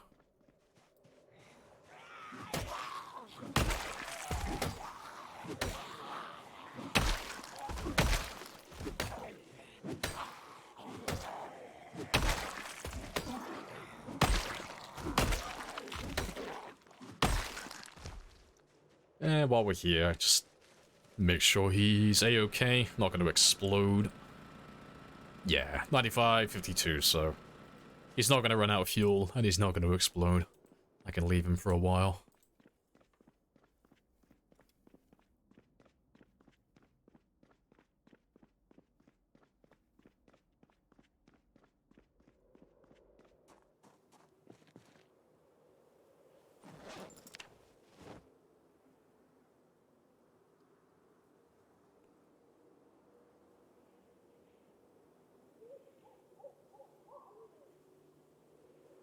Right, good stuff. Let me drop off the... Oh, to be fair, I have some stuff in the trunk, don't I? I was going to say, I'm missing some tires. Yeah, a few tires that we picked up on the way. Let's grab some of them.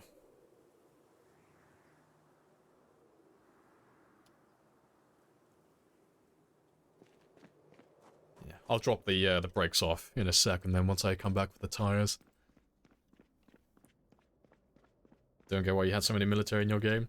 Well, if you're playing on like a high pop, you'll have tons of military zombies, but they only get those uniforms and that like apparel when you get close to them and you're in the right area.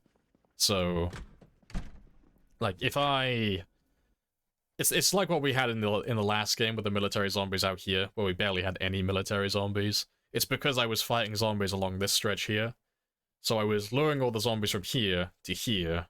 But because they weren't close to me when they were here initially, when they finally got close to me and the game actually assigned them their role as to like what uniform they have and what clothing and what items they have, this isn't the military base, so they all became civilians. And it's the same with like the military checkpoint out here. Like if I stay down here, for example, and I try and lure all the zombies from the checkpoint down to this area, none of them, not a single one, will be a military zombie. They'll all be civilians, because this isn't a military zone. But if I push all the way up to the military checkpoint and I start fighting around here, a lot of them are going to be military zombies, because obviously it's the military checkpoint. And then if I went a little bit further and I pulled, like, you know, there's all these zombies, and I drag all of these guys down to the military checkpoint, well, they're all going to turn into military zombies if they get close to my character when they get, like, down to this area. It's weird how it works, but you can kind of force the game to, like, spawn certain types of zombies for you if you are a little bit patient. And you know how to lure them into the right places. But, like, 9 times out of 10, it's not worth doing. Like, it'd be a lot of extra effort for, like, very little reward.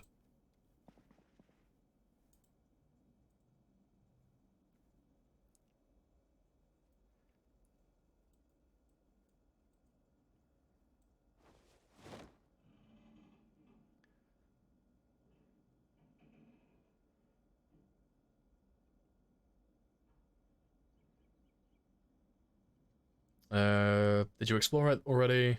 Or map unlock? Oh no, like for the entire map? No, that's map unlock. That's in the sandbox settings. It makes it easier, so like, because I don't really need to have like my map hidden, because I played the game so much. I know where everything is already.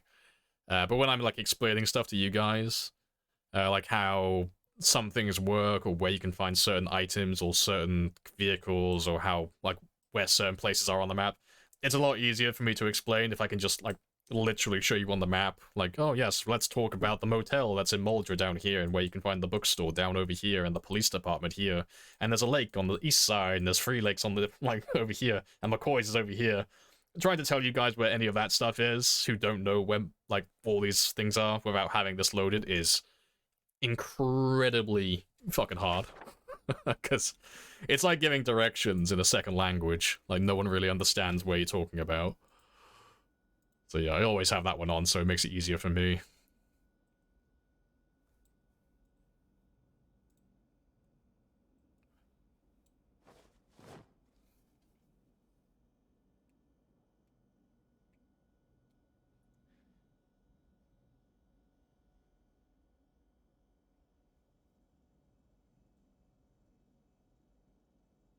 Oh, to be fair, that's wrong.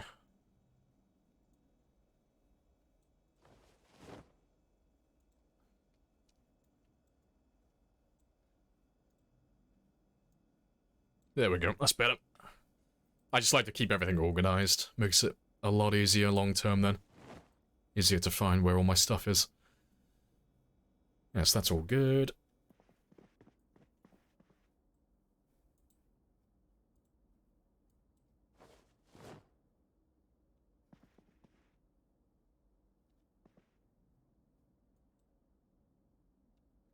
And yeah, the rest of that belongs outside.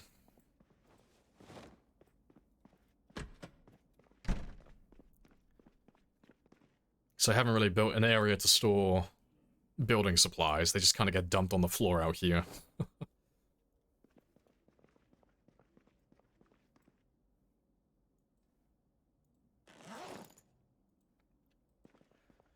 I started the military checkpoint, but they were all at their cell.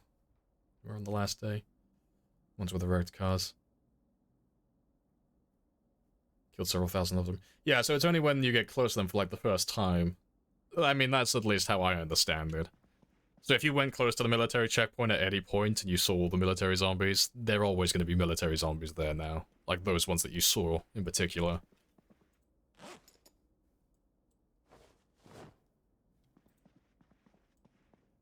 Let's put you back there. It's almost time to go to sleep. To be fair, I'll go to sleep now. I'll sort the rest of that out in the morning. Let's make sure my clock is... Yeah, he needs an extra hour. So let me set that to 5 instead.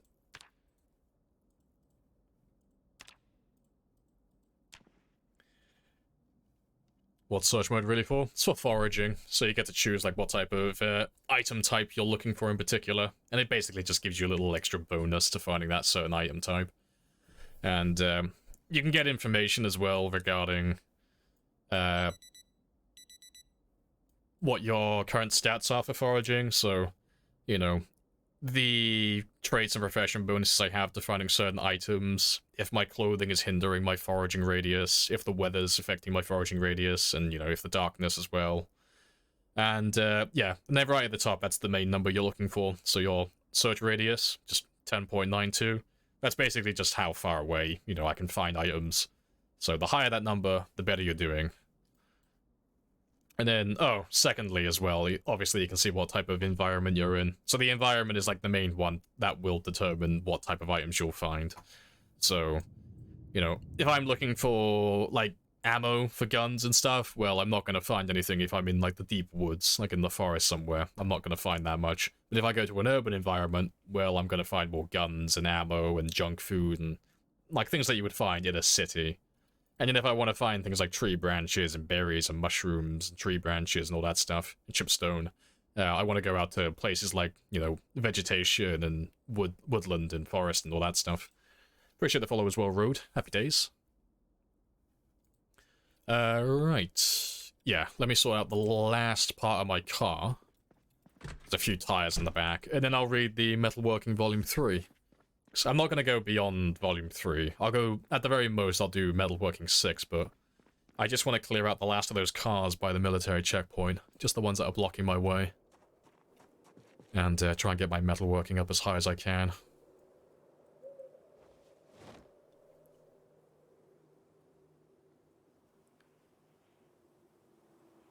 When did they add the lake to the Moldra? Years ago. It's been there for a lifetime. Check something, please. Got level 10 carpentry. What chance? Oh, to take out an ordinary window. It's 90%, I think? 95? Like, you're not guaranteed to get it. I'll have a look for you in a second.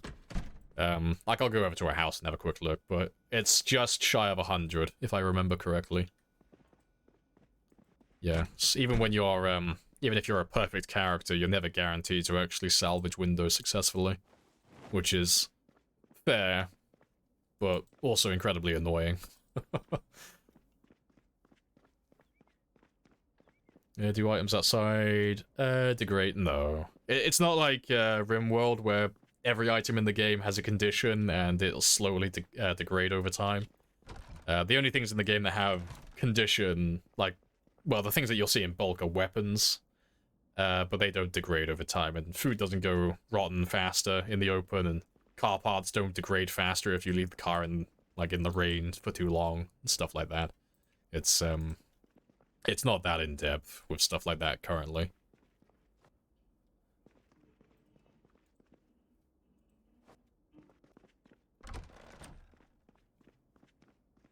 But yeah, let me have a look for those windows really quickly before I forget.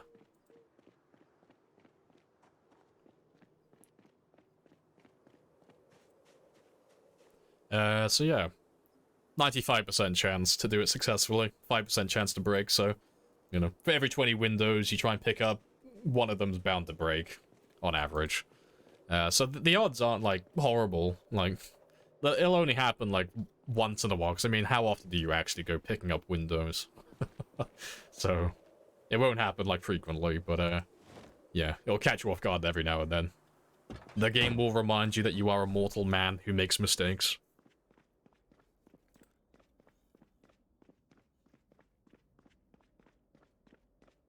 You're worried you have to build roofs and everything? No, it's nothing like that. No, you're fine.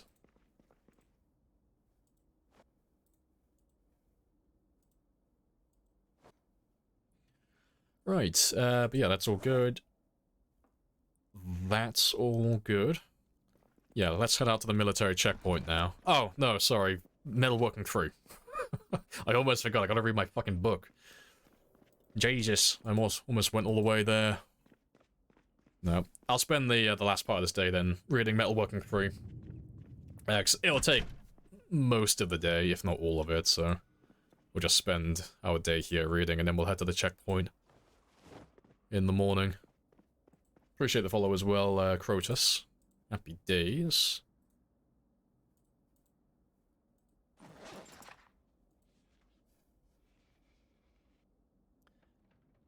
Even with 10, it's not fair. In their defense, though, as someone who has done work building barns and like converting them into actually livable houses.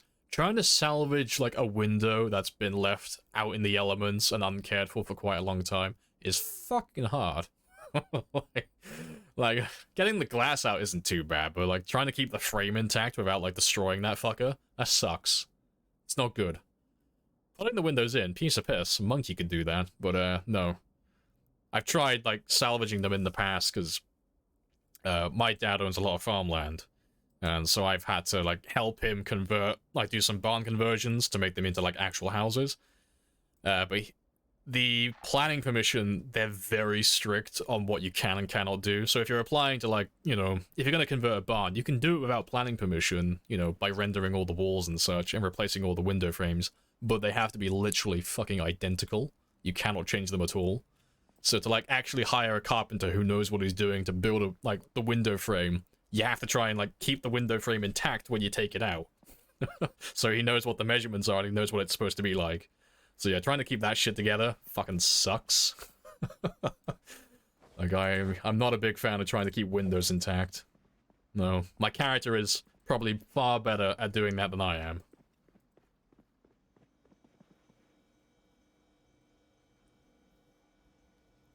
To be fair.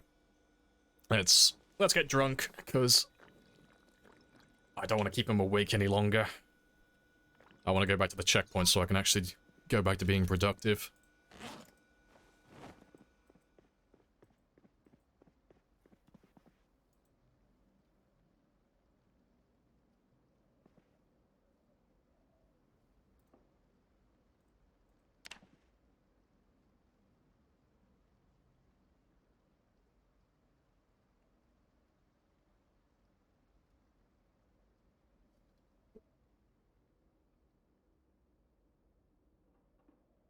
Alright, 3:20 is a little bit early, but that's okay.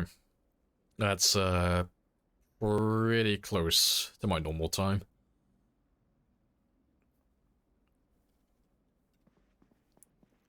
Right, so we'll head to the military checkpoint now. I'll refill this one in my van on the way.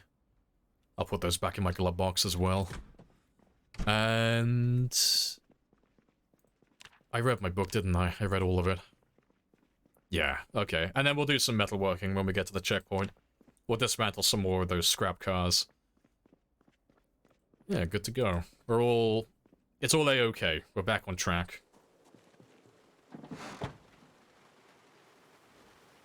Have to drop that charger off on the way as well.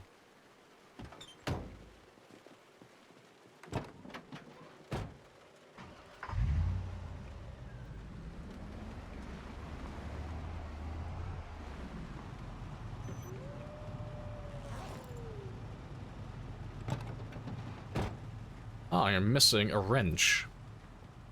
I always keep a set of mechanic tools in my glove box, but I'm missing a wrench. I must have thrown it back in here by mistake. Because I need him if I'm going to salvage any car parts.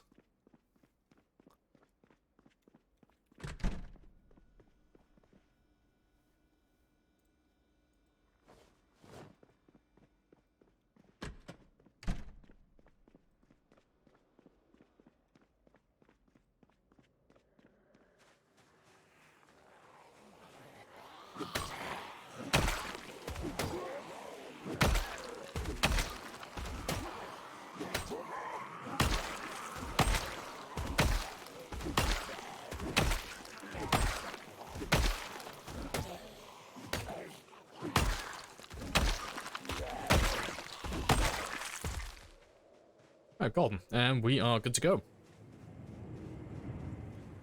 Appreciate the follow as well, Checo. Checo? Welcome on in. Happy days. Alright, let's head out back to the military base. So I can grab some food on the way. Like, there's a few things I gotta, a little checklist of things I gotta do on the way back there, so... I gotta refuel this van. I gotta refuel the gas cans in the back. I've gotta drop off the battery charger at the gas station. That's in Valley Station. What else am I forgetting? No, I got enough propane. Yeah, and then dismantle the cars. Yeah. Then we're good to go.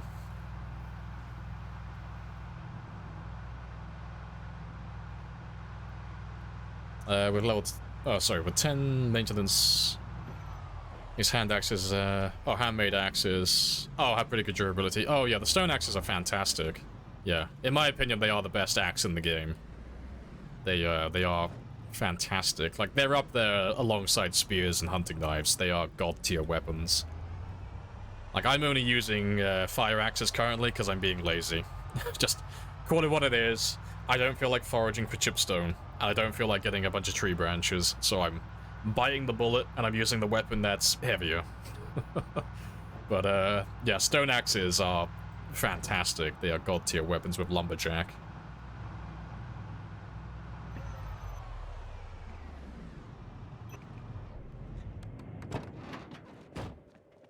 Appreciate the follow as well, Backlash. Happy days.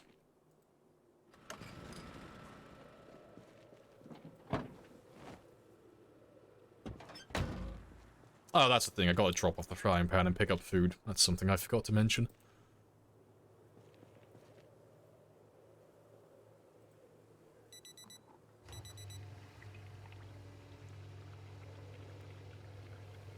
They got the bonk. They do indeed got the bonk. But unfortunately, I'm not a big fan of the bonk. I don't like weapons with no knockdown. Nah. I don't want to knock them on the floor. I just want to kill them.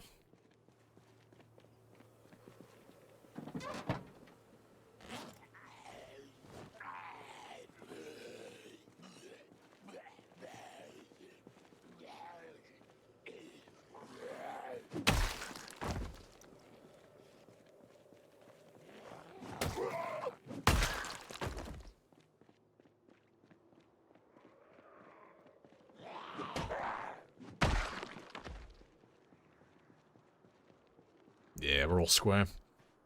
Let's throw this one in the trunk.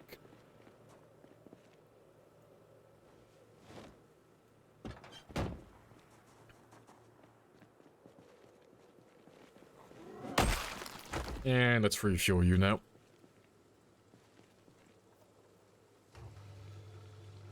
So yeah, next thing I need to do is grab my food from my outpost in Valley Station. Drop off that frying pan as well, because I don't need that one with me.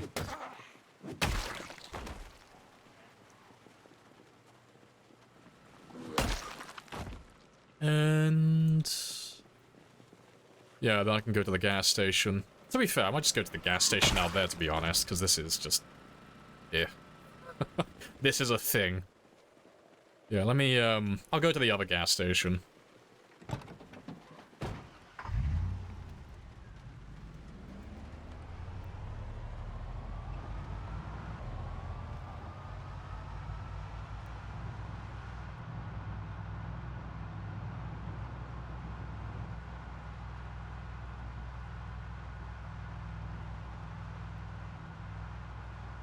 Taking a break from spears? Oh, only to level up, yeah.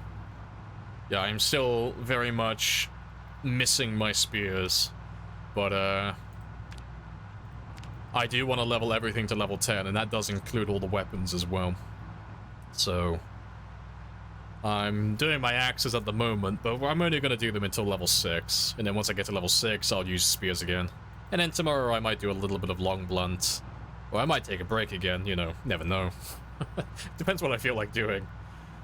But, yeah, slowly want to start pushing them all to level 10, eventually. But I should be back on the spears sometime later. Do you think there's more than 100 left in West Point? Probably. Yeah, we keep running into more and more zombies. And West Point's done. Like, West Point got eliminated a long time ago, but those zombies are from somewhere else. But because we're doing pinpoint hearing, they're coming from miles away chasing after my car every time I drive to and from, like, Valley Station and West Point. But the only place that's really close enough that they could be coming from is Dixie and Muldra. But because they've been coming up that way for like over a year now, there's no way to really know how many of them are left. because I haven't been keeping track of how many we've killed from that direction. And to be fair, there's no way to really know how many have actually come up from that direction. So, there could be less than 100, there could be more than 1,000. There's no way to tell. The only way we'll really know for certain is when they stop actually coming, you know. Eventually they'll run out of zombies. There's only so many of them. But yeah, how long that's gonna take is anyone's guess.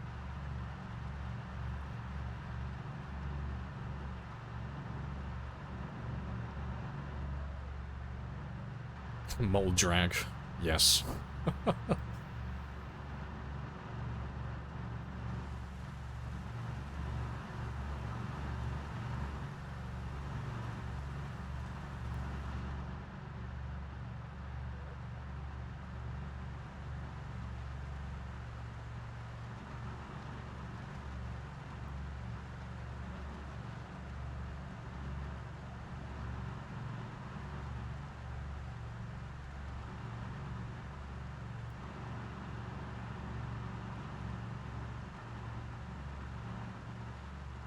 Almost there. It's a quick in and out, just grab some food, and then we're gone.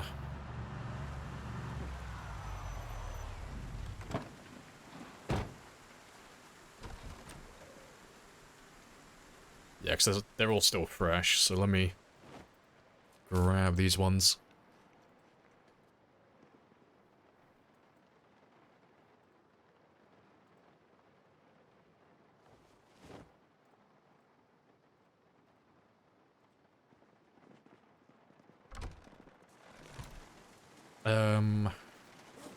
Oh, that bloody frying pan. Almost forgot. And am I gaining weight? I am. Okay, I can leave the rest for now then.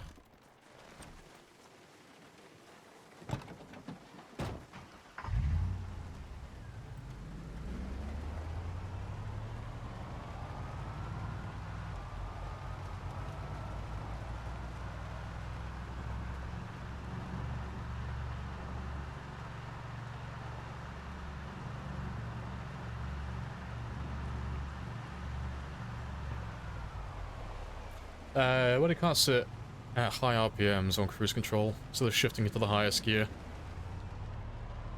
Well, I don't know, I'm trying to come up with like a logical explanation for you. But I mean, the same like in real life, kind of.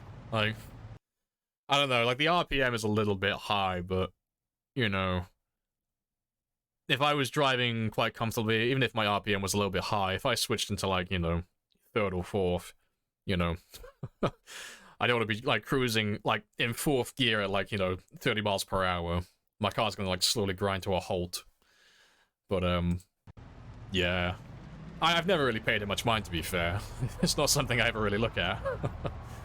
Yeah, what are you resting at?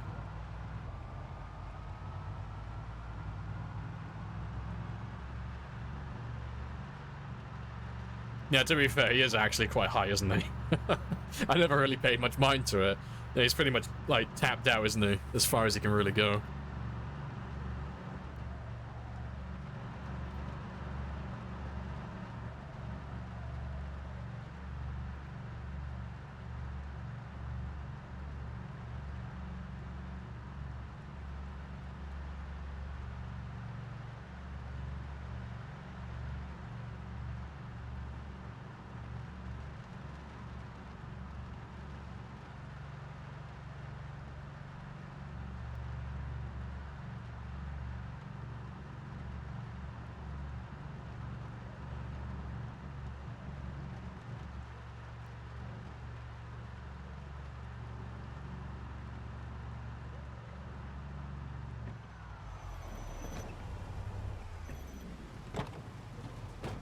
Just here to dump this one.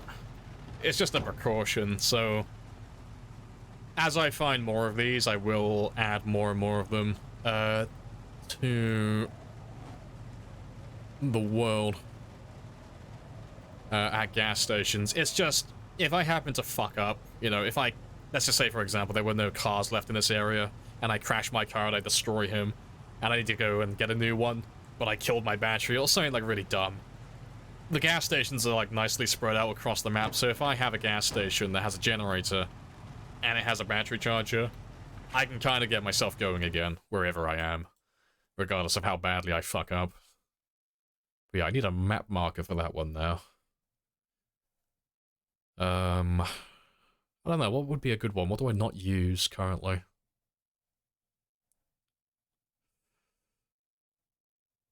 I don't know, I could put like a little blue exclamation mark next to him, I guess. Yeah, that works. So I don't really use the blue exclamation mark for anything else, so yeah. Yeah, battery charger, generator, that makes sense.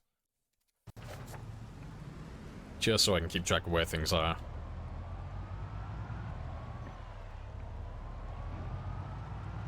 Yeah, now we can go to the military checkpoint again.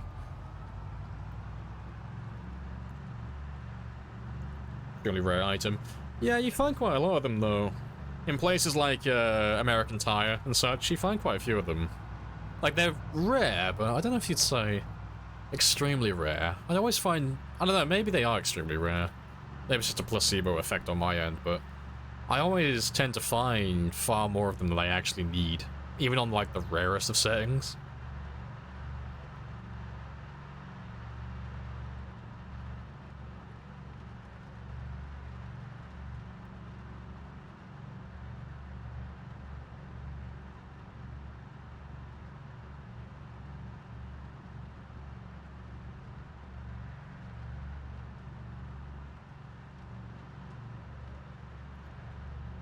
New city to the east. Got 60 plus mechanical containers. To the east? Do you mean west? Is that what you're on about? Like that way? Up this way?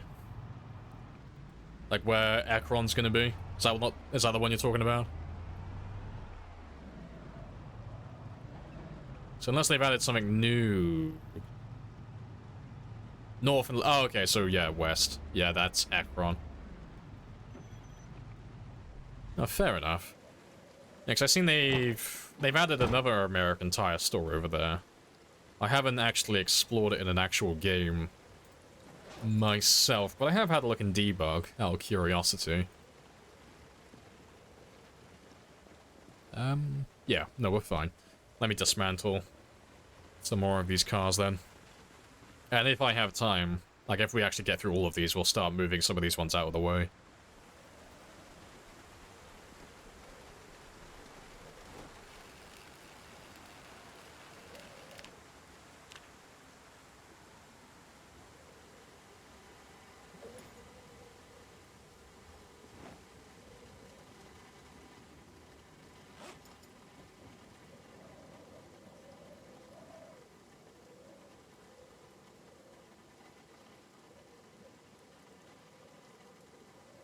Oh, I always click the wrong one.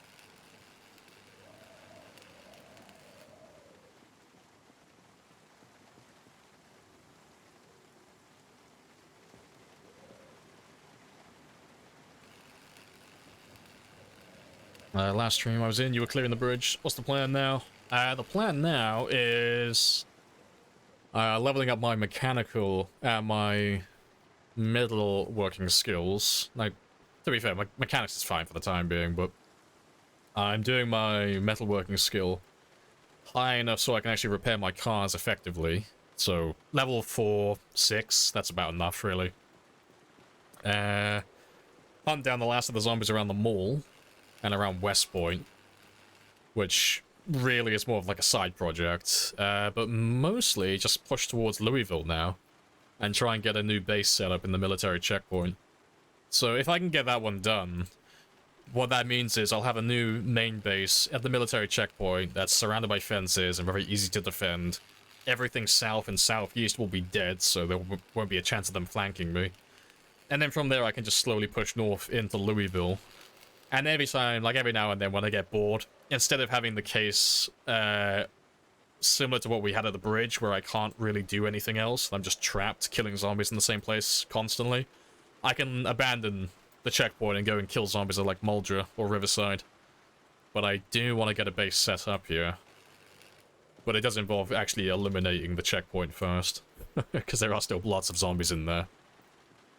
So it's not like a one-day task. I got quite a lot more to do first. But that's the big project currently.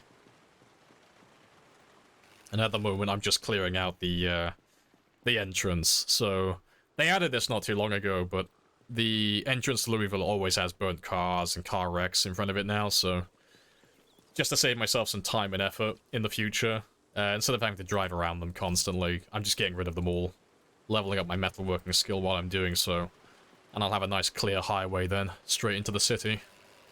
I won't have to waste time dodging and ducking between the cars every time I want to actually get to my base.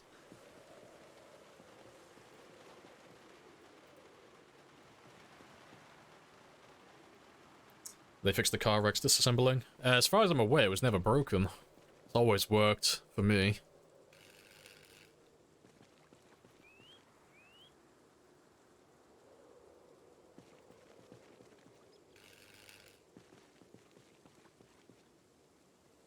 I should be out of propane now. Yeah. So close to finishing as well, I literally have 2 cars left.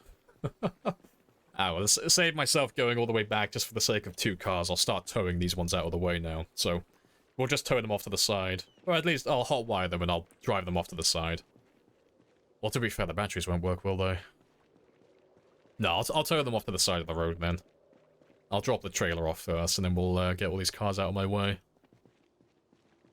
Because all the batteries should be dead. Yeah, they should all be dead, so we'll tow them out of my way.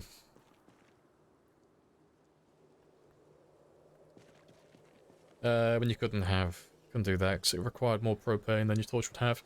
So I must have missed that one because I never saw that bug myself. But to be fair, I don't tend to dismantle cars very often. It's not something I really do, so yeah, I probably missed it.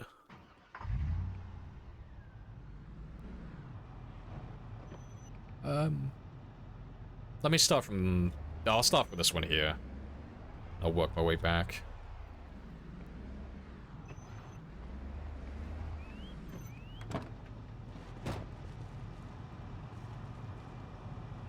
Yeah, there was a mod for it, yeah.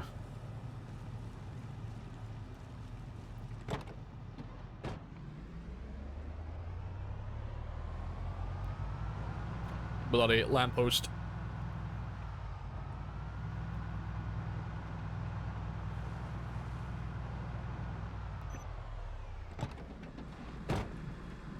Let's get rid of you.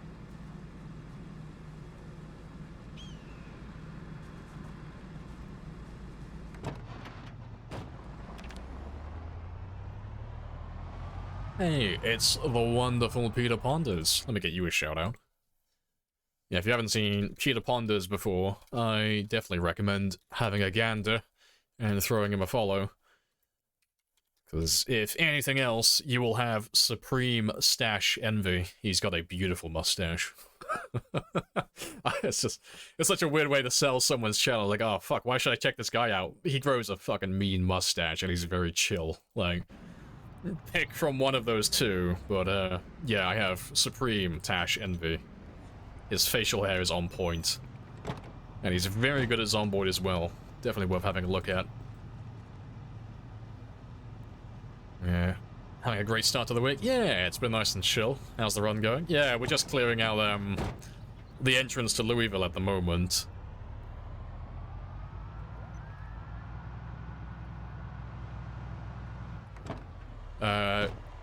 Just making my way into the city.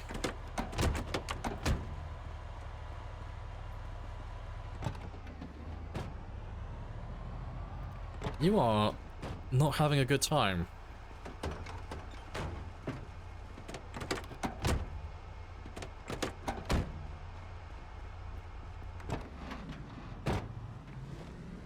Yeah, why are you struggling so much? It's okay, my truck is mighty. I don't know why you're struggling so much to tow.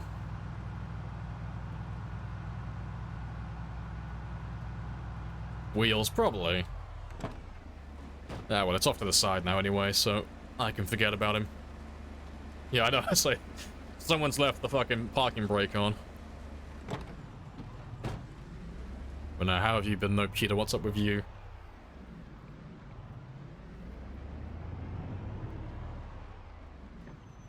Appreciate the follow as well, Chase. Happy days.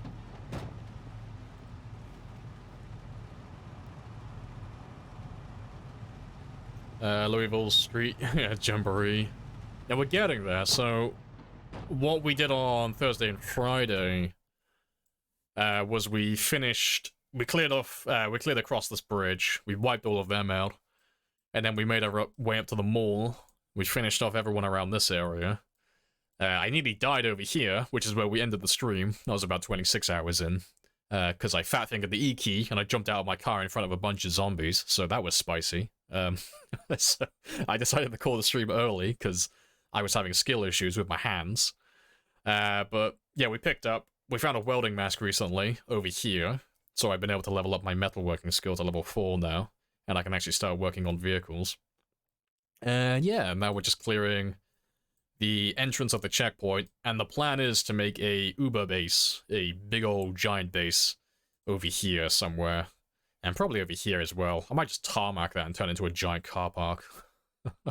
But this is going to be my base, my forever base, and then from there I can use it as a launching pad to take out Louisville, and then when I get bored I can obviously turn around and chip away at other parts of the map whenever I feel like it. But yeah, so that's what's been going on recently.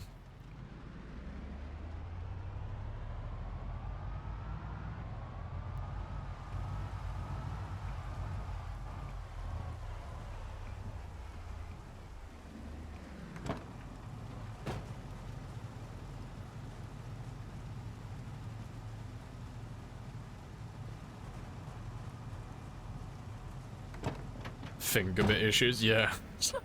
My hands were disobeying me. They're like, oh, it'd be a shame if I made you chucking fucking barrel roll out of the car right now in front of all these zombies. It was like such a bad time. Not my finest moment, but we didn't take any injuries. I didn't get grabbed or anything silly. It was just a bit closer than what I would have liked.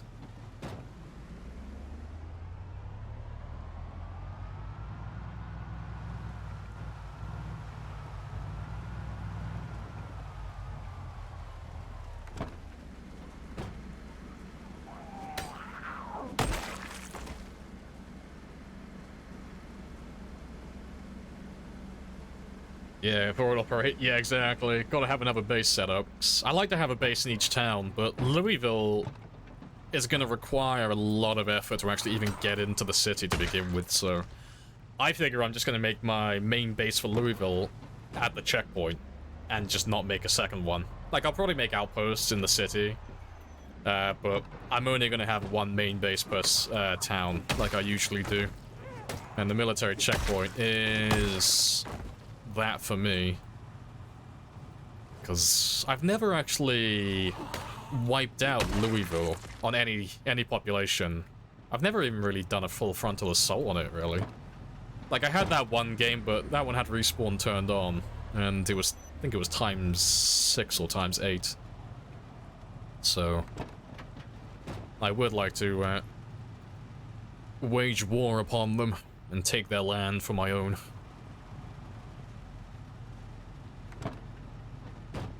There's a tow truck mod. We don't need to get out. That sounds pretty convenient. I probably wouldn't run it myself, but I like the sound of it. That sounds like a good mod.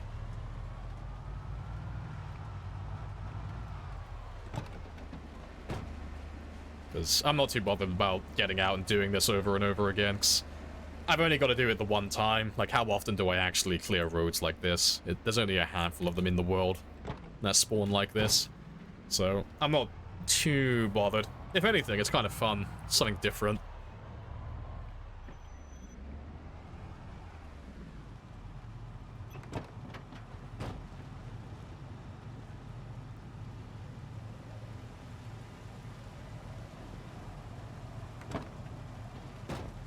Lamprey's never done a full frontal. Yes, add it to my wiki. I'm a good Christian boy at heart, I swear.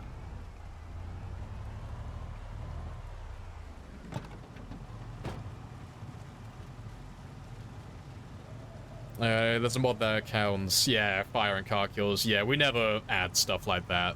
It's not that I dislike people playing like that, but for myself, it defeats the whole point of it. So fire kills and vehicle kills are incredibly easy to do, and if something's incredibly easy to do, I don't really have any interest in it. It has to have, like, some difficulty to it in some regard, whether it's just very time-consuming or it's actually really difficult mechanically to pull off. There has to be some selling point to it, but vehicles are a little bit more risky, but fire, there's no risk to it. You literally make a campfire, light a handful of zombies on fire, and the rest takes care of itself. And all you gotta do is just make sure you don't get grabbed by them, and just walk around in circles. And if you want to go a step further, you can just make yourself invincible by hiding in a car and blocking the window. So it's not really something that I like myself. Although I'm not shitting on it too much, because like everyone else, I've done it. It's like, I don't like using fire, it's too easy. It's like, oh, but have you done it in the past? Yeah. Like, we've all done it. It's kind of hard to resist. Are you a full tree? You're not. Good stuff.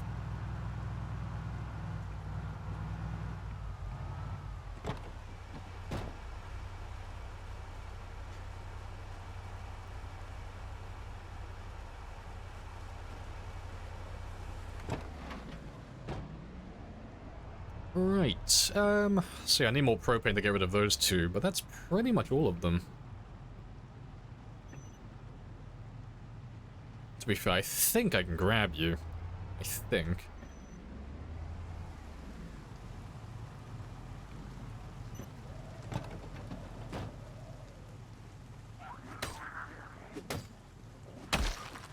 Just gonna run around because I don't like trees. Get rid of you.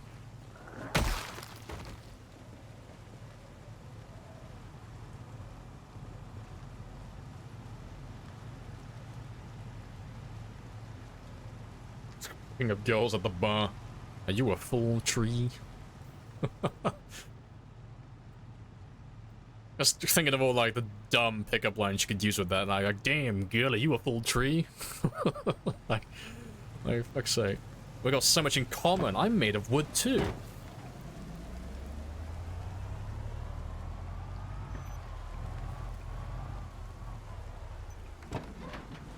Are you a full tree?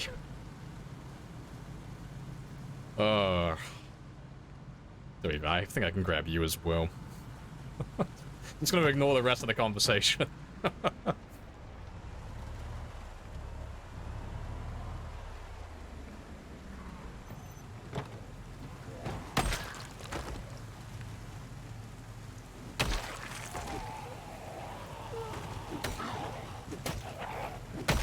Also, it's the real Red Naru. Hello, hello. What are you up to?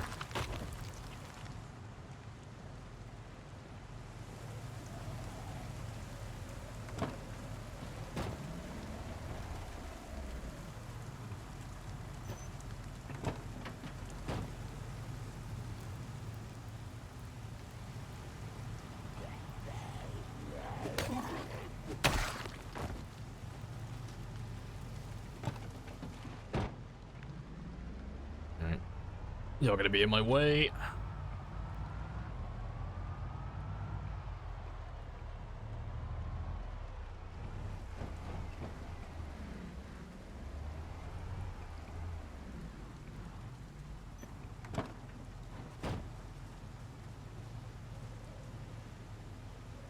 Your song is better than mine. Would have thrown them in the grass. Ah, see, I can't do that.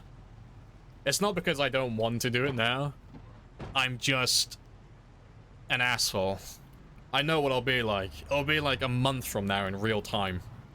And I'll be driving through this area, and I'll look at the cars on the grass and I'm like, I don't like the way that looks. It looks untidy and unkept. So I'm gonna move all the cars again, even though it makes no difference to my game. So I'm gonna do it right the first time, so that in a month's time, I don't have to do it again. 'Cause it'll irk at me. It'll rub me the wrong way. My brain will not like it.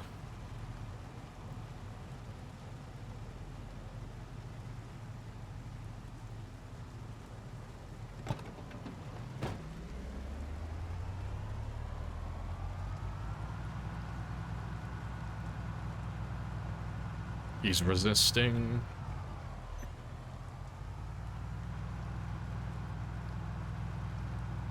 Fucking hell, you are resisting.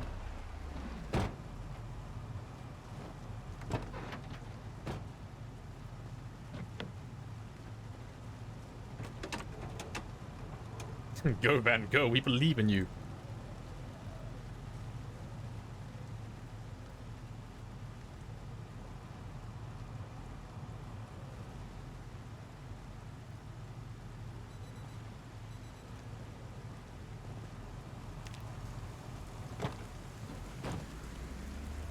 No, it's not the tires. Why are you struggling so much?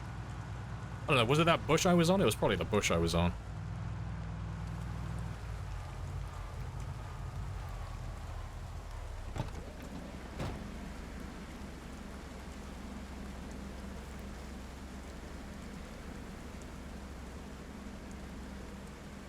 Alright, so yeah, you can go back there. And next time I come out here, I'll make sure to bring some propane with me, but all I gotta do now is just dismantle those two. And we're done. But before I carry on though, because these cars are never gonna leave these positions now, they'll be here forever. Let me mark... Oh, to be fair, I need to check the engines. But let me mark them all off. It must be nice planning on being alive, yep, for a month from now. You can tell my optimism is running sky high. Also, I didn't actually even look. What are you on? 15. And that's why we check everything.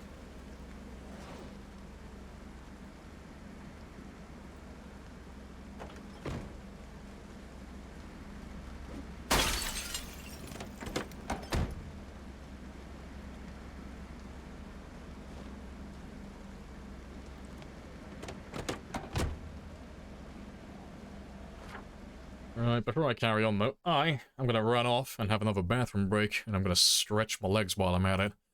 So I will be back in less than 5 minutes.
Right.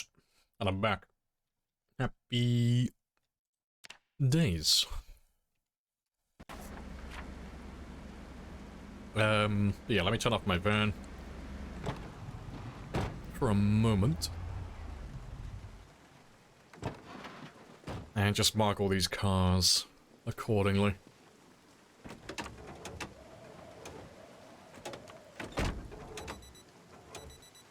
So I'll come back for all the metal in the future. That's not me.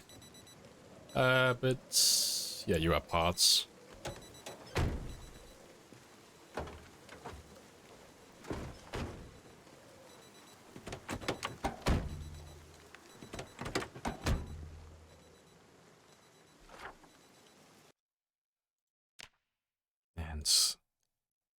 And nah, I won't mark the parts individually, 'cause as long as it has engine parts, I'll end up coming back for the vehicle at some point anyway.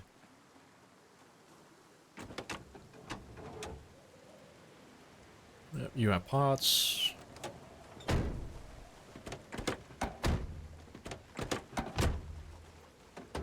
Oh, hello. Yeah, you're a very good part. You belong to me now.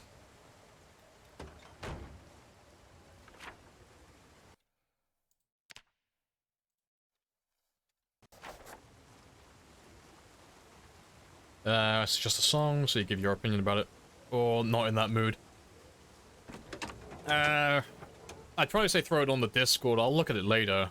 Yeah, because I'd have to, like, search it up and all that stuff, and then I'd have to deal with, like, copyright striking, because it would actually play through, like, the audio channel that would go on the VOD. So, yeah, I probably won't listen to it now.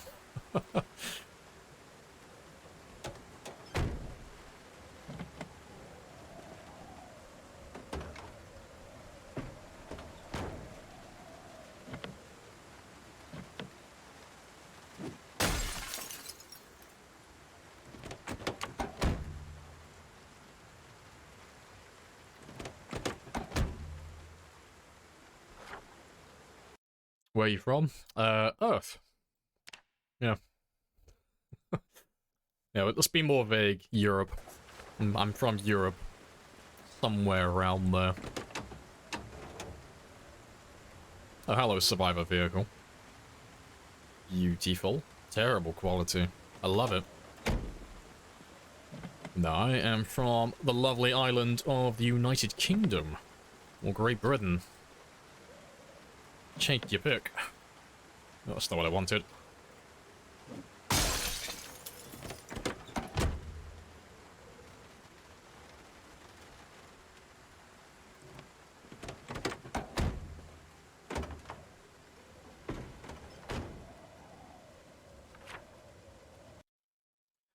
You are a survivor.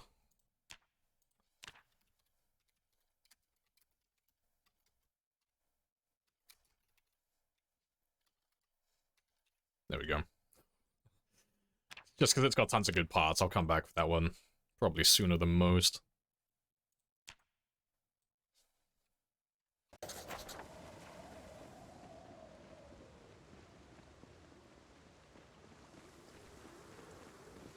Well, you're not telling the truth. He's from the wonderful township of Moonbase 7. Don't rat me out, fucking hell. I don't want them to find out where I'm living. Oh, good stuff. Oh, I didn't actually look at the engine. Yeah, it's the parts. As long as it has like above 11, or above 10 technically. That is good enough for me.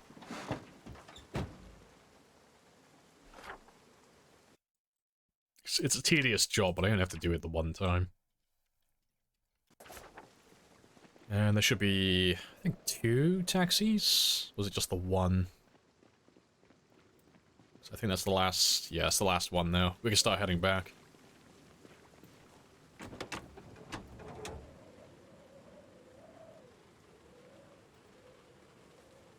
Not a UK accent, definitely. How dare you, good sir. I will angrily fucking unsheath my monocle. How dare you, sir. Don't make me slap you and challenge you to a duel. How dare you besmirch my honor.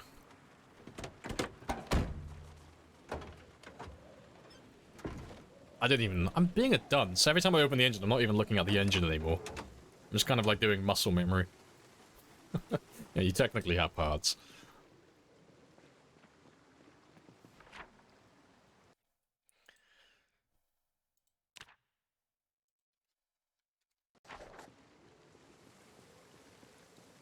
Yeah, yeah. I'm an American pre-patch. Yeah.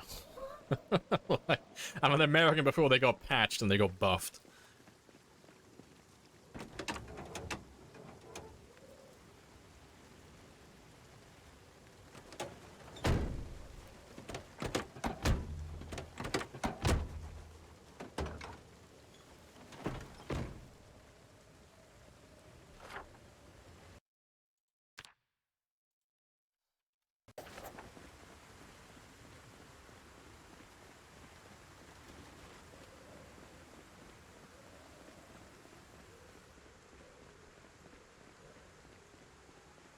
Alright, last 2 cars and then we're done.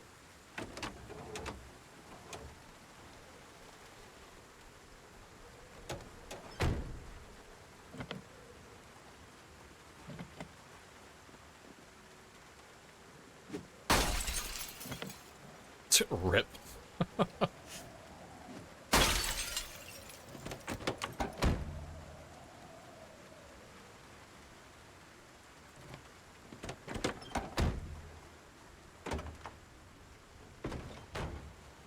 Top of the morning to you, fancy a cuppa. You've somehow managed to confuse Ireland for the United Kingdom, which I'm okay with, but I think the Irish might have an issue with you. It's a bit like the Scottish. I think you can say whatever you really want to the Irish and the Scottish. They're pretty chilled out most of the time, except if you call them English. I think that's the line in the sand. Also, another survivor car. Happy days.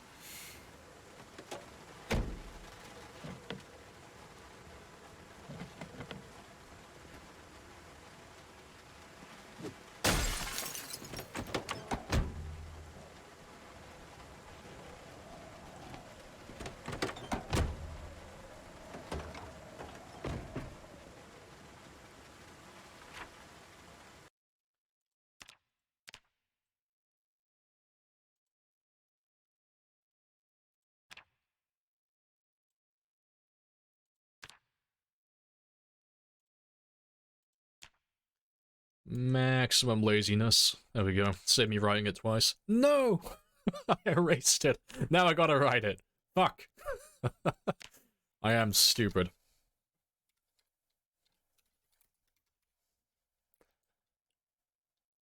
There we go.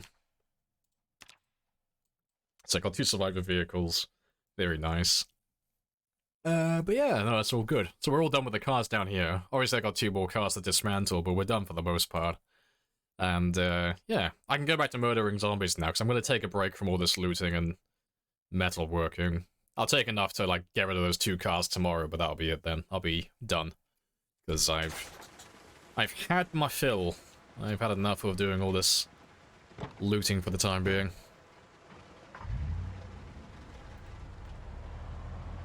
What's a survivor car? Oh, survivor vehicles just have gasoline and very good parts. So the engine quality is not something that really gets taken into account, but the overall condition of the vehicle will typically be quite high. Oh, that's not what I wanted. Yeah, they usually spawn with gasoline as well, so they're cars that are pretty much ready to go right out of the box. They don't require any mechanics or maintenance. They're all square straight away.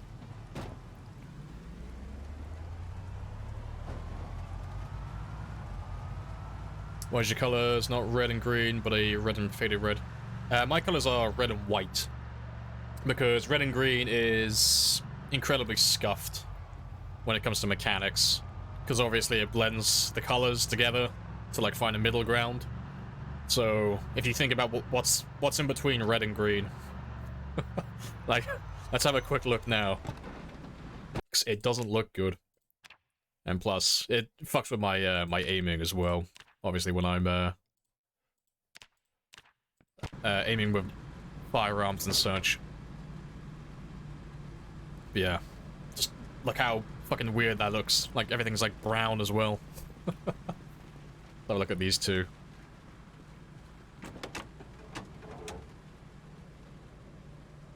To be fair, you're in terrible condition. What about you? Yeah, I'm not a fan of, like, mixing the red and the green together. Red and white, like, that's clean. That's a lot easier to discern what's good and what's bad as well. But that's just my personal preference.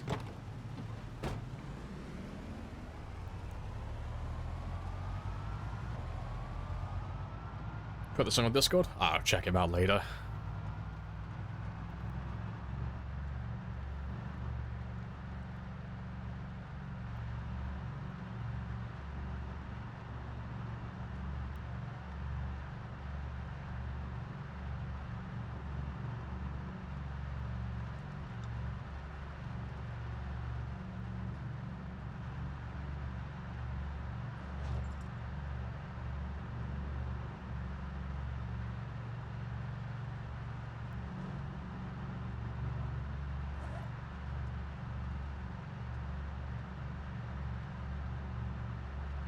As white is good condition. Yeah, I see quite a lot of people who run that color scheme. I see a lot of people who have white as good as their good color and red as their bad. See, I'm just doing the opposite. I've always, like, since they added the accessibility options for that, I've always had mine as red and white. It's just a coincidence that other people run it the opposite way around. Yeah, fucking, I am Bizarro. I'm living that good life. Gotta do everything the opposite way around.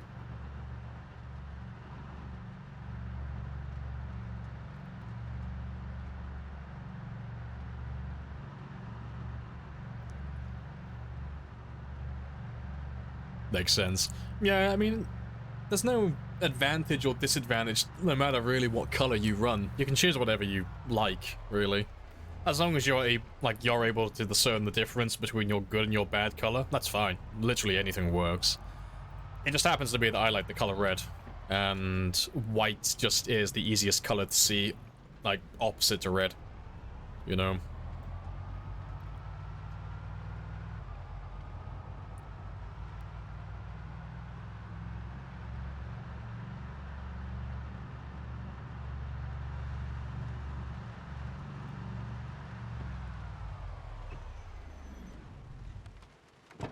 The food I have in here should still be fresh, but let me just get rid of some of you.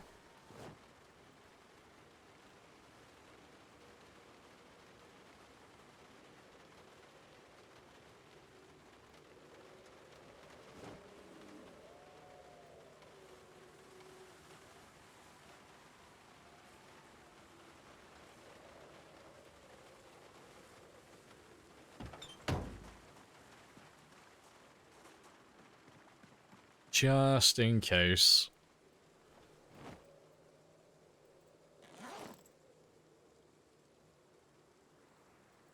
Let's take 10 of those with me. Just in case all my axes break and I need a backup plan. Appreciate the 500 as well. Demonist. I missed that. Happy days. Appreciate it. Gonna head out. No worries. I'll catch you around.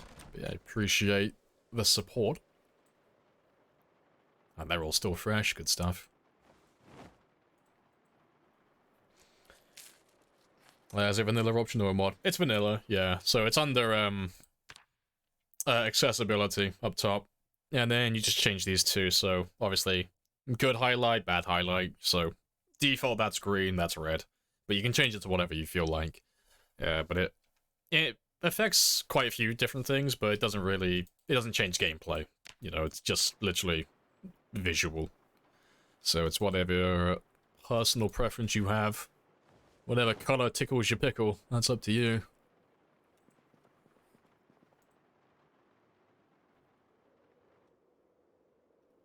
Alright, so that's midnight. Yeah, and I should be able to reset myself now and wake him up at 4 AM consistently.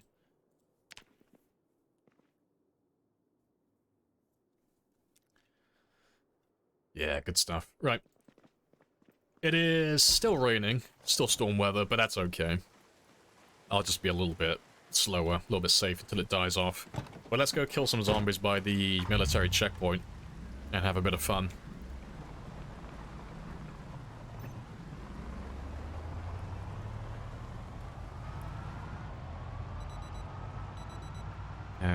I'm actually gonna spend most of my time killing. I should be able to get to the level 6 axe fairly quickly. So we've only been killing zombies that we find that happen to be in our way. We're already halfway there, so if I spend all my time killing for the next few hours in real time, I should be done fairly quickly.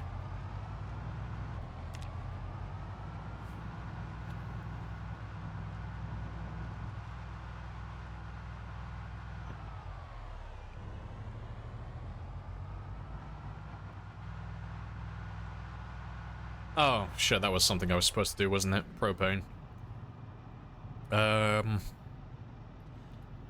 Fuck it, we'll do it another time. I'm already turned around now, I'm already heading back there. I'll do it at some point. Because I gotta grab some propane sooner or later anyway, sometime today, so... eventually I'm bound to remember. So I only need enough to dismantle 2 more cars. Appreciate the follow, Quir. And welcome on in. But yeah, that is good to go. Let's use the one that's half broken first. Yeah. So, yeah, 3 axes, 1 hand axe. That should last me the entire day. Quite easily.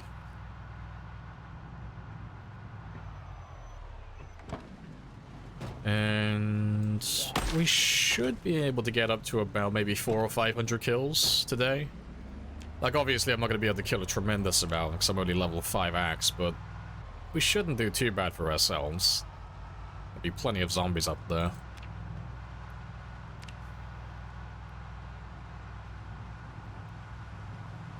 Appreciate the sub as well, middle management. Happy days. That's another helicopter.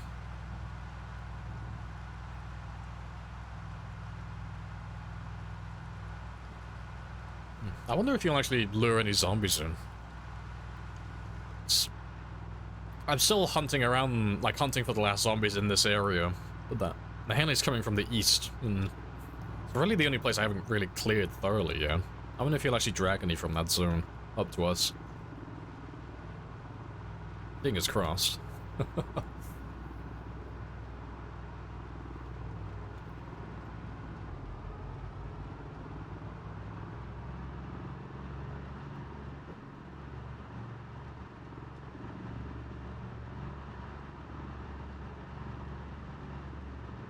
And wait for it.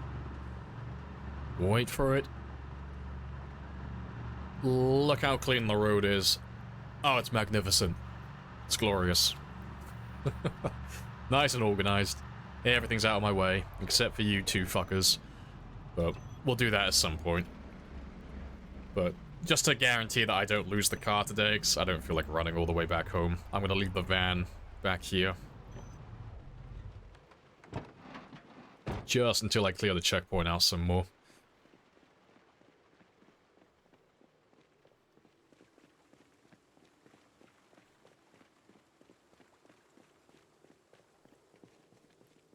Do I play more Skyrim or start a new Zomboid save? Zomboid. Zomboid always. Abandon Bethesda. I'm sorry, Todd Howard. This isn't a bug. It's a feature. To Zomboid we go.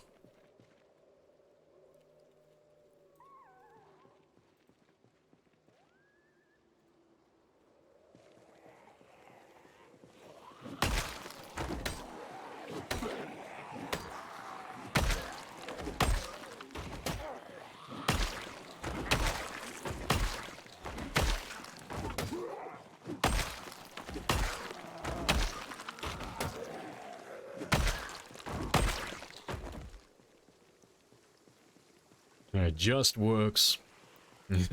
Yes, streamer. I will obey.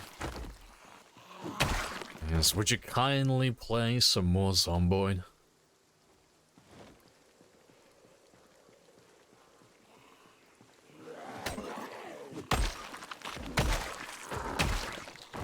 Right, we'll go in and we'll be quiet to start off with. Seeing as there's so many in the checkpoint, I'll try to avoid shouting for the time being. I'll try and just pick them off as they come. Just to thin them out a little bit. Fire axes aren't really known for their stamina efficiency. They tend to wear you out quite quickly. So, baby steps, small groups. You know, it's all about doing the military checkpoint. Taking down those back fences by the water, placing sand down. Artificial beach, yeah, you could do that. That is possible. Coincidentally, I was actually looking at that on the PZ map over the weekend, because I was more or less planning out in my mind, like, how I was going to set up the base once I get there. And I'm probably going to remove that fence myself, so I have access to that entire length of the river, because it's sealed off on the north and the south side, so you don't have to worry about zombies flanking you. It's just, for those of you who don't know what we're talking about, there's a fence that runs from south to east, like this one here, along the river, about 2 or 3 tiles in. So I was thinking about destroying that eventually once I get up there with a sledgehammer, so I have easy access to the river. Because there is an entrance, it's just really small and narrow. And I don't like the idea of going down there to fish and then finding some zombies have come into my base and have trapped me on the riverbank.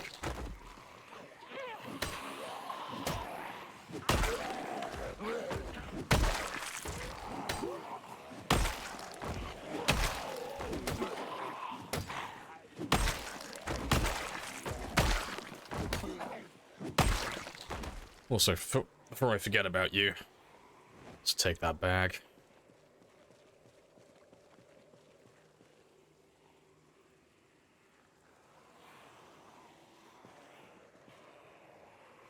Can you not work out how to get around? That's hilarious. What level axe? We're currently 5, so we're not like a very high level. We're high enough to like 1 and 2 tap consistently, but not very high. You can weld it away. Can you?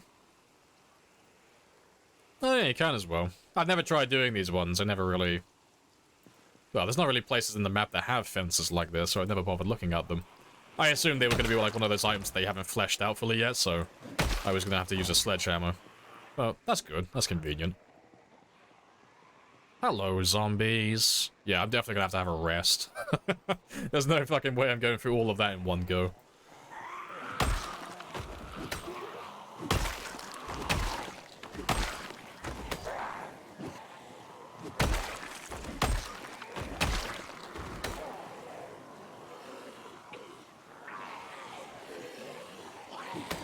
No, I was hoping you were going to die in one hit.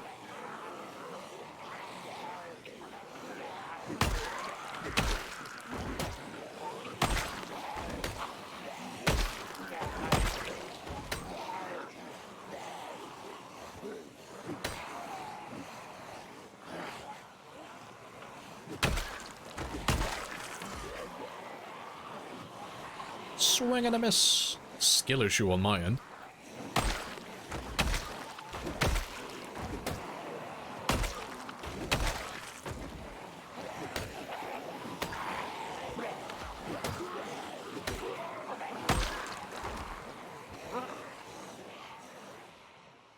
Right, let me ditch you guys over here, and I'll top up my stamina then.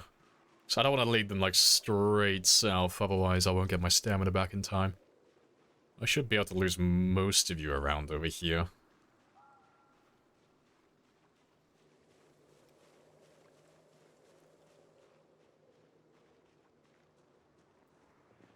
Yeah, good stuff.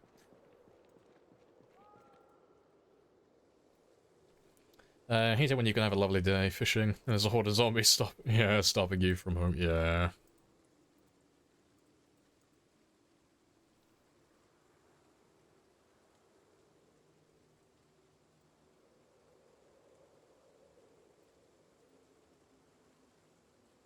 The zombie balls on indestructible walls. Yeah. This place is very spicy for that, but it's good fun though.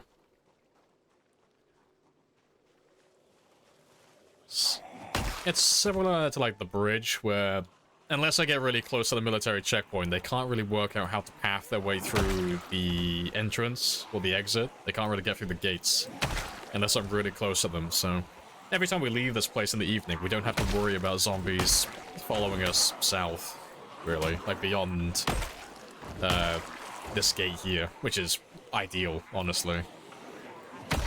Yeah, but that big ball of zombies that just chased us away, spicy, very spicy.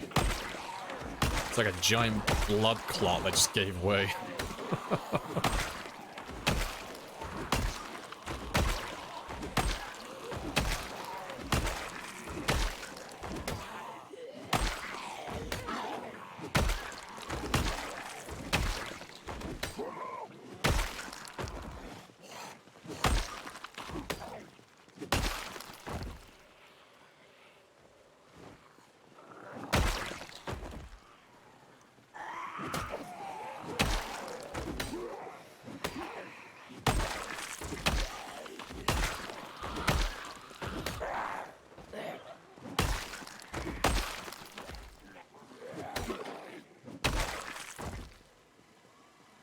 This is what I mean when I say I don't like fire axes that much. Very heavy.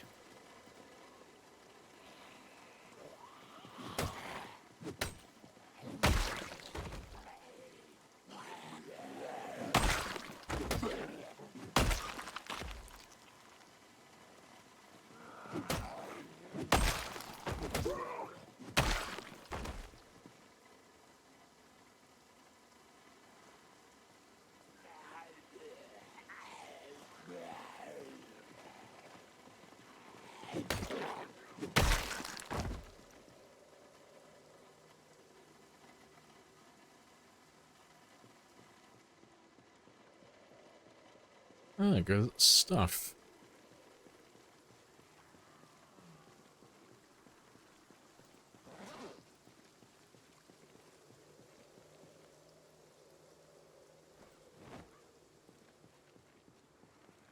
Yeah, we'll collect all the military and the large backpacks, though. We'll have to make a little tribute for all the fallen soldiers. We'll make a memorial around here somewhere. We'll have like a giant pile where we just literally stack all the bags in one area. It's our way of apologizing for murdering them all. But fuck the civilians.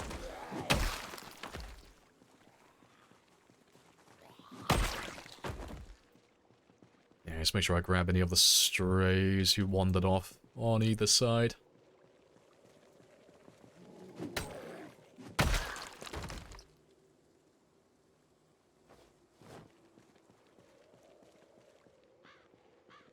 Yeah, that should do.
Yeah, not too many more. Gotta make sure I space out my resting so I don't get too high exertion. It's not too bad with spears, but you know, I can't do the same shenanigans with level 5 axe. They'll murder me. I do need to rest more frequently.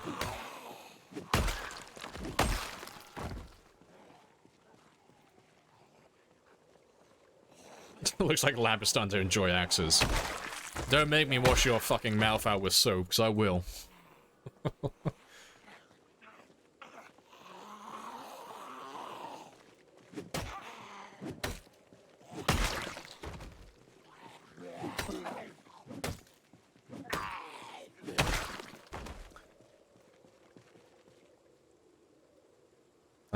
You know that axes are considered cheesy. No, there's nothing cheesy about them. They're fair weapons. There's nothing really cheesy about them, really. The audio and the swing animations are so satisfying. They do feel like they have weight to them, definitely. They nailed the audio for it. Like, it actually, like, I don't like axes that much, like, for their stats, but fucking, the audio is on point. They do feel really satisfying slapping. As Sam but Rad would put, they do have the bonk. The bonk is on point. What do you have zombie cognition set to? I think we're running the default. They can't open doors and windows, they're literally just normal zombies. But, it doesn't matter with cognition on, like, time 16. Like, whether they could open doors or not, they'll break it down within seconds anyway, so... it's like... It's like, good news, Bob. The zombies don't know how to open the doors, we're safe. Cue 1,000 zombies breaking down every door and window you have to your base. Yeah, it doesn't really make too much of a difference, to be honest, with, this many zombies. That should be enough. Don't want to grab too many at once. Does rain wash blood? Not on vanilla, no. If you're running vanilla, the blood will stay there permanently. On the ground. And it won't wash away from your character unless you wash him yourself. But there is a good mod, I've heard, that does actually fix that now. And I've not heard it having any issues. It seems to work as intended.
Oh, good stuff. Let's have another rest then.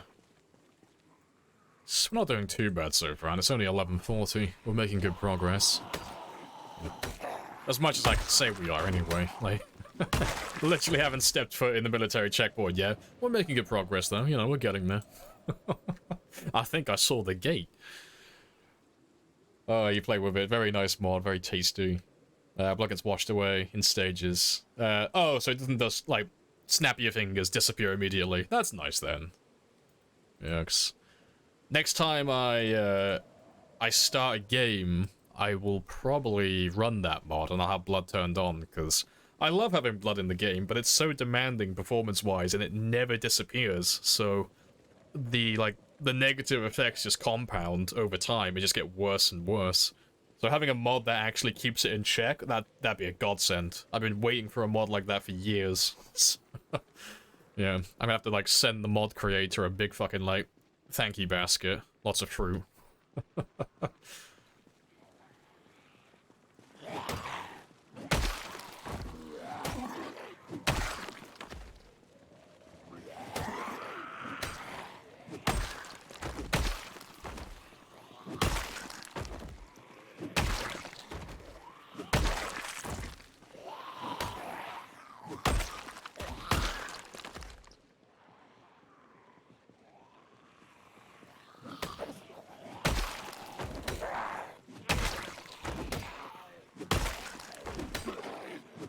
Oh, it's a ghillie soup.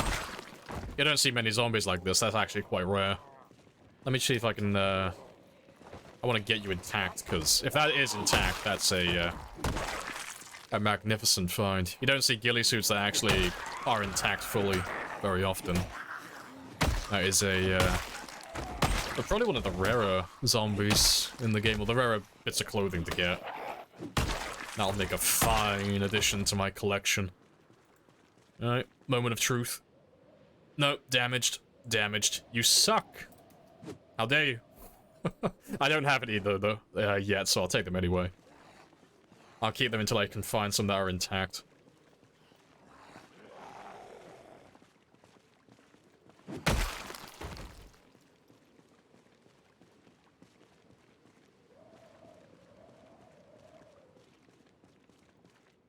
Surprised that hasn't been... Oh, it hasn't been hotfixed by now. Yeah. I mean, I just let them do what they're gonna do. I don't give the devs shit for not hotfixing stuff like that, because I don't know how to do any of that myself. It could be really easy, it could be really hard. Personally, I'm indifferent to it. They'll get around to fixing it at some point, you know. I'm willing to wait. As long as the game runs and I can, like, get 60 FPS as, like, at the very least, I'm happy. You know, that's good enough for me. And if there's a way to work around, like, the performance issues, like the blood, that's fine. You know, I can live without having cosmetic and aesthetic things in my game for a time. Can you fix the suit? No. Last time I checked, I'm pretty sure the ghillie suit's one of the clothing items that you can't actually repair. Same as, like, the hazmat suit and the fireman's uniform. Yeah, can't be repaired. So, no matter what I want to do to it, I can't fix it, you know, no matter how high my tailoring is. So, I mean, it's a ghillie suit, so you're not going to be able to tell that it's got a hole in it, you know. It's, like, spot the hole, I dare you. But, I would like to find one that's intact at some point, for fun. But you don't see them very often, so I'll take the broken one as a stand-in temporarily. And I'll keep my eye out for one that's in better condition.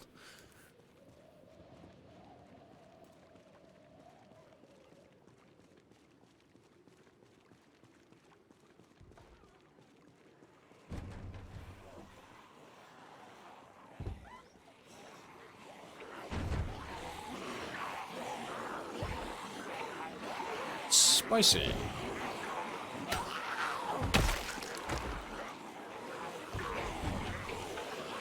Yeah, what are you struggling with?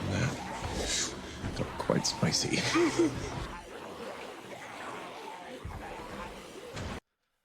I'm trying to work out what's happening with their bathroom. Understand? I'm not locked in here with you. You're locked in here with me. Yeah, I know, fucking interesting. Captain Sandbag over there is like holding them hostage. I'm pretty sure they can come out of the room, but for some reason their pathing is trying to make them come through this way. That's an interesting one. I know, party in there, they're having the time of their life. Oh, they finally managed to break down that door.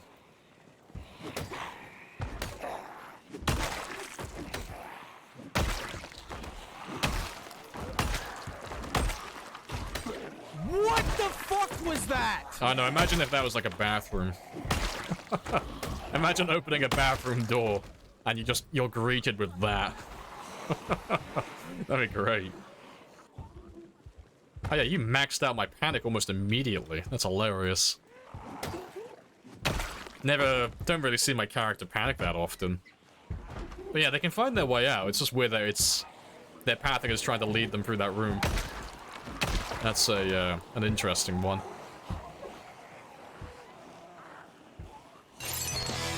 It ain't easy being cheesy. Super cheesy. Yeah, you could probably do something with that.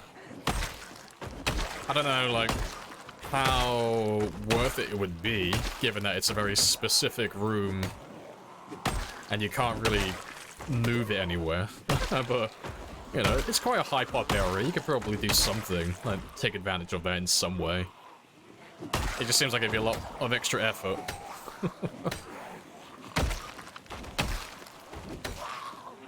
Yeah, I wonder how many zombies you could probably forced a path into that room. Like, if you were patient enough and you set it up correctly, I wonder how many you could actually get into that one room.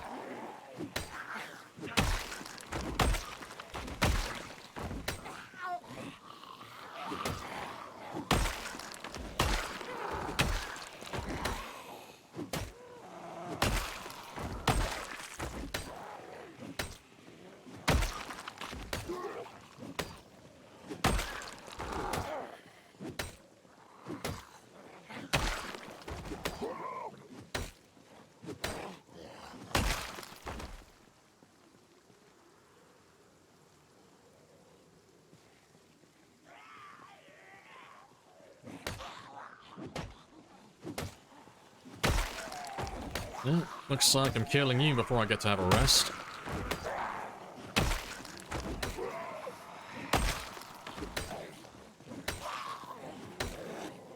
And I'm high exertion.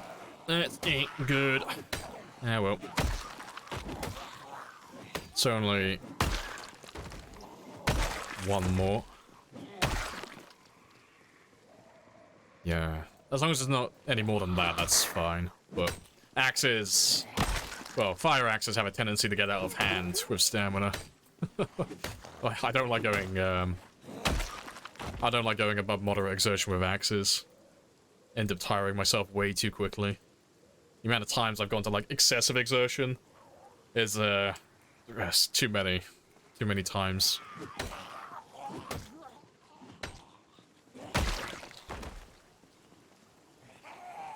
Nope. Right, well, I'm running, because there's a lot of them coming down. It's like, it's not a big number, but yeah, I'm gonna end up ruining my stamina and then having to walk away at like 2 miles per hour. That's not gonna be a good look. So I'll just sit on the ground normally without them. To be fair, actually, I'll rest in the car over here. They've got windows intact. And it'll be faster than sitting on the ground.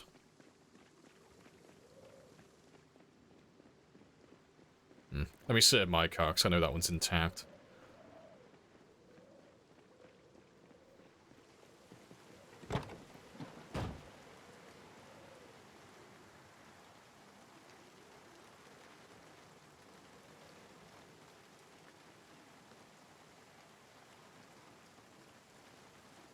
Let's wait until 4 o'clock.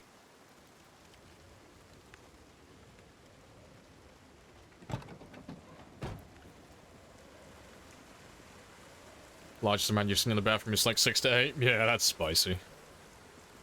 Yeah, tactical retreat, yeah, we're just advancing in the opposite direction. Why don't you use the display that... Oh, that shows all the bars and stuff. Because it just makes the game a little bit easier. Like, it's not like a huge difficulty thing, but... If I have all the bars on screen and I know exactly how tired and fatigued my character is and how close I am to, like, high or moderate exertion, you'll never see me have any, like, negative moodles with, like, in terms of stamina or fatigue. Because I'll be on top of that instantly. I will be completely sweaty and min-maxed. So, it's more fun to keep it random. It's, it makes me more prone to making mistakes. And I have to actually pay attention a little bit more, which I find more fun. That's just my preference for things in the game. There was another one. There was a zombie who had a fire axe, so I'll pinch that if I can find you, wherever you're hiding.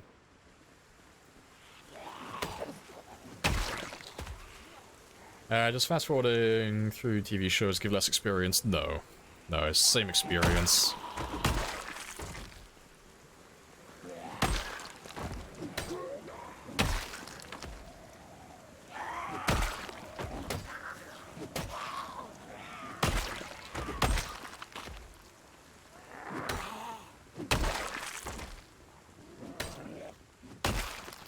Did I already kill you? I swear there was one who had a fire axe. I don't know, maybe he ran back.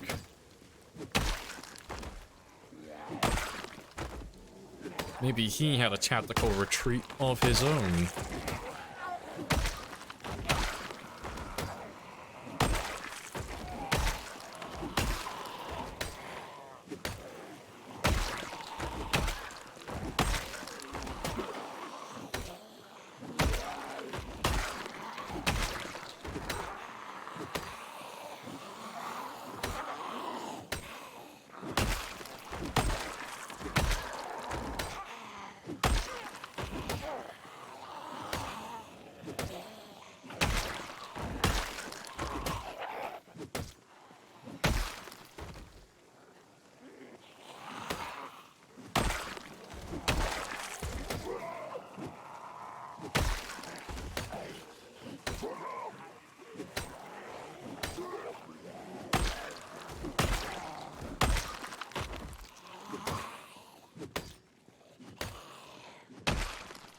I'm very close to excessive or high exertion.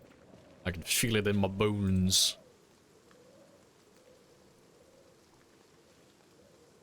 Not enough corpses, I know. Well, I'm getting corpse sickness, you know, there's that. It's my bronze trophy, I guess.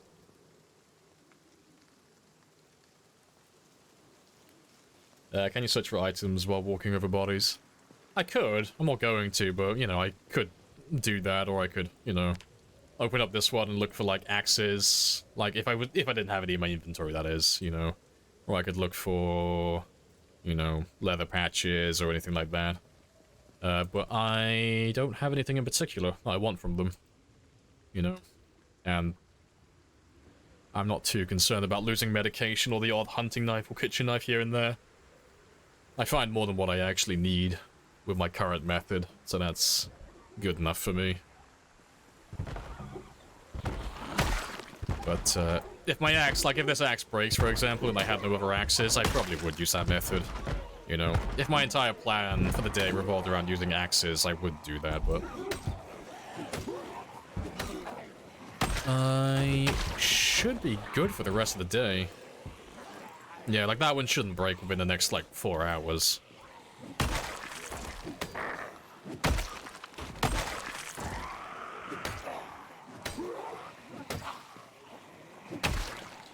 Hey, it's another ghillie suit. Well, disregard what I said earlier. Oh yeah, ghillie suits are extremely rare. You hardly ever see them. Like, second one in the day. It's like when I say, oh yeah, katanas are very uncommon. You don't see katanas very often. And then we proceed to find like 5 of them in one day. Hilarious.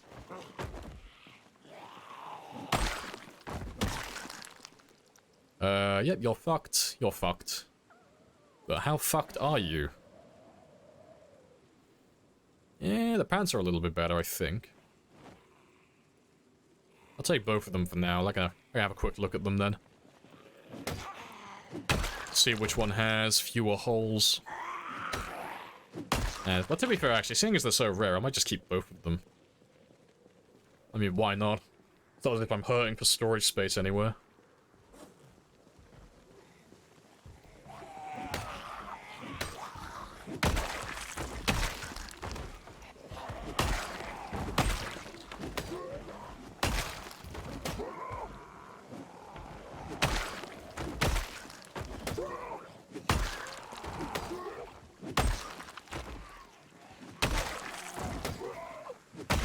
I think we're almost done with the first little part. I can see 2 backpacks headed my way. 1 military, 1 large. Fine additions to the collection.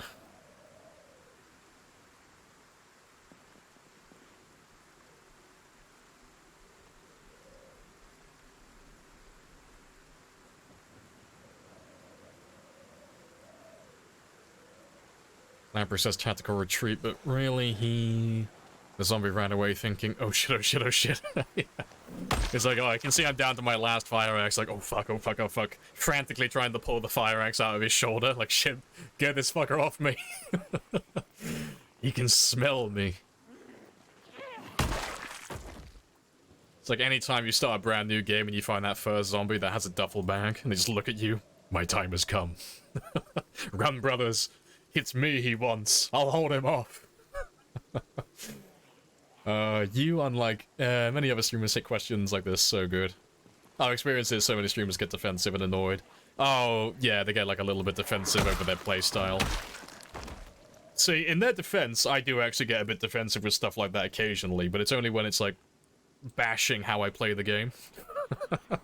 With stuff like that, when it's like, why aren't you doing like this thing in the game? That's an honest to God, like, pretty respectable question. Like, why aren't you doing this thing in particular? It's like, it's not an attack on me, it's literally just curiosity. Like, why aren't you using this tactic? Like, why aren't you doing this thing? But I get really defensive when people say, you're playing the game wrong, or you're being really inefficient. I'm like, I will fucking... I'm gonna take my belt off. Like, this child is about to learn today.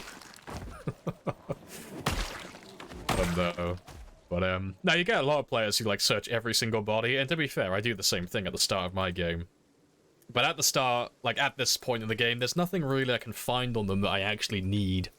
Like, all the weapons I find on them, I can see them before I kill them. And the only things I can't really see that I could use are medical items, mostly vitamins, but I don't tend to need a lot of those, and I usually find quite a few of them anyway, even without looking for them, so I normally just skip over the bodies at this point, unless I'm looking for something like really specific. But normally I have what I need here. Like, if I want to do electrical, I can find all the watches just by having this one open, and I can dismantle stuff very quickly from here. And I normally have one for hunting knives as well. Like, I'll pick up a hunting knife every now and then, and I have this one for fire axes. Oh no, there we go, hunting knife. Oh, there we go, that explains why I don't have my hunting knife loaded here. But yeah. Zombie with a katana. See, I'm just picturing that clip of Tyler 1. The League of Legends streamer. Get this shit off me! As he tears off his tank top. Like, just frantically trying to pull the sword out of him. Get this shit off me right fucking now! Oh, that'd be great. Someone needs to, like, develop a mod like that. Any zombie that has, like, a weapon lodged in it or a backpack, they will just actively walk away from the player when you get within range. Like, that zombie will just walk further and further into the group of zombies that you're trying to kill. They'll actively try and avoid you. You got a habit of stripping zombies to tear clothing for cloth. Can never, too much cloth. See, that's not a bad thing to do, like, early on. For the thread, that is. Like, lots of thread, because leveling tailoring is a bit of a chore. But, what are you using all the cloth for in your game? I'm assuming you're either making lots of, sheet ropes for log stacks, or you're making lots of log walls. That's what I'm guessing. Because, yes, 100% agree. It's surprising how quickly you go through cloth when you're making log walls. Making sheet ropes, yeah. It's surprising how quickly you go through all that stuff.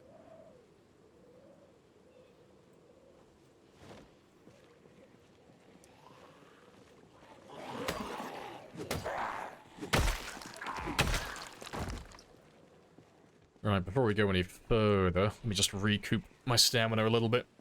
What's your settings for how fast dead bodies are removed? The default, so 9 days. So, fuck, what is that? It's 216 hours? Give or take? Well, not even give or take, it's exactly 216 hours.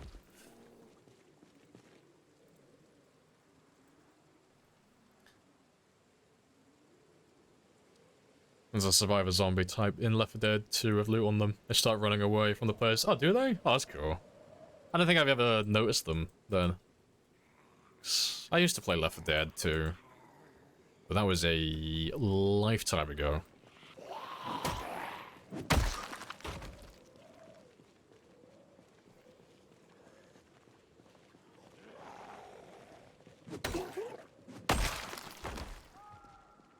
Oh, there should be another zombie in there with a large backpack. I saw 2 of you.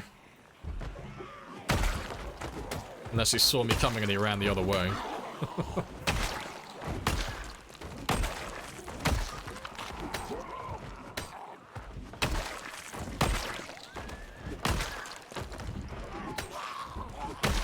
I haven't killed you yet, have I? Well, to be fair, I might have.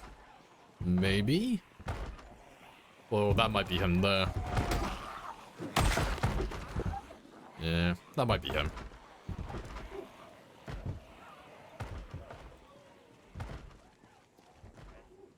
It's like 16 cloth for 1 rope. Are you playing with mods? Because it's not that expensive on vanilla.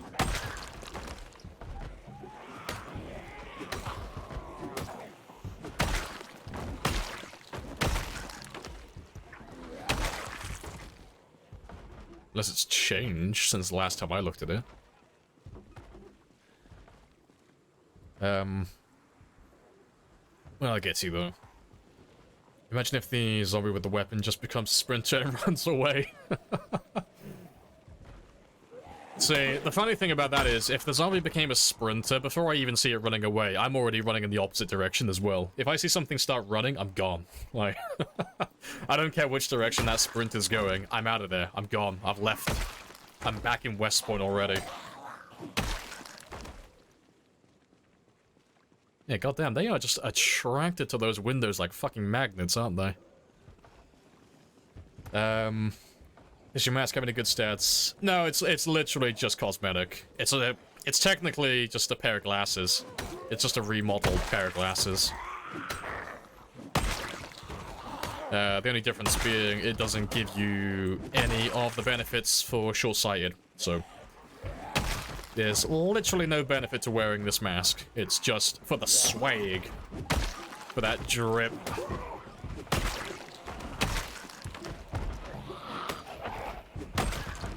There's another military bag.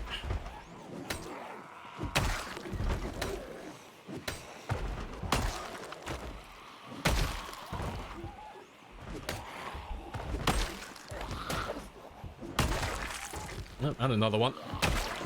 Let's kill you two next to each other, make you easy to find. Yeah, it's OP, I know, fucking 9,999 swag. Somebody stop this, man.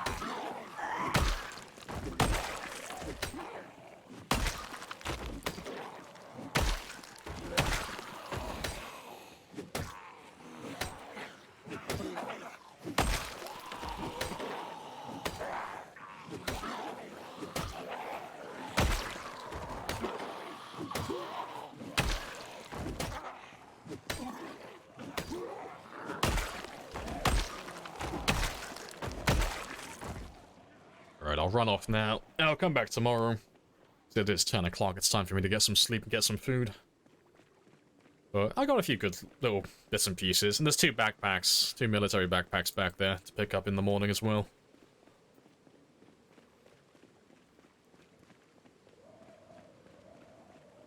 It causes lag spikes until it's killed. I don't hate myself that much. Fucking fighting Neo from the Matrix, literally just destroying the source code. There's just a zombie that flies around your map and just does what it wants, because it knows there is no spoon.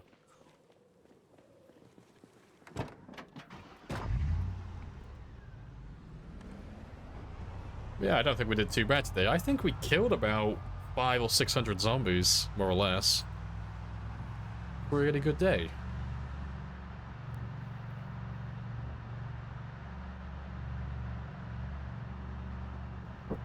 Got more drip than a broken faucet. Damn right.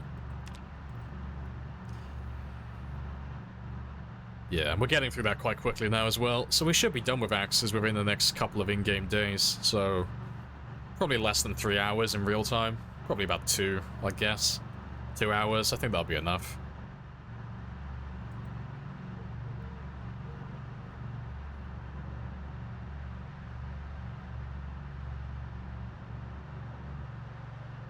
Hey, Juice. Hello, hello. You love Briz because you can throw a whole spear into a zombie like a javelin. That's hilarious.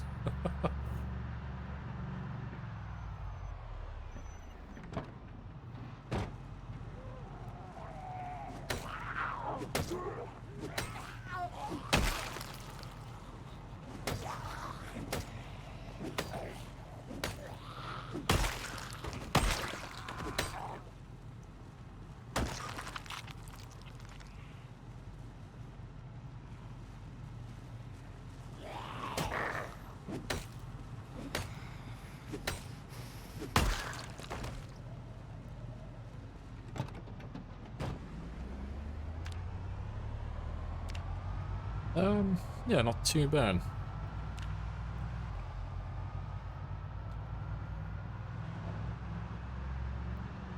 It takes like 1 to 3 spears to take down. Why would you do that to yourself? That's funny as hell. I mean, for the meme, I guess so. A dead corpse is covered in spears. That's great.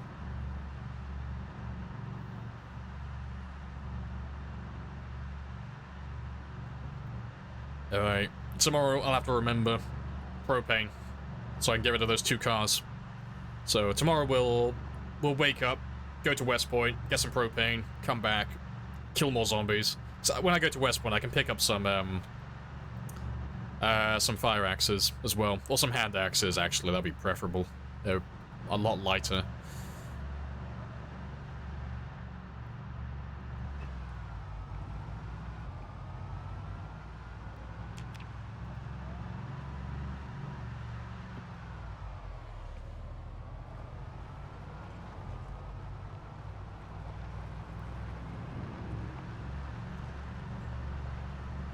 Appreciate the follow.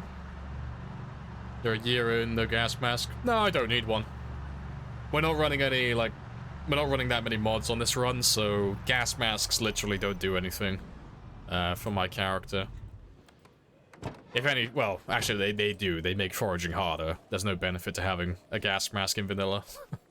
So we're not running, like, the toxic fog mod or the working mask mod or anything like that. This is pretty much as close to vanilla as you'll ever see me play. I don't really ever do full vanilla runs. Running, like, almost complete vanilla and then the expanded helicopters, that's about as close as I come.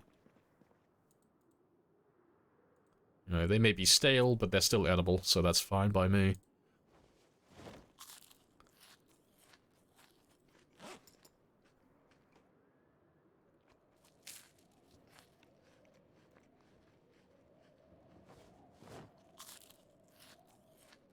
Yeah, this will probably make him sad.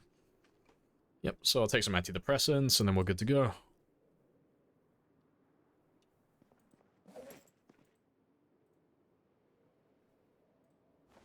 Yeah, we did 455 kills today. That's not too bad.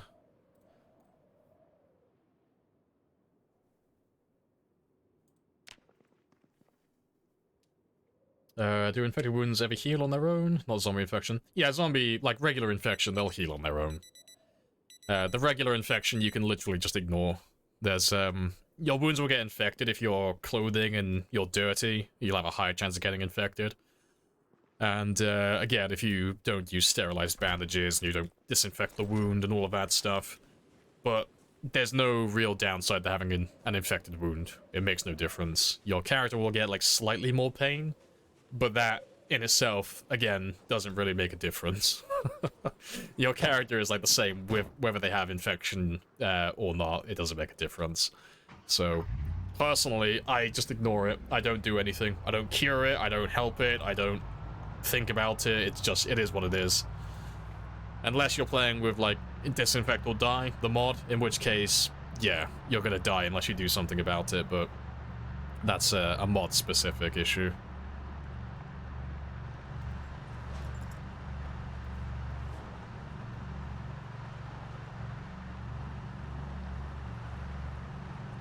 You're gonna beat Cheese's kill record? I already have. No. Cheese and I don't get along, but we're not the same type of players anyway. Regardless of, like, how we feel about each other, Cheese and I don't play the game the same way. He does more... He goes for more entertainment, I go for more sweaty, long runs. Oh, that's the difference between us. So, he doesn't have any records that have beaten my own. Well, there's nothing wrong with that. What's Cheese's record? I think it's 135, isn't it? It's the same as Real Storage. Like, the kill-wise, that is. I think he has, like, a longer survival time. Maybe. Well, I know he stopped on his 135, so he did the same as Real Storage. But Storage is on 155 now?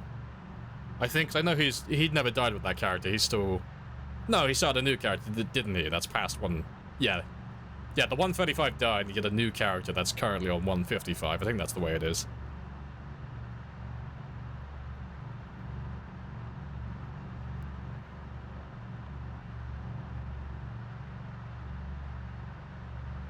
Yeah, she's in pain. Yeah. I mean, if you really care about the pain with your character, you can cure it, you know. Antibiotics, disinfectant, one sterilized bandage. You can get rid of the infection, like, really easily.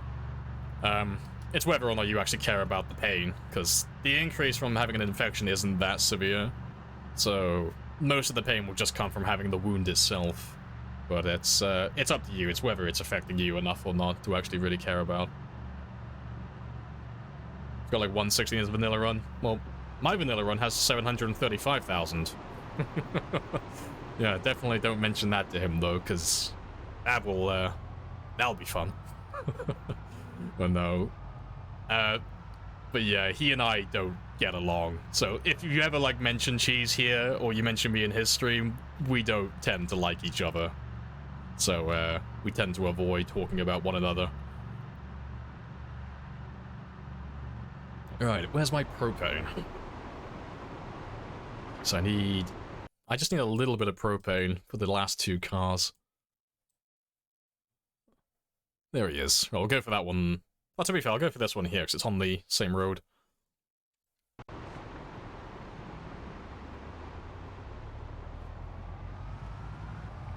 They're prerequisites to earn records? No, it's just something we all do for fun.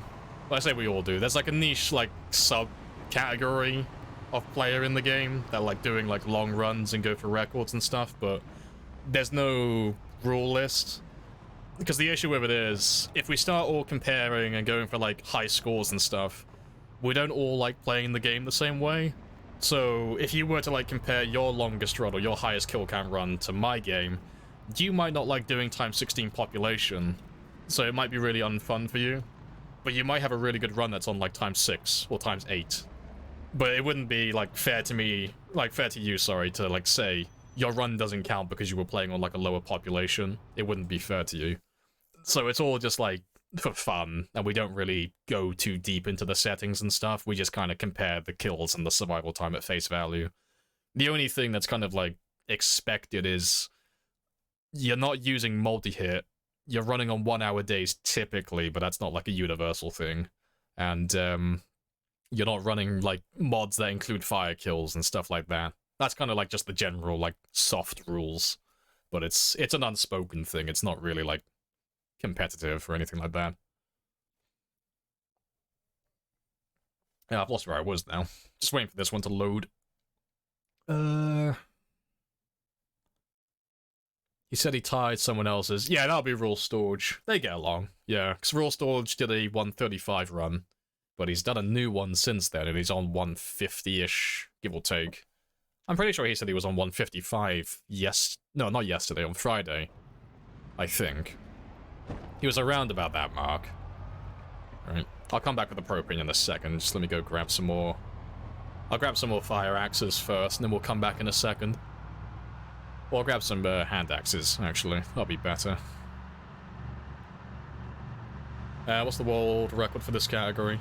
Oh, for like times 16. So what we're doing currently...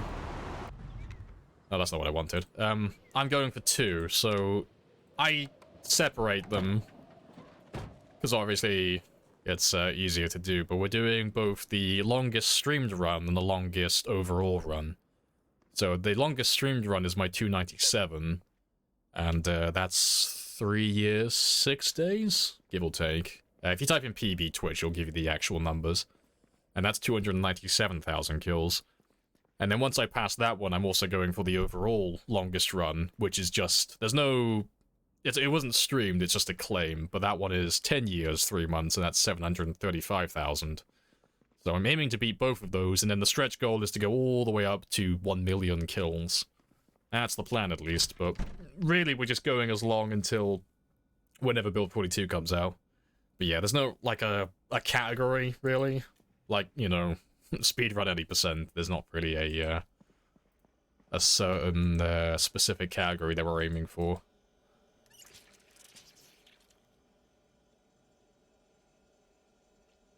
One-handed spear is OP. Yes, nerf the one-handed spear. Alright, let me drop off some of this stuff while I'm back here.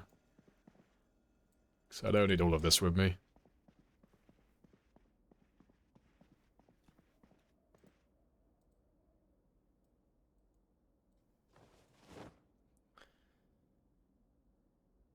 Propane, you say? I gotta find where Hank Hill lives in the game. It's kind of... Oh, kind of why I was asking. How do you compare with all the different settings? Yeah, we don't really do that. You know.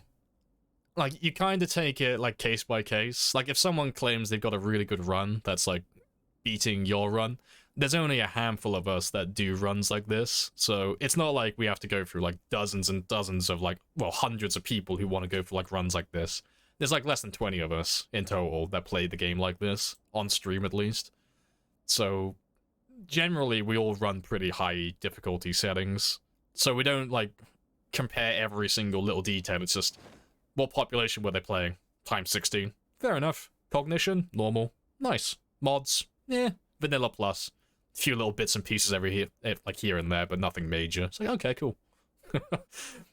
But if they said like, oh, I got a really good run, but I was using like the counting the fire to my kill count mod, and I was running British gun mod, and multi-hit turned on, and I was running this and that, whatever. It's like, okay, so you made the game ridiculously easy to get a high score. It's still cool. It's just, you know, you wouldn't really look at that one and think like, I want to play against that one, because yeah, you generally look for people who play the game in like a similar fashion to yourself, or play with similar settings. Because Twist on Fire does like the same as myself. Oh, you're full, rip. And Rule Storage plays the game with similar settings as well, you know. So those are like some of the people I look at, because they play the game in a very similar way to myself. But there's probably like more times 16 people out there, like times 16 players, but they probably play on like very different settings. Either that or they stream in a different language, and that's why I haven't seen them. The during game kill counter match your Twitch counter. Oh yeah, they're exactly the same. Yeah, the Twitch counter just goes off whatever your actual kill counter is. Yeah, so we're on 155, 855, and then my Twitch one is 155, 855. Yeah, we don't count vehicle kills or fire kills or anything like that. Just whatever the default would be in the game, that's the only one that actually counts.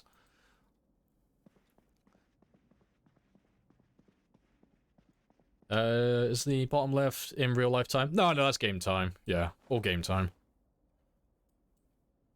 Alright, I need a few more spears. I need axes. I need to carry on leveling my axes for a moment. I'll take those hand axes with me.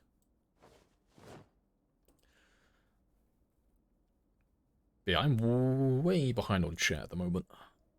Where'll I get to?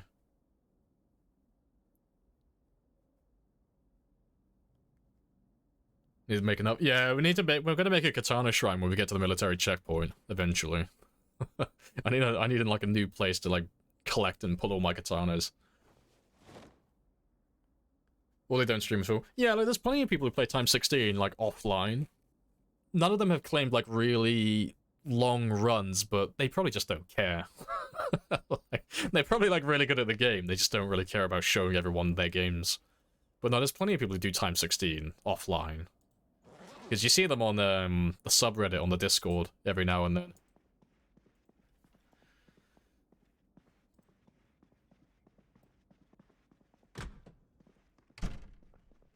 But no, it's all fun and games. It's not something that's taken super seriously. Anyone who does take it super seriously kind of misses the entire point of doing it.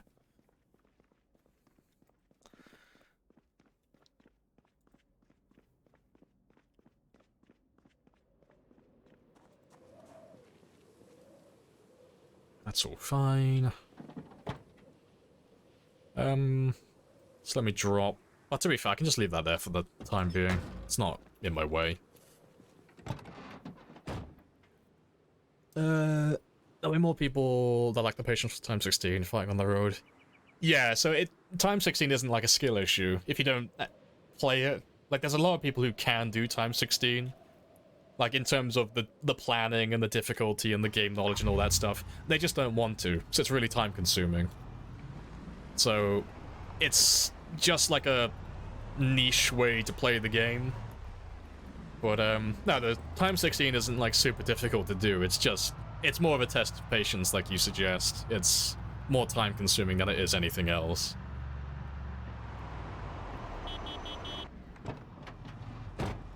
Yeah, like the Ajax, yeah, he gave it a little try, but the Ajax likes more fast-paced stuff. Like, that's why he does sprinters. And he's good at sprinters as well. But he doesn't have the patience to sit down and, you know, stream for like 10 hours on the same road day after day doing the same thing, because it does get boring after a while. It's hard to keep yourself entertained doing the same thing repeatedly.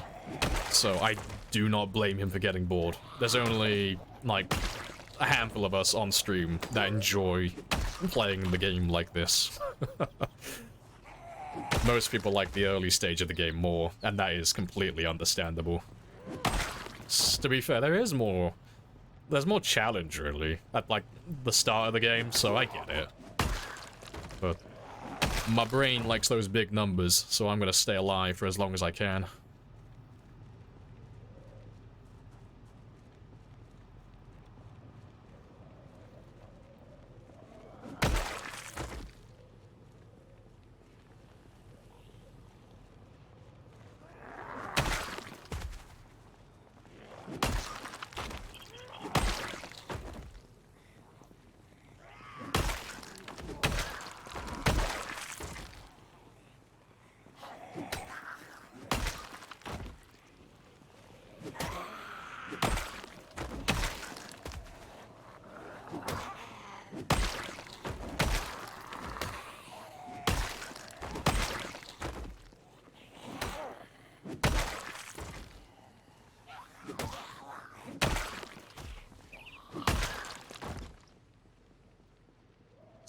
Surprising how many of you are still coming.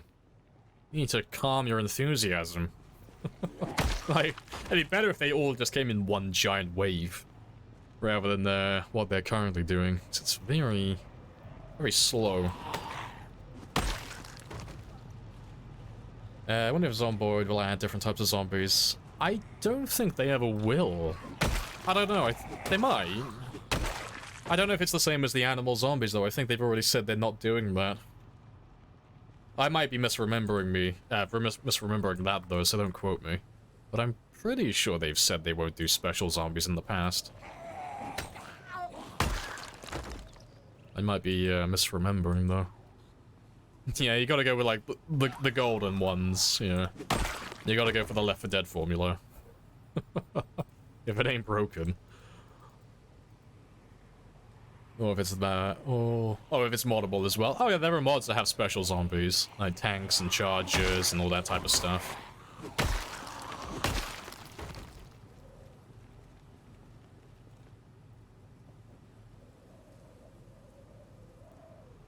Hey, Yorkam.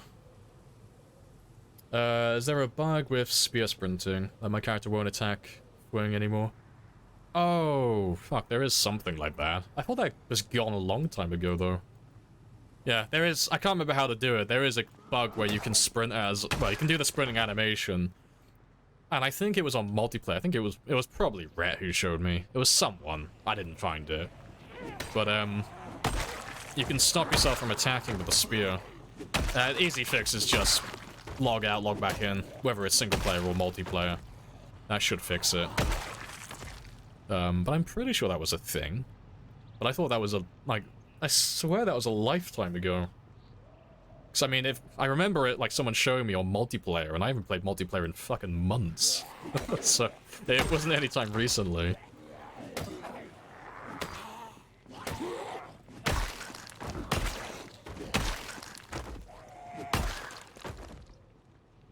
I think we're all square now, for a moment. No, the hunter and the jockey, please no. Yeah, special zombies would ruin it, I think. I mean, it'd be fun for, like, a little game mode, but having the option to, like, turn them on and off, turn them on or off in the sandbox settings, that would be nice. I wouldn't be opposed to it, just, you know, like everything else in the game, I like being able to, like, cherry pick the things that I like and the things I don't like. It's probably one of the best things about the game, really, is, you can tailor it to exactly how you like playing the game.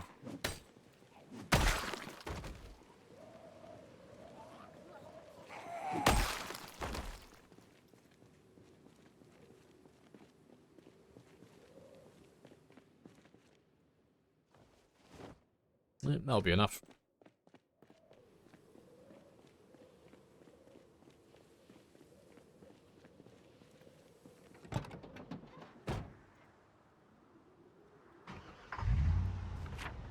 So let me decrypt you.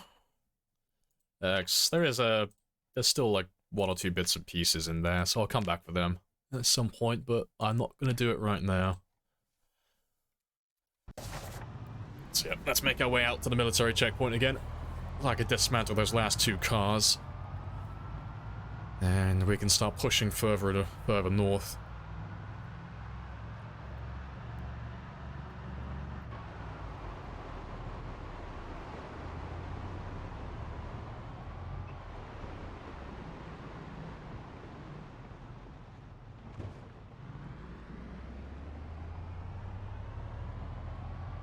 CDA zombies. That would actually be pretty good, actually. Slap them into the CDA game mode. That would be funny. That would be quite cool, actually. There should be a screamer. I mean... Oh, what was the mod called? I know Gamer ran it on his server for a while, but there are special zombies you can get, like necromancers and stuff like that. So zombies that revive other zombies and screamers and stuff like that. And there are like children zombies as well. They look exactly like all the other zombies, but if you hit them, you get sad, which is quite funny. But I can't remember what the mod was called because I've not ever run it myself. It was only on that multiplayer server I tried. That was a while ago though.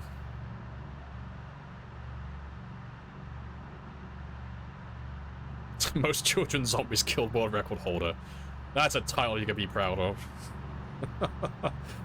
I'm a master at killing, but only if they're shorter than me. Only if I have an overwhelming advantage.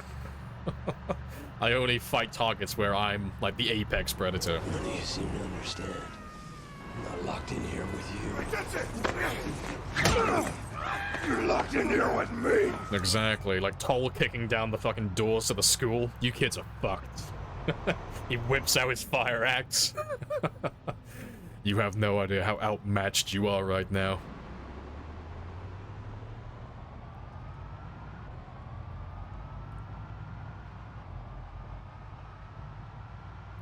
Give me a boost to vanilla idea. Yeah, it's just... people get a bit funny around games that involve child murder. Like, they don't really mind it if it's in a storytelling game like The Last of Us. Like, people can forgive it because it's like, okay, it's part of the storytelling element, you know. That's within reason. But when people make a game that involves killing children, personally, I don't really care. It's a video game. But I get why people have an issue with that. It's like, I don't want to play a game where I can run around murdering children. Some people, like, it rubs them the wrong way. And it's like, okay. I mean, it is a video game, but I understand. And Steam gets a little bit funny with that as well. So, I don't imagine the Indie Stone want to, you know, test the waters with, like, Steam themselves, you know. Hey, Steam. Do you mind if we put child murder in our games? Because they're technically zombies, so they're already dead. Like, that seems like they're gonna open up a can of worms and it's gonna cause a lot of issues.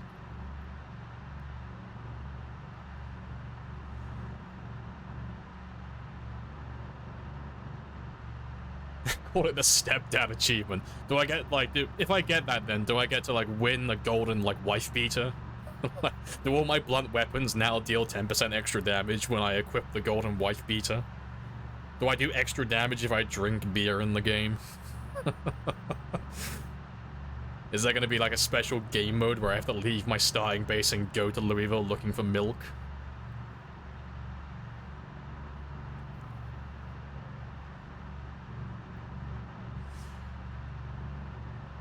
People are fine running around, oh, killing old people. Yeah, it's just what people are like, though. It's not even like, well, it is gamers, like some gamers, like it's not just like obviously a universal thing, but you can't be surprised, no matter how you want to frame it, and like how much you want to cry, like, well, technically, people have an issue with killing animals, like killing dogs in certain circumstances, and basically things that you would regard as psychopathic behavior in real life. People, for some reason, have a weird thing where they can't discern, you know, fiction from reality and all that stuff. They seem to think that if you kill children or animals in a video game, you must be a sociopath in real life, because obviously, who would enjoy something like that? Even though, you know, it's a video game, it's not real, it doesn't have any bearing on reality.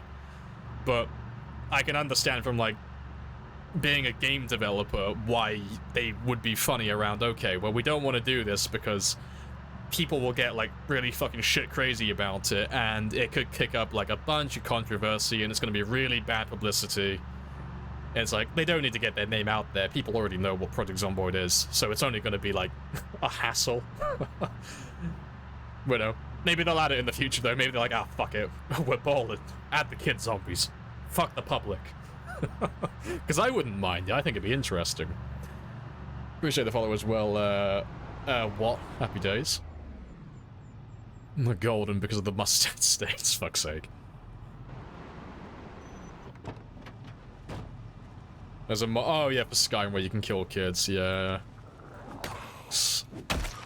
There's a few of them, like it only happens like every now and then, but Steam does remove some mods that involve stuff like that. Steam gets a little bit hit or miss, like sometimes. They're really inconsistent with it, but they do remove mods around that theme sometimes. I don't know what the, like the line in the sand is though, like what's the, like how far can they take it before it's a no-no zone? Like...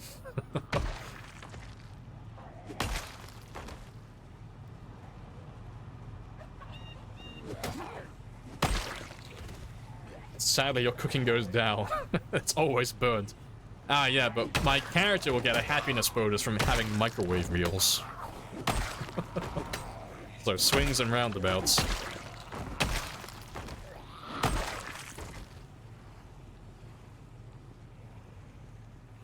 Killable children in Skyrim. Fucking 400,000 downloads. It's, you know, it's because there's fucking kids in Whiterun.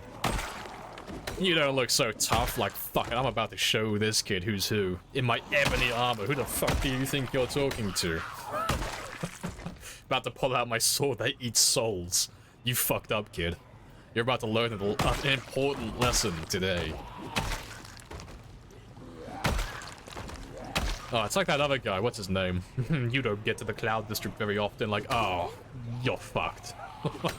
No matter what playthrough and like how altruistic I want to play the game, you're dying. I'm burying you. And I'm not gonna pay a fine for it. I'll kill you and no one will know about it. I'll bury you behind the fucking smith.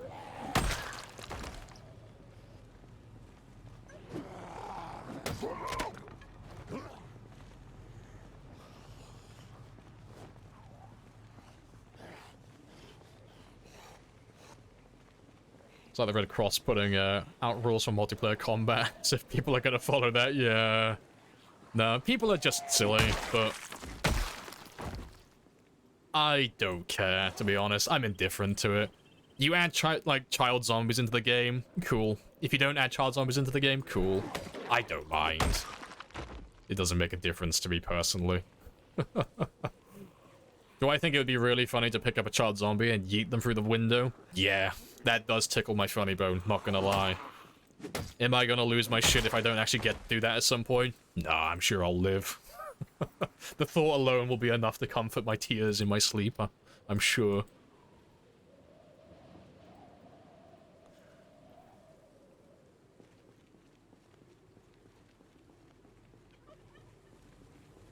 What are you looking at? I'm not afraid of you, you know? Even if you are my older... There are some people in Skyrim that will die in every playthrough, no matter how you want to play the game. They're just destined to die just based on their dialogue. Like, I'm sorry the writers chose this path for you, but this is now your destiny in every game.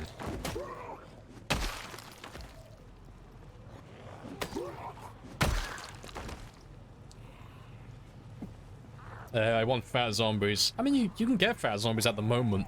I don't think he's finished polishing it, but Peach was working on fat zombies and different body types in Authentic Z. I haven't played Authentic Z in a while though, so I don't know how far along his mod came. Like, I don't know if he's actually polished it or not. 'Cause I know the last time I played it, you couldn't get any of the clothing from the fat zombies. You couldn't take anything from them. They have no items in their inventory. But that was months ago. And he's a very good mod creator. So no doubt it's probably moved on from then.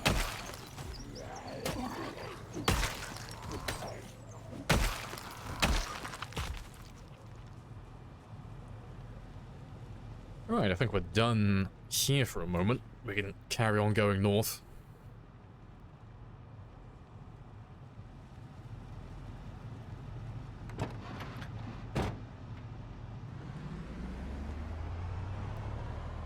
This one with fat... Oh, extra large clothes with this. Oh, that's cool. That is funny. Different clothing sizes. That's going to be a pain in the ass to find the right clothing. That's great. Still needs polish. That's fair. Yeah. The waist to legs ratio is still a bit janky. Oh, fair enough. But still, he's doing something that no one else is doing. He's literally pioneering the space, so... Oh. Credit where credit's due. I'm impressed. The right shoes as well. That's hilarious.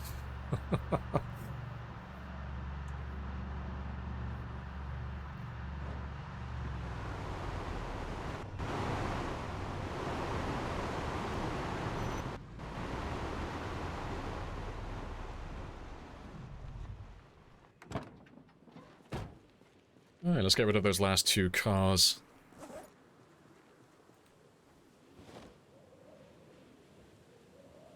All it does, if you put the clothes on, is copy over the large look. Oh, okay, so he's tied, like, the player model...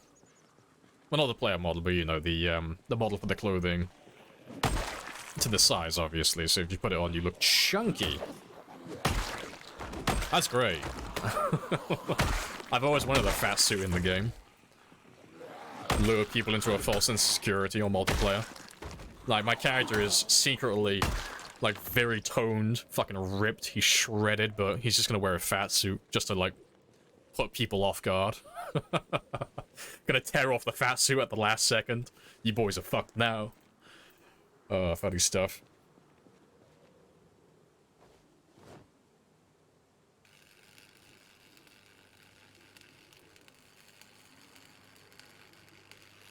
After you die, you're always uninstalling the game, but then uninstall it anyway. Happened like 20 times now. Just commit gamer. Oh, Graz. Sorry, you had the same color name for a second. It began with a G. No, just commit Graz. It's fine, okay? Project Zomboid only beats you because it loves you. You have to just learn to love it.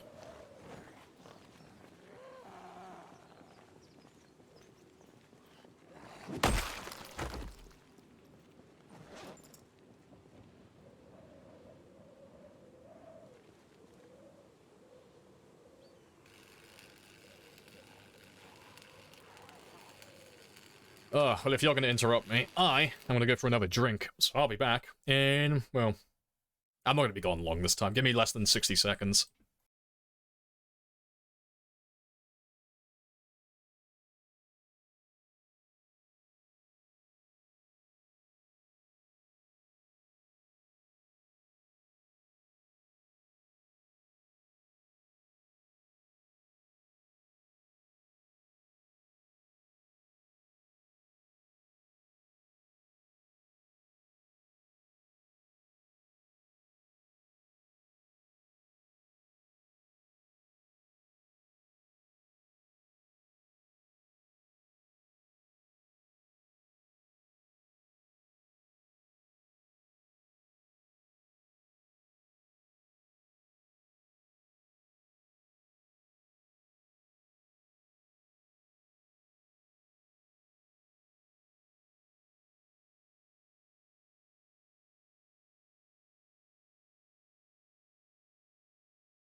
Right, I'm back. Drink acquired.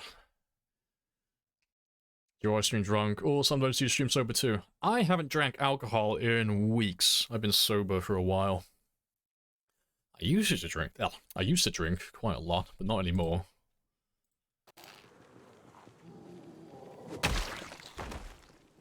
Let's get rid of all of you first.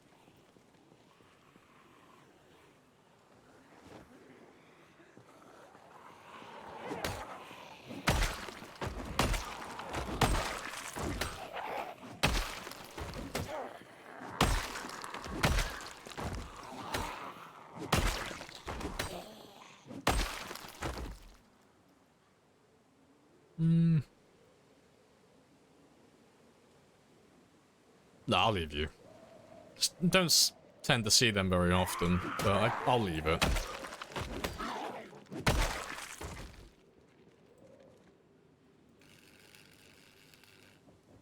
Alright, so that's the last of the cars blocking this road done. So I can just drive all the way through next time. That's, fantastic.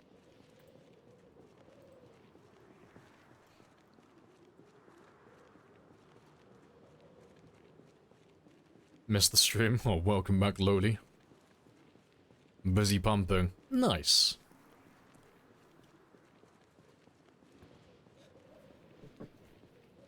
Alright, how far away am I? Yeah, not that far. Let's grab all of you. I'll see if I can grab those 2 military bags that we left last time as well. Add them to my collection.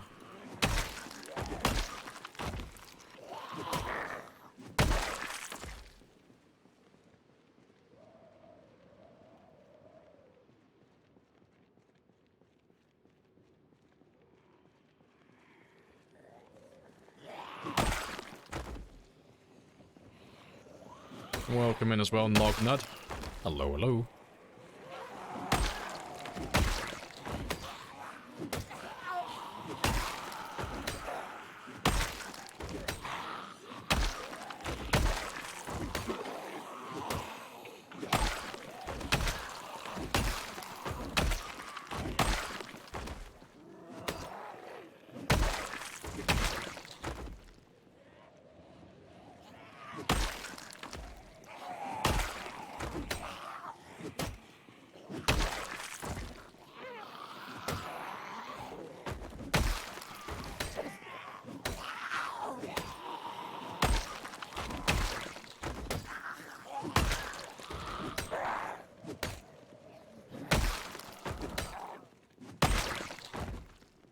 Oh, good stuff. Is there any place I can get a military backpack early? Oh, early on. Literally where we are now, actually. There's not really anywhere... to be fair. I mean, if you're on the, like, the early stages of the game, personally, on Insane Pop, I would just go for the military checkpoint, up here. Because on Insane Pop, it's not too bad, honestly.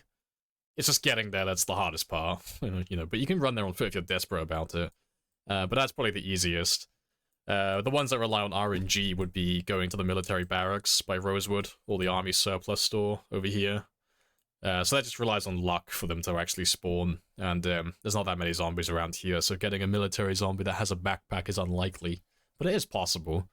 And then the last option would be the worst, that would be going to the military base all the way out here. But that place sucks to run through, and it's a long way to go as well.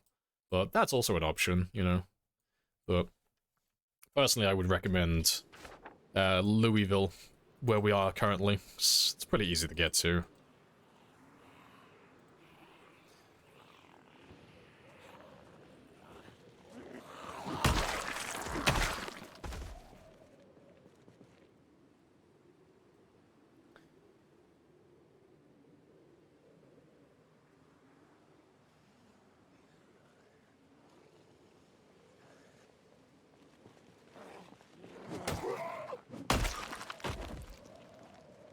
How do you start these runs with times 16 if you can't one-tap zombies and don't have many weapons? You isolate yourself. So you find places that don't really have any zombies to begin with, or like, you know, either 0 or next to 0 zombies. And then you live out in those areas, and then you slowly work your way back into the towns again. So it's a bit like starting in the shallow end of the pool and then slowly trying to swim out to the deep end just a little bit at a time, you know. And then progressively, as your character levels up and you become stronger and stronger, you can start going further and further into the deep end, until eventually you can just go into any deep end of the pool and you're living the dream. Makes no difference too. But the key point is you got to start in the shallow end, and in this context that means living in places that don't really have that many zombies, so you don't get overwhelmed. Is he playing with respawn off? I am. Yep. Time 16 pop, so no respawns, because there are literally just under 5 million zombies on the map, so that's going to take a lifetime to work through. Also, hello, Twist. Welcome on back. Insane Pop, isn't that insane? Yeah. They have missold us on the name.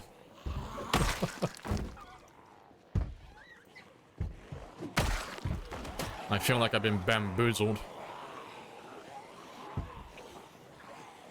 You play with sprinters too.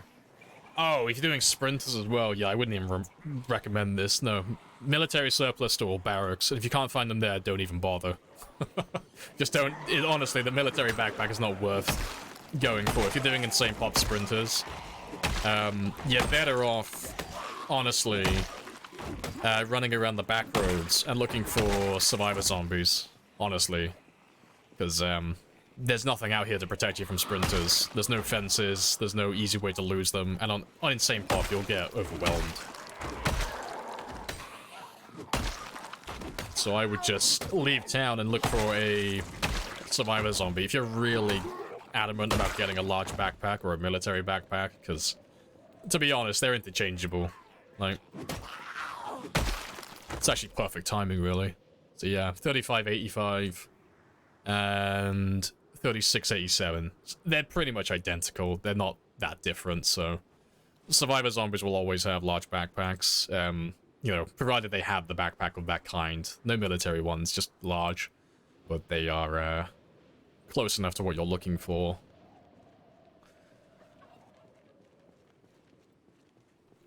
How a high pop would you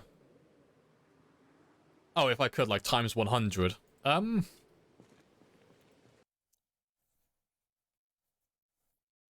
trying to do the math in my head as to, like, what's the maximum I think I could do. Probably times 32 to times 40. I think that's, like, the upper limit. Because, like, if you look at how far we've come now, I would literally have to kill double. Like, just times it by 2, really, and I would, well, 156,000, I'd be back at the bridge right now, killing zombies at the mall. No, I wouldn't even be there, would I? I would be closer to, the East Bridge in West Point. I wouldn't even be close to the mall yet, with times 32 pop.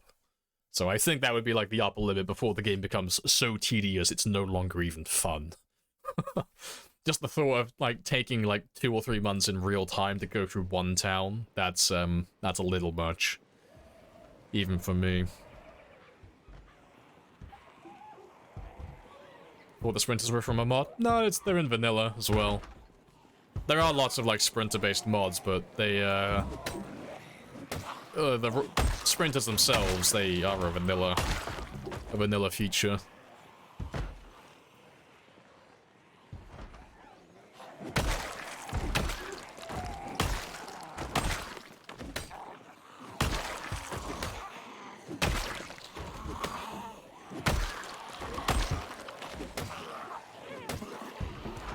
Let's release the clown car. If your frame rate can handle it. Yeah, I mean, it'd be the same as doing this, really. It's, like, you could be playing on times 1000, it wouldn't really make much of a difference for your frame rate. You would just have to play the game like this, where you obviously don't run straight into, like, the center of the hive, you know, to where all the zombies are, where you just kind of chip away from the outside until you've killed enough of them where you can actually move forward a little bit. It would just make it, like, the higher the pop would go, the more tedious the game would become. Like, similar to playing times 16 currently. Like, times 16 isn't that much harder than doing times 8. It just makes the game take longer. And gets you better, kill numbers. But, ultimately, the difficulty between times 8 and times 16 are pretty much the same. And the difficulty between times 16 and times 32 would be the same, really, as well. You're just testing your own patience at that point. Like, how long do you want things to take?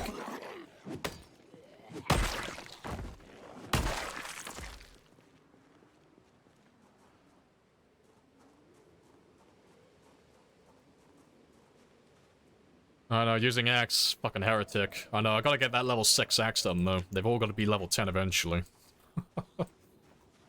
Slow to getting there.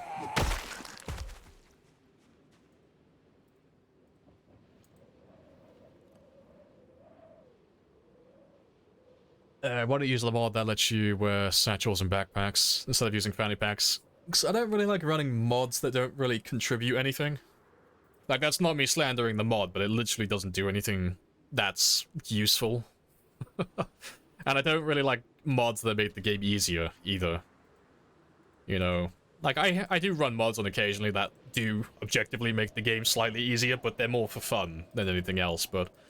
You know, running mods that would allow me to wear more backpacks or, you know, give me lots of, like, slightly higher armor clothing or this, that, whatever. It just makes the game slightly easier.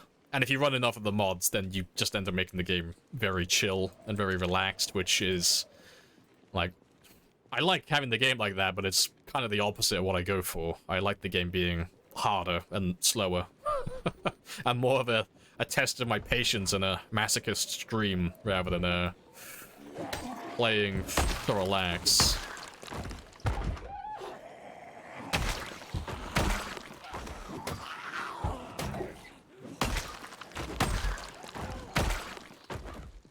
Alright, there were 2 bags over here that I left. Let me grab them.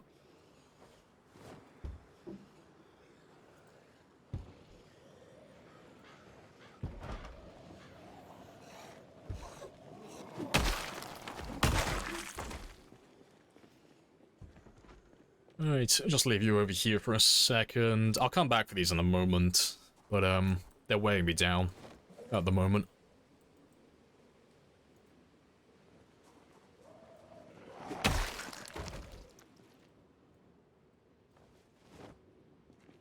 Is this a server or just private? This is a single player game. Yeah, not multiplayer. Has someone ever killed every single zombie, or is it impossible? It's possible, just no one's ever done it. So, on the low end, if you're doing like the default apocalypse style and survivor and all the default settings, you can't kill every zombie on the map with those ones because they have respawns enabled. So you'd have to turn that off yourself to begin with. But even if you did those populations, which is like 1.5, no one's ever done it. No one's ever wiped out the entire map with respawns off. And on Time 16, which is what we're currently playing, no one's even come remotely close. On a Time 16 game, the closest anyone's ever come was my 297,000 run. And for context, that is fucking nothing. That's like scratching the paint. On Time 16, there's about 4.6 million. And my biggest run with Time 16 and well, just the record for it is not even 10% of that. So it's possible, it's just we may never do it because it's beyond time consuming.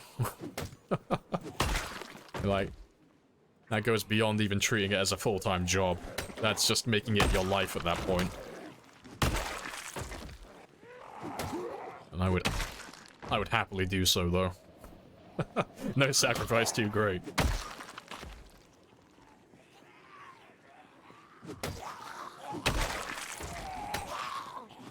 Swing and a miss.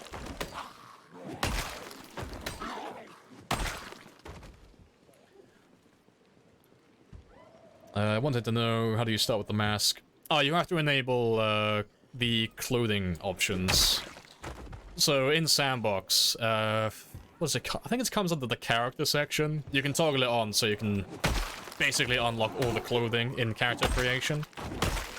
It does give you access to bags and stuff like that, so you have to like have some self-control. But I started off wearing a waistcoat and a formal shirt and my mask.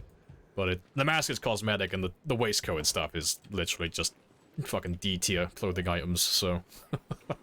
I don't have anything against myself doing that personally.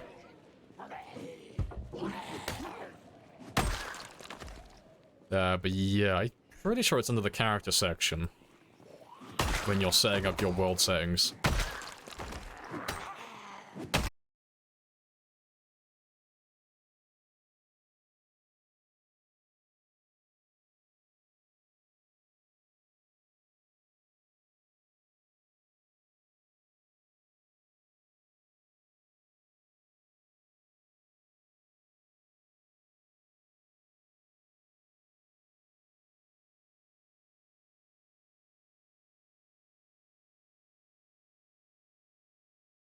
That is the dumbest thing on the planet.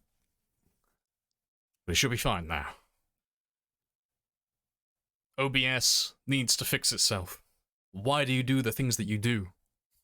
I didn't even see my internet, like, go out. But, if you guys just refresh your, streams, it should be working now. No. I looked at my, my left and it said, reconnecting. And it said 0, it's basically transferring no data. But it wouldn't reconnect, so I just stopped the stream and started it again, and it works instantly. I don't understand, but I don't care because it's working now.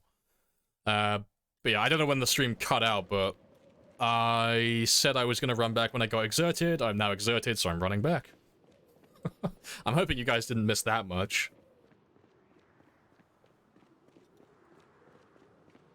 But yeah, maybe the song was just too much for my stream. My stream can, in fact, not do the hustle. Also, I left all my bags back there. Oh, leave me alone while I grab my bags.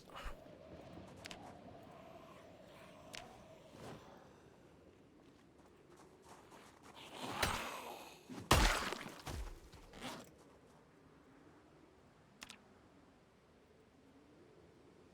you have a settings command? Yeah, exclamation mark settings. Exclamation mark settings will give you the video link. I need to update it. There's only one setting that's not correct on the current list, and that's the pinpoint hearing. But everything else is there. So the pinpoint hearing got turned on month 6. So it wasn't a day 1 scenario, it was a day, as a month 6 scenario.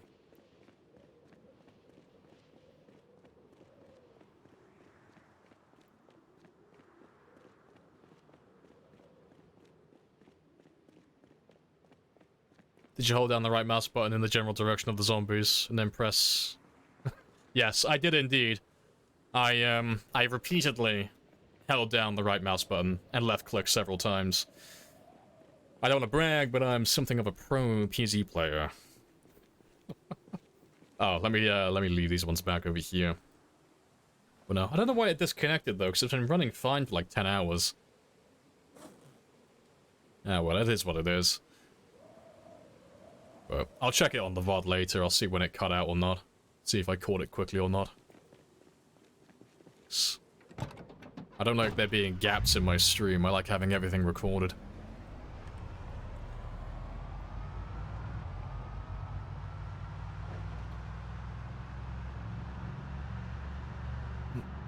Every stream of this game has OP players with no threat from the zombies.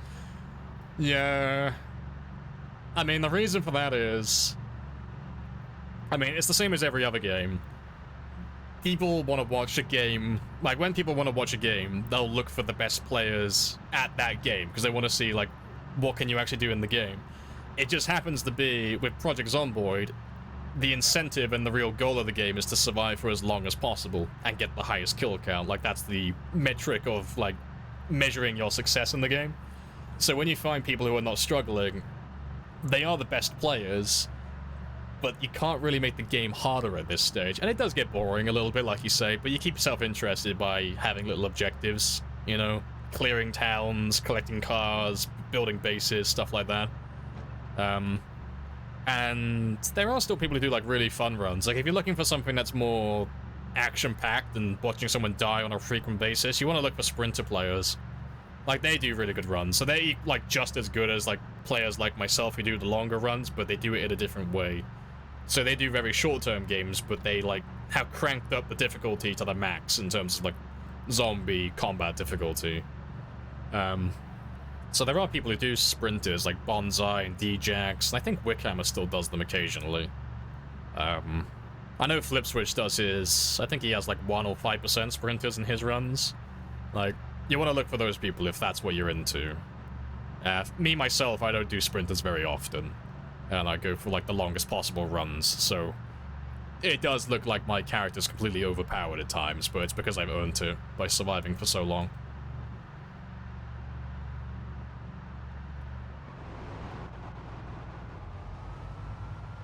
Yeah, single scratch, yeah. So, the reason why people look for runs that go on for this long, it may look like my character's overpowered, but it's literally one mistake and the entire run's over.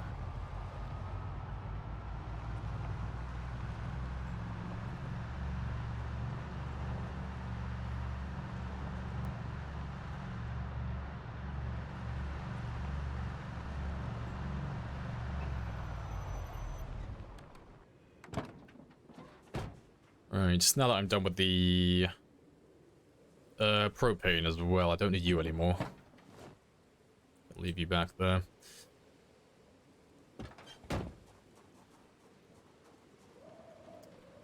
Scratches don't necessarily kill you. No, they can. 7% chance. Yeah. Scratches, lacerations, and bites. Any wound that comes from a zombie, there's a chance of you losing your character. So, bites are a guarantee. If you get bitten by a zombie, you're 100% infected, and you're already dead. Lacerations are 25%, so you have a 1 in 4 chance to get infected. So the odds are in your favor beyond that point. And then scratches are 7%, so you have a 93% chance to survive. But if I went outside right now, and I got grabbed by a zombie, even if it only scratches me, that could be the end of the entire game. That'd be it. Runs over. You'd have to be, like, really unlucky for that to happen, but it does happen. You'd be surprised how frequently it does.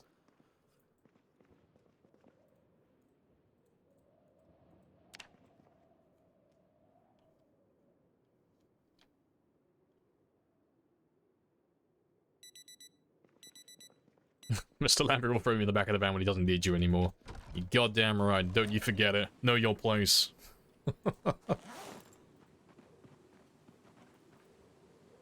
I have introduced myself. You have introduced yourself. This is a very good conversation. A very good conversation. Hey, it's...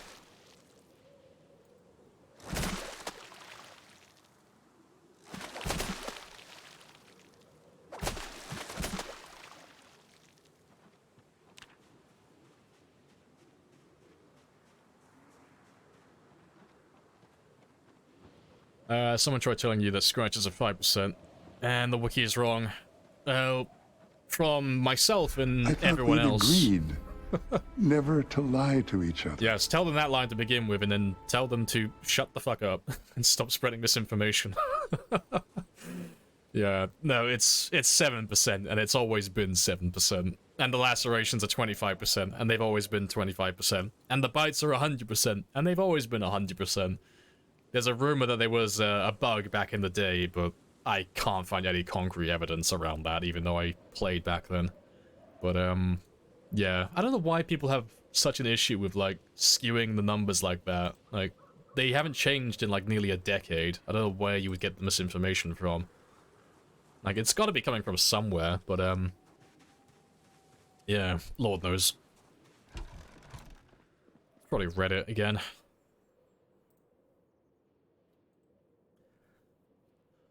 Oh, you can't even grab the knife. There you go.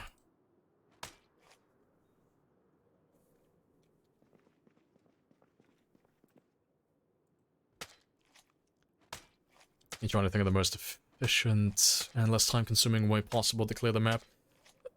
I mean, if you wanted to, like, just be objective about it and you didn't care about the stats, fire. Just fire. Campfires, and then police sirens, you know. You park the car in a way where the zombies can't get to the vehicle. And then literally just travel around the map making campfires and just burning everything. You'd have, like, basically no kills at the end of it on your stats, but if killing everything on the map is what you were going for, that would be the way to do it.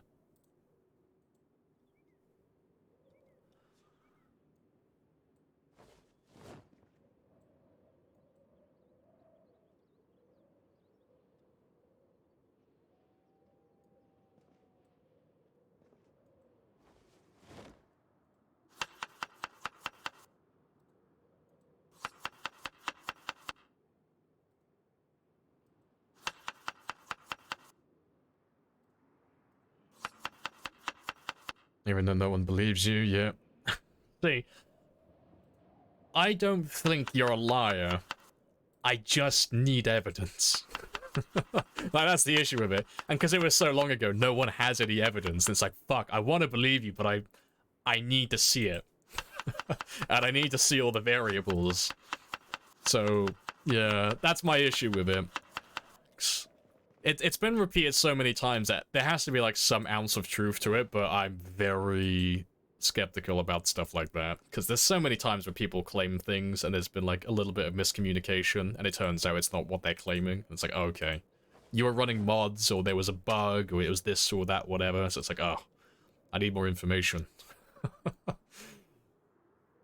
But, I wouldn't be surprised though. Like there are so many bugs that happen in the game, like that have happened over the years. I wouldn't be surprised if it was in the game at some point.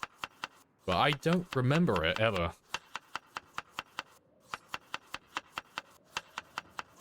I don't know, maybe it was before I played.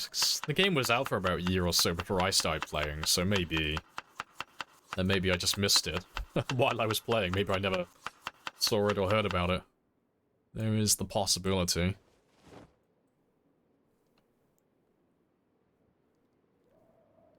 Can you put a single decoration in the house? I have.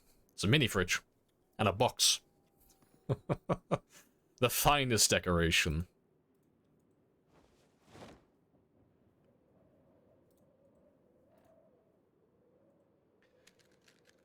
Exactly what you think the cardboard box is there for, exactly. You think that's there for, like, any functionality purposes? No, it's there for cosmetics. It's just there to, like, lighten the mood. And Rebecca as well. She's just standing there on standby. Rebecca too.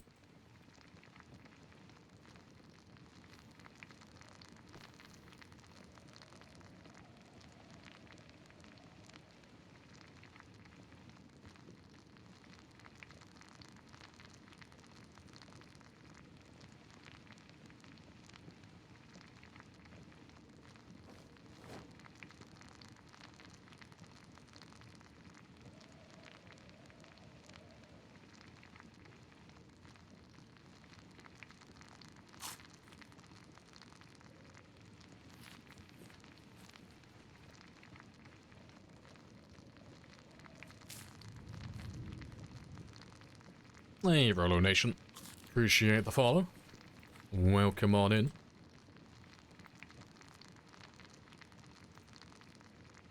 That'll do.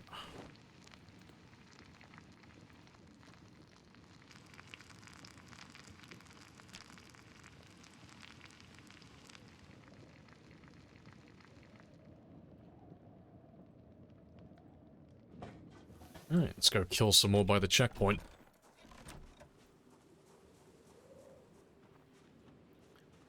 What does PZ say? Oh, play intense music when you're literally cooking. Oh, I don't know. The music system's always been a bit weird, but I haven't listened to it in years, personally. I turned it off a lifetime ago. Like, it's a good original soundtrack, but it plays at, like, the weirdest times, like you say, so... I just listen to my own music while I play.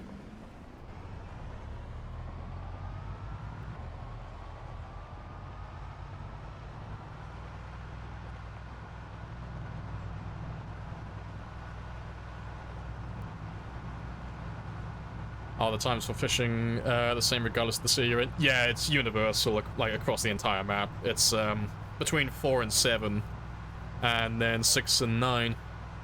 Those times are bugged though, it's not intended. It's supposed to be from 4 until 6, and then from 6 until 8, but it actually goes on for an extra hour, so there's that. What's the mod for the minimap? No mod, it's vanilla. You have to enable it in the sandbox options. So, I can't remember what the subcategory is. It's probably like map or something like that, but there is an option to toggle the minimap on. But yeah, make sure you're playing sandbox to enable that. What does the nutrition bar mean? What's the different for the same item. And just a measure of like how nutritious it is. And nutritious is like vague. It's basically just the hunger reduction, so...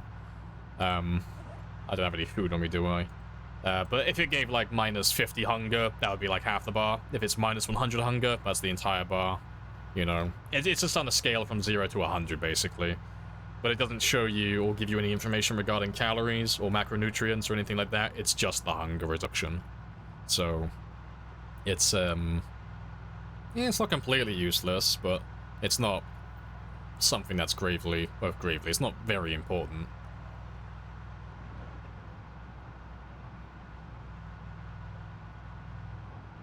Oh, the level up. No, I haven't, I need to add that one. You did send it. I need to add that one for the follow notification. Like, Tiny sent me, the link for the old school level up sound in Project Zomboid. It was basically just this woman fucking doing some weird chant as you level up. It's great. I was gonna change it, my follow notification to that. Because it just hits me with a wave of nostalgia every single time. So they changed it years ago. I think it was around, like, the I will back up my save era. They changed it from that sound to the new little guitar sound they have.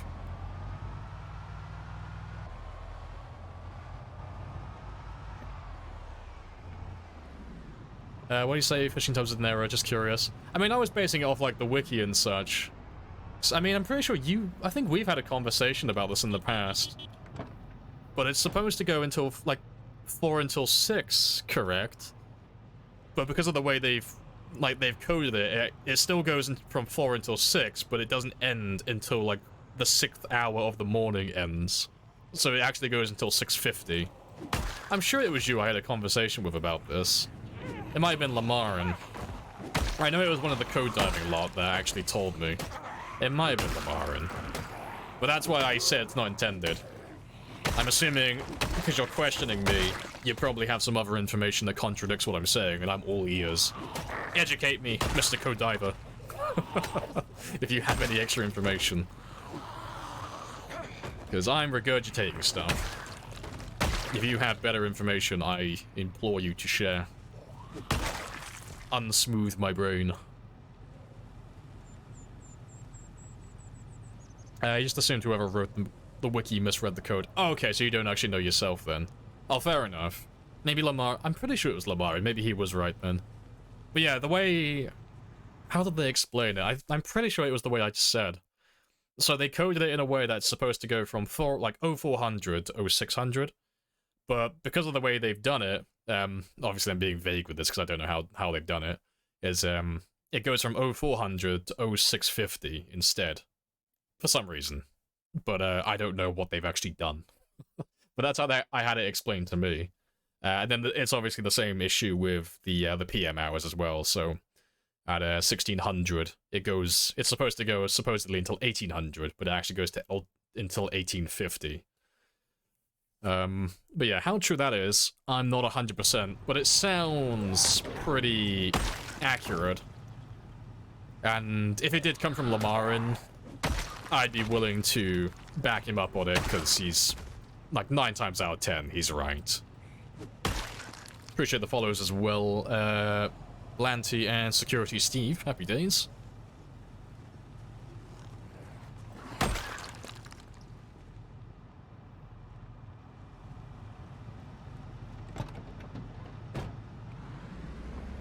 Where do you get nutrition in the winter from? Fish, mostly. So, get my fishing above, like, level 4 to level 6, and then I'll have enough food for the winter then.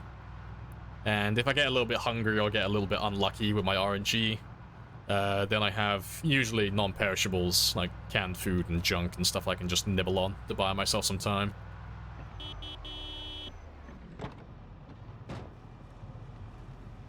Yeah, it checks the hour, ignoring minutes, might report it as a bug, see what they say. No, Hugo, don't rob us of our fishing time. You watch from the... You'll throw my entire strategy, like, into the fucking wind now. Like, no, I need that extra hour. You'll throw off my rhythm. But, if it is a bug, I hope they do fix it, though. But, yeah, I'm pretty sure they know about it. I'd be surprised if they don't. Because I know they check out a lot of our streams, like, on Twitch. And we all kind of regurgitate the same thing. So I'd be surprised if they haven't heard about it by now. We've been using it for... Oh, God knows how long now. It's been a couple of years, like, we've all known about it. No, don't you dare, Hugo. Right, you're crossing the line. Don't you dare. Don't you touch my Rebecca. Rebecca is perfect, okay? Don't you make Rebecca heavier. Hey, No Face. Hope all's well with the zombies. It is. They are all doing the die. We're unsubbing them all one by one from life. It is a very, very good mission.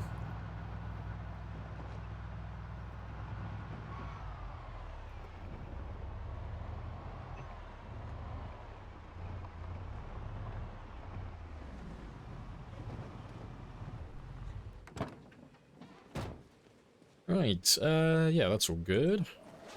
And that's all good. Right, let's go murder some zombies. Louisville Liberation? Yeah, we're getting there. Slowly working our way into the town.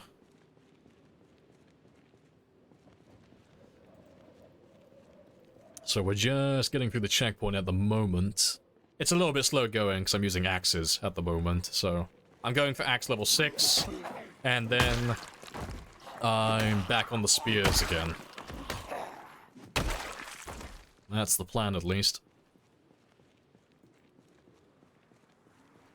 Yeah, it's been ongoing for years. They're bound to have heard about it by now. I'd be surprised if they haven't. It's not as if they don't pay attention to the players who actually chill out and play their game. Like, they know what we're up to.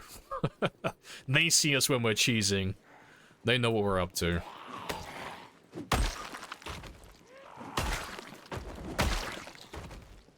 How close to level 6? I think we're on like 2,500 now. Oh, 2,600, so yeah, 360 experience, more or less. No, 0.8. So, we should be done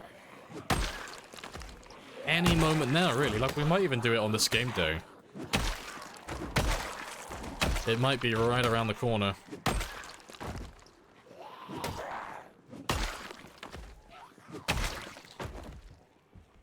Another military backpack. And due to the collection.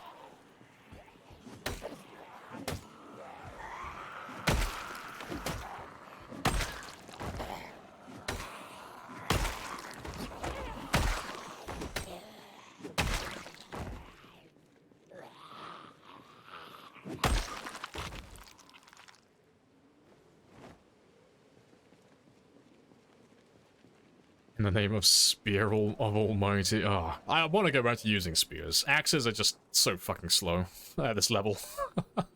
Like, it wouldn't be so bad, but I'm not a lumberjack, so I don't have that 25% boost, so they are... Oh, so slow. I miss my spears. It's self-inflicted. I'm not doing this because I have to. I want to do this. But goddamn. My heart longs for the spears.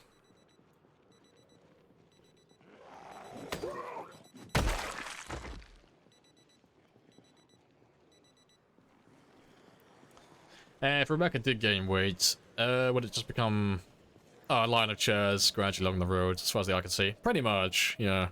If the piano still weighed any more than it actually does currently, I wouldn't be carrying it.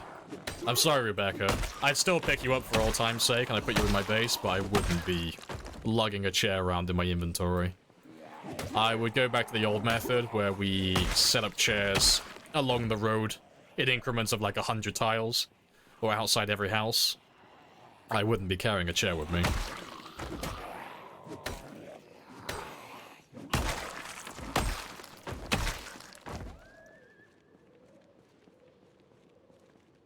Spears you crafted break so easily. You need to get Carpentry 3 to start with so they don't have any, like, pre-existing damage, and then you need Carpentry, then you need Maintenance and Spear to be level 10. The Spear is more of a bonus, so the Maintenance is what really matters. So, with Carpentry 3, that means that none of your Spears are going to have pre-existing damage, so they're all going to be 5 out of 5 hit points, which is mint. Happy days. And then once you get Maintenance level 10, you'll have plus 10 to the durability. So they start off at 1 and 2, but Maintenance 10 puts it to a 1 in 12. And then Spear level 10 gives it a plus 5, so you'll go from plus 12 to plus 15. Plus 17, sorry.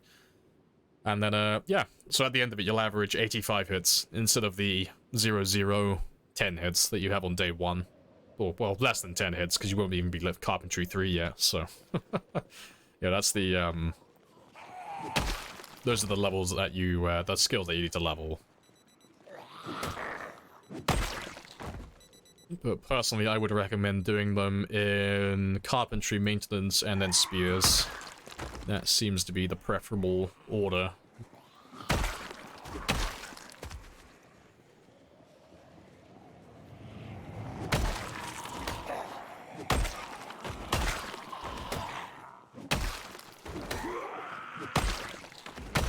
Appreciate the follow. Foosball, happy days. If I had 12 extra points for this character, what would I take? I don't know. What could I take for an extra 12? What do I not have?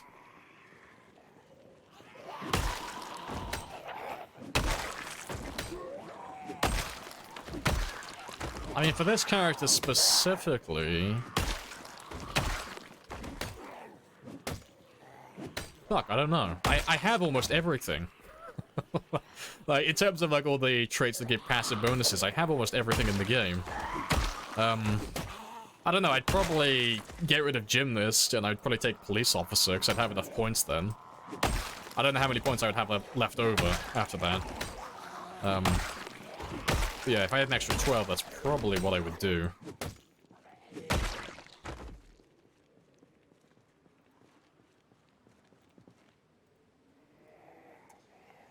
Hey, crippled wheat.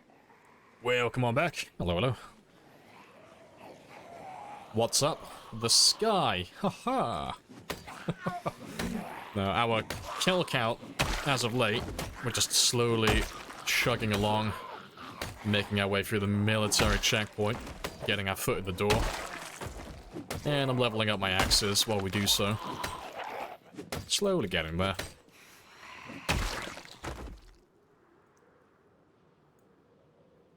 And we're just collecting a lot of bags while we do so as well. Just for fun. Could have taken Hunter for 8 points. Yeah, Hunter doesn't really have anything useful though. It's not a bad one, it's just more situational, and there's nothing that Hunter would give me for this character that would actually be useful. Thick skin though, that's a different thing. Yeah, thick skin would actually be useful. Yeah, to be fair, I don't know, I think I might have enough points for both. If I had 12 extra points, I could probably get rid of Gymnast, take Police Officer, and maybe afford thick-skinned. I don't know, though. I can't remember how much Police Officer cost.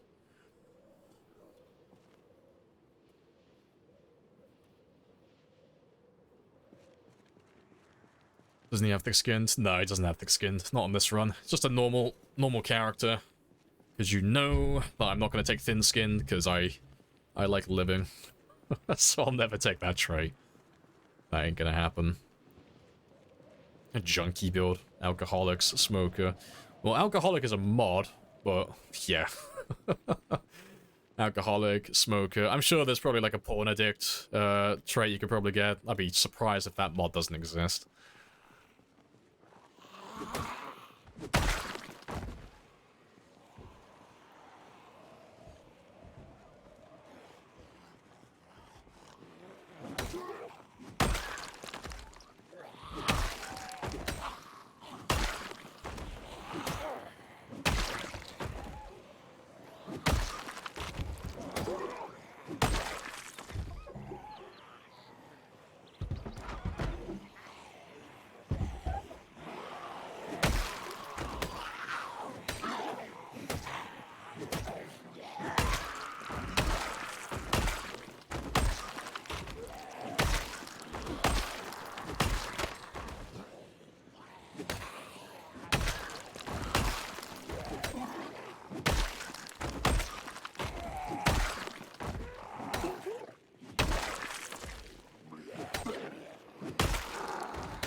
Nah, let me have a rest.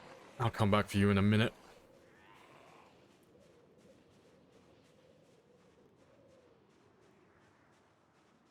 Yeah, they should have lost me about there. Circle back around. You wish they made the smoking vanilla? Oh, the ones that you can get rid of. Yeah, that'd be cool. I would like more options to like earn and negate positive and negative traits. Like if you could, like, instead of having a character that's static, and apart from obviously the fitness and strength and weight traits, if you had a character who could earn and lose traits, both positive and negative, over an entire run, that would be very interesting. You know? I want my character to shoot enough guns to get tinnitus. Like, I'm gonna lose keen hearing. My character now has a constant ringing in the ears. That's what I want.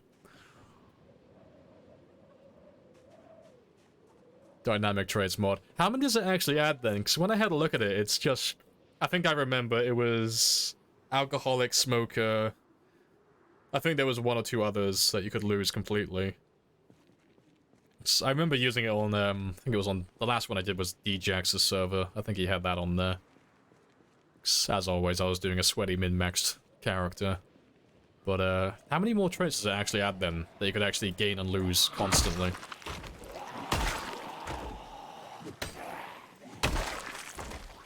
Let's kill you... there. Oh yeah, Stoner as well. That's... yeah, that was the other one, wasn't it? Yeah, I thought there were 3.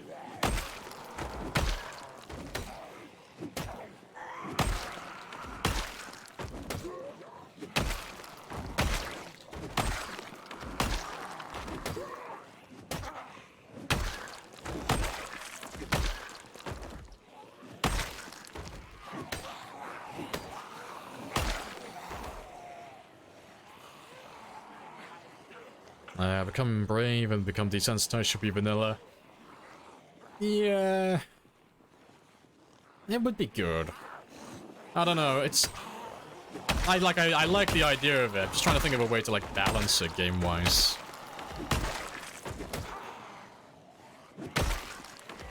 So I love the idea, but I'm also terrified that if they add stuff like that, I don't know. No, I literally just said I wanted all that stuff, but now that I'm thinking about it. You could literally make god characters if it just required like a certain kill count or a certain survival time. Which I would still love the idea of, it just... trying to think of a way that you would actually balance it.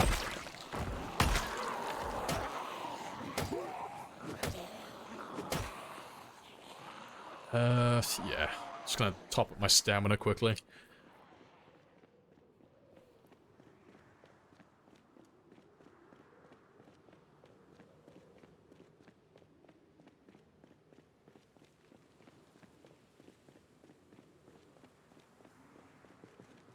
That should be far enough. Become brave. 100,000 kills. That's... oh, God. I had to, like, bite my tongue then. It's gonna sound like an asshole. I was like, oh, that's pretty fucking easy, to be fair, mate. 100,000 kills? Fucking hell, Hugo. At least make it a fucking challenge. Nah, to be fair, that is very time-consuming. That does take quite a while to build up to.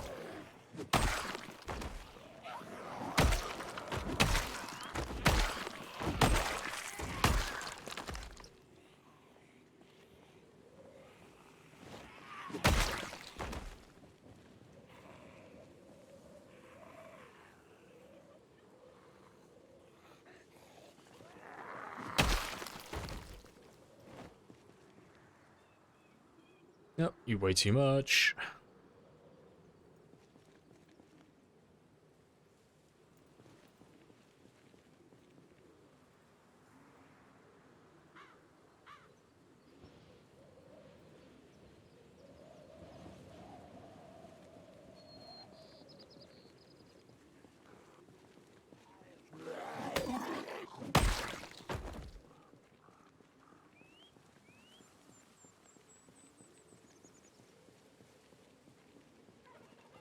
Right, gotta remember where I killed those zombies who have military backpacks now.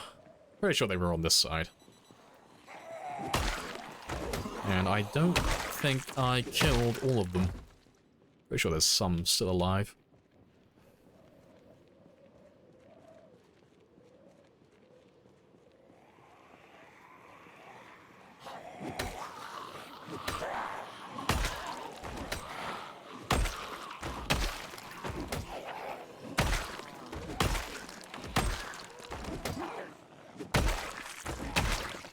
Grenade blockers are useless with desensitized. We make it where there's enough zombies.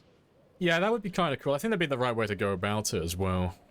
Like, if they were going to add stuff into the game that was going to make it, like, so you can make it kind of like a good... not good, sorry, a god character. They'd kind of have to lower the bar tremendously. So the characters that we can get currently, they would become those god characters. You know, make a character like this a lot harder to obtain, basically.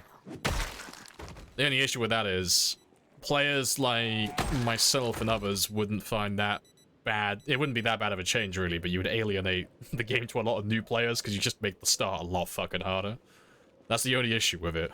Like, I'd love the change, but yeah, if a new player like jumped into the game and you give them like a dog shit character, I don't know.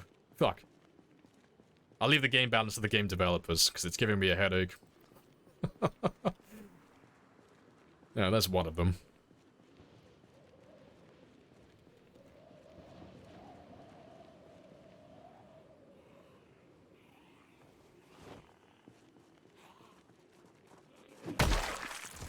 Oh, there's the other one who had a bag.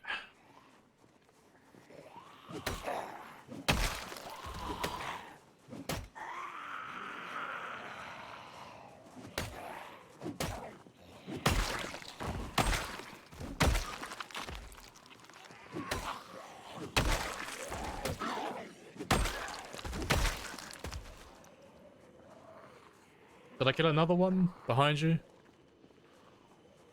I don't know. I missed him. It's like over 10 hours into the stream now.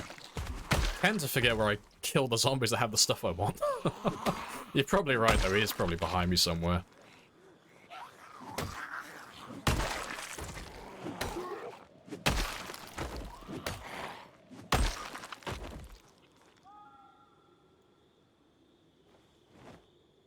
Top of the road. Top of the road? Well, I go. Wait, which way do you mean? Like up north over here? Or do you mean like top, as in opposite of the road I'm on currently, on the west side? It's on the left side of the road near the top. Was it? Did I go? I don't even remember fighting over here. Left side of the road near the top, west side of the road. Did I kill one up here? I can't know if you're fucking with me or not. Oh, no. You are right. Yeah. No, they couldn't possibly be right. No, they're all against me. It's clearly a trap. They're trying to get me killed. Trust no one, question everything. Fuck's sake. I appreciate that, 'cause I don't even remember fighting on that side. I don't recall. None of you seem to understand. I'm not locked in here with you. You're locked in here with me. I thought we'd agreed There's no escape. never to lie to each other. You caught me. I thought it'd be really funny to, like, forget, like, convince you all that I don't know where the bag is and force you to tell me. It's my really weird power trip. I get off on that type of stuff. Like, yeah, that's it. Tell me where it is. Say my name.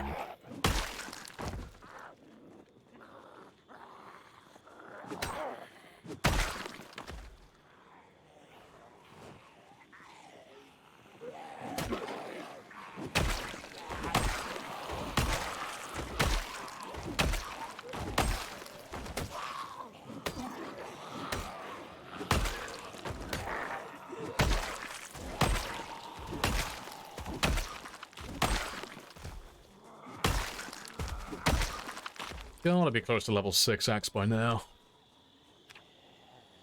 Yeah, just over 100 experience. So I probably won't get it on this game day, but tomorrow. Tomorrow game time. So within the next hour. Blows your mind how many kills? Oh, how many I kill. Yeah, it gets easier as the game goes on, you know.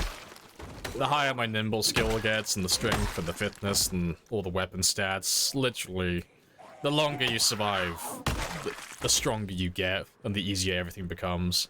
It's like one of those games that kind of like starts the opposite way around, where the start of the game is the hardest, and the end game is the easiest part, and it just progressively goes along that spectrum. You know, kind of like the opposite way that most games are built, where you start off very easy, and the game gets progressively harder and harder.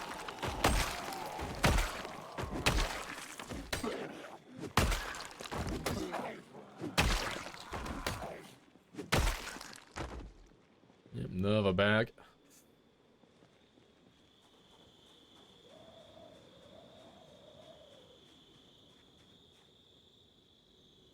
Do you know how much experience you get per zombie or X skill? No, 'cause it doesn't give you the same amount every time. It depends on the amount of damage dealt, so... If I... Well, to be fair, I can show you now, actually. So what am I on? 1989... 2056, so what is that, about 70-ish experience, give or take? Yeah, 2127. 2166. 2235. So the experience rate is all over the place. Typically, it's always below 1 experience, but it fluctuates quite a lot. Depending on how much damage I'm dealing and such. But, yeah, I don't know how much experience I'm getting as, like, an average currently, like, per hit. And that would be, like, without taking things like exertion into account as well. By the time we did all the math and we worked it out, I'd be level 6. So it's not worth looking at, honestly.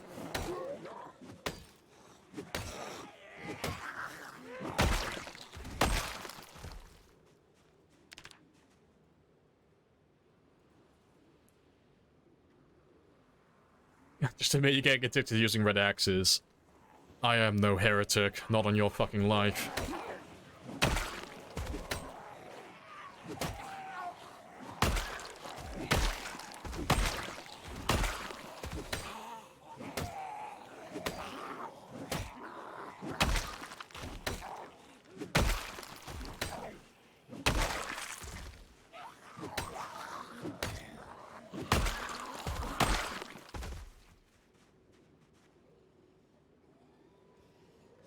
Does this character have pacifist? I don't believe so. I didn't take any experience traits with this character. Like, he's optimized for a long run, but he's not, like, min-maxed. So I'm not running slow learner or pacifist with this character. I'm waiting till build 42 comes out before I do something that sweaty, because it, basically doubles the amount of kills I need to get a weapon to level 10. So instead of getting, like, 25... to 30,000 kills to get level 10 spear, it's gonna take closer to like 60,000, so yeah, that's gonna change things. So I'm not doing a run like that until the next build. The other zombie had a... yeah, had a bag. He was over here somewhere, wasn't he? Was he? Did I already pick you up? I thought we'd agreed never to lie There to he each is. other. No, I'm losing track of all my shit. Too many bags. It's 9:30 though, so let's head back. Go get some sleep.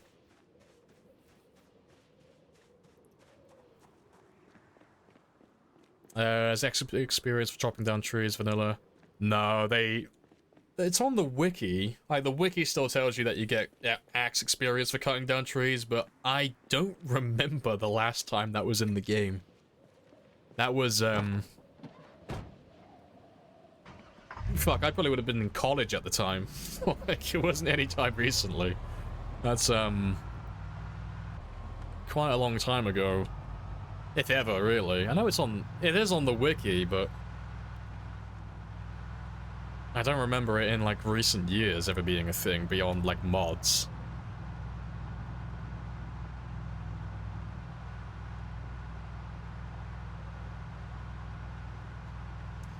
It takes 30,000 to max spears. Yeah, that's if you have, like, fast learner.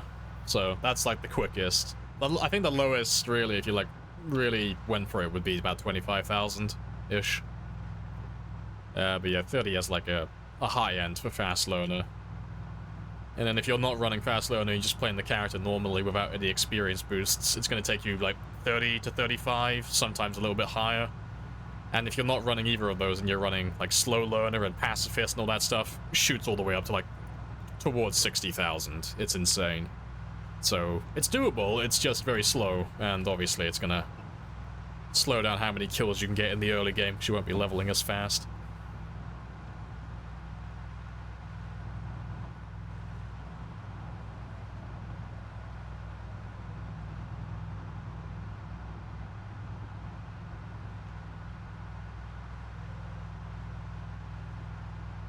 Only took like 5,000 with fast learner. Fuck, I wish it was that quick. Nah, that's a lie. I like gatekeeping. Like, oh yes, bow before the level 10 spears. And how tedious they are to level. But how worth it they are. What are the bags for, I forget? Just flexing. Literally just flexing. I'll make a shrine to all the military zombies when we get through the military checkpoint. I'll have like a giant circle of military bags or a big square somewhere. But I won't be using them. Like, I'm literally just collecting them for the sake of collecting them.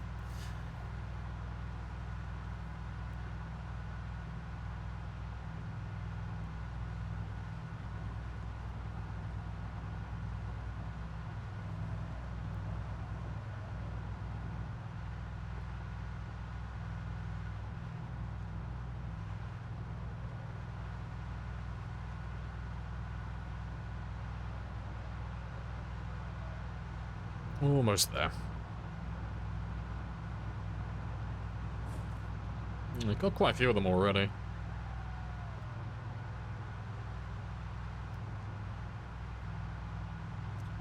You have 37. And you have no use for... Yeah, you get to a point, like after you go through the military checkpoint or the base, it's like... What am I collecting these bags for? I'm not going to do anything with them. It's like, but I must. I must collect. Why? The loot goblin must be appeased. He hungers for more. Like, ah yes, his will be done. Collect the bags. Store them away. Never use them. This is the way. And also, hello, Brew.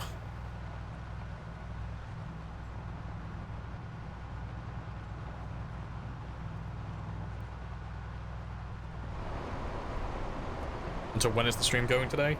The stream will end sometime within the next 2 hours and 20 minutes. So that's like the upper limit. It could end any time between now and then, though. It depends on how tired I get. And if I make any mistakes, because it gets to a point where I get so tired where I start, like, misclicking and stuff, so I tend to, like, call it a day there, but I'm feeling fine at the moment. As he misclicks off his inventory. That's a good sign. But now we're okay for the time being.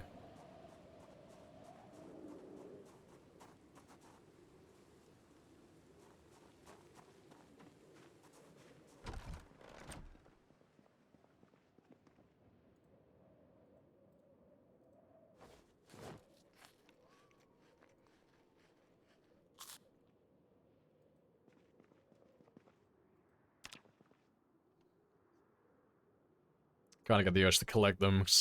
Yeah, there's only 2 military areas. Yeah, exactly. It's like, oh.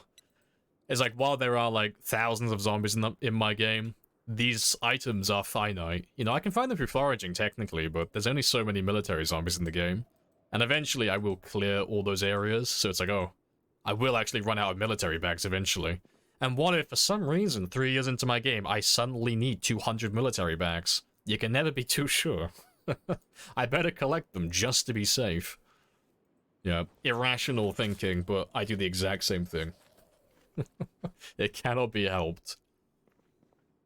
Appreciate the follow as well, Wogan. Happy days. Oh, that's not what I wanted. Oh, it is what it is.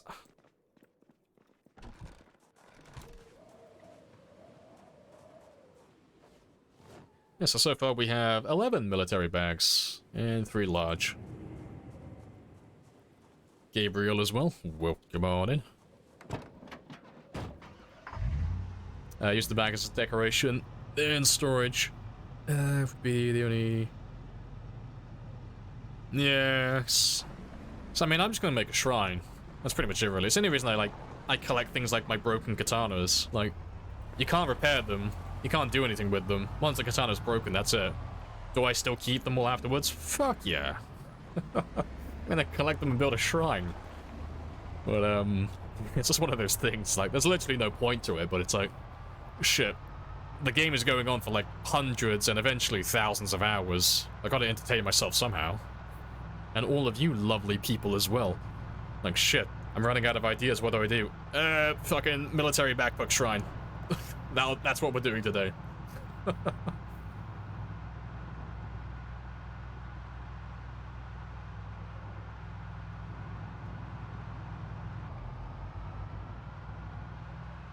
Only other loot goblins understand. That is true.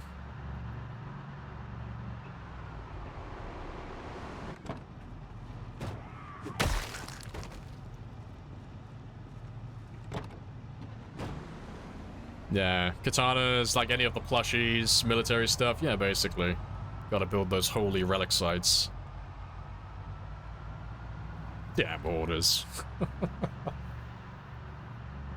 I'm just picturing your character, Percy, stood outside my base. Cheesy. Like, anorexic, withering away. Like, please, sir, do you have any food to spare? You just see my character, like, slowly perch up over the windowsill, hissing. Just hiss. No, go away. If I give you my can of oatmeal, I might run out. As I look behind me to see, like, 30 cans of oatmeal on one shelf. Like, I don't have any to spare. I'm sorry, Percy. You'll just have to starve. I don't have anything to spare for anyone else. My supplies will only go so far. And yes, very cheesy.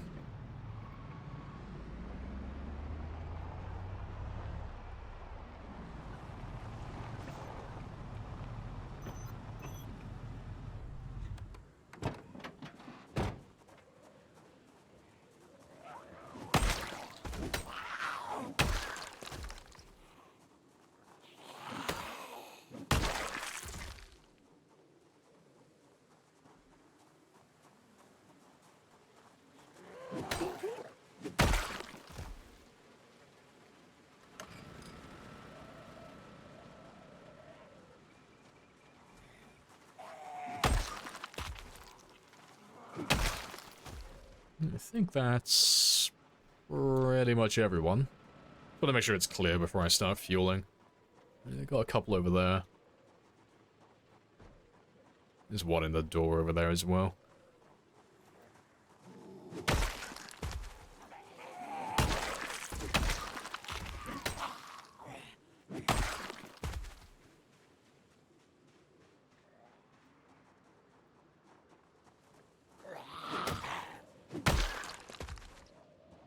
Alright, that'll do.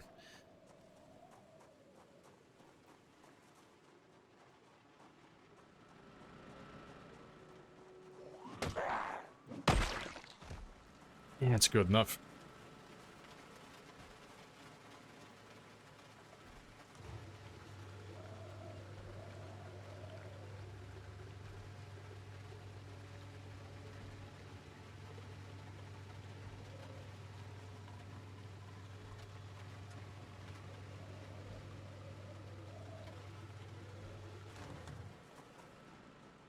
Thought I could hear you. Got the fucking ears of a hare. I hear everything. I can hear your pulse. Even though you're dead. That's just as a testament to how good my hearing is. I can smell them.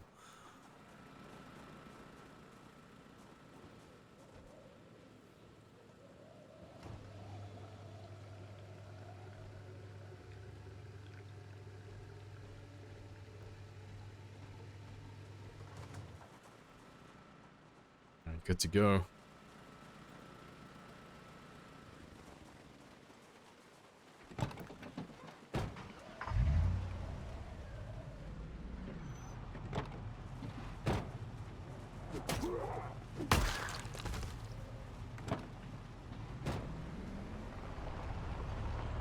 Must eat fish. Yeah, even though I have 30 shelves of non-perishables. Yeah, you don't understand, Tiny, okay? Those 30 shelves are for emergencies. And even though my character is actively starving right now, I probably have enough time to catch a small baitfish that will buy me a few extra minutes. So until my character is like 1% away from dying, we will eat the fish. I will die with a full base filled with non-perishables. I will starve in there before I eat a canned meal. This is the way.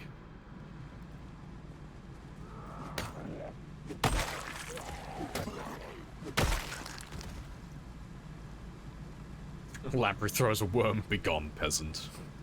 Please, sir. Can I have some more?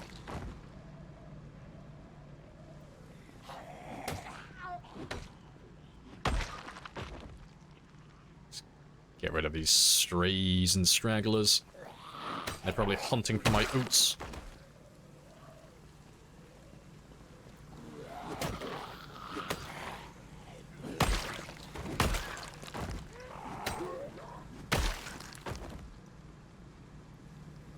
dies of starvation in front of a shelf of non-perishables. I mean, it's the Skyrim or the Bethesda game philosophy. It's like, I know my inventory currently contains, you know, 5 large health potions, 20 minor, and then, like, you know, 15 average ones. And I have an assortment of food that I picked up along the way as well that all generate health. However, even though this boss has killed me 20 times already, I think I can probably cheese it without popping a potion. And then by the end of the game, you literally just have hundreds of potions just stored away doing nothing. Like, to this day, I don't think I've ever actually used a potion in Skyrim. I just never do it. I don't care how long it takes. I will beat the boss without taking a health potion or without eating wheels of cheese. This is the way. Potions are for pussies. No, I'm gonna struggle and fight and cheese my way to victory. Yeah, 30 mana potions, but I'd rather wait for it to passively regenerate. Exactly. Like, it's completely illogical, but every game, it's always the same. Gotta find, like, the most sustainable and renewable way to actually do something. Like, what's the most cost-effective way I can get through this interaction? How can I maintain the most possible items by the end of this transaction?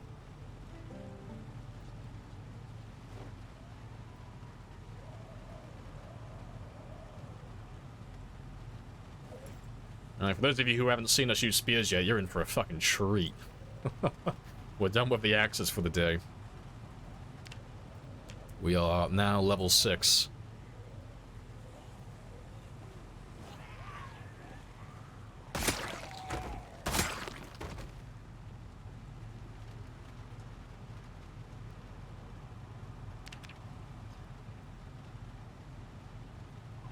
Can't enter the room anymore. Yeah, I can't open the door. If I open the door to the rooms, all the potions will start spilling out.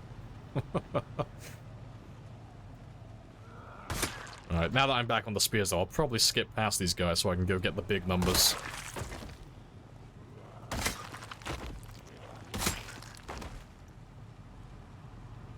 Why would you use anything else? Ah, because the monkey inside of me tells me that I have to level all the skills to level 10. And by God, the monkey will get what it wants. Every skill to level 10. Combat skills included. Everything. No exception. No half measures. It all has to be perfect.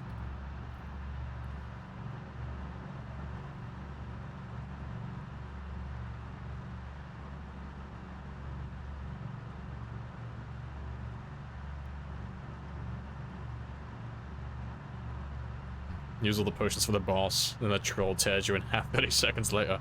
So you gotta save all those potions just in case there's a surprise troll, or there's a hidden second phase to the boss fight. Just never use the potions. It's a cardinal sin. There's, like, everyone knows the rule of gaming. If you have a potion, there is, and there always will be, a better time to use it later on. That's the rule. And as stated, you will never use the potion under any circumstances, no matter how dire. Because there will be a worse scenario yet to come. So saith the gaming Bible.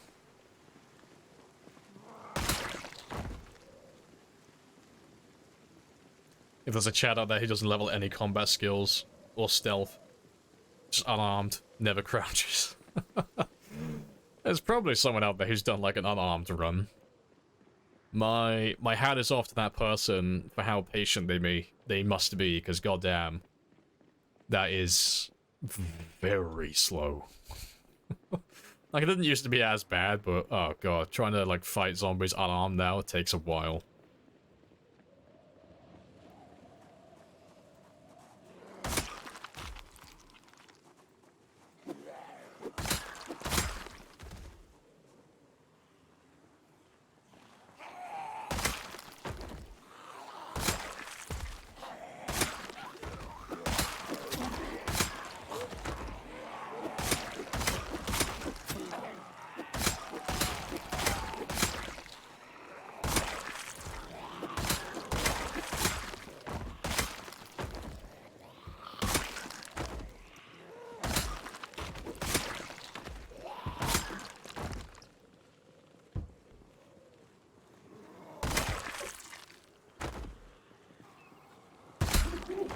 A big old group in that.